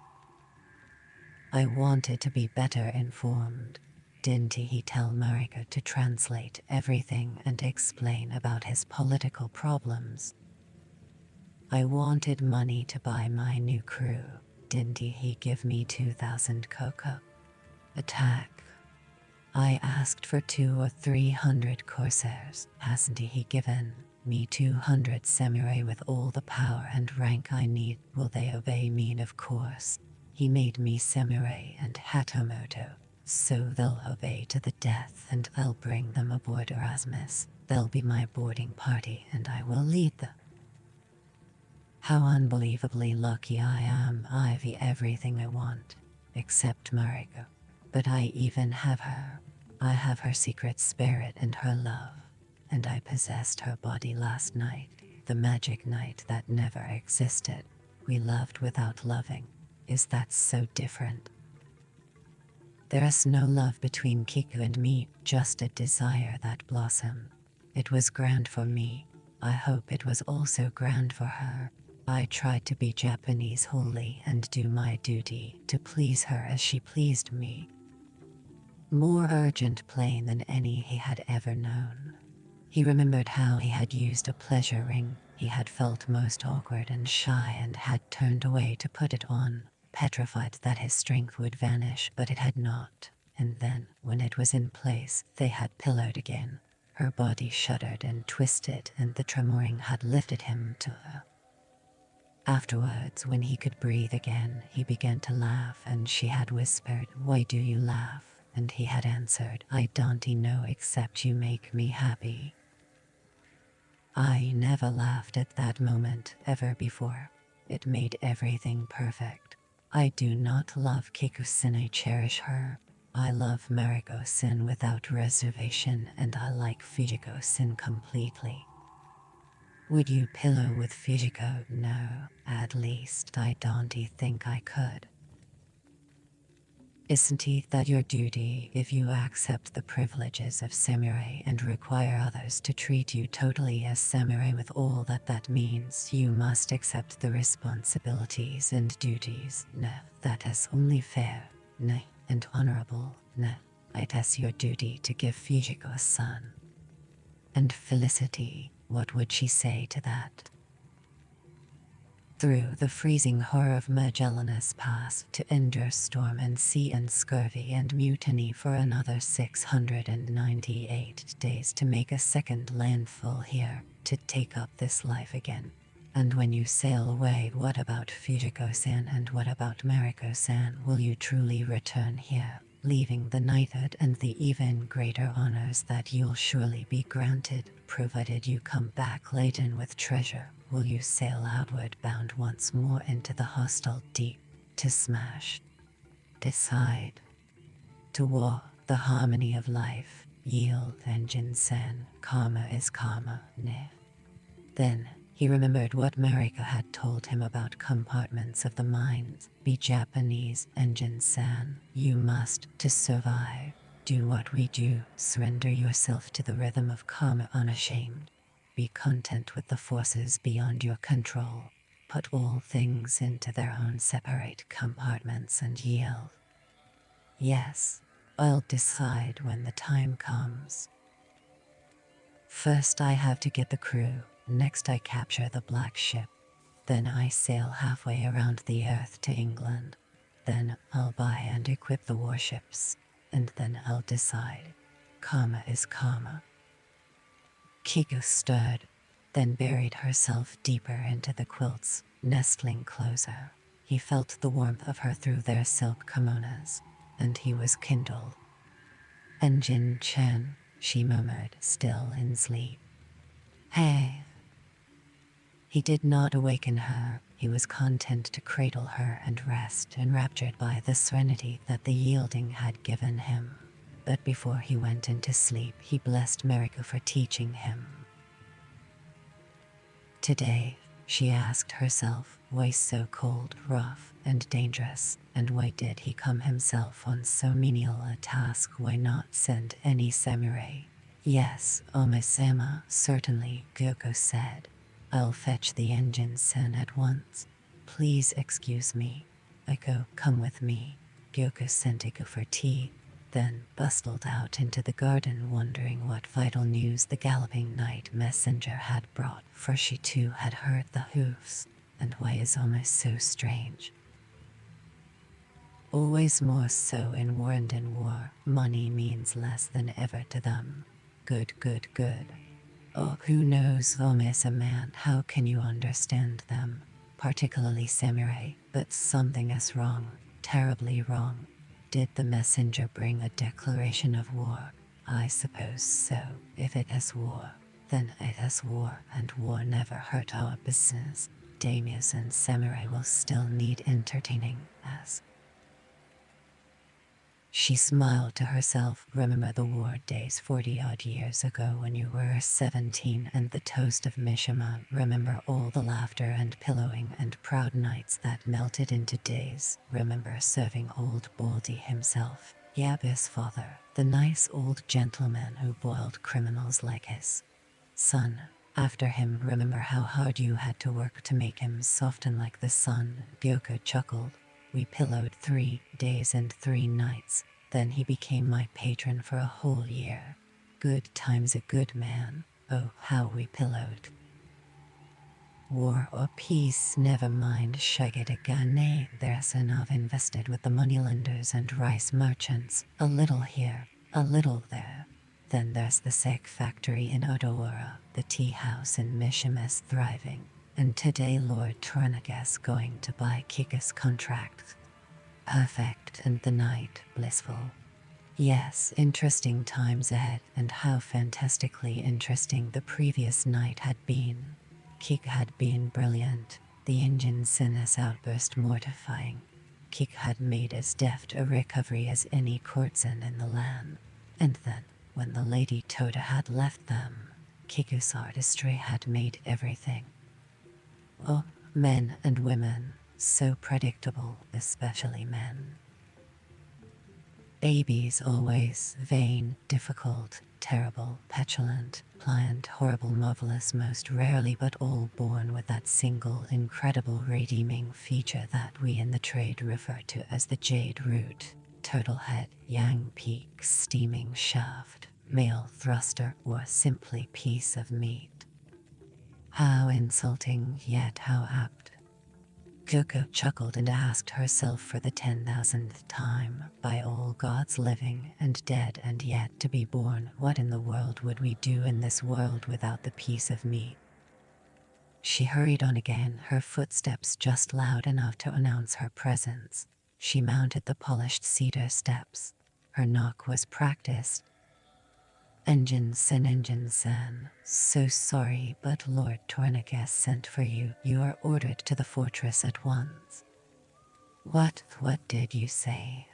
She repeated it in simpler language. Oh, understand, all right, I there quick, she heard him say with his funny accent. So sorry, please excuse me, Kiku-san. Yes, Mama-san. In a moment the shoji slid open. Kiku smiled at her, the kimono clinging and her hair prettily disarrayed. Good morning, Mama-san. Did you have pleasant dreams? Yes, thank you. So sorry to disturb you. Kiku-chan, do you wish for fresh cha? Pillowed with very few, though she entertained many if they paid the fee. Very few could afford all her services. Oh, Kiku's smile disappeared. This was the code sentence that Gyoko could freely use in front of any client, which told Kiku that her most special client, Ome-san, was in the tea house. Then Kiku could always finish her story or song or dance more quickly and go to Ome-san if she wished. Kiku. What is it? Gyoko asked narrowly. Nothing, Mama-san, Engine-san, Kiku called out gaily. So sorry, would you like cha? Yes, please. It will be here at once, Gyoko said. Go, hurry up, child. Yes, mistress. Gyoko brought in the tray of tea and 2 cups and poured, and Gyoko left, again apologizing for disturbing him. Insult to her guest, and yet Kiku gave Blackthorn the cup herself. He drank it thirstily. Then she helped him to dress. Gyoko laid out a fresh kimono for her. Kiku was most attentive, but she was consumed with the knowledge that soon she would have to accompany the engine-san outside the gateway to bow him homeward. It was good manners. More than that, it was her privilege and duty. Only courtesans of the first rank were ever allowed to go beyond the threshold to bestow that rare honor. All others had to stay within the courtyard. It was unthinkable for her not to finish the night as was expected. That would be a terrible. For the first time in her life, Kiku did not wish to bow one guest homeward in front of another guest. I can't eat, not the engine-san in front of Ome-san. Nothing like that. Why, she asked herself, is it because the engine-san is barbarian and you are ashamed that all the world will know you've been possessed by a barbarian? No, all Enjo knows already, and a man is like any other most of the time. This man is Samurai Hatamoto, and Admiral of Lord Tornigas' ships. No. What is it then? Not have been done. It is because I found in the night that I was shamed by what Ome-san did to him, as we should all be shamed. Ome-san should never have done that. The engine-san is branded, and my fingers seemed to feel the brand through the silk of his kimono. I burn with shame for him, a good man to whom that should. Am I defiled? No, of course not. Just shamed before him. and shamed before Omasen for being ashamed. Then, in the reaches of her mind, she heard Omasen saying again, "Child, child, leave man things to men. Laughter is our balm against them, and the world and the gods and even old age." Kiku-san. Yes, Anjin-san. Now I go. Yes, let us go together, she said. He took her face tenderly in his rough hands and kissed her. Thank you. No words enough to thank. It is I who should thank you. Please allow me to thank you, Anjin-san. Let us leave now. She allowed Iko to put the finishing touches to her hair, which she left hanging loosely, tied the sash of the fresh kimono, and went with him. Would kiss her publicly, which Marika had mentioned was barbarian custom at the gate. Oh, Buddha, let that not happen, she thought, almost faint with fright. Kiku walked beside him as was her privilege, not a few steps behind as a wife or consort or daughter or servant was obliged to. He put his hand on her shoulder momentarily, and this was distasteful to her, for they were not in the privacy of a room. Then she had a sudden, horrible premonition that his swords were in the reception room. By custom, all weapons were left under guard outside the pleasure rooms to avoid lethal quarrels with other clients, and also to prevent any lady from ending her life. Not all ladies of the Willow World were happy or fortunate. Could not see Oma, though she was certain he would be watching somewhere. Blackthorn put his swords into his sash. Kiku bowed him through to the veranda, where he stepped into his thongs. Gyoko and others assembled to bow him away, an honored guest. Beyond the gateway was the village square and the sea. Many samurai were there milling about, Buntaro among them. Kiku. The Anjin-san seemed immensely tall, she so small beside him. Now they were crossing the courtyard. Both saw Oma at the same time. He was standing near the gateway.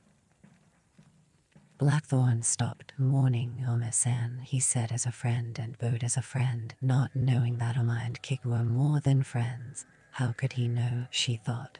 No one has told him. Why should they tell him? And what does that matter anyway? "Good morning, Anjin-san." Oma's voice was friendly too, but she saw him bow with only sufficient politeness. Then his jet eyes turned to her again, and she bowed, her smile perfect. "Good morning, Oma-san. This house is honored." "Thank you, Kiku-san. Thank you." She felt his searching gaze, but pretended not to notice, keeping her eyes demurely lowered. Gyoko and the maids and the courtesans who were free watched from the veranda.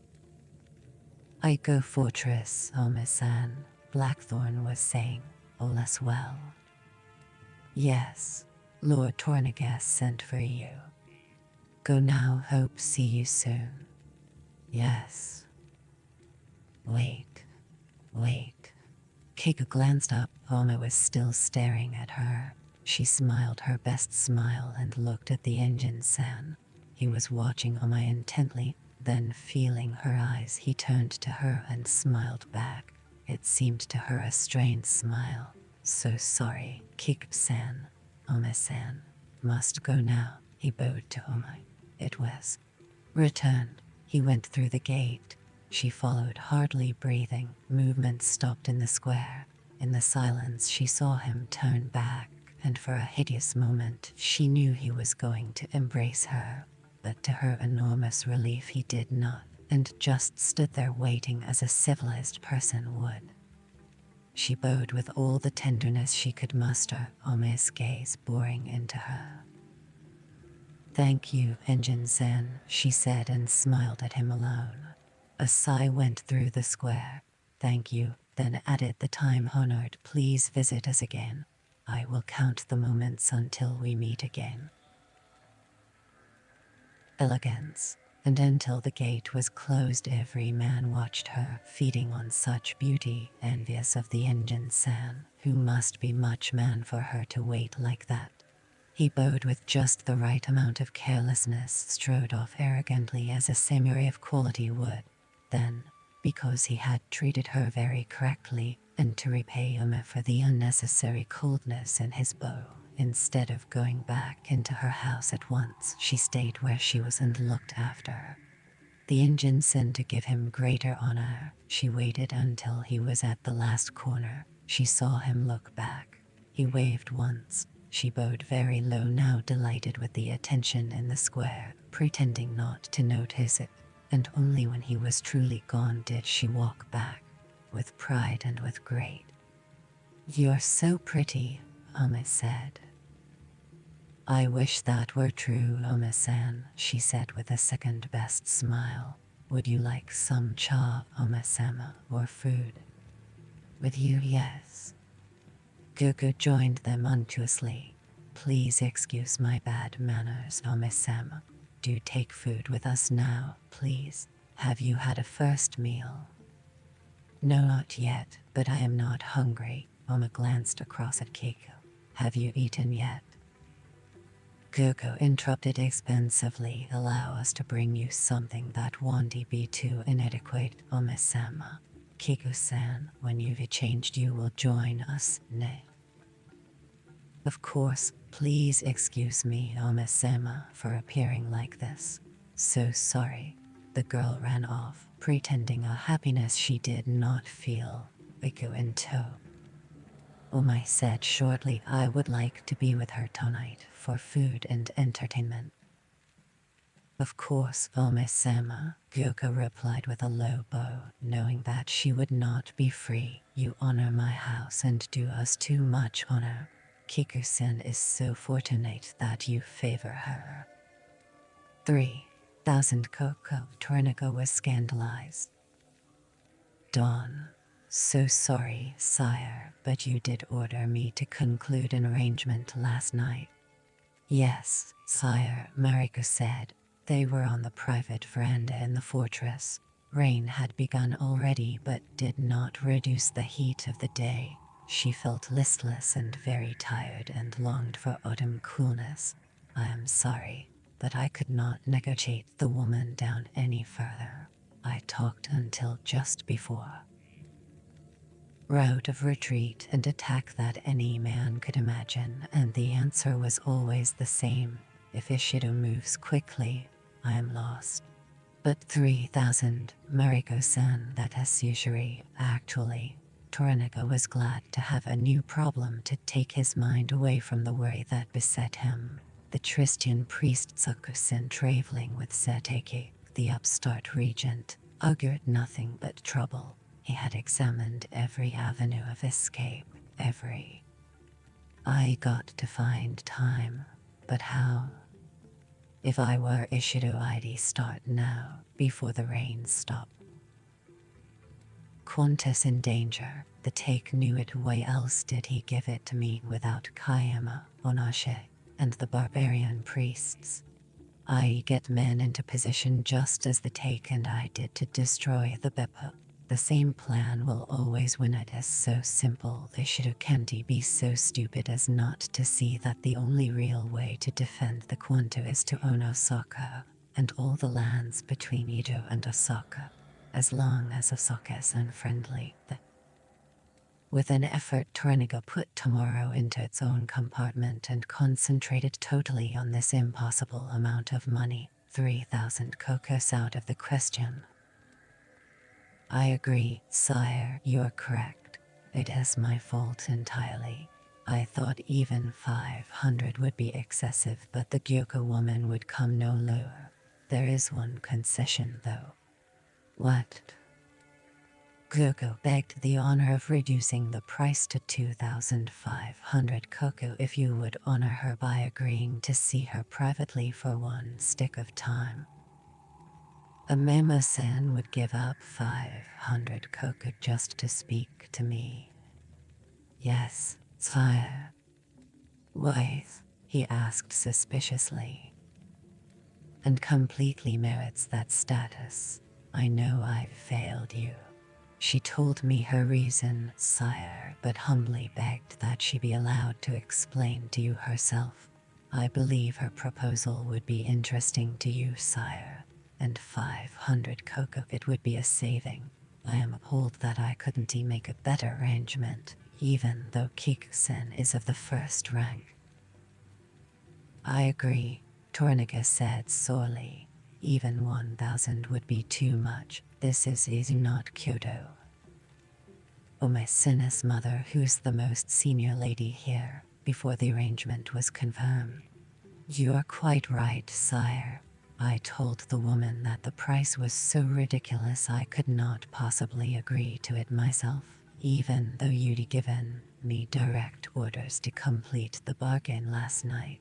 I hope you will forgive my disobedience, but I said that I would first have to consult with Lady Cassige. Torniga brightened, his other worries forgotten. Oh, so it has ranged but not ranged. Yes, sire, nothing is binding until I can consult with the lady. I said I'd give an answer at noon today. Please forgive my disobedience. 1,000 koku, you say the girl's contract is worth enough rice to feed 1,000 families for 3 years. You should have concluded the arrangement as I ordered. Torniga was secretly delighted that Mariko had cleverly given him the opportunity to agree or disagree without any loss of face. It would have been unthinkable for him personally to quibble over a mere matter of money. But Oko 3. Worth every grain of rice to the right man. Torniga eyed her shrewdly. Oh, tell me about her and what happened. She told him everything except her feeling for the engine-san and the depth of his feeling toward her, or about Kiku's offer to her. Good, yes, very good. That was clever, yes, Torniga said. He must have pleased her very much for her to stand at the gateway like that the first time. Most of Enjiro had been waiting for that moment, to see how the two of them would act, the barbarian and the willow lady of the first rank. Yes. The 3 koku invested was well worth it for him. His fame will run before him now. Yes, Mariko agreed, more than a little proud of Blackthorn's success. She is an exceptional lady, sire. Hardly believe that.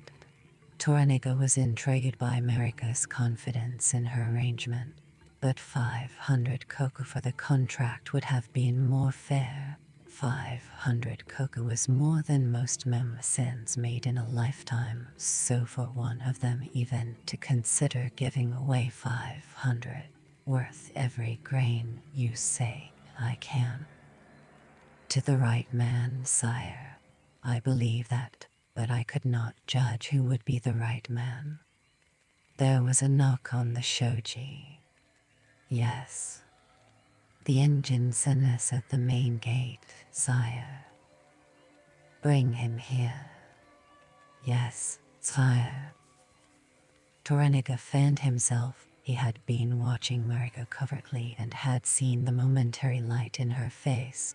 He had deliberately not warned her that he had sent for him. What to do, everything that is planned still applies. But now I need Buntaro and the engine-san and Oma-san more than ever, and Mariko very much. Good morning, Torniga-sama. He returned Blackthorn's bow and noted the sudden warmth when the man saw Mariko. There were formal greetings and replies. Then he said, Mariko-san, tell him that he is to leave with me at dawn. You will continue on to Osaka. A chill went through her. Yes, sire. I go Osaka, Torniga-sama, Blackthorn asked. No, engine-san, Mariko-san, tell him I am going to the Shuzenji Spa for a day or 2. You both will accompany me there. You'll go on to Osaka. He will journey with you to the border, then go on to Yidu alone. He watched them narrowly as Blackthorn spoke to her, rapidly and urgently. Going on to Nagasaki himself, He suggests this might save time. So sorry, Tornaga-sama, but the ensign humbly asks if he could borrow me for a few more days. He says, please excuse me, that my presence with him would greatly speed up the matter of his ship. Then, if it pleases you, he would immediately take one of your coastal ships and ferry me to Osaka. Genealogy. He can write it down and you'll translate it, affirming its correctness. I haven't decided anything about his ship yet, or about a crew. He may not need to go to Nagasaki. Make that very clear. No, nothing is decided, but I'll consider the request about you. You'll get my decision tomorrow. You can go now. Oh yes, lastly, Mariko-san, tell him that I want his. Yes, sire. Do you want it at once? No, when he arrives at Yedo will be time enough. Mariko explained to Blackthorn. Why does he want that? He asked. Births, deaths, marriages.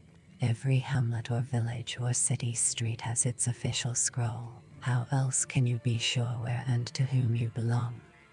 Mariko stared at him. Of course all samurai have to have their births and deaths recorded, Enjin-san, as well as their fiefs and land grants. How else can a liege lord keep everything balanced? Isn't it the same in your country? Here, by law, all our citizens are in official records, even ete.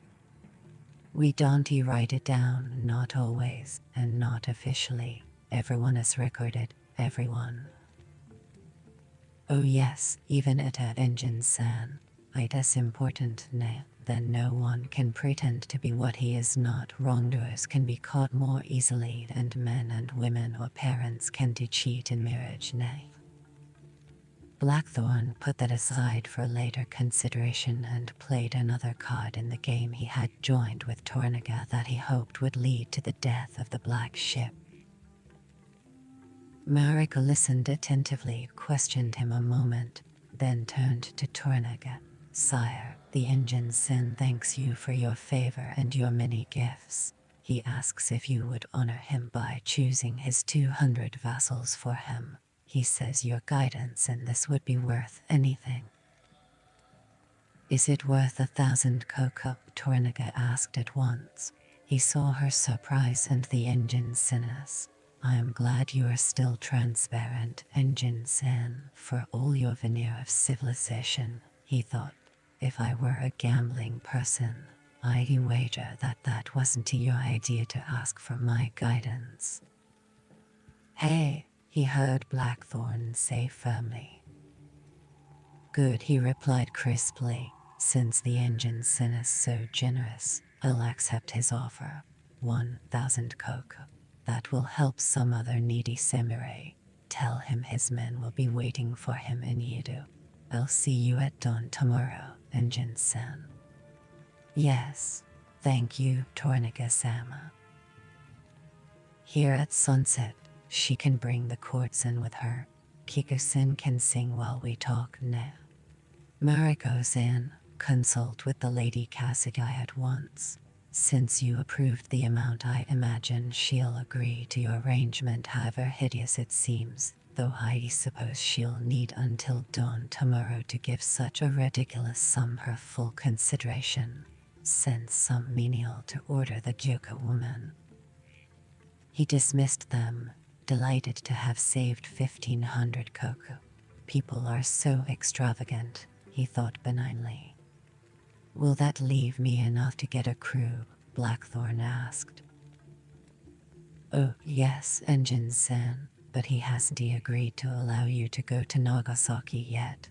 Mariko said 500 koku would be more than enough to live on for a year, and the other 500 will give you about 180 koban in gold to buy seamen.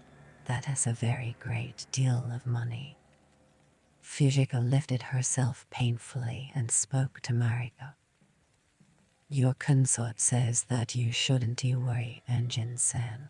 She can give you letters of credit to certain moneylenders who will advance you all that you'll need. she'll arrange everything. Yes, but haven't I got to pay all my retainers? How do I pay for a house, Fujiko-san, my household? Mariko was shocked. Please, so sorry. But this is of course not your worry. Your consort has told you that she will take care of everything. Fujiko interrupted and the two women spoke together for a moment. So dizo Fujiko-san. Mariko turned back to Blackthorn. She says you must not waste time thinking about it. She begs you please to spend your time worrying only about Lord Tornagus' problems. She has money of her own which she can draw upon, should it be necessary. Blackthorn blinked. She'll lend me her own money. Horses and 2 cooks enough to feed them and their horses and families. And don't forget, too, you gave Lord Tornaga half your year's income to ensure that they would be chosen by him personally. That is a tremendous honor, Engine-san. Oh no, Engine-san, of course she'll give it to you if you need it, Engine-san. Don't forget your problem is only this year, Mariko explained. Next year you are rich, Engine-san. As to your retainers, for 1 year they'll get 2 cook each. Don't forget Tornaga-san is giving you all their arms and... You think so? Oh certainly, Fujiko-san agrees wholeheartedly. You were most true to think of that. Added to his own observations that Tornaga's clothes were as simple as his food, and his style of living little different from that of an ordinary samurai had given him another key to unlock Tornaga. Thank you. Blackthorn allowed a little of his pleasure to show you're getting your wits back again and you are beginning to think like them. He told himself happily. Yes, that was clever to cope Tornaga. Now you'll get the best men possible, and you could never have done it alone. What is it? 1,000 cook against the black ships, so yet another of the things Mariko had said was true, that one of Tornaga's weaknesses was that he was a miser. Of course she had not said so directly, only that Tornaga made all his incredible wealth go further than any daimyo in the kingdom. This clue. Thank God for Mariko and old Friar Domingo. The next 6 months, then, by this time next year, I'll be scudding through Magellan's Pass, bound for London town out of his reach.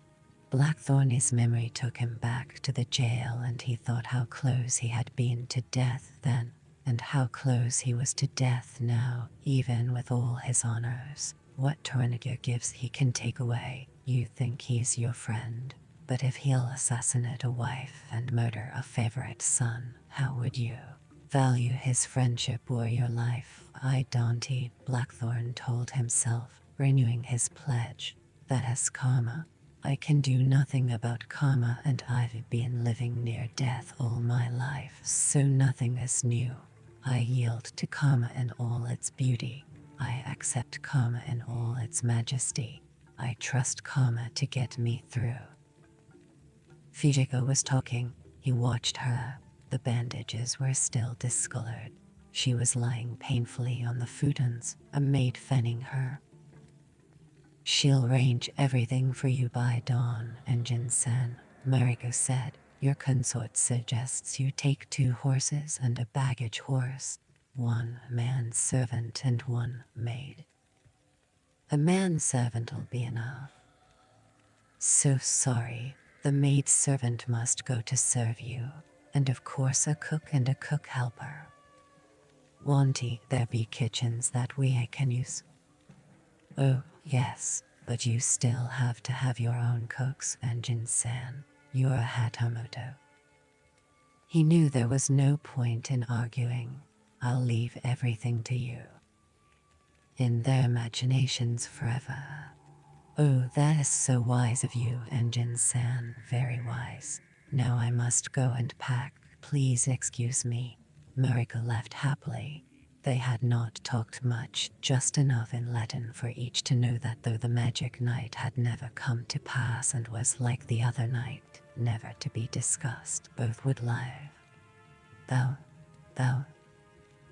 I was so proud when I heard she stood at the gate for such a long time. Thy face is immense now, Enjin-san. For a moment I almost forgot what thou hadst told me. Involuntarily I was within a hair's distance of kissing her in public. Oh Enjin-san, that would have been terrible. Oh thou art right. If it had not been for thee I would be faceless, a worm wriggling in the dust. Instead, thou art vast and famous, and thy prowess undoubted. Didst thou enjoy one of those curious devices? Oh, fair lady, in my land we have an ancient custom. A man does not discuss the intimate habits of one lady with another. We have the same custom, but I asked if it was enjoyed, not used. Yes, we very much have the same custom. I am glad that the evening was to thy liking. Her smile was warming. To be Japanese in Japan is wise, ne? I cannot thank thee enough for teaching me, for guiding me, for opening my eyes, he said, for he was going to say for loving me. Instead he added, for being. I have done nothing, thou art thyself. I thank thee for everything and thy gift. I am glad thy pleasure was great. I am sad thy pleasure was nil. I am so glad that thou art also ordered to the spa. But why to Osaka? Oh, I am not ordered to Osaka. Lord Tornaga allows me to go. We have property and family business matters that must be seen to. Also, my son is there now. Then too, I can carry private messages to Karatsubo-san and the Lady Sajiko. Isn't he that dangerous? Remember thy words, war is coming and Ishido is the enemy. Did not Lord Tornaga say the same? Yes, but there is no war yet, Enjin-san, and samurai do not war on their women, unless women war on them. But thou, what about the bridge at Osaka, across the moat? Did thou not go with me to dupe Ishido? He would have killed me. And remember thy sword at the fight on the ship. Friend, I am quite safe. That is why Tornaga-sama allows me to go. But for thee in Osaka there is no safety, because of Lord Tornaga's escape and of what was done to Lord Ishido. So thou must never land there. Nagasaki will be safe for thee. Oh, that was only to protect the life of my liege lord and my own life when it was threatened. That was my duty, Enjin-san, nothing more. There is no danger for me. I have been lady in waiting to Lady Yudoko, the Tega's widow, even the Lady Achaba, mother of the heir. I am honored to be there. Then, he has agreed that I may go? No, not yet. But when he does it will be safe. He has power in Nagasaki. He wanted to ask greater than the Jesuits. Instead he said only, I pray Lord Tornaga orders thee by ship to Osaka. He saw her tremble slightly. What troubles thee? Nothing, except that the sea does not please me. Will he order it thus? I don't know, but she changed back into the mischievous teaser and into Portuguese. But for your health we should bring Kiko-san along with us. Tonight, are you going again into her vermilion chamber? He laughed with her, that he be fine, though then he stopped as with sudden clarity he remembered Omi's look. You know, Mariko-san, when I was at the gate, I am sure I saw Omi-san looking at her in a very special way, as a lover would look, a jealous lover. I didn't know they were lovers. I understand he is one of her customers, a favored customer, yes, but why should that concern you?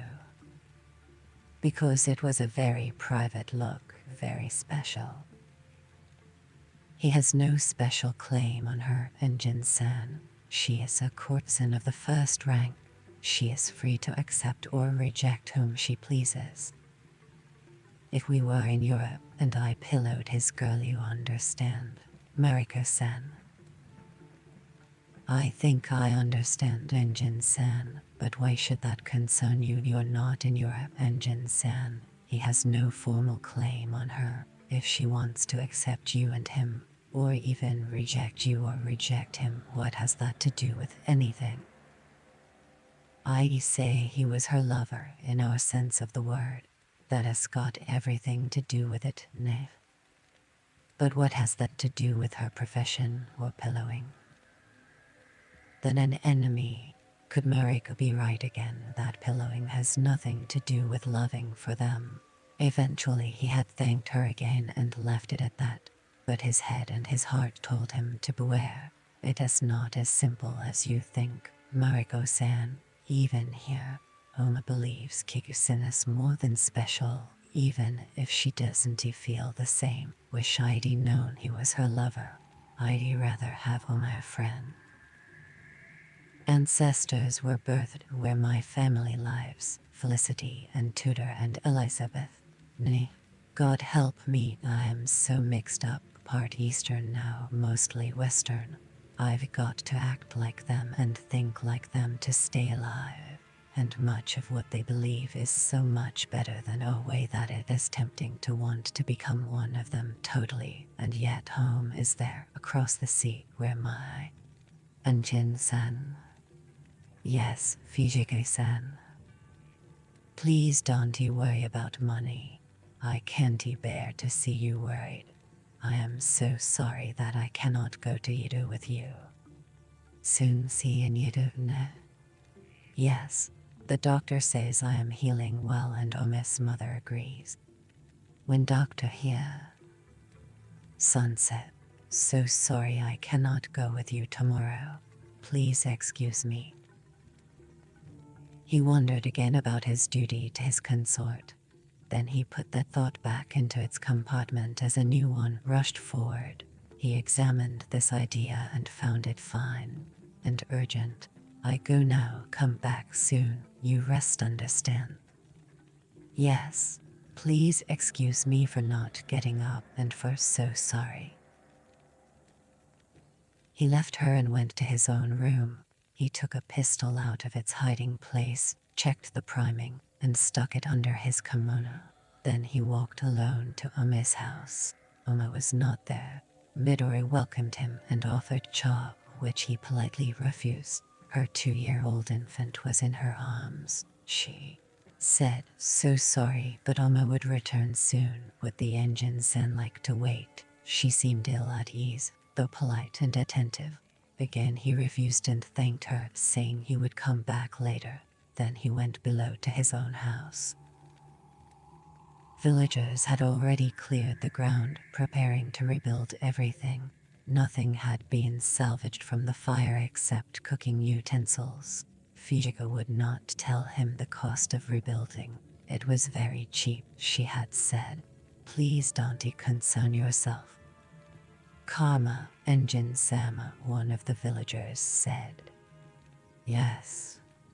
What could one do? Don't you worry, your house will soon be ready better than before. Blackthorn saw Ome walking up the hill, taut and stern. He went to meet him. When Ome saw him, he seemed to lose some of his fury. Oh, Engine-san, he said cordially. I hear you are also leaving with Toringa-sama at dawn. Very good, we can ride together. Despite Ome's apparent friendliness, Blackthorn was very much on guard. Listen, Ome-san, now I go there. He pointed toward the plateau. Please you go with me, yes. There is no training today. Understand. Please you go with me, yes. Able to use them, not just wear them, ne? He asked thinly. Ome saw that Blackthorn's hand was on the hilt of his killing sword in the characteristic way, steadying it. Then his sharp eyes noticed the bulge under the sash and he realized at once from its partially outlined shape that it was a concealed pistol. A man who is allowed the 2 swords should be Please, I don't understand. I said it again, more simply. I'll understand. Yes, it better. For a samurai to know how to use and honor his sword, ne? Yes. Lord Yabu said now that you are completely samurai that you should begin to learn much that we take for granted. How to act as a second at a seppuku, for example, even to prepare for your own seppuku as we're all obliged to do. Yes, Enjin-san, you should learn to use the swords. Very necessary. Blackthorn did not understand half the words, but he knew what Ome was saying. At least, he corrected himself uneasily. I know what he is saying on the surface. Yes, true, important, he told him. Please one day you teach us, sorry, you teach perhaps. Please, I honored. Yes, I like to teach you, Anjin-san. Blackthorn's hackles rose at the implied threat in Ome's voice. Watch it, he admonished himself. Don't start imagining things. Thank you, now walk there. Please, little time, you go with yes. Very well, Enjin-san, but we'll ride. I'll join you shortly. Ome walked off up the hill into his own courtyard. This confidence vanished when Ome reappeared. With him were 4 mounted samurai. Blackthorn ordered a servant to saddle his horse and mounted awkwardly from the right side, as was custom in Japan and China. Don't you think there'd be much future in letting him teach me swordsmanship? He told himself, his right hand nudging the concealed pistol safer, its pleasing warmth reassuring. Man standing beside his armed horse, a baggage train in the rear, Yaba Naga, and their officers in the van. The rain began to fall heavily. Together they all cantered up the broken road toward the plateau. They passed many samurai companies in full marching gear, armed under their officers, spear pennants fluttering. When they crested the rise, they saw that the entire musket regiment was drawn up outside the camp in route order. Each. All troops go? Blackthorn asked, perturbed, and reined in his horse. Yes. Go spar with Torniga-sama, Ome-san. I don't know. Blackthorn's sense of survival warned him to ask no more questions, but one needed to be answered.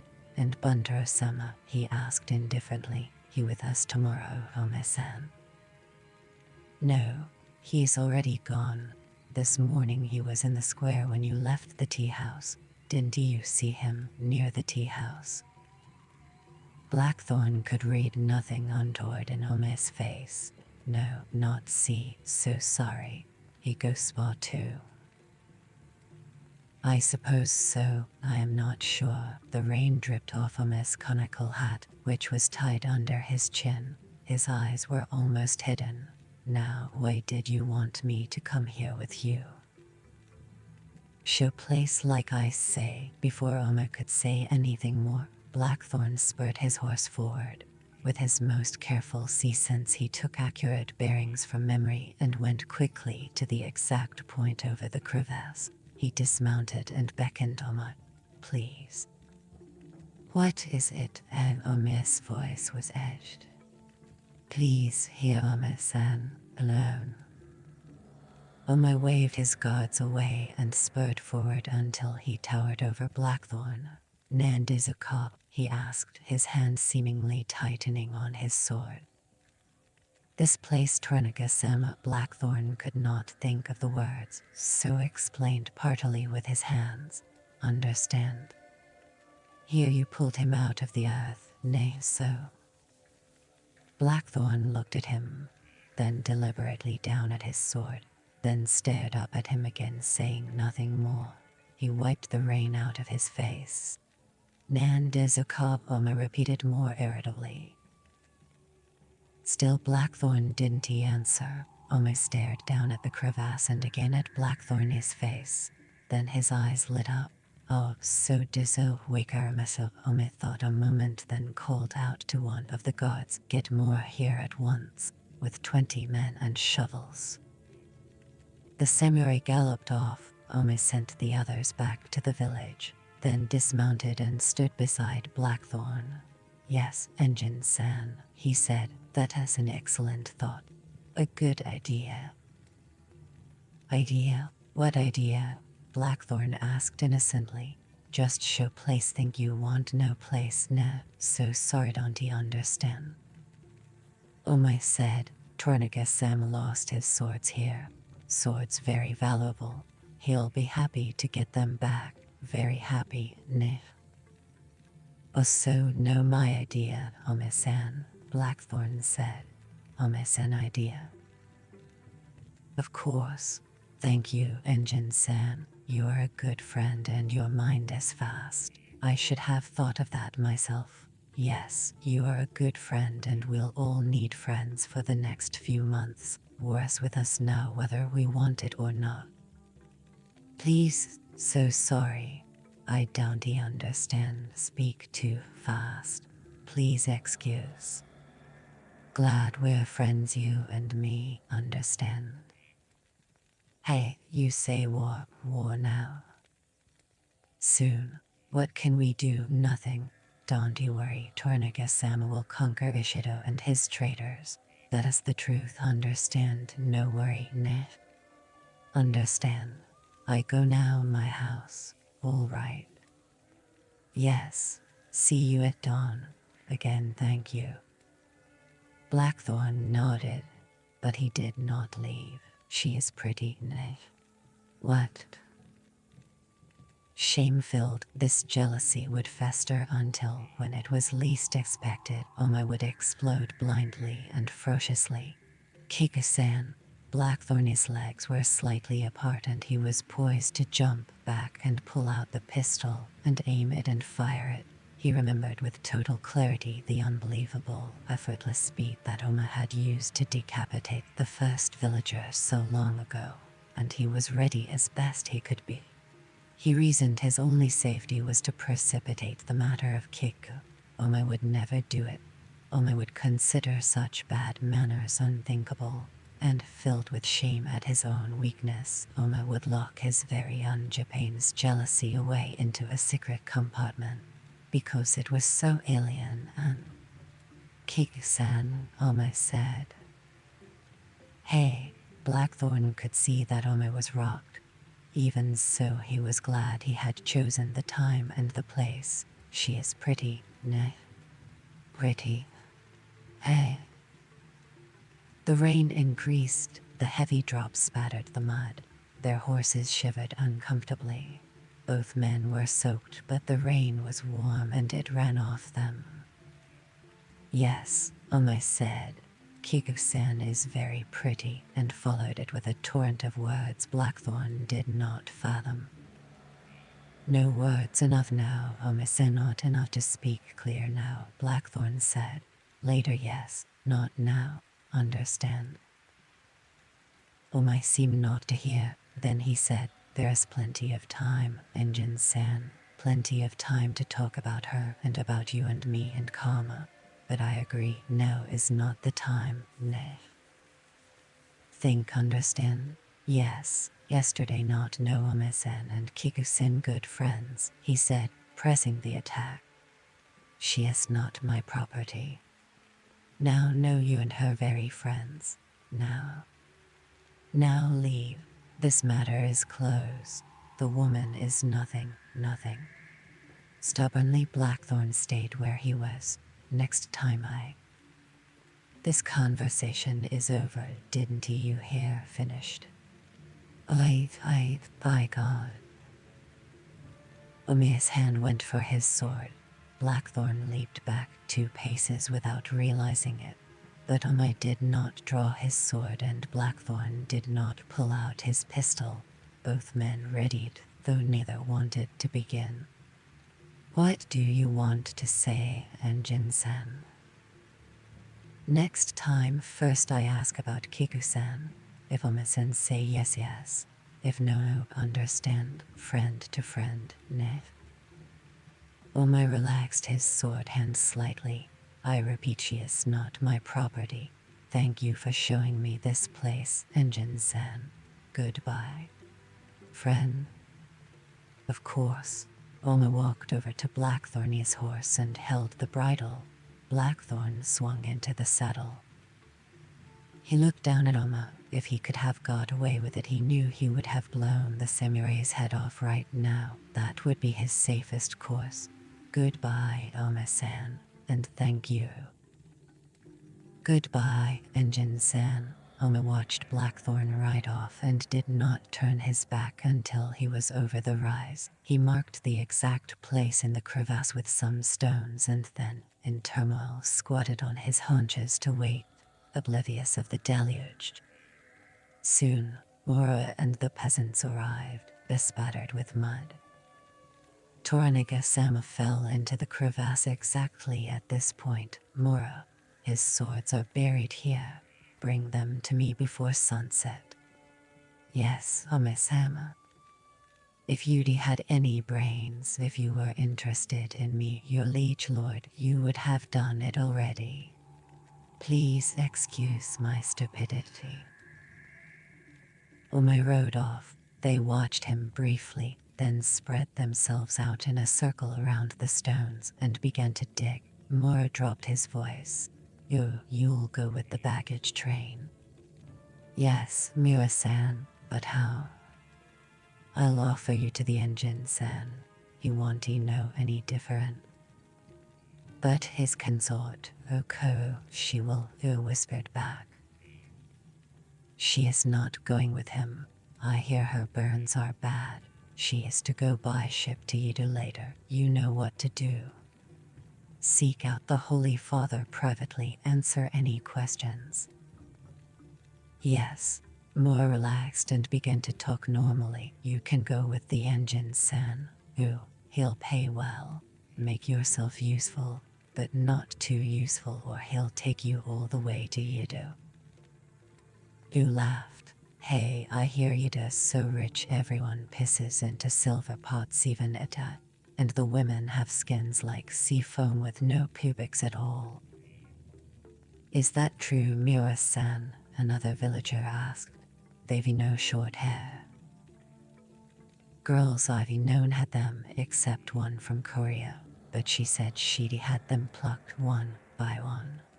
Yidu was just a stinking little fishing village, nothing as good as Anjaro. When I was there the first time, Mura told them, without stopping digging. That was with Toraniga-sama when we were all hunting down the Beppu. We took more than 3,000 heads between us. As to pubics, all the...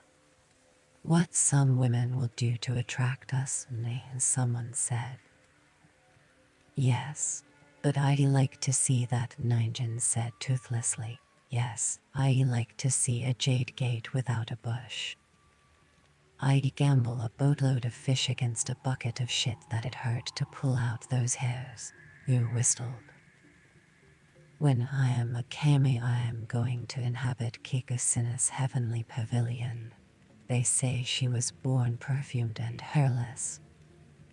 Amid laughter, you asked, did it make any difference, Mura-san, to attack the jade gate without the bush? Clothes makes all the difference. They laughed and put their backs into the digging. The pit grew under the rain. It was the nearest I ever got. I got closer and deeper than ever before, and that is important. So I know it is always better for the girl to take off the bush, though some are superstitious about it and some complain of the itch. It is still closer for you and so closer for her and getting. I'll wager the Engine-san got plenty clothes last night for her to stand at the gateway like that. What wouldn't I give to have been him, who wiped the sweat off his brow. Like all of them, he wore only a loincloth and a bamboo conical hat and was barefoot. I was there, in the square, and I saw it all. I saw her smile and I felt it down through my fruit and into my toes. Yes, another said. I have to admit, just her smile made me stiff as an oar. but not as big as the engine-san, Mira-san, you chuckled. Go on, please tell us the story again. Happily, Mura obliged and told about the first night and the bathhouse. His story had improved in the many tellings, but none of them minded. Oh, to be so vast, you mimed carrying a giant erection before him, and laughed so much he slipped in the mud. Who'd have thought the barbarian stranger'd he ever get from the pit to paradise? Mora leaned on his shovel a moment, collecting his breath. I'd never have believed it like an ancient legend. Ne. Perhaps he was one of yous in a previous life and he has come back with the same mind but a different skin. Even I was very frightened. He crossed himself and the others hardly noticed, but the Jesus Christ Madonna God punishes his enemies very strangely if you ask me. Ninjin nodded. That is possible. Must be because from what the Holy Father said I thought he'd be burning in the devilish hell furnace long since.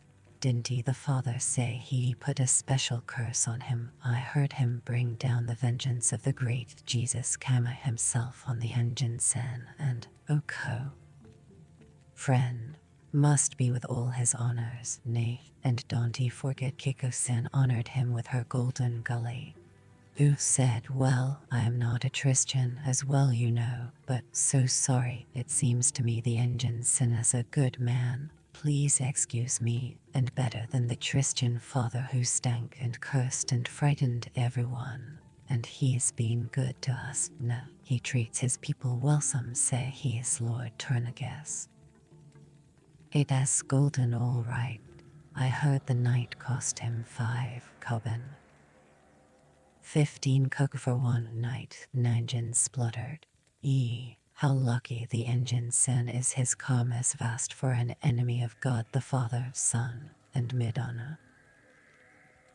Mura said he paid 1 koban 3 cook, but if you think that has a lot, he stopped and looked around conspiratorially to make sure there were no eavesdroppers, though of course in this reign he knew there would be none, and even if there were, what did that matter?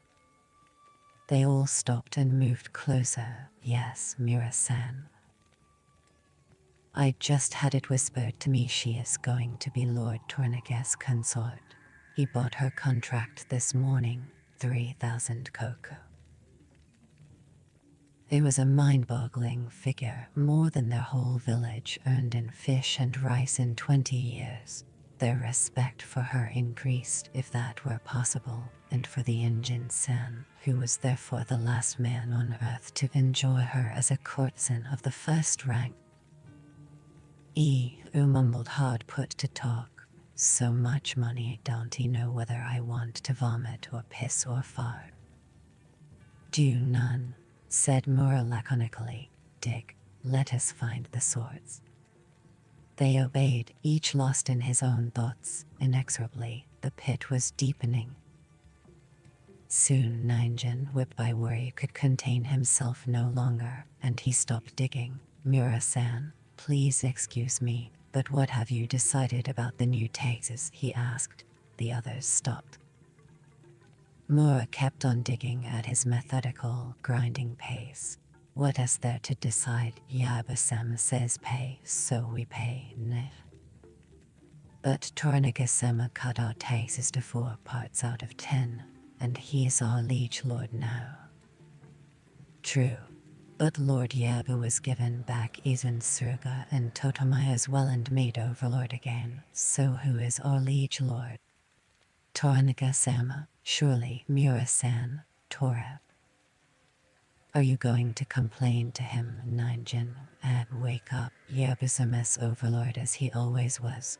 Nothing has changed, and if he puts up taxes we pay more taxes. Finish.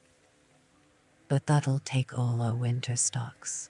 All of them. Ninjin's voice was an infuriating whine, but all knew the truth of what he said. Even with the rice we stole. The rice we saved, you hissed at him, correcting him. Even with that, there won't be enough to last through winter. We'll have to sell a boat or two. We sell no boats, Morris said. He jabbed his shovel into the mud and wiped the sweat out of his eyes, retied the string of his hat more firmly. Then he began to dig again. Work, Nanjin. That will take your mind off tomorrow.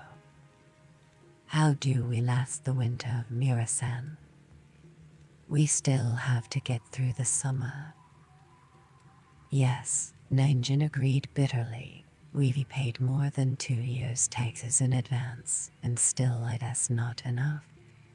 Karma, Nanjin, you said. War's coming. Perhaps we'll get a new lord who'll be fairer, another said. He can't be worse, no one can be worse. Don't wager on that, Mura told them all. You're alive, you can be very dead very quickly, and then no more golden gullies with or without the forest. His shovel hit a rock and he stopped. Give me a hand, ooh, old friend. Together they fought the rock out of the mud. You whispered anxiously, Mura-san, what if the Holy Father asks about the weapons? Tell him, and tell him we're ready, that Injure is ready. Chapter 43. Toranaga watched the tall priest approach across the clearing, the flickering light of the torches making the lean face starker than usual above the blackness of his beard. The priestess' orange Buddhist robe was elegant, and a rosary and cross hung at his waist. 10 paces away, Father Alvida stopped, knelt, and bowed deferentially, beginning the customary formalities. Toranaga was sitting alone on the dais, guards in a semicircle around him, well out of hearing. Only Blackthorn was nearby, and he lolled against the platform as he had been ordered, his eyes boring into the priest. Alvida appeared not to notice him. It is good to see you, sire, Father Alvida said when it was polite to do so. And to see you, Tsuko-san. Toranaga motioned the priest to make himself comfortable on the cushion that had been placed on a tatami on the ground in front of the platform. It is a long time since I saw you.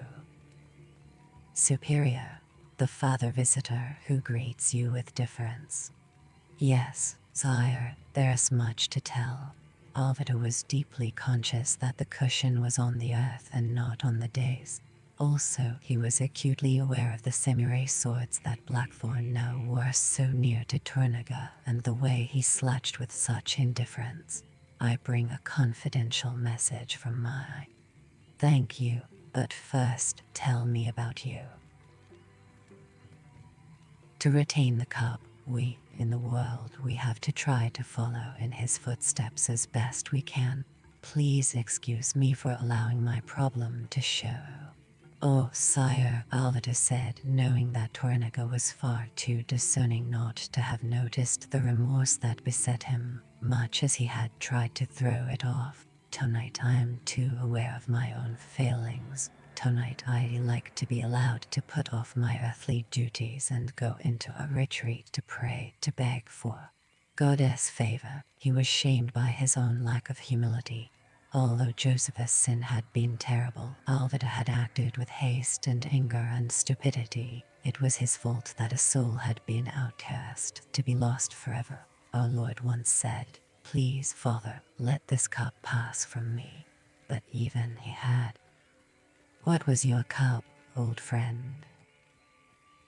The crime. I should have been more patient. It was my fault. Alvida told him. He knew there was no reason to hide the facts, for, of course, Toranaga would hear them very soon if he did not already know them, and it was much better to hear the truth than a garbled version. It is so very sad to lose a brother, terrible to make one an outcast, however terrible. Where is he now? I don't know, sire. Toranaga called a guard, find the renegade Tristan and bring him to me at noon tomorrow. The samurai hurried away. I beg mercy for him, sire, Alvida said quickly, meaning it. But he knew whatever he said would do little to dissuade Toranaga from a path already chosen. again he wished the society had its own secular arm empowered to arrest and punish apostates like elsewhere in the world. He had repeatedly recommended that this be created, but he had always been overruled here in Japan and also in Rome by the general of the order. Yet without our own secular arm, he thought tiredly, we'll never be able to exercise real discipline over our brethren and our flock. Why aren't there ordained priests within your society, Saku-san?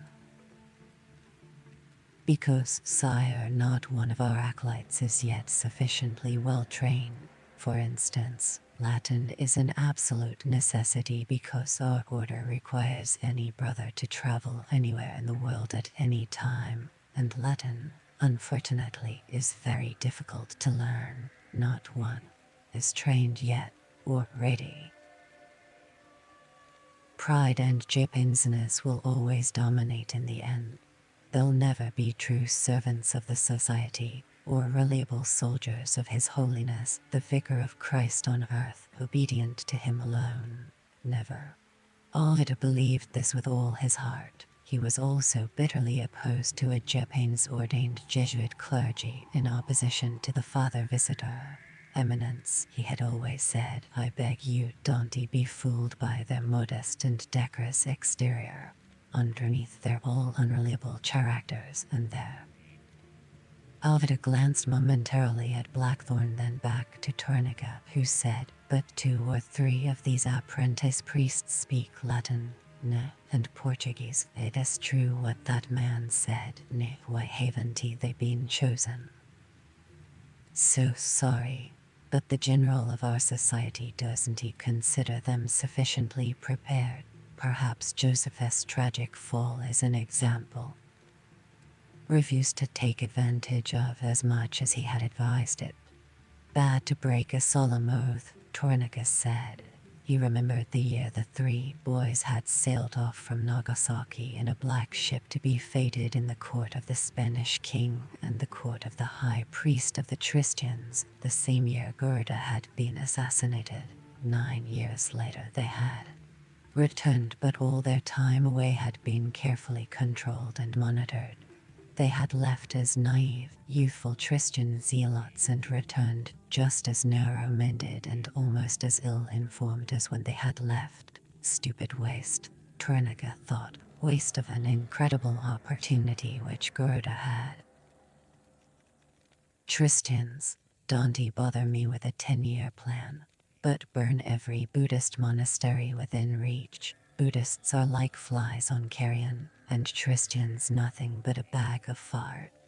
No, Tora-san, we need the Christians against the Buddhists, Gerda had said. Many Buddhist priests and monks are soldiers, most of them are. The Christians aren't. Let the giant priest have the 3 youths he wants there, only Kyushu stumbleheads. I tell you to encourage. Now they're not, Tornica thought with growing irritation. Now they're hornets. Yes, he said aloud, very bad to break an oath and shout and disturb the harmony of an inn. Please excuse me, sire, and forgive me for mentioning my problems. Thank you for listening. As always, your concern makes me feel better. May I be permitted to greet the pilot? Tornica assented. I must congratulate you, pilot, Alvida said in Portuguese. Your swords suit you. Thank you, father, I am learning to use them, Blackthorn replied. But, sorry to say, I am not very good with them yet. I'll stick to pistols or cutlasses or cannon when I have to fight. I pray that you may never have to fight again, pilot, and that your eyes will be opened to Goddess' infinite mercy. Mine are open, yours are fogged. For your own solace sake, pilot, keep your eyes open, and your mind open. Perhaps you may be mistaken. Even so, I must thank you for saving Lord Tornica's life. Who told you that? Alvida did not reply. He turned back to Tornica. What was said? Tornica asked, breaking the silence. Alvida told him, adding, though he is the enemy of my faith and a pirate, I'm glad he saved you, sire. God moves in mysterious ways. Yuvi honored him greatly by making him samurai. He is Hatamoto also. Tornica was pleasured by the priestess' fleeting amazement. Did you bring a dictionary? Yes, sire, with several of the maps you wanted showing some of the Portuguese bases en route from Goa. The book is in my luggage. May I send someone for it, or may I give it to him later myself? Give it to him later, tonight or tomorrow. Did you also bring the report?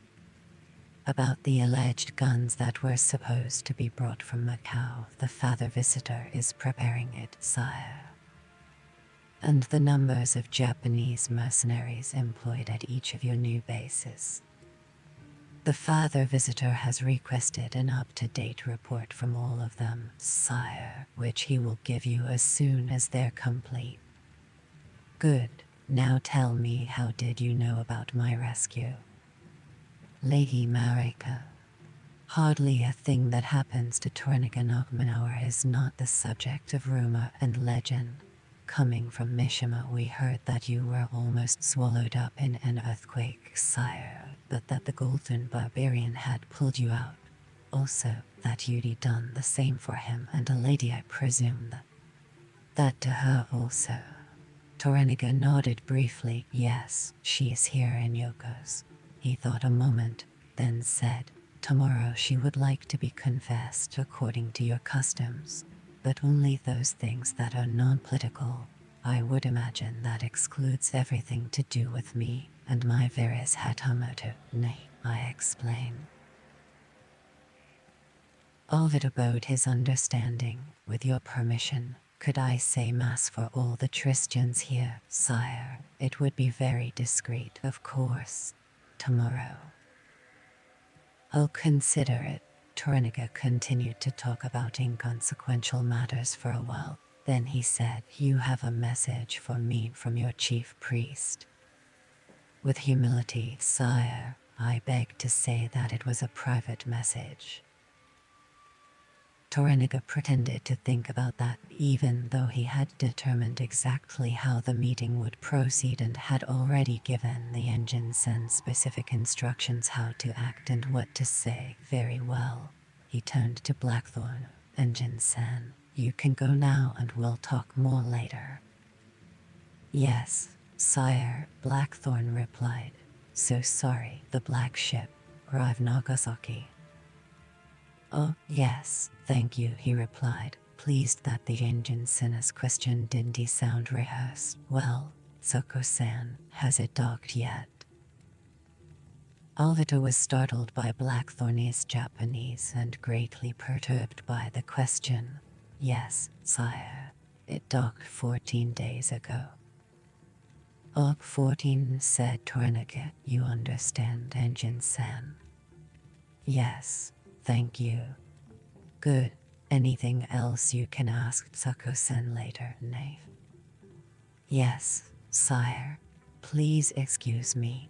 Blackthorn got up and bowed and wandered off. Tornica watched him go, a most interesting man for a pirate. Now, first tell me about the black ship. It arrived safely, sire, with the greatest cargo of silk that has ever been. Alvida tried to sound enthusiastic. The arrangement made between the Lords Harima, Kayama, Onashe, and yourself is in effect. Your treasury will be richer with tens of thousands of koban by this time next year. Make certain everything was perfect. Just as I was leaving Nagasaki, we heard Yuri left Yido for Edo, so I came here as quickly as I could by ship to Port Namezu with one of our fastest cutters, then by road. At Mishima I fell in with Lord Satake and asked permission to join him. Quality of silks is the finest, sire. Ivy brought a copy of the manifest for your quartermaster. The Captain General Frere sends his respects, hoping to see you in person soon. That was the reason for my delay in coming to see you. The Visitor General sent me post-haste from Osaka to Nagasaki too. Your ship is still at Nemezo. Yes, sire, it will wait for me there. Good. For a moment Torniga wondered whether or not to send Mariko by that ship to Osaka, then decided to deal with that later. Please give the manifest to the quartermaster tonight. Yes, sire. And the arrangement about this year's cargo is sealed. Yes, absolutely. Good. Now the other part, the important part. Alvatar's hands went dry. Neither Lord Kayama nor Lord Onashi will agree to forsake General Ishido. I am sorry. They will not agree to join your banner now in spite of our strongest suggestion.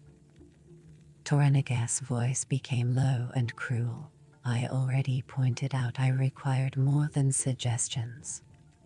I am sorry to bring bad news in this part, sire, but neither would agree to publicly come over to. Oh, publicly, you say, and what about privately, secretly? Privately, they were both as adamant as pub. You talked to them separately or together? Of course together, and separately, most confidentially, but nothing we suggested would. You only suggested a course of action. Why didn't you order them? It is as the Father Visitor said, sire, we can't order any daimyo or any. Oh, but you can order one of your brethren, nay. Yes, sire. Did you threaten to make them outcast, too? No, sire. Wait. Immense wealth and influence were going to Ishido. Please excuse me, sire, but I don't make divine rules any more than you made the code of Bushido, the way of the warrior. We have to comply with what? Because they've committed no mortal sin. Alvida said it firmly as he and Delacqua had agreed, but his heart was fluttering, and he hated to be the bearer of terrible tidings, which were even worse now because the Lord Harima, who legally owned Nagasaki, had told them privately that all his. You make a poor fool outcast for a natural act like pillowing, but when two of your converts behave unnaturally, yes, even treacherously when I seek your help, urgent help, and I am your friend, you only make suggestions. You understand the seriousness of this, no? I am sorry, Lord. Please excuse me, but perhaps I won't excuse you, Sako-san. It has been said before. Now everyone has to choose a side, Torniga said. Of course we are on your side, sire, but we cannot order Lord Kayama or Lord Onashi to do anything. Fortunately, I can order my Tristan. Sire. I can order the engine sent freed, with his ship, with his cannon. Beware of him, sire. The pilot is diabolically clever, but he is a heretic, a pirate, and not to be trusted. Here the engine sin is a samurai and Hatamoto. At sea perhaps he is a pirate. If he is a pirate, I imagine he'll attract many other corsairs and wacko to him, many of them.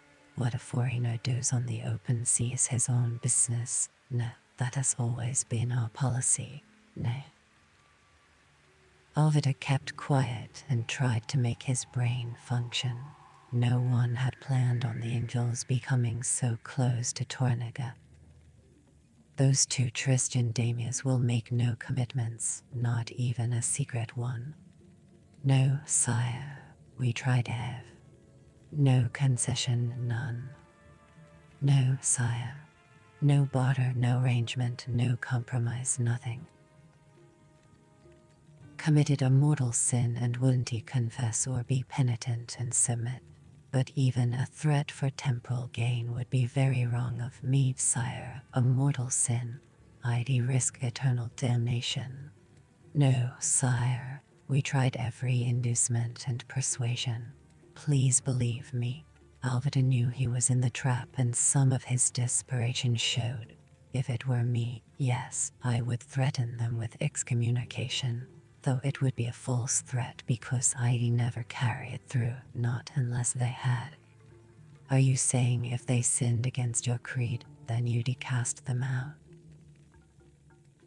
Or words to try, before God, the Father Visitor, and I, we fulfilled our promise. Before God we failed.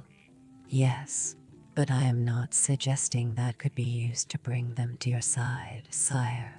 Please excuse me, but they're totally opposed to you at the moment. I am sorry, but that is the truth. They both made it very clear, together and in private. Before God I pray they change their minds. We gave you. Then I shall lose, Tornigus said. You know that, don't you? If they stand allied with Ishido, all the Tristan daimyos will side with him. Then I have to lose 20 samurai against one of mine. Ni. Yes. What is their plan? When will they attack me? I don't know, sire. Would you tell me if you did? Yes, I would. I doubted, Torniga thought, and looked away into the night, the burden of his worry almost crushing him. Is it to be crimson sky after all? He asked himself helplessly, the stupid bound to fail launch at Kyoto. He hated the shameful cage that he was in, like the Take and Gorda before him. He had to tolerate the Tristan priests because the priests were as inseparable from the Portuguese traders as flies from a horse, holding absolute temporal and spiritual power over their unruly flock. Without the expulsion edicts, knowing that at length the Take must humble himself. In the 3rd year he had bowed to the inevitable and invited the priests back, turning a blind eye to his own edicts and to the treason and rebellion the priests had advocated. He remembered the one time the Take had tried to get rid of the priests yet still encouraged trade. For 2 years there was no black ship. Spies reported how the giant chief of the priests, sitting like a poisonous black spider in Macau, had ordered no more trade in reprisal for the Takers. Priests, there was no trade. Their goodwill as negotiators and middlemen in the black ship operation was vital because they spoke the language and were trusted by both sides, and if ever the priests were completely forbidden the empire, all barbarians would obediently sail away, never to return. Too long. 10 years is too long. There's no escape from that reality, Torniga thought. None. I don't believe what the engine sense says, that trade is as essential to barbarians as it is to us, that their greed will make them trade no matter what we do to the priests.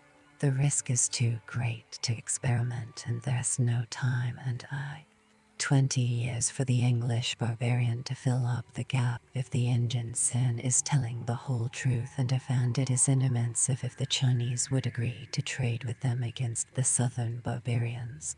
I don't believe the Chinese will change their pattern. They never have. 20 years is. Don't have the power. We experimented once and failed.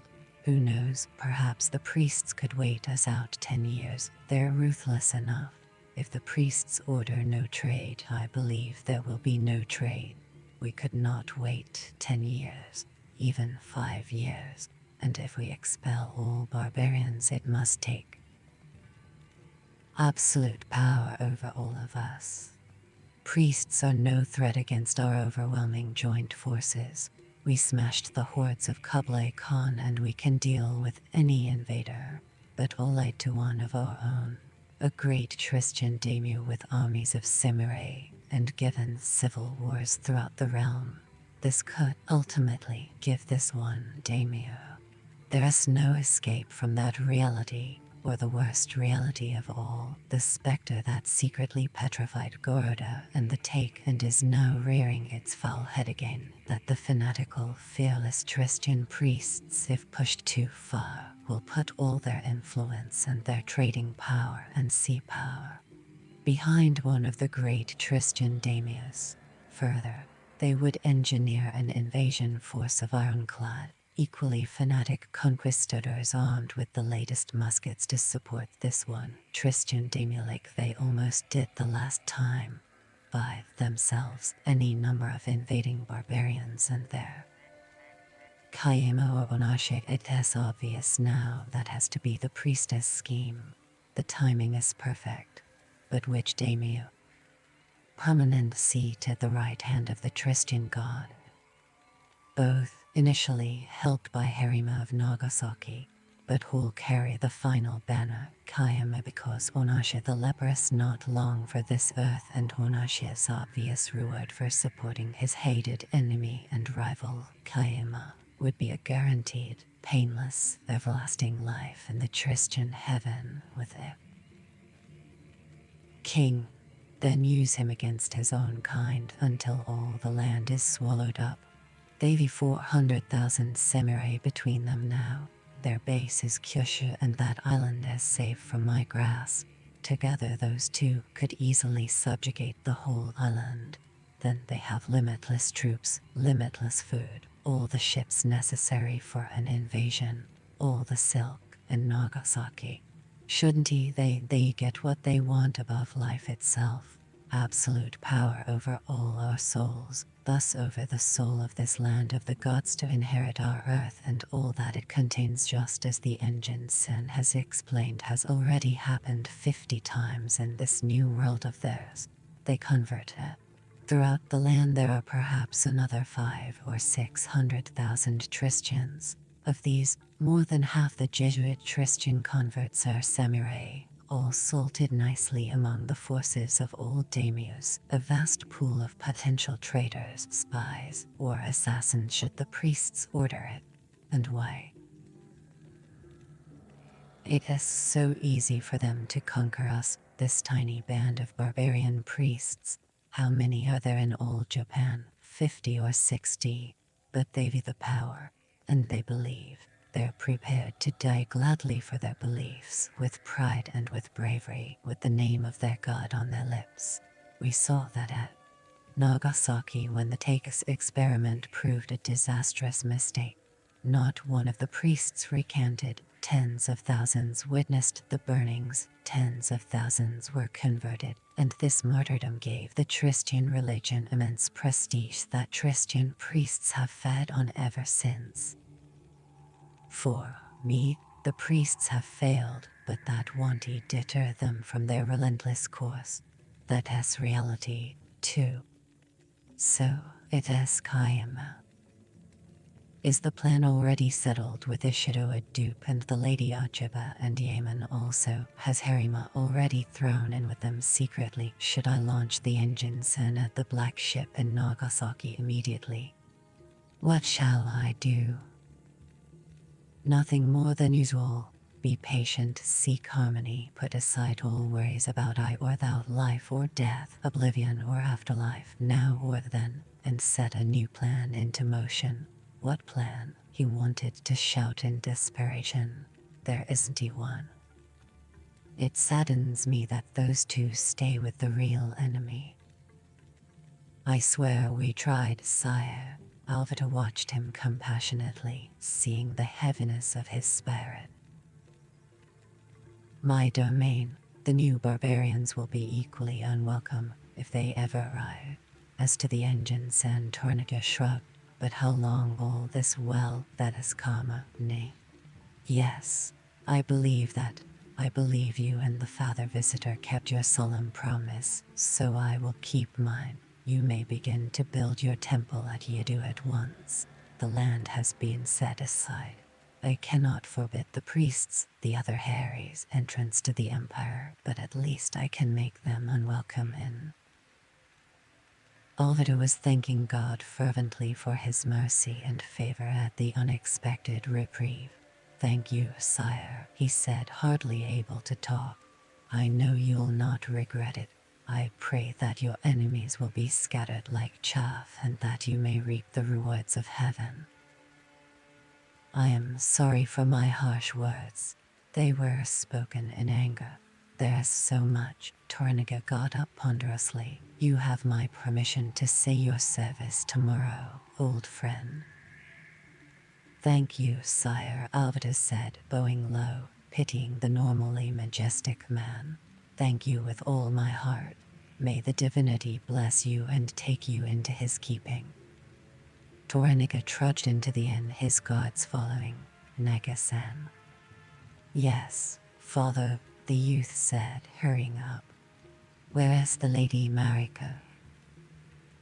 There, sire, with Buntaro-san. Naga pointed to the small, lantern-lit chow house inside its enclosure in the garden, the shadowed figures within. Shall I interrupt the chonohyo? A chonohyo was a formal, extremely ritualized tea ceremony. No, that must never be interfered with. Where are Ama and Yaba-san? They're at their inn, sire. Naga indicated the sprawling low building on the other side of the river, near the far bank. Who chose that one? I did, sire. Please excuse me, you asked me to find them an inn on the other side of the bridge. Did I misunderstand you? The engine-san. He is in his room, sire. He is waiting in case you want him. Again Torniga shook his head. I'll see him tomorrow. After a pause, he said in the same faraway voice, I'm going to take a bath now. Then I don't wish to be disturbed till dawn except. Naga waited uneasily, watching his father stare sightlessly into space, greatly disconcerted by his manner. Are you all right, father? What? Oh, yes, I'm all right, wife. Nothing, please excuse me. Do you still want to hunt at dawn? Hunt? Oh yes, that is a good idea. Thank you for suggesting it. Yes, that would be very good. See to it. Well, good night. Oh yes, the Tsukusen has my permission to give a private service tomorrow. All Christians may go. You go also. Sire. 1. The first day of the new year you will become a Christian. Me? Yes, of your own free will. Tell Tsukusen privately. Sire. Torniga wheeled on him. Are you deaf? Don't you understand the simplest thing anymore? Please excuse me. Yes, father, I understand. Good. Torniga fell back into his distracted attitude, then wandered off, his personal bodyguard in tow. All samurai bowed stiffly, but he took no notice of them. An officer came up to Naga, equally apprehensive. What is the matter with our lord? I don't know, Yoshinike-san. Naga looked back at the clearing. Alvida was just leaving, heading toward the bridge, a single samurai escorting him. Must be something to do with him. I never seen Lord Torniga walk so heavily, never. They say that barbarian priest is a magician, a wizard. He must be to speak our tongues so well. Could he have put a spell on our lord? No, never, not my father. Barbarians make my spine shake too, Naga-san. Did you hear about the Rotsuko-sen and his band shouting and quarreling like Ilmenerd Ita? Yes, disgusting. I am sure that man must have destroyed my father's harmony. If you ask me, an arrow in that priestess' throat would save our master a lot of trouble. Yes. Perhaps we should tell Buntaro-san about Lord Torniga. He is our senior officer. I agree, but later. My father said clearly I was not to interrupt the Chonohyo. I'll wait till he is finished. In the peace and quiet of the little house, Bundro fastidiously opened the small earthenware tea caddy of the Teeing dynasty and with equal care took up the bamboo spoon, beginning the final part of the ceremony. Deftly he spooned up exactly the right amount of green powder and put it into the handleless porcelain cup. An ancient cast iron kettle was singing over the charcoal. With the same tranquil grace, Bundro poured the bubbling water into the cup, replaced the kettle on its tripod, then gently beat the powder and water with the bamboo whisk to blend it perfectly. Making and again offered it. She begged him to taste the cha himself, as was expected of her. He sipped and then again, and finished it. Then he made a third cup and a fourth. More was politely refused. He added a spoonful of cool water, bowed to Mariko, who knelt opposite him, and offered the cup. She bowed and took it with equal refinement, admiring the green liquid, and sipped 3 times, rested, then sipped again, finishing it. She offered the cup back. He repeated the symmetry of the formal. With great care, ritually he washed and dried the cup, using the peerless cotton cloth, and laid both in their places. He bowed to her and she to him. The Chainoyu was finished. Bundro was content that he had done his best and that now, at least for the moment, there was peace between them. This afternoon there had been none. Mistake, Lord Tornica said it was time for us to talk.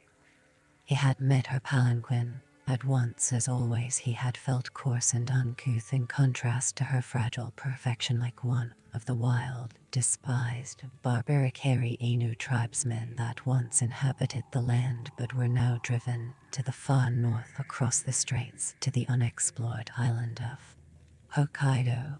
All of his well-thought-out words had left him, and he clumsily invited her to the Chainoyu, adding, "It has years since I've never given one for you, but tonight will be convenient." Then he had blurted out, never meaning to say it, knowing that it was stupid, inelegant, and vast. "But you do not, sire." In spite of his resolve, he flushed and his voice rasped. "I like harmony between us, yes, and more. I've never changed, nay." "Of course, sire, and why should you? If there's any fault, it is not your place to change but mine.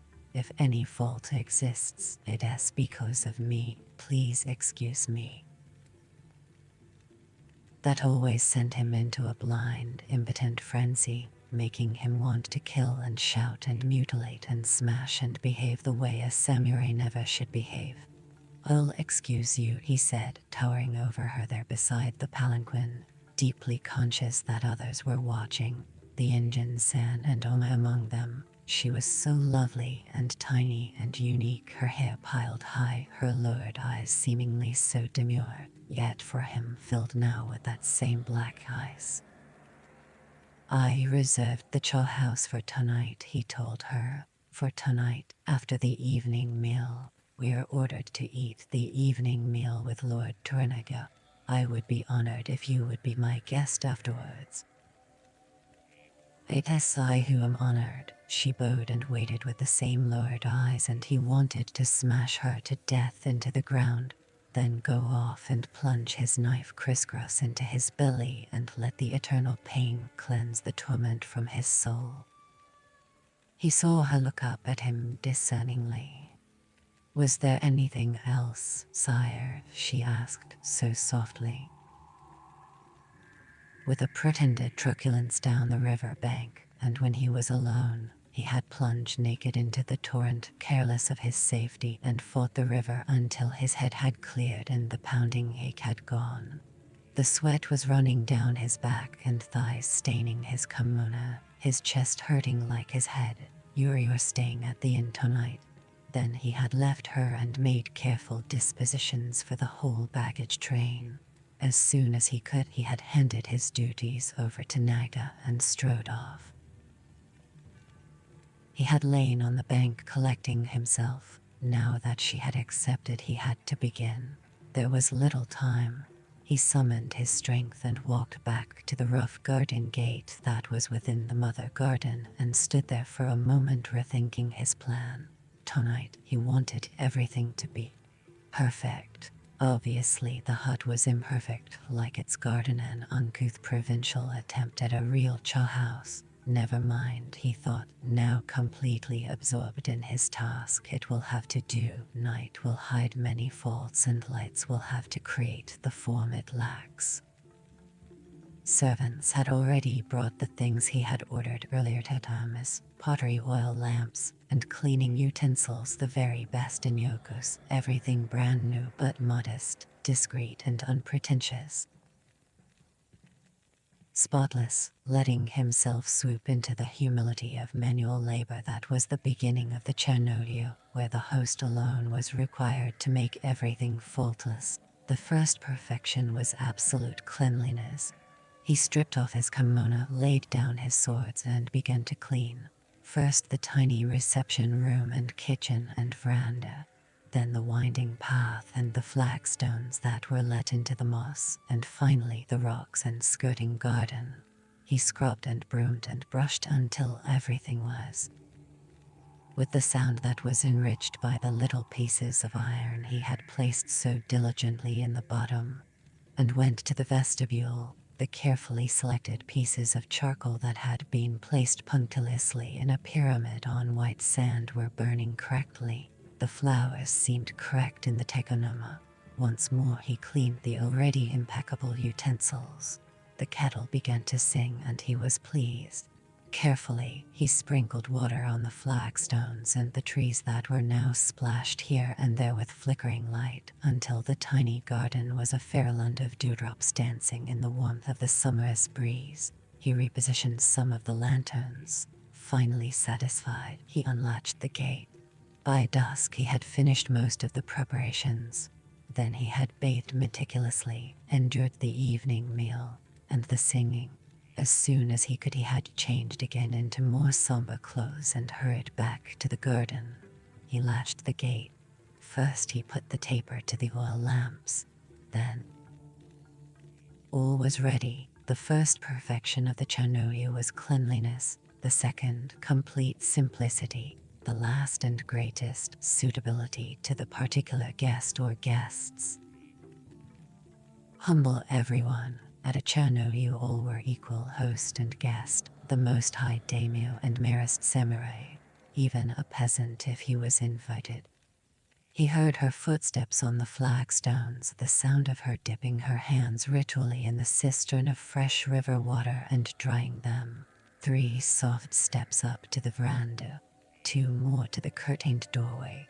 Even she had to bend to come through the tiny door that was made deliberately small to. First she studied her husband's flower arrangement. He had chosen the blossom of a single white wild rose and put a single pearl of water on the green leaf and set it on red stones. Autumn is coming, he was suggesting with the flower, talking through the flower. Do not weep for the time of fall, the time of dying when the earth begins to sleep. Enjoy the time of beginning again and experience the glorious cool of the autumn air on this summer evening. Soon the tear will vanish and the rose, only the stones will remain. Soon you and I will vanish and only the stones will remain. Seams enhancing the white column of her throat and face, her by the darkest of greens that matched the underkimono, her hair simple and upswept and unadorned. He watched her apart from himself, now deep in the near trance that a chemester sometimes was fortunate enough to experience, completely in harmony with his surroundings. She bowed to the flower in homage and came and knelt opposite him. Her kimono was dark brown, a thread of burnt gold at the "You are welcome," he said with a bow, beginning the ritual. "It is my honor," she replied, accepting her role. Eating, and he in his turn had finished eating. He lifted the tray, every movement formalized to be observed and judged and recorded, and took it through the low doorway into the kitchen. He served the tiny repast on a blemishless lacquered tray, the chopsticks placed just so, the slivers of fish on rice that he had prepared a part of the pattern, and to complete the effect, a few wild flowers that he had found near the river bank scattered in perfect disarray when she had finished. On porcelain and water cleaning the already clean. In time her eyes wandered to the raw twisted rafters and to the bamboos and the reeds that formed the thatch. The shadows cast by the few lamps he had placed seemingly at random made the small large and the insignificant rare, and the whole a perfect harmony. After she had seen everything and measured her soul against it, she went again into the garden, to the shallow basin that over eons nature had formed in the rock. Once more she purified her hands and mouth with the cool, fresh water, drying them on a new towel.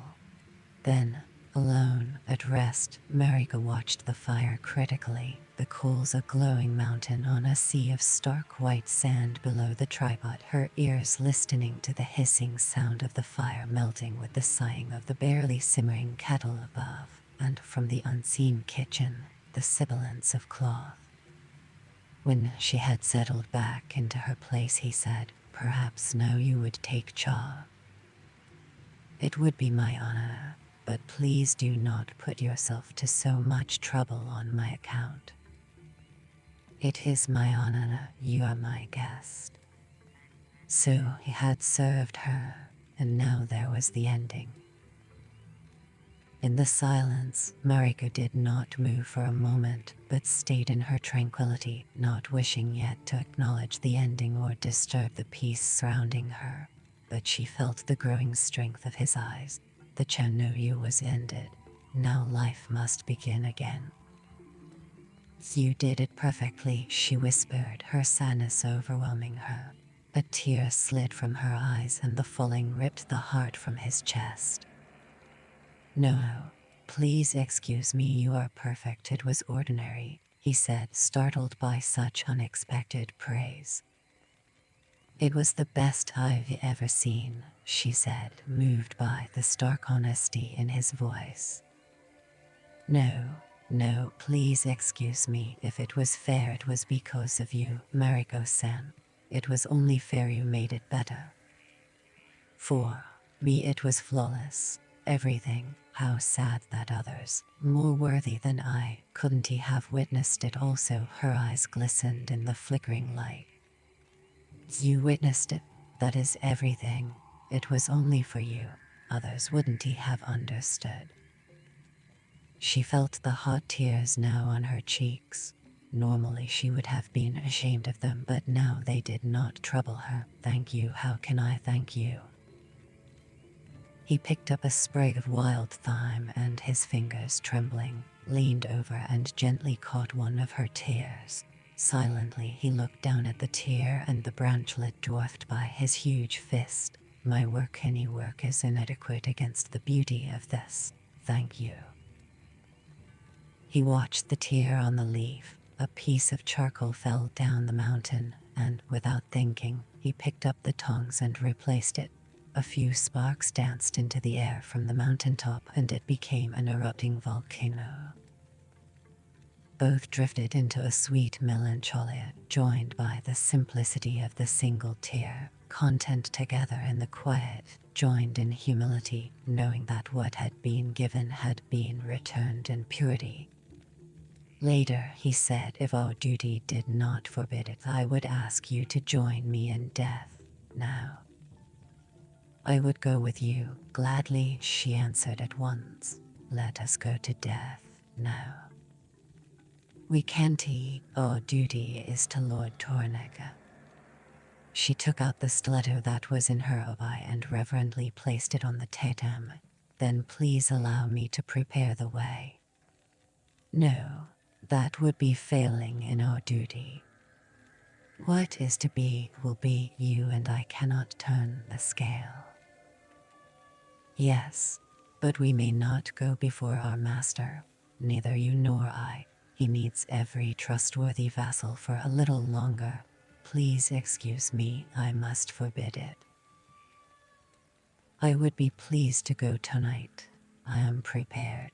More than that, I totally desire to go beyond. Yes, my soul is brimming with joy. a hesitant smile. Please excuse me for being selfish. You are perfectly right about our duty. The razor-sharp blade glistened in the candlelight. They watched it, lost in contemplation. Then he broke the spell. Wayasaka Mariko-san. There are things to be done there which only I can do. His frown deepened as he watched the light from a guttering wick catch the tear and become refracted into a billion colors. What things? Things that concern the future of our house which must be done by me. In that case you must go. He looked at her searchingly. But you alone? Yes. I wish to make sure all family arrangements are perfect between us and Lord Kayama for Sarja's marriage, money and dowry and lands and so on. There's his increased fee to formalize. Lord Hiramatsu and Lord Tornado require it done.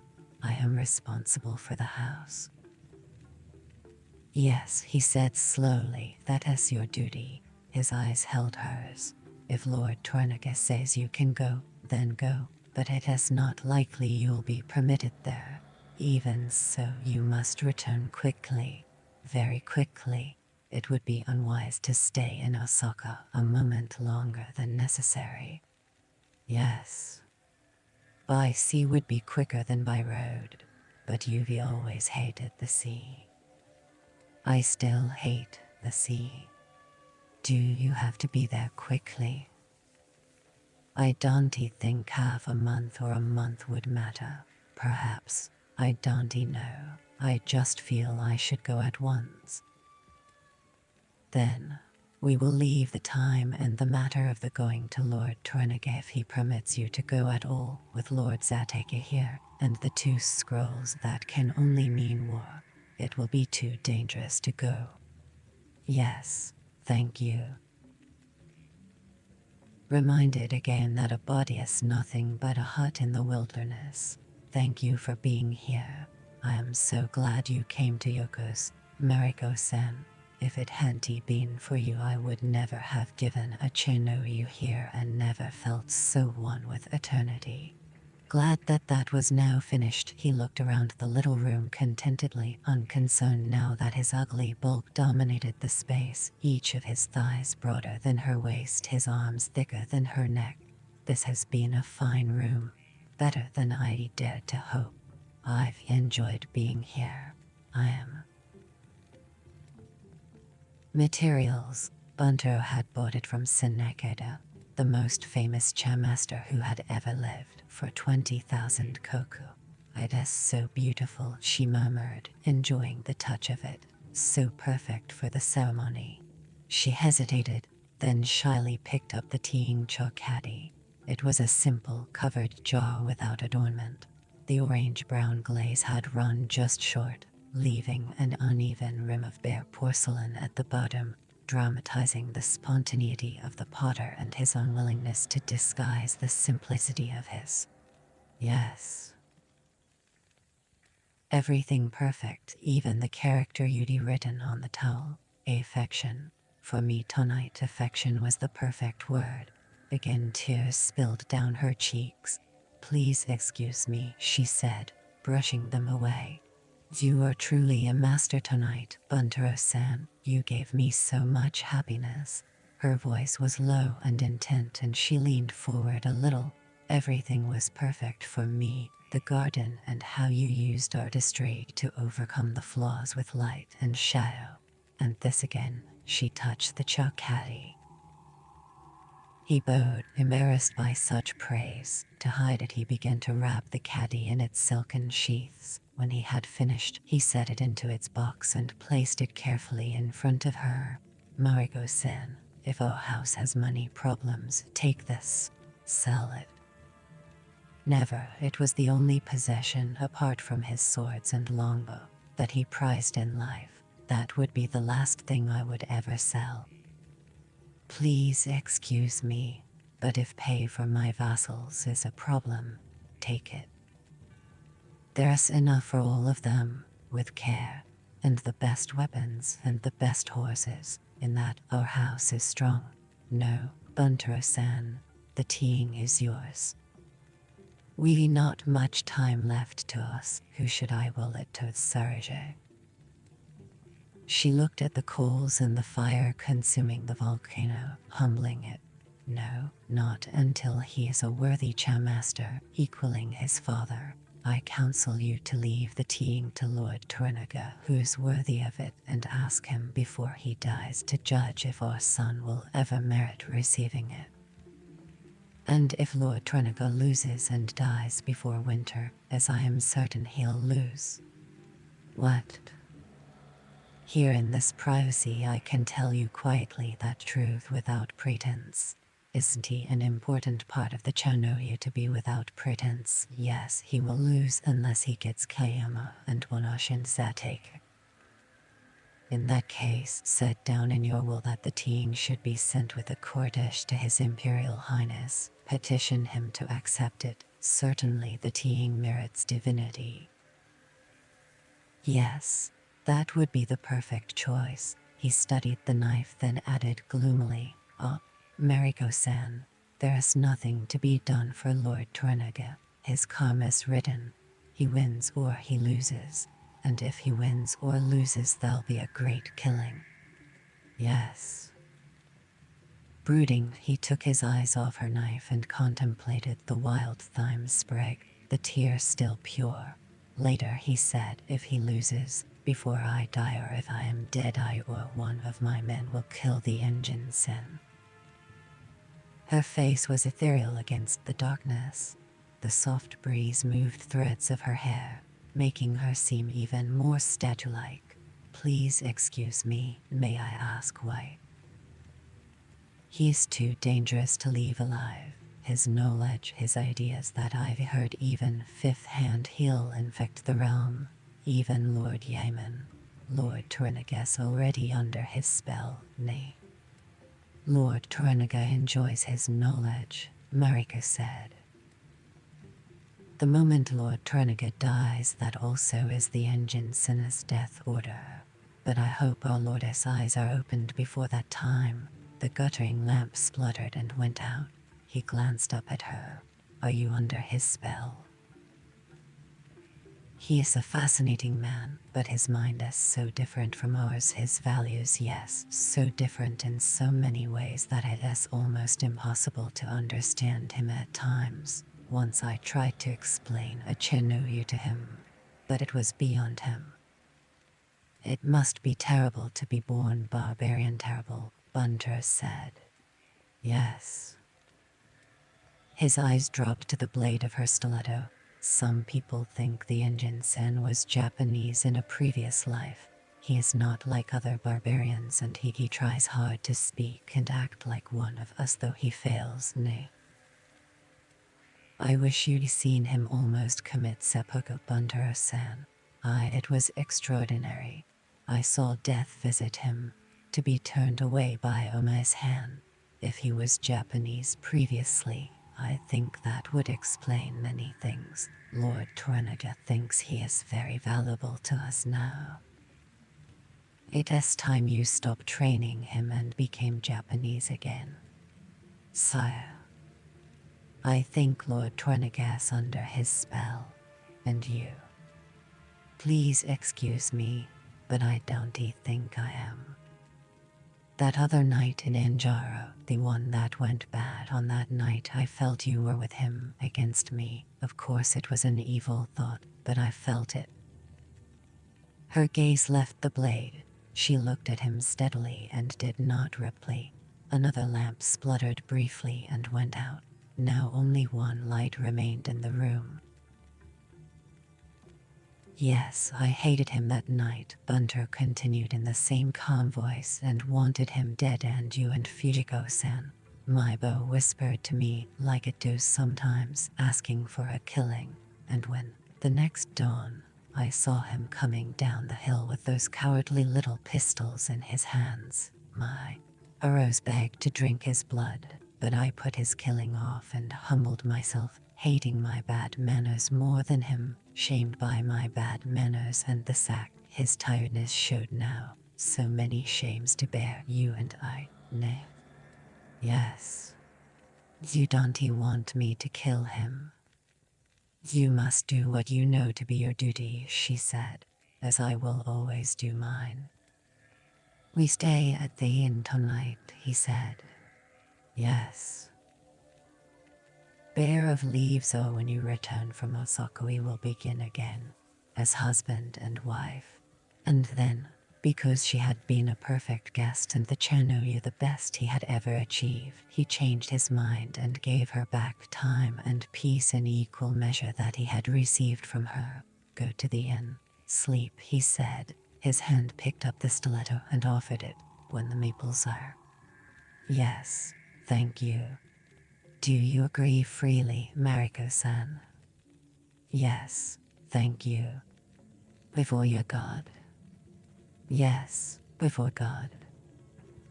Mariko bowed and accepted the knife, replaced it in its hiding place, bowed again and left.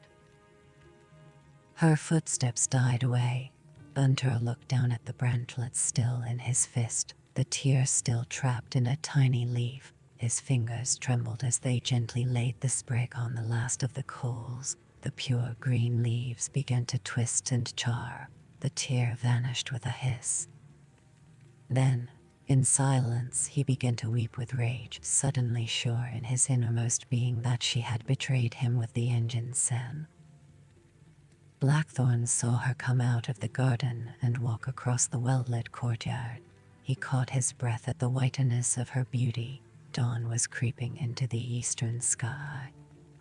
Hello, Mariko-san.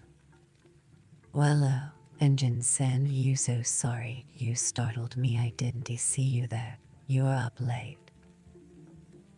No, Gamin Nese, I am on time. He smiled and motioned to the morning that was not far off. It is a habit I picked up at sea, to wake just before dawn, in good time to go aloft to get ready to shoot the sun. His smile deepened. I guess you were up late. I didn't realize that it was that night was gone. Samurai were posted at the gates and old doorways watching curiously, Naga among them. Her voice became almost imperceptible as she switched to Latin. Guard thine eyes, I beg thee. Even the darkness of night contains harbingers of doom. I beg forgiveness. They glanced away as horses clattered up to the main gate. Falconers and the hunting party and guards. Dispiritedly Tornaga came from within. Everything is ready, sire, Naga said. May I come with you? No, thank you. You get some rest. Mariko-san, how was the Chernobyl? Most beautiful, sire, most very beautiful. Bunter-san is a master, you are fortunate. Yes, sire. Engine-sen, would you like to go hunting? I like to learn how you fly a falcon. Sire. Mariko translated at once. Yes, thank you, Blackthorn said. Good. Tornaga waved him to a horse. You come with me. Yes, sire. Mariko watched them leave. When they had trotted up the path, she went to her room. Her maid helped her undress, remove her makeup, and take down her hair. Then she told the maid to stay in the room, that she was not to be disturbed until noon. Yes, mistress. Equally perfect, she curled up in the bed, so glad that peace existed now until the leaves fell. Mariko lay down and closed her eyes and allowed her body to fall into the exquisite softness of the down quilts. She was exhausted and elated.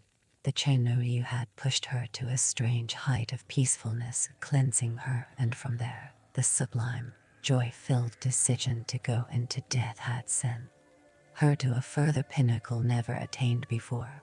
Returning from the summit into life once more had left her with an eerie, unbelievable awareness of the beauty of being alive. She had seemed to be outside herself as she answered Bunter patiently, sure her answers and her performance had been. Oh, Madonna, she prayed fervently, I thank thee for thy mercy in granting me my glorious reprieve.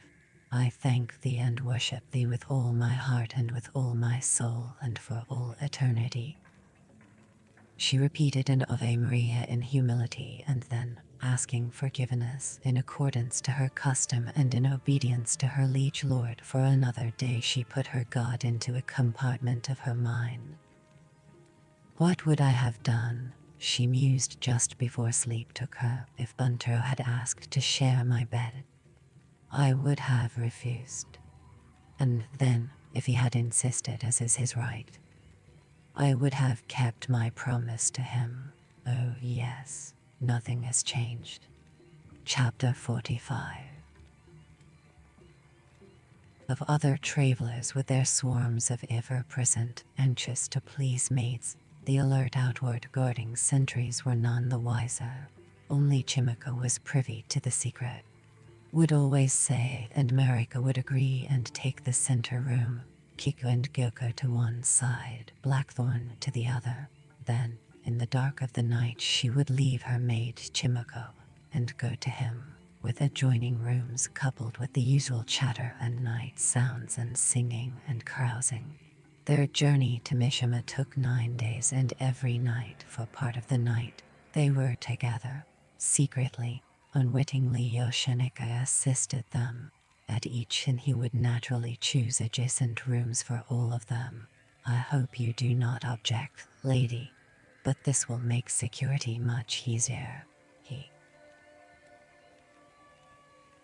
applauded Gokus, and in her private heart, Marika was sure he would not object even to Kiku's. 2,500 koku could buy many a courtesan of the first rank. Night, uninvited. As far as everyone was concerned, Blackthorn shared his bed with Chimoko, or one of the maids in the inn.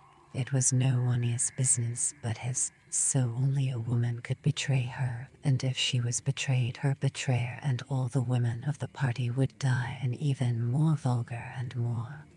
Marika was aware that eventually Gyoko, Kiku, and all the women in their party would know, but this did not worry her. She was samurai and they were not. Her word would carry against theirs unless she was caught blatantly, and no samurai, not even Yoshineka, would normally dare to open her door by lingering death than hers for so disgusting a betrayal.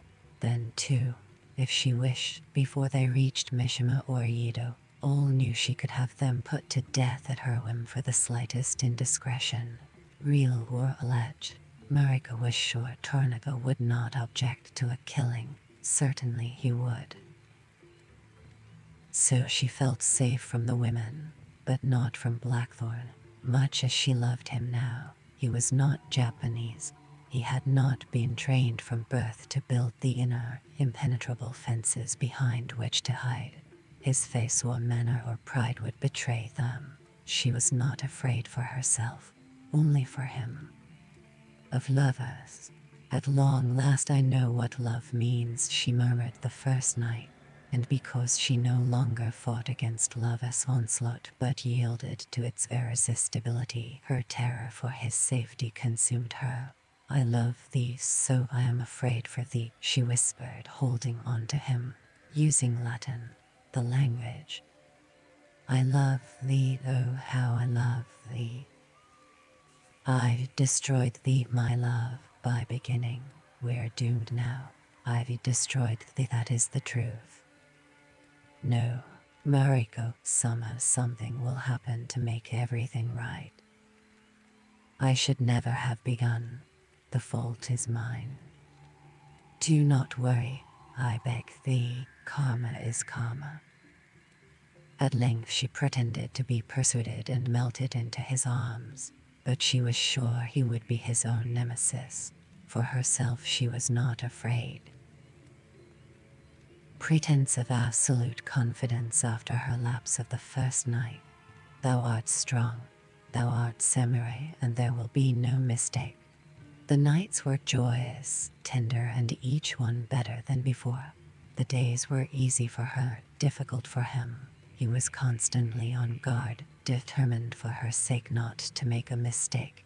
There will be no mistake, she said while they were riding together, safely apart from the rest, now keeping up at. And when we get to Yidu, let Yidu take care of Yidu. I love thee. Yes, I love thee too. Then why so sad? Not sad, lady, just that silence is painful. I wish to shout my love from the mountain tops. They delighted in their privacy and their certainty they were still safe from prying eyes. What will happen to them, Gyoko-san? Kiko asked softly in their palanquin on the first day of the journey. Disaster, Kiku-san. There is no hope for their future. He hides it well, but her adoration shouts from her face. Look at her like a young girl. Oh, how foolish she is. But oh, how beautiful, nay, how lucky to be so fulfilled, nay. Yes, but even so I wouldn't wish their deaths on anyone. What will Yoshinika do when he discovers them? Kiku asked. Afternoon, when we stop, let us find the nearest shrine and I'll light 10 incense sticks as a god favor. By all gods, I'll even endow a temple to all gods with 3 cook yearly for 10 years if we escape and if I get my money. Perhaps he won't. I pray he won't. Men are such fools and so stupid. They can't see the simplest things about women. Thanks be to Buddha, bless his name. Let us pray they're not discovered until we've gone about our business in Yedo. Let us pray we're not held responsible. Oh very yes, and this. But they're so beautiful together, nay, I've never seen a woman blossom so. Yes, but she'll wither like a broken camellia when she is accused before Buntaro-san. Their karma is their karma and there's nothing we can do about them. Or about Lord Tornago or even Ome-san. Don't cry, child. Poor Ome-san. Ome had overtaken them on the 3rd day. He had stayed at their inn, and after the evening meal he had spoken privately to Kiku, asking her formally to join him for all eternity. Willingly, Ome-san, willingly, she had answered at once, allowing herself to cry, for she liked him very much. But my duty to Lord Tornaga who favored me, and to Gyoko-sen who formed me, forbids it. But Lord Tornaga has forfeited his rights to you. He is surrendered. He is finished. But his contract isn't he, Ome-san, much as I wish it. His contract is legal and binding. Please excuse me, I must refuse. Don't answer now, Kiku-san. Think about it. Please, I beg you. Tomorrow give me your answer, he said and left her. But her tearful answer had been the same. I can't be so selfish, Ome-san. Please forgive me. My duty to Lord Tornaga and to Gyoko-san can't, much as I wish it. Please forgive me. Mishima filled with foreboding, and she had dried her tears and repaired her makeup. Gyoko complimented her. You are so wise, child. Oh, how I wish the Lady Toda had half your wisdom. He had argued. More private tears flowed. They had sworn perpetual adoration, and then she had sent him away with a promise. If the contract is broken, or Lord Tornaga dies and I am freed, then I'll do whatever you want. I'll obey whatever you order. And so he had left the inn and rode on ahead to Yidu by the new moon. I'd prefer them there later than sooner, Yoshinika-san. You understand? Yoshinika led leisurely from inn to inn along the course of the river Kono as it meandered northward to the sea, falling in with the delays that always seemed to happen, not caring about time. Tornaga had told him privately there was no need to hurry, providing he delivered his charges safely to. He had been so careful not to see, he told himself appalled, surely I am mistaken. The lady told of her and any man, let alone the barbarian. Yes, sire, he had replied. Now he blessed his guarding Kami for giving him the respite. At Mishima with Lord Harumatsu or at Yidu with Lord Tornike he would have to make his obligatory report verbally and in writing. Then he would have to decide whether he should tell what he thought, not what. Isn't it your duty to see, he asked himself, to obtain proof, to catch them behind closed doors, bedded together? You'll be condemned yourself for collusion if you don't. Nay, it'd be so easy, even though they're very careful. Yes, but only a fool would bring such tidings, he thought. Isn't it better to play the dullard and pray no one betrays them and so betrays you? Her life is ended. We're all doomed, so what does it matter? Turn your eyes away. Leave them to their karma. What does it matter? With all his soul, the samurai knew it mattered very much. Oh, good morning, Mariko-san. How beautiful the day is, Father Alvida said, walking up to them. They were outside the inn, ready to start the day's journey. He made the sign of the cross over her. May God bless you and keep you in his hands forever. Thank you, Father. Good morning, pilot. How are you today? Good, thank you, and you. Their party and the Jesuits had leapfrogged each other on the march. Sometimes they had stayed at the same inn. Sometimes they journeyed together. Would you like me to ride with you this morning, pilot? I'd be happy to continue the Japanese lessons if you've your mind. Thank you, yes, I'd like that. On the first day, Alvida had offered to try to teach Blackthorn the language. In return for what, Blackthorn had asked warily. Nothing. It would help me pass the time, and to tell you the truth, at the moment I am saddened by life and feel old. Also perhaps to apologize for my harsh words. I expect no apology from you. You've your way, I've mine. We can never meet. Perhaps, but on our journey we could share things. Nay, we're travelers on the same road. I like to help you. Wait. Knowledge belongs to God, not to man. I like to help you as a gift, nothing in return. Thanks, but I don't trust you. Well, we could even agree to a truce for the journey, if you wish. Then, if you insist, in return tell me about your world, what you've seen and where you've been. Anything you like, but only what you like, the real truth. Truly, it would fascinate me and it would be a fair exchange. I came to Japan when I was 13 or 14, and I've seen nothing of that. But no religion or politics and no papist doctrines. I am what I am, pilot, but I will try. Done incredible things, one of half a dozen on Earth, nay. So they began to exchange knowledge cautiously. For Blackthorn it seemed an unfair trade. Alvida's erudition was enormous. He was a masterly teacher, whereas Blackthorn thought he related only things that any pilot would know. But that is not true. Alvida had said, "You're a unique pilot, Yuvi." Gradually a truce did happen between them, and this pleased Mariko. This is friendship, Engine-san, or the beginning of it, Mariko said. No, not friendship. I distrust him as much as ever as he does me. We're perpetual enemies.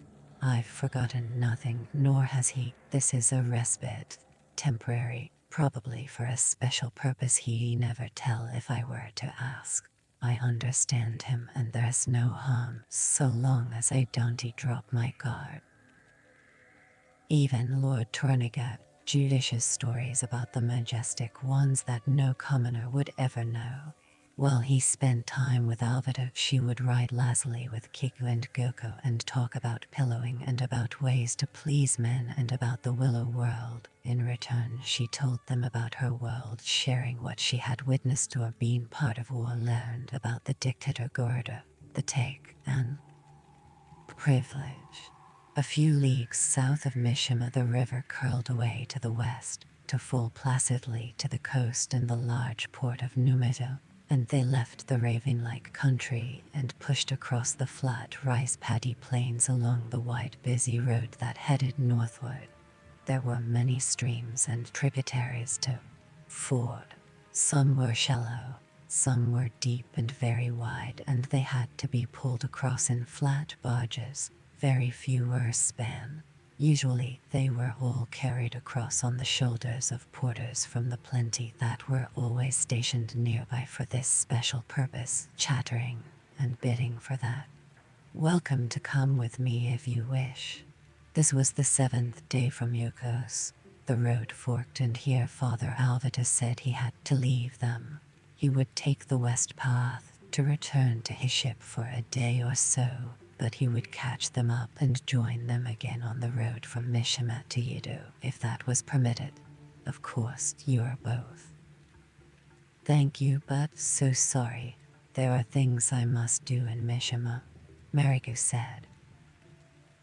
Engine-sen, if Lady Mariko's going to be busy, you'd be welcome by yourself. Our cook is very good, the wine is fair. As God is my judge, you'd be safe and free to come and go as you wish. Rodriguez is aboard. Mariko saw that Blackthorn wanted to leave her. How can he? She asked herself with a great sadness. How can he want to leave me when time is so short? Please go, Engine-san, she said. It would be nice for you and good to see the Rodriguez. But Blackthorn did not go much as he wanted to. He didn't trust the priest. Not even for Rodriguez would he put his head in that trap. He thanked Alvida and they watched him right away. Let us stop now, Engine-san, Mariko said, even though it was barely noon. There's no hurry, Nef. Excellent. Yes, I'd like that.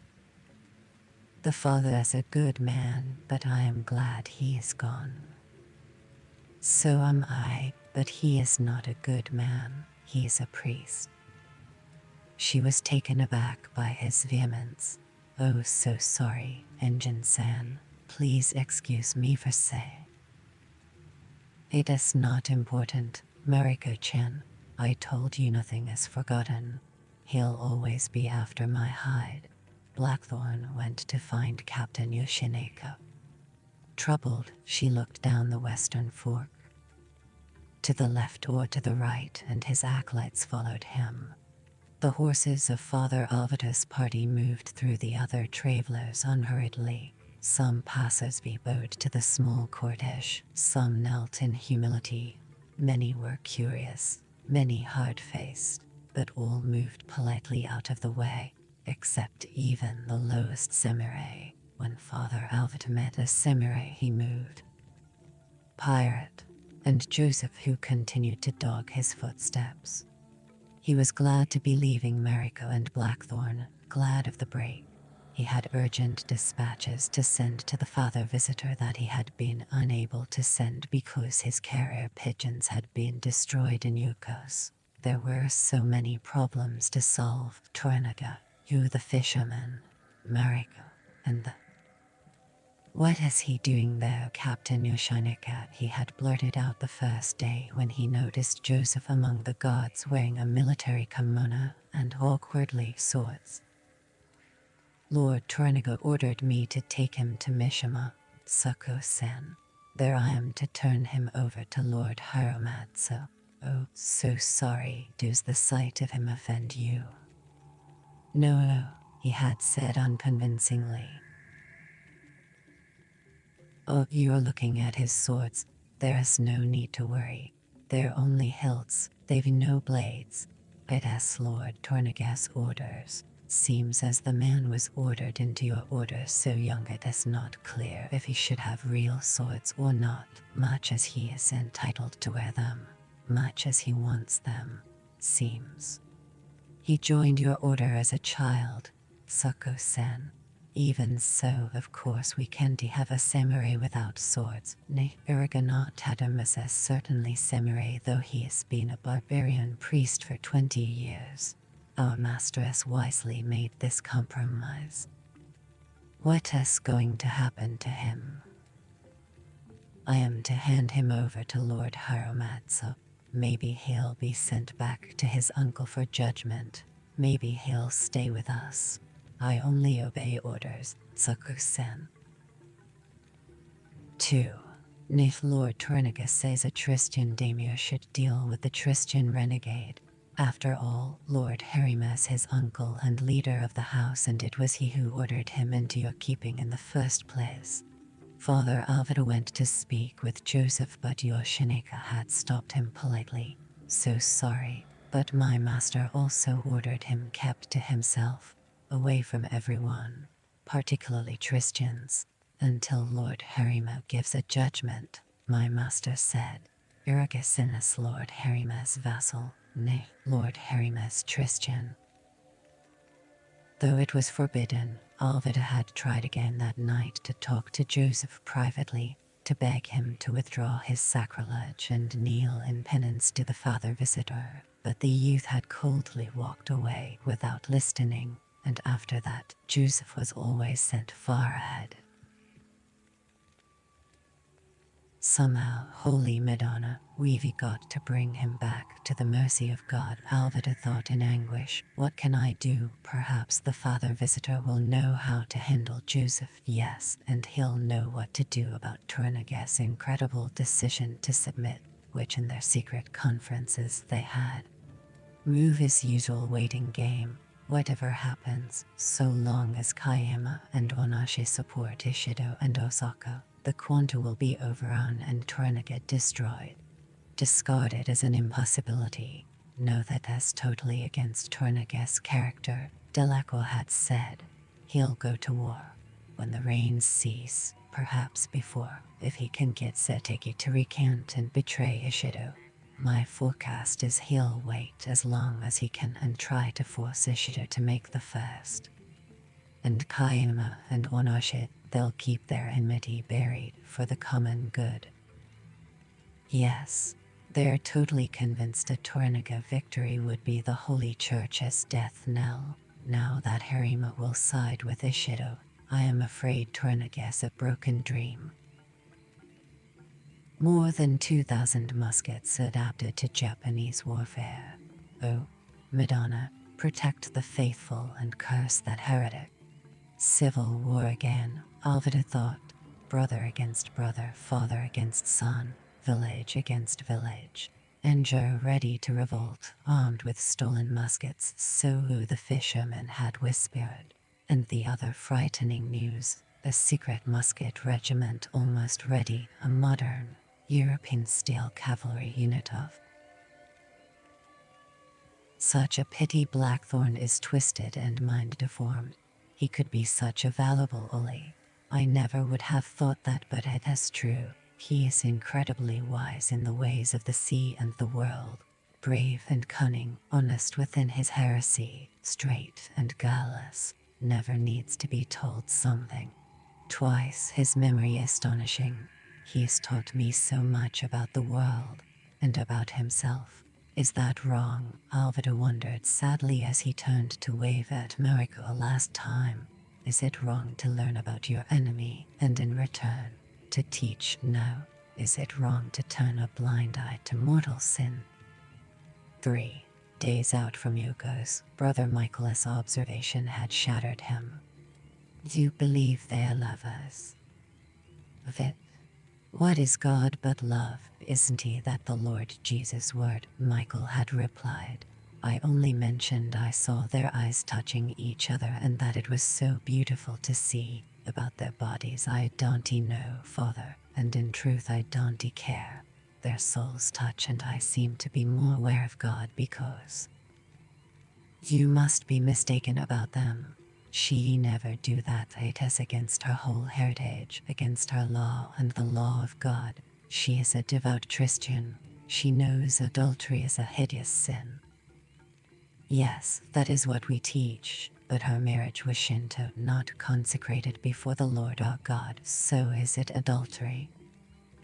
Do you also question the word? Are you infected by Joseph's heresy? No, Father, please excuse me, never the word, only what man has made of it. As Delacroix had said was true of all Englishmen, both strong, vital people, however ill-matched. From then on he had watched more closely. Clearly the man and woman liked each other greatly. Why shouldn't he? They'd nothing wrong in that, constantly thrown together, each learning from the other. The woman ordered to put away her religion, the man having none, or only a patina of the Lutheran heresy. At confession she said nothing. He did not press her. Her eyes told him nothing and everything, but never was there anything real to judge. He could hear himself explaining to Delacroix, Michael must have been mistaken, Eminence.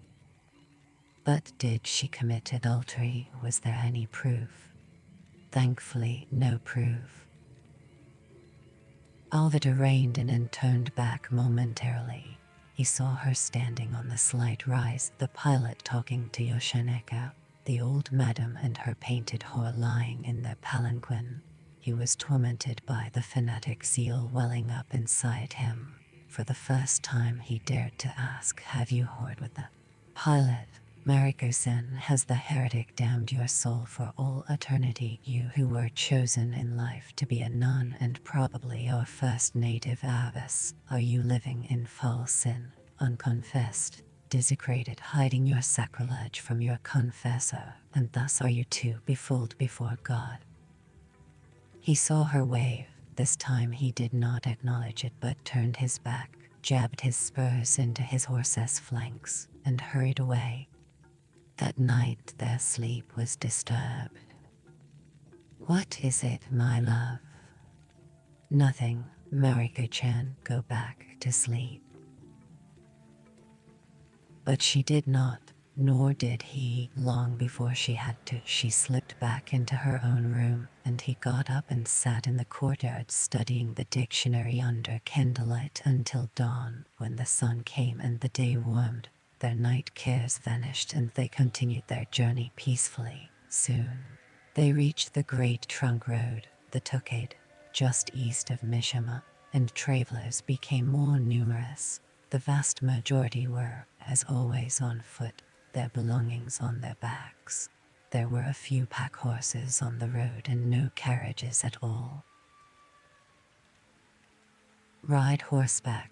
Of course, horses and palanquins particularly are allowed only for important persons, daimyos and samurai, and not even all samurai. Oh, Kariga, that is something with wheels. They're of no use in Japan, Engine-san. Our roads are too steep and always crisscrossed with rivers and streams.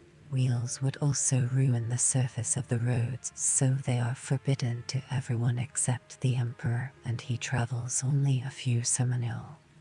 In Kyoto on a special road, we don't need wheels. How can you carry vehicles over a river or stream? And there are too many, far too many to bridge. There are perhaps 60 streams to cross between here and Yedo, Engine-san. How many have we already had to cross? Dozens? No, we all walk or. What? Even if you can afford one, you can't hire one. Could teach them lazy habits. Nay, it is much more healthy for them to walk. Not unless you be the correct rank, Engine-san.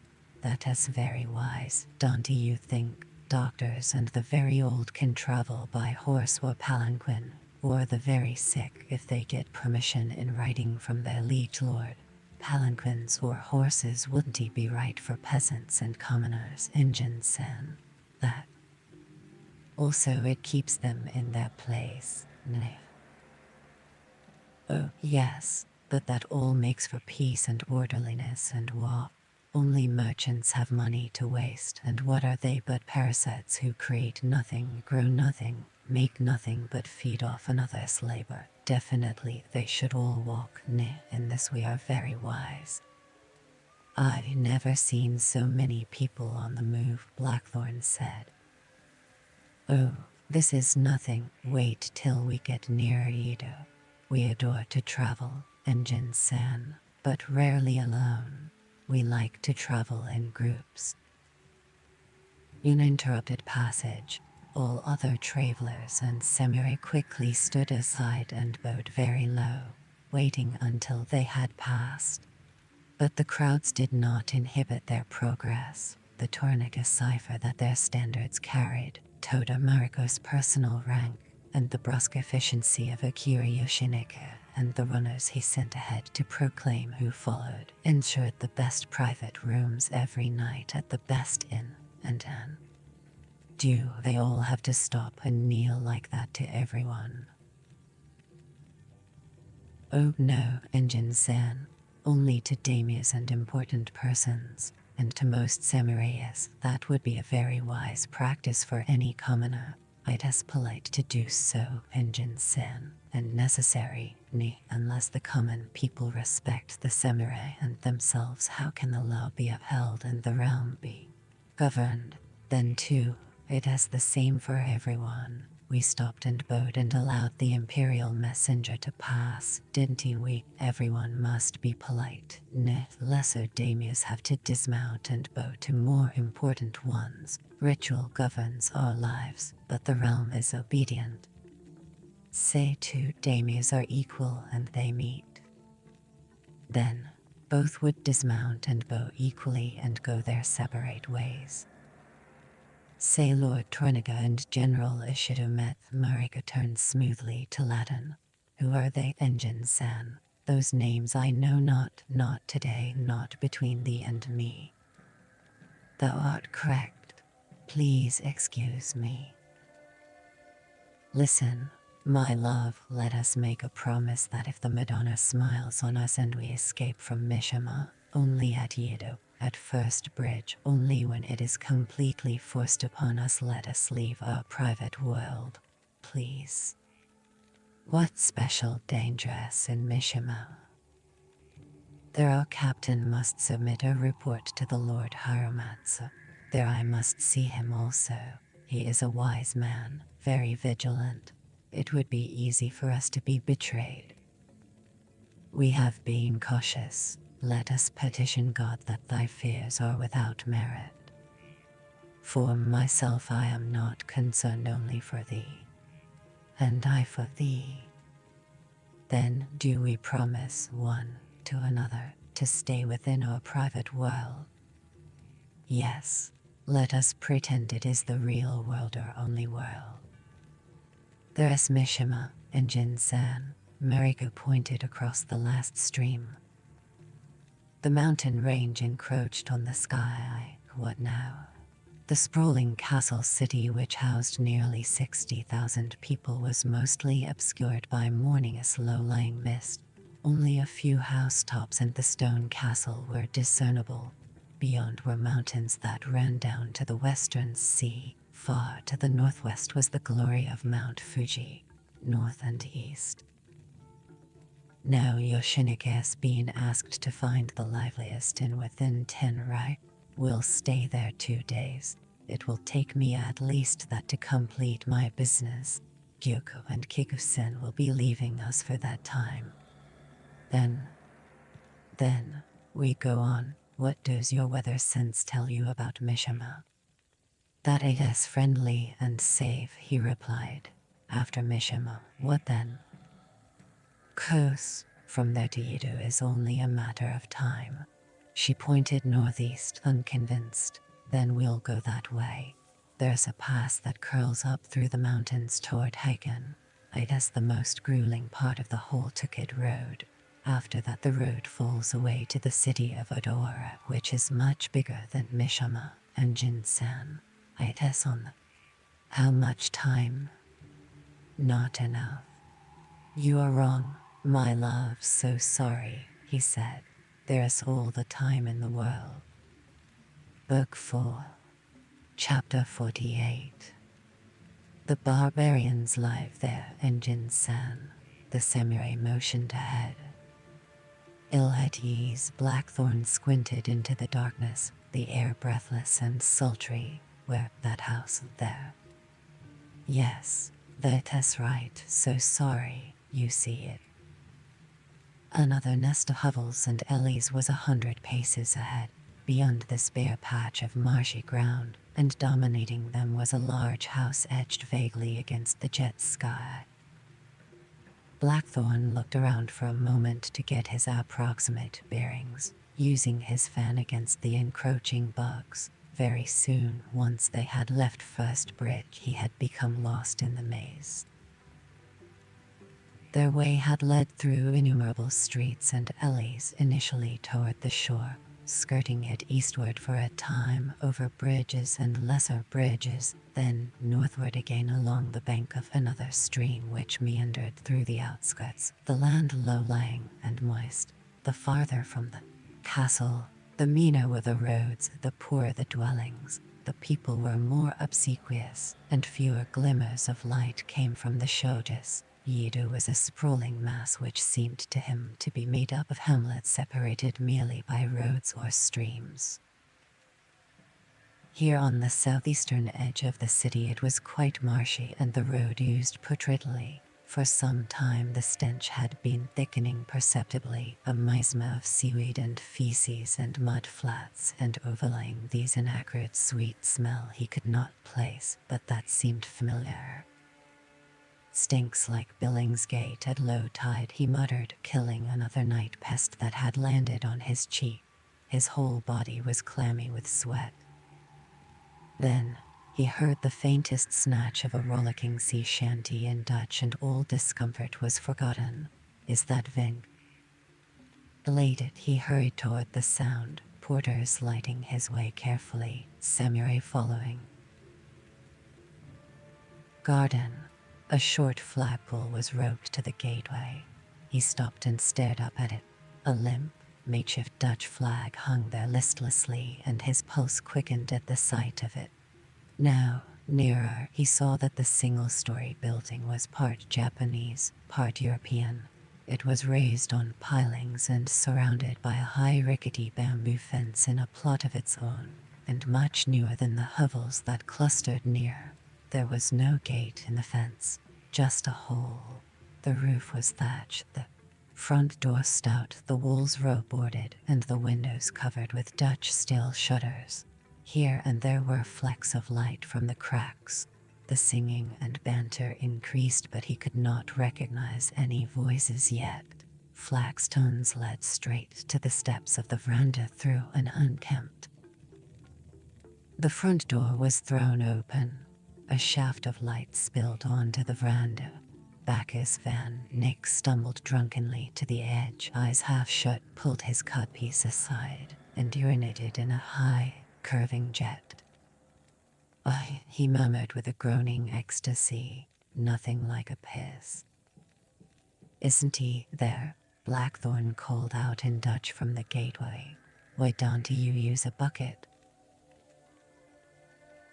Van Nick blinked myopically into the darkness at Blackthorn, who stood with the samurai under the flares. "Jesus God in heaven, samurai," he gathered himself with a grunt and bowed awkwardly from the waist. "Gomen nase, samurai sama. Ichiban gomen nase to all monkey samas."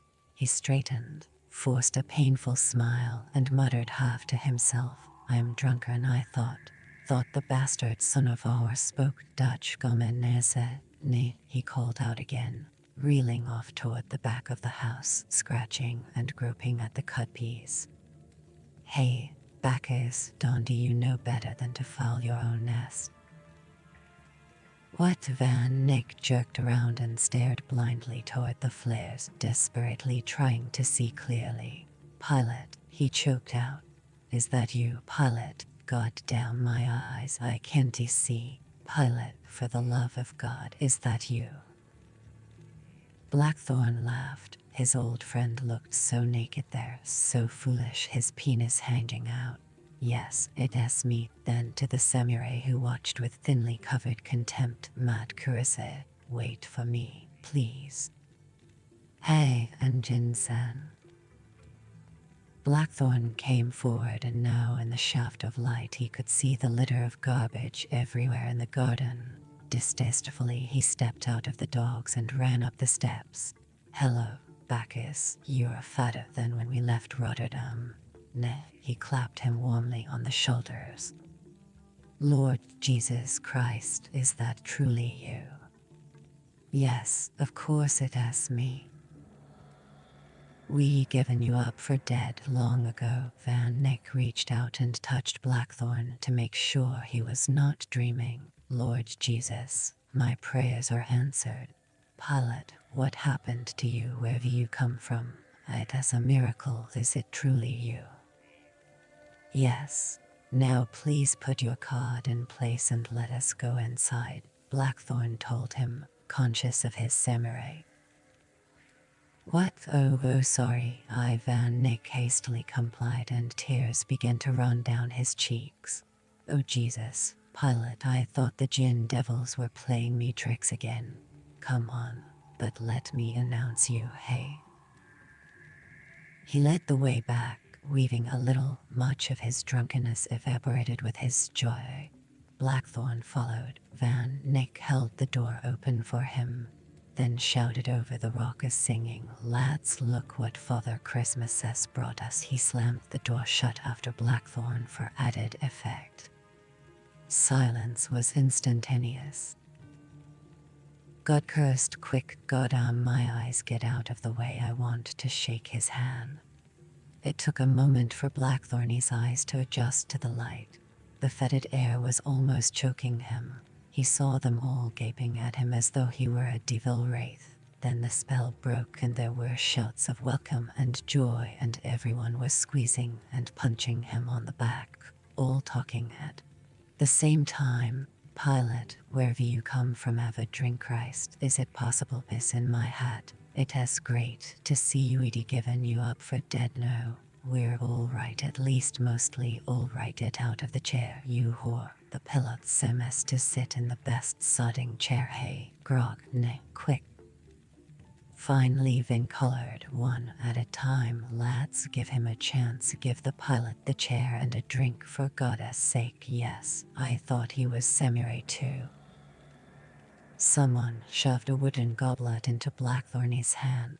He sat in the rickety chair and they all raised their cups, and the flood of questions began again. Blackthorn looked around. The room was furnished with benches and a few crude chairs and tables, and illuminated by candles and oil lamps. A huge sack cake stood on the filthy floor. One of the tables was covered with dirty plates and a haunch of half-roasted meat, crusted with flies. 6 bedraggled women cowered on their knees, bowing to him, backed against a wall. Thin, taut face. His men, all beaming, waited for him to start. Sunk the cook, Johan Vink, bosun's mate, and chief gunner, Salaman the mute, Crook the boy, Ginsel sailmaker, Bacchus Van Nick chief merchant and treasurer, and last Jan Roper, the other merchant, who sat apart as always with the same sour smile on his. "Where is the Captain General?" Blackthorn asked. "Dead, Pilot, he is dead." 6 voices answered and overrode each other, jumbling the tale until Blackthorn held up his hand. "Bacchus. He is dead, Pilot. He never came out of the pit. Remember, he was sick, after they took you away. Well, that night we heard him choking in the darkness. Isn't he that right, lads?" Pilot. A chorus of yeses, and Van Nick added, "I was sitting beside him, Pilot. He was trying to get the water, but there wasn't any, and he was choking and moaning. I am not too clear about the time. We were all frightened to death, but eventually he choked, and then, well, the death rattle. It was bad." Jan Roper added, "It was terrible, yes, but it was God's punishment." Blackthorn looked from face to face. Anybody hit him? to quieten him.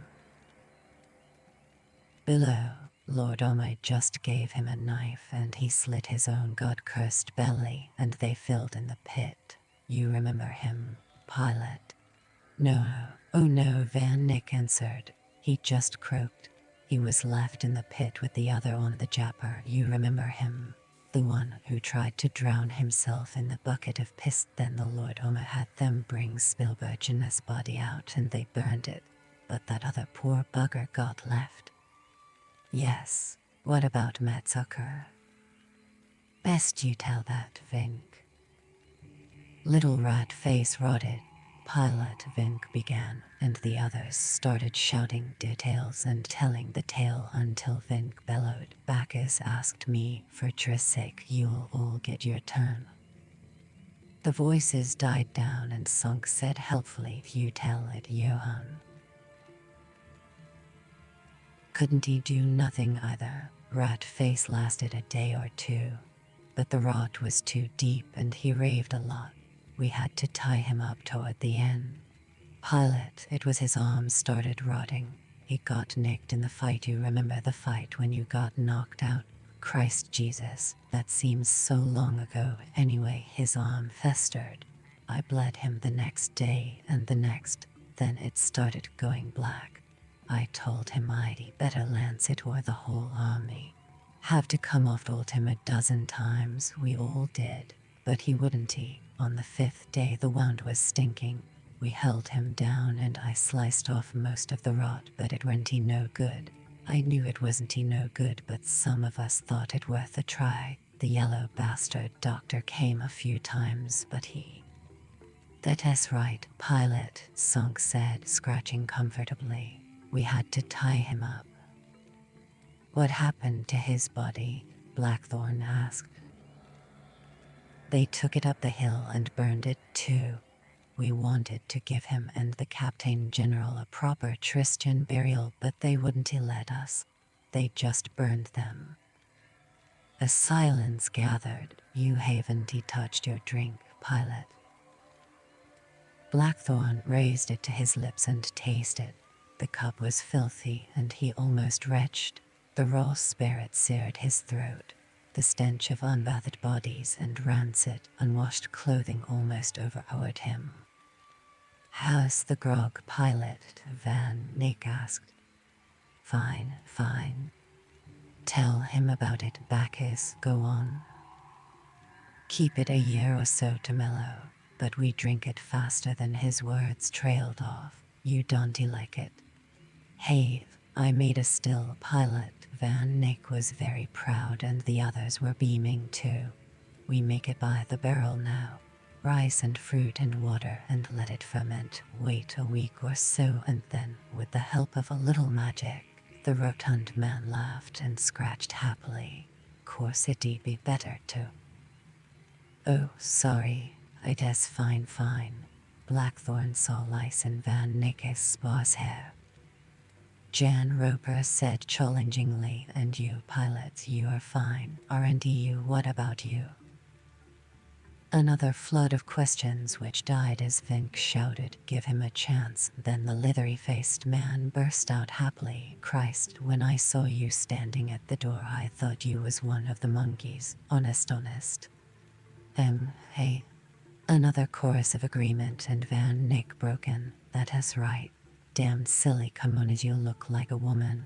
Pilot are one of those half-men, God-cursed fags. A lot of jappers are fags. By God, one was after Crook. There was much shouting and obscene banter. Then Van Nick continued, you'll want your proper clothes, Pilot. Listen, we've got yours here. We came to you with Erasmus.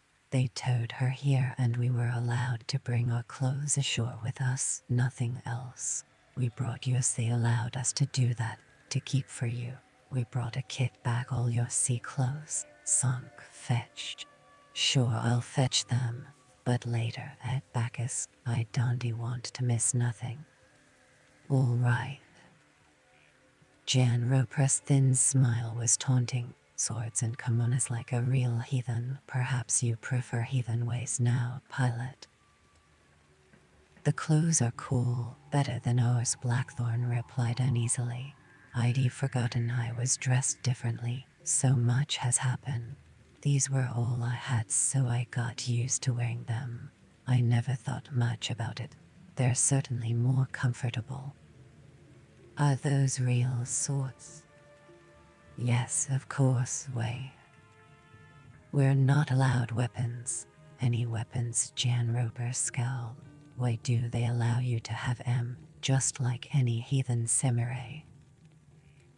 Blackthorn laughed shortly. You haven't changed, Jan Roper. Have you still holier than thou? Well, all in good time about my swords, but first the best news of all. Listen, in a month or so we'll be on the high seas again. Jesus God, you mean it, Pilot, Vink said. Yes. There was a great roaring cheer and another welter of questions and answers. I told you we'd get away, told you God was on our side. Let him talk, let the pilot talk. Finally Blackthorn held up his hand. He motioned at the women who still knelt motionless, more abject now under his attention. Who are they? Sunk laughed. Them as our dogs is, Pilot. Or whores and cheap, Christ Jesus. They hardly cost a button a week. We got a whole house of 'em next door and Miras plenty more in the village. They rattle like stoats, Crook butted in, and Sunk said, That's right, Pilot. Course they're squat and bandy, but they've lots of vigor and no pox. You want one, Pilot? We've our own bunks. We're not like the monkeys. We've all our own bunks and rooms. You try big us Mary, Pilot. She is the one for you, Crook said. Jan Roper's voice overrode them. The pilot doesn't he want one of our harlots? He has got his own. Pilot? Their faces glowed. Is that true, Pilot? You got women? Hey, tell us, these monkeys are the best that has ever been, Tell us about your dog's eyes, Pilot. Sunk scratched at his lice again. There's a lot to tell, Blackthorn said, but it should be private. Less ears the better, nay, send the women away, then we can talk privately. Vink jerked a thumb at them. Piss off, hey. The women bowed and mumbled thanks and apologies and fled, closing the door quietly. Matter. First about the ship, it is unbelievable. I want to thank you and congratulate you all the work. When we get home I am going to insist you get triple shares of all the prize money for all that work, and there's going to be a prize beyond. He saw the men look at each other, embarrassed. What is the... Van Neck said uncomfortably, it wasn't us, Pilot. It was King Tornagas' men. They did it. Vink showed him how, but we didn't do anything. What? We weren't allowed back aboard after the first time. None of us has been aboard except Vink, and he goes once every 10 days or so. We did nothing. He is the only one, Sunk said. Johan showed him. But how do you talk to them, Johan? There's one of the samurai who talks Portuguese, and we talk in that enough to understand each other. This samurai, his name is Satazuma. He was put in charge when we came here. He asked who were officers or seamen among us. We said that he be Ginsel, but he's a gunner mostly, me and Sanko. Who's the worst pissing cook that? Shut your god-cursed mouth, Crook. Shit. You can't cook ashore, let alone afloat, by God. Please be quiet, you two, Blackthorn said. Go on, Johan. We're bosses and other monkeys worked like demons, hundreds of the buggers. Shit, Pilot, you've never seen workers like em. Vink continued. Setasema asked me what was wrong with the ship, and I told him she had to be cleaned and scraped and repaired all over. Well, I told him all I knew, and they got on with it. They cleaned her good and cleaned the bilges, scrubbed them like a princess shithouse at least, samurai. That is true, Sunk said, like demons. I did everything the best I could against the day. Jesus, Pilate, you really think we can get away? Yes, if we're patient and if God wills it, Pilate, only then. Yes, perhaps you're right, Blackthorn replied, thinking, what does it matter that Roper is a fanatic? I need him, all of them, and the help of God. Yes, we need the help of God, he said, and turned back to Vink. How's her keel? Clean and sound, Pilate. They've done her better than I'd even thought possible. Those bastards are as clever as any carpenters, shipwrights, and rope makers in all Holland. Rigging us perfect everything. Sails. About the sails till we're in a gale, but I'll bet my life her seams are as tight as when she was first slipped into the Zuiderzee, better cause the timbers are seasoned now, thanks be to God. Vink paused for breath. When are we off? They made a set out of silk off as canvas, with a spare set. They took ours down and copied 'em exact. Pilot, cannon are perfect as possible, all back aboard, and there's powder and shot aplenty. She is ready to sail on the tide, tonight if need be. Course she hasn't been to sea, so we want to know. A month, about. They nudged each other, brimming with elation, and loudly toasted the pilot and the ship. How about enemy shipping? There any hereabouts? What about prizes? Pilot, Ginsel asked. Plenty beyond your dreams. We're all rich. Another shout of glee. It is about time. Rich, Ed, I'll buy me a castle. Lord God Almighty, when I get home. Rich, hurrah for the pilot. Plenty of papists to kill. Good, Jan Roper said softly. Very good. What is the plan? Pilot Van Eyck asked, and they all stopped talking. I'll come to that in a minute. Do you have guards? Can you move around freely when you want? How often? Vink said quickly, we can move anywheres in the village area, perhaps as much as half a league around here, but we're not allowed in Edu, and not across the bridge. Sunk broken happily. Tell him about the bridge, Johan. Kinja, Pilot. Oh, for the love of God, I was coming to the bridge. Sunk, for God's sake. Dante keep interrupting. Pilot, there's a bridge about half a mile southwest. There are a lot of signs on it. That is as far as we're allowed. We're not to go over that.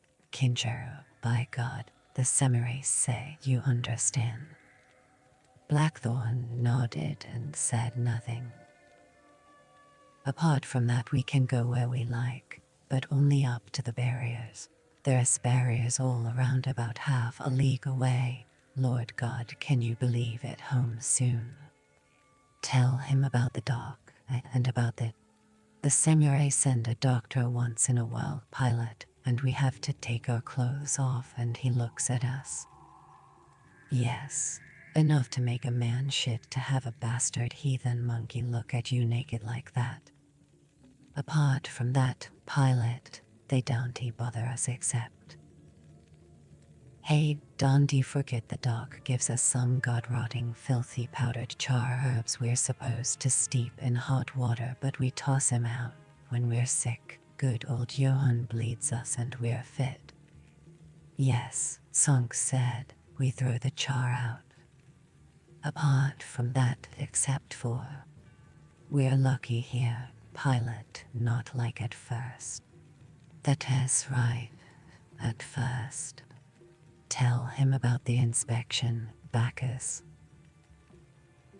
Cash, copper cash, it has plenty for everything, Pilot. We swap rice for meat and stuff fruit or whatever. There's plenty of everything, and the women do whatever we want. At first I was coming to that, for God's sake, be patient, give a fellow a chance. How can I tell him anything with you all gabbing? Pour me a drink, Van Eyck said thirstily and continued. Every 10 days a few samurai come here and we line up outside and he counts us. Then they give us sacks of rice and... But it wasn't like that at first. Tell him about that, Bacchus. Then, Nick sat on the floor. God give me strength. You feeling sick? Poor old lad, Song asked solicitously. Best not drink any more or you'll get the devil's back. Hey, he gets the devil's pilot once a week. We all do. Are you going to keep quiet while I tell the pilot? Who? Mean I haven't said a thing. I am not stopping you. Here's your drink. Thanks, Song. Well, pilot, first they put us in a house to the west of the city. Down near the fields it was. Down it, then you tell the story, Johan. All right. Christ, pilot, it was terrible. No grub or liquor and those God-cursed paper houses are like living in a field. A man can't take a piss or pick his nose, nothing without someone watching. Yes, and the slightest noise bring the neighbors down on us, and Samurai be at the stoop and the woodwork with buckets of water, God-cursed mad, hissing and bowing and cursing. It was only one party wall that got burned down. Hundreds of them swarmed over the house like cockroaches. Bastards, UV. Who wants those bastards around? And they be shaking their God-cursed swords at us, shouting and hollering, telling us to keep quiet. Well, one night someone knocked over a candle and the monkeys were all pissed off. To hell with us, Jesus God, you should have heard them. They came swarming out of. Get on with it. You want to tell it? Go on, Johan, don't pay any attention to him. He is only a shit-filled cook. What? Because of the ship at that time, they collect him daily and bring him back at sunset. He was out fishing where only a few 100 yards upstream from the sea. Best you tell it, Johan. Oh, shut up for God's sake, Van. Nick hurriedly took up the tale once more. The next day, pilot, they marched us out of there and put us into another house in the wharf area. That was just as bad. Then some weeks later, Ewan stumbled onto this place. He was the only one of us allowed out. One of their little skiffs to pass the time. It was my nose that led me here, pilot. The old nose led me, blood. Blackthorn felt an itch on his bare leg and he rubbed it without thinking. The irritation got worse. Then he saw the mottled lump of a flea bite as Vink continued proudly. It's like Bacchus said, pilot. I asked Sema if we could move and he said, yes, why not? They'd usually let me fish from. Blackthorn said, a slaughterhouse, and tanning that test. He stopped and blanched. What's up? What is it? This isn't at a village, Jesus Christ, these people are at a... What's wrong with etters? Van Nick asked. Of course they're etters. Blackthorn waved at the mosquitoes that infested the air, his skin crawling. Damn bugs, they're rotten. Aren't they? There's a tannery here, isn't he there? Yes, a few streets up, why? Nothing. I didn't recognize the smell, that's all. What about it as? I didn't realize, stupid of me. If I'd seen one of the men I'd known from their short hairstyle. With the women you'd never know, sorry. Go on with the story, Vink. Well, then, they said. Jan Roper interrupted. Wait a minute, Vink, what's wrong, pilot? What about etters? It's just that Japanese think of them as different. They're the executioners and work the hides and handle corpses. He felt their eyes, Jan Roper's particularly. It'll work hides, he said, trying to keep his voice careless, and kill all the old horses and oxen and handle dead bodies. But what is wrong with that pilot? You've buried a dozen yourself, put him in shrouds, washed him, we all have, and we butcher our own meat. Always have. Ginsel here has been hangman. What is wrong with all that? Nothing, Blackthorn said, knowing it to be true yet feeling befooled even so. Vince snorted. Etters are the best heathen we've seen here. More like us than the other bastards. We're God-cursed lucky to be here. Pilot, fresh meat has no problem, or tello they give us no trouble. That is right, if you've lived with Etters, pilot. Jesus Christ, the pilot has had to live with the other bastards all the time. Doesn't he know any better? How about fetching Big Arse Mary sung? Or Twicklebum? Shit, not her, not that old whore. The pilot'll want a special. Let us ask Memasan. I bet he is starving for real grub. Hey, Sunk, cut him a slice of meat. Have some more grog. 3. Cheers for the pilot. In the happy uproar, Van Nick clapped Blackthorn on the shoulders. You're home, old friend. Now you're back. Our prayers re-answered and all is well in the world. You're home, old friend. Listen, take my bunk. I insist. Cheerily Blackthorn waved a last time. There was an answering shout from the darkness the far side of the little bridge. Then he turned away, his forced heartiness evaporated, and he walked around the corner, the samurai guard of 10 men surrounding him. 1. The way back to the castle, his mind was locked in confusion. Nothing was wrong with it, and everything was wrong with it. Those are my crew there, my own people, and these are heathen and foreign and enemy. Streets and alleys and bridges passed in a blur.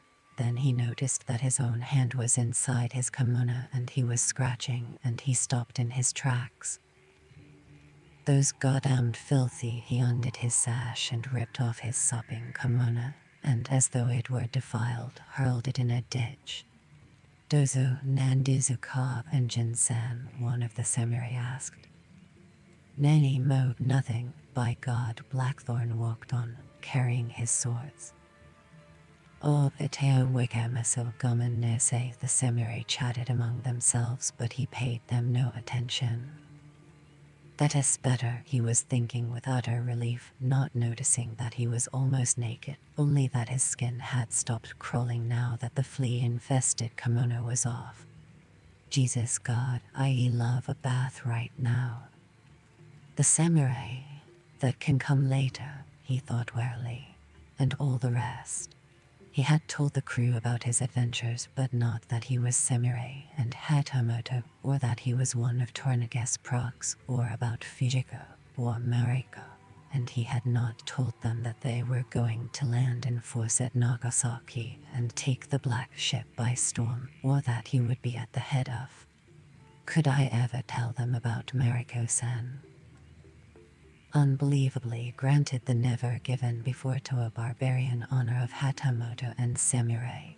His wooden clogs clattered on the wooden slats of First Bridge. Samurai sentries, also half-naked, lolled until they saw him. Then they bowed politely as he passed, watching him intently, because this was the incredible barbarian who was astonishingly favored by Lord Tornaga, to whom Tornaga had. At the main south gate of the castle, another guide waited for him. He was escorted to his quarters within the inner ring. He had been allocated a room in one of the fortified though attractive guest houses, but he politely refused to go back there at once. First bath, please, he told the samurai.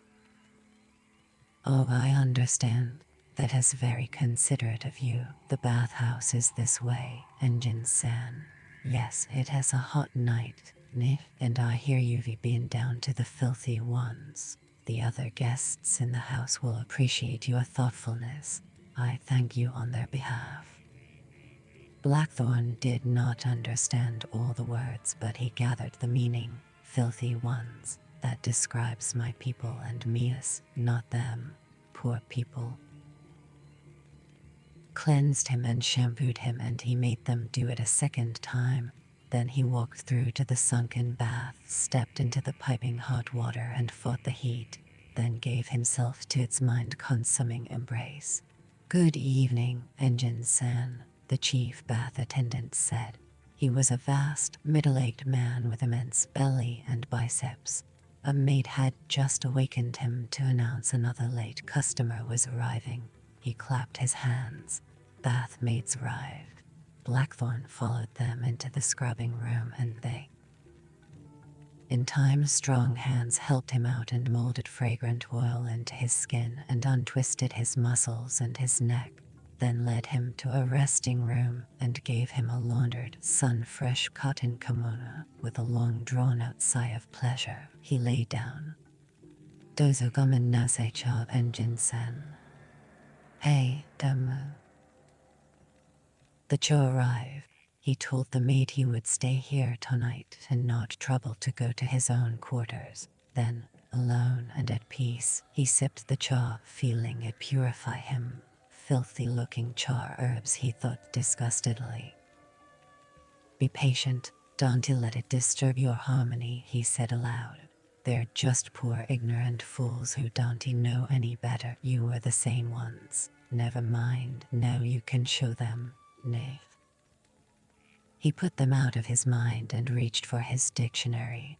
But tonight, for the first night since he had possessed the book, he laid it carefully aside and blew out the candle. "I'm too tired," he told himself. But not too tired to answer a simple question, his mind said. Are they really ignorant fools, or is it you who are fooling yourself? I'll answer that later when it is time. Now the answer is unimportant. Now I only know I don't want them near me. He turned over and put that problem into a compartment and went to sleep. He woke refreshed. A clean kimono and loincloth and tebe were laid out. The scabbards of his swords had been polished. He dressed quickly. Outside the house, samurai were waiting. They got off their haunches and bowed. "We are your god today, Engine-san." "Thank you, go ship now." "Yes, here's your pass." "Good, thank you. May I ask your name, please?" "Musashi Mitsutoke." "Thank you, Musashi-san. Go now." Found a flint and struck a spark to a tiny test mound of gunpowder. It burned instantly, in perfect condition. They went down to the wharves. Erasmus was moored tightly in 3 fathoms over a sanding bottom. The bilges were sweet. He dived over the side and swam under the keel. Seaweed was minimal and there were only a few barnacles. The rudder was sound. In the magazine, which was dry and spotless, aloft at the foremast peak, he looked for telltale cracks. None there were on the climb up or around any of the spars that he could see. Many of the ropes and halyards and shrouds were joined incorrectly, but that would only take half a watch to change. Out of its scabbard, the workmanship was marvelous and the edge perfect. Looking at the sword gave him pleasure, for it was truly a work of art. But a deadly one, he thought as always, twisting it in the light. Once more on the quarterdeck, he allowed himself a great smile. Your sound as it as a what? He could not think of a sufficiently great what, so he just laughed and went below again. In his cabin he felt alien and very alone. His swords were on the bunk. He touched them, then slid well cellar. How many deaths have you caused in your life of 200 years? How many more before you die yourself? Do some swords have a life of their own, as Mariko says? Mariko, what about her? Then he caught sight of his sea chest reflected in the steel, and this took him out of his sudden melancholy. He sheathed oil cellar, careful to avoid fingering the blade, for custom said that even a single touch might mar such perfection. As he leaned against the bunk, his eyes went to his empty sea chest. What about rudders and navigation instruments? He asked his image in the copper sea lamp that had been scrupulously polished like everything else. He saw himself insert you by them at Nagasaki, along with your crew, and you snatch Rodriguez. Yes, you snatch him before the attack. Nif. He watched his smile grow. You are very sure Tornaga will let you go, aren't you? Yes, he answered with complete confidence. If he goes to Osaka or not, I'll get what I want, and I'll get Mariko too. Satisfied, he stuck his swords in his sash and walked up on deck and waited until the doors were resealed. When he got back to the castle, it was not yet noon, so he went to his own quarters to eat. He had rice and 2 helpings of fish that had been broiled over charcoal with soya by his own cook as he had taught the man, a small flask of sake, then cha, and ginseng. Hey. The shoji opened. Fujiko smiled shyly and bowed. Chapter 50. Blackthorn was sitting alone in the morning sun in a corner of the garden outside his guest house, daydreaming, his dictionary in his hand. It was a fine cloudless day, the first for many weeks and the 5th day since he had last seen Tornaga. All that time he had been confined to the castle, unable to see Mariko or visit his ship or crew or explore the city or go hunting or riding. Once a day he went swimming in one of the moats with other samurai, and to pass the time he taught some to swim and some to dive, but this did not make the waiting easier. So sorry, Engine-san, but it is the same for everyone, Mariko had said yesterday when he met her by chance in his section of the castle. Even Lord Hiromatsu's been kept waiting. It is 2 days since he arrived and he still hasn't seen Lord Tornaga. No one has. But this is important, Mariko-chan. I thought he understood every day is vital. Isn't he? There's some way I can get a message to him. Oh yes, Engine-san. That is simple. You just write. If you tell me what you want to say, I'll write it for you. Everyone has to write for an interview. Those are his present orders. Please be patient, that is all we can do. Then, please ask for an interview. I'd appreciate it. That is no trouble, it is my pleasure. Where have you been? It is 4 days since I saw you. Please excuse me, but I've had to do so many things. It is a little difficult for me, so many preparations. What is going on? This whole castle has been like a hive about to swarm for almost a week now. Oh, so sorry. Everything is fine, Engine-san. Is it so sorry? A general and a senior administrator commit seppuku in the dungeon forecourt. That as usual, Lord Tornaga locks himself away in the ivory tower, keeping people waiting without apparent reason. That is also usual. What about Lord Hiromatsu? Lord Tornaga is our lord. Whatever he does is right. And you, Mariko-san, why haven't I seen you? Please excuse me, so sorry. But Lord Tornaga ordered me to leave you to your studies. I am visiting your consort now, Engine-san. I am not supposed to visit you. Why should he object to that?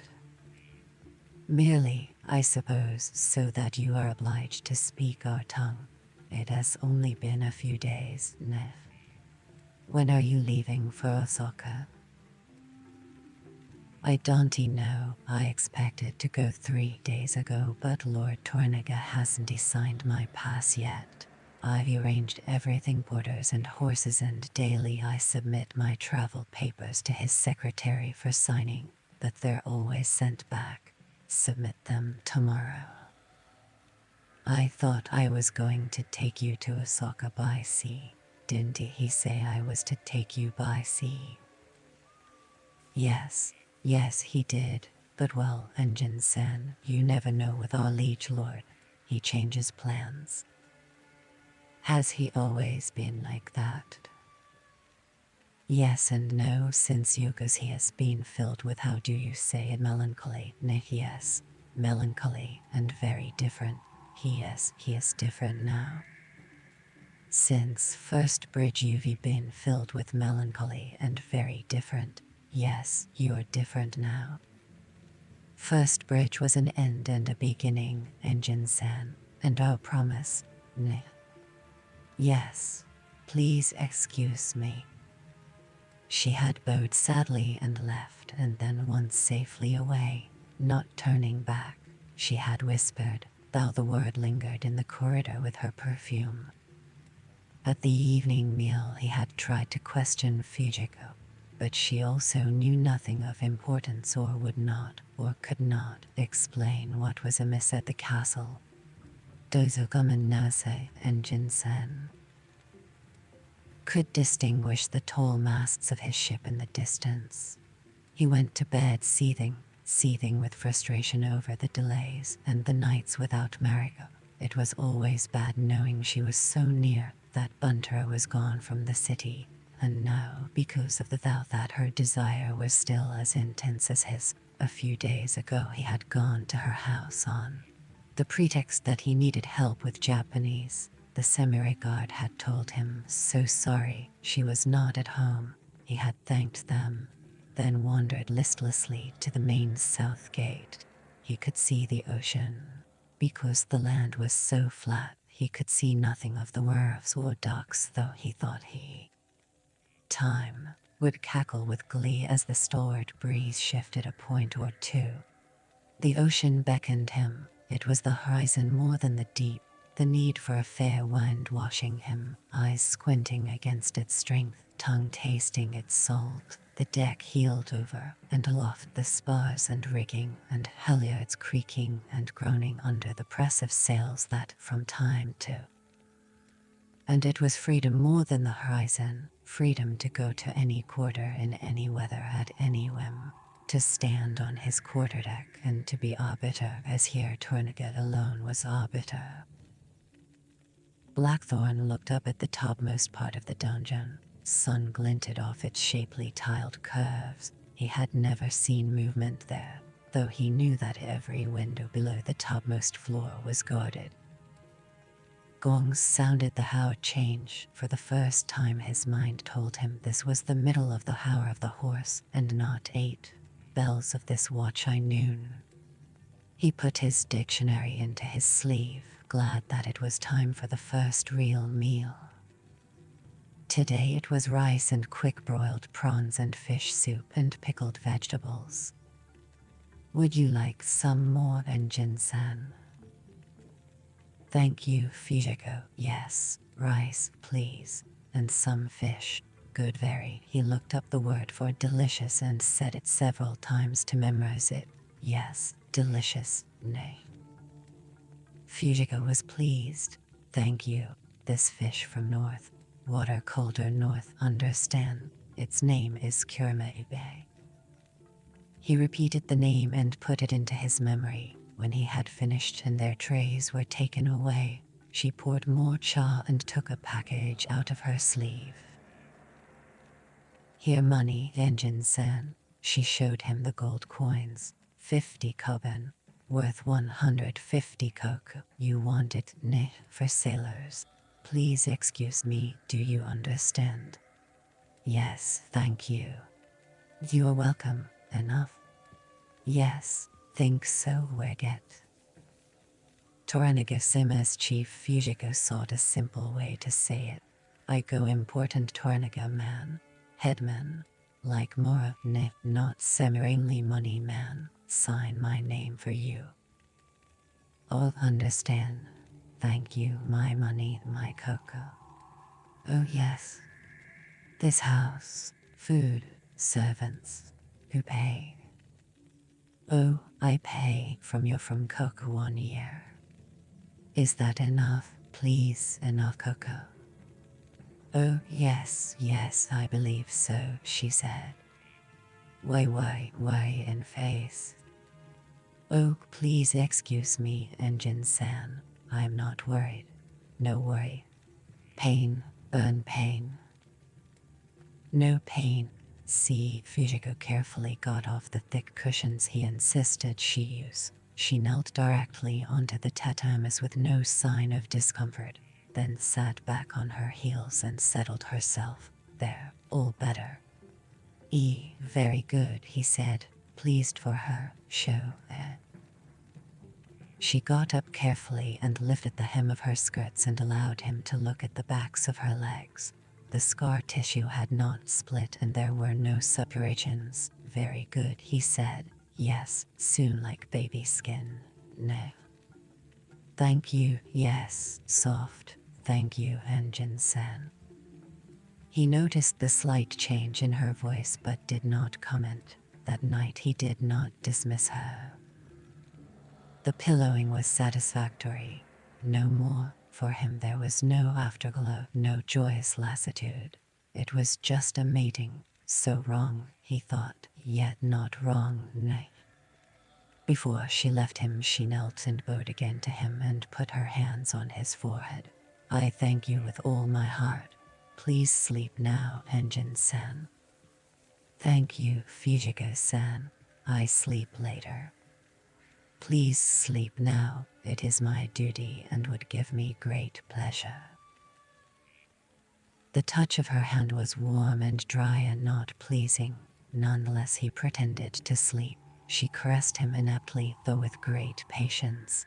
Then, quietly, she went back to her own room, now alone again.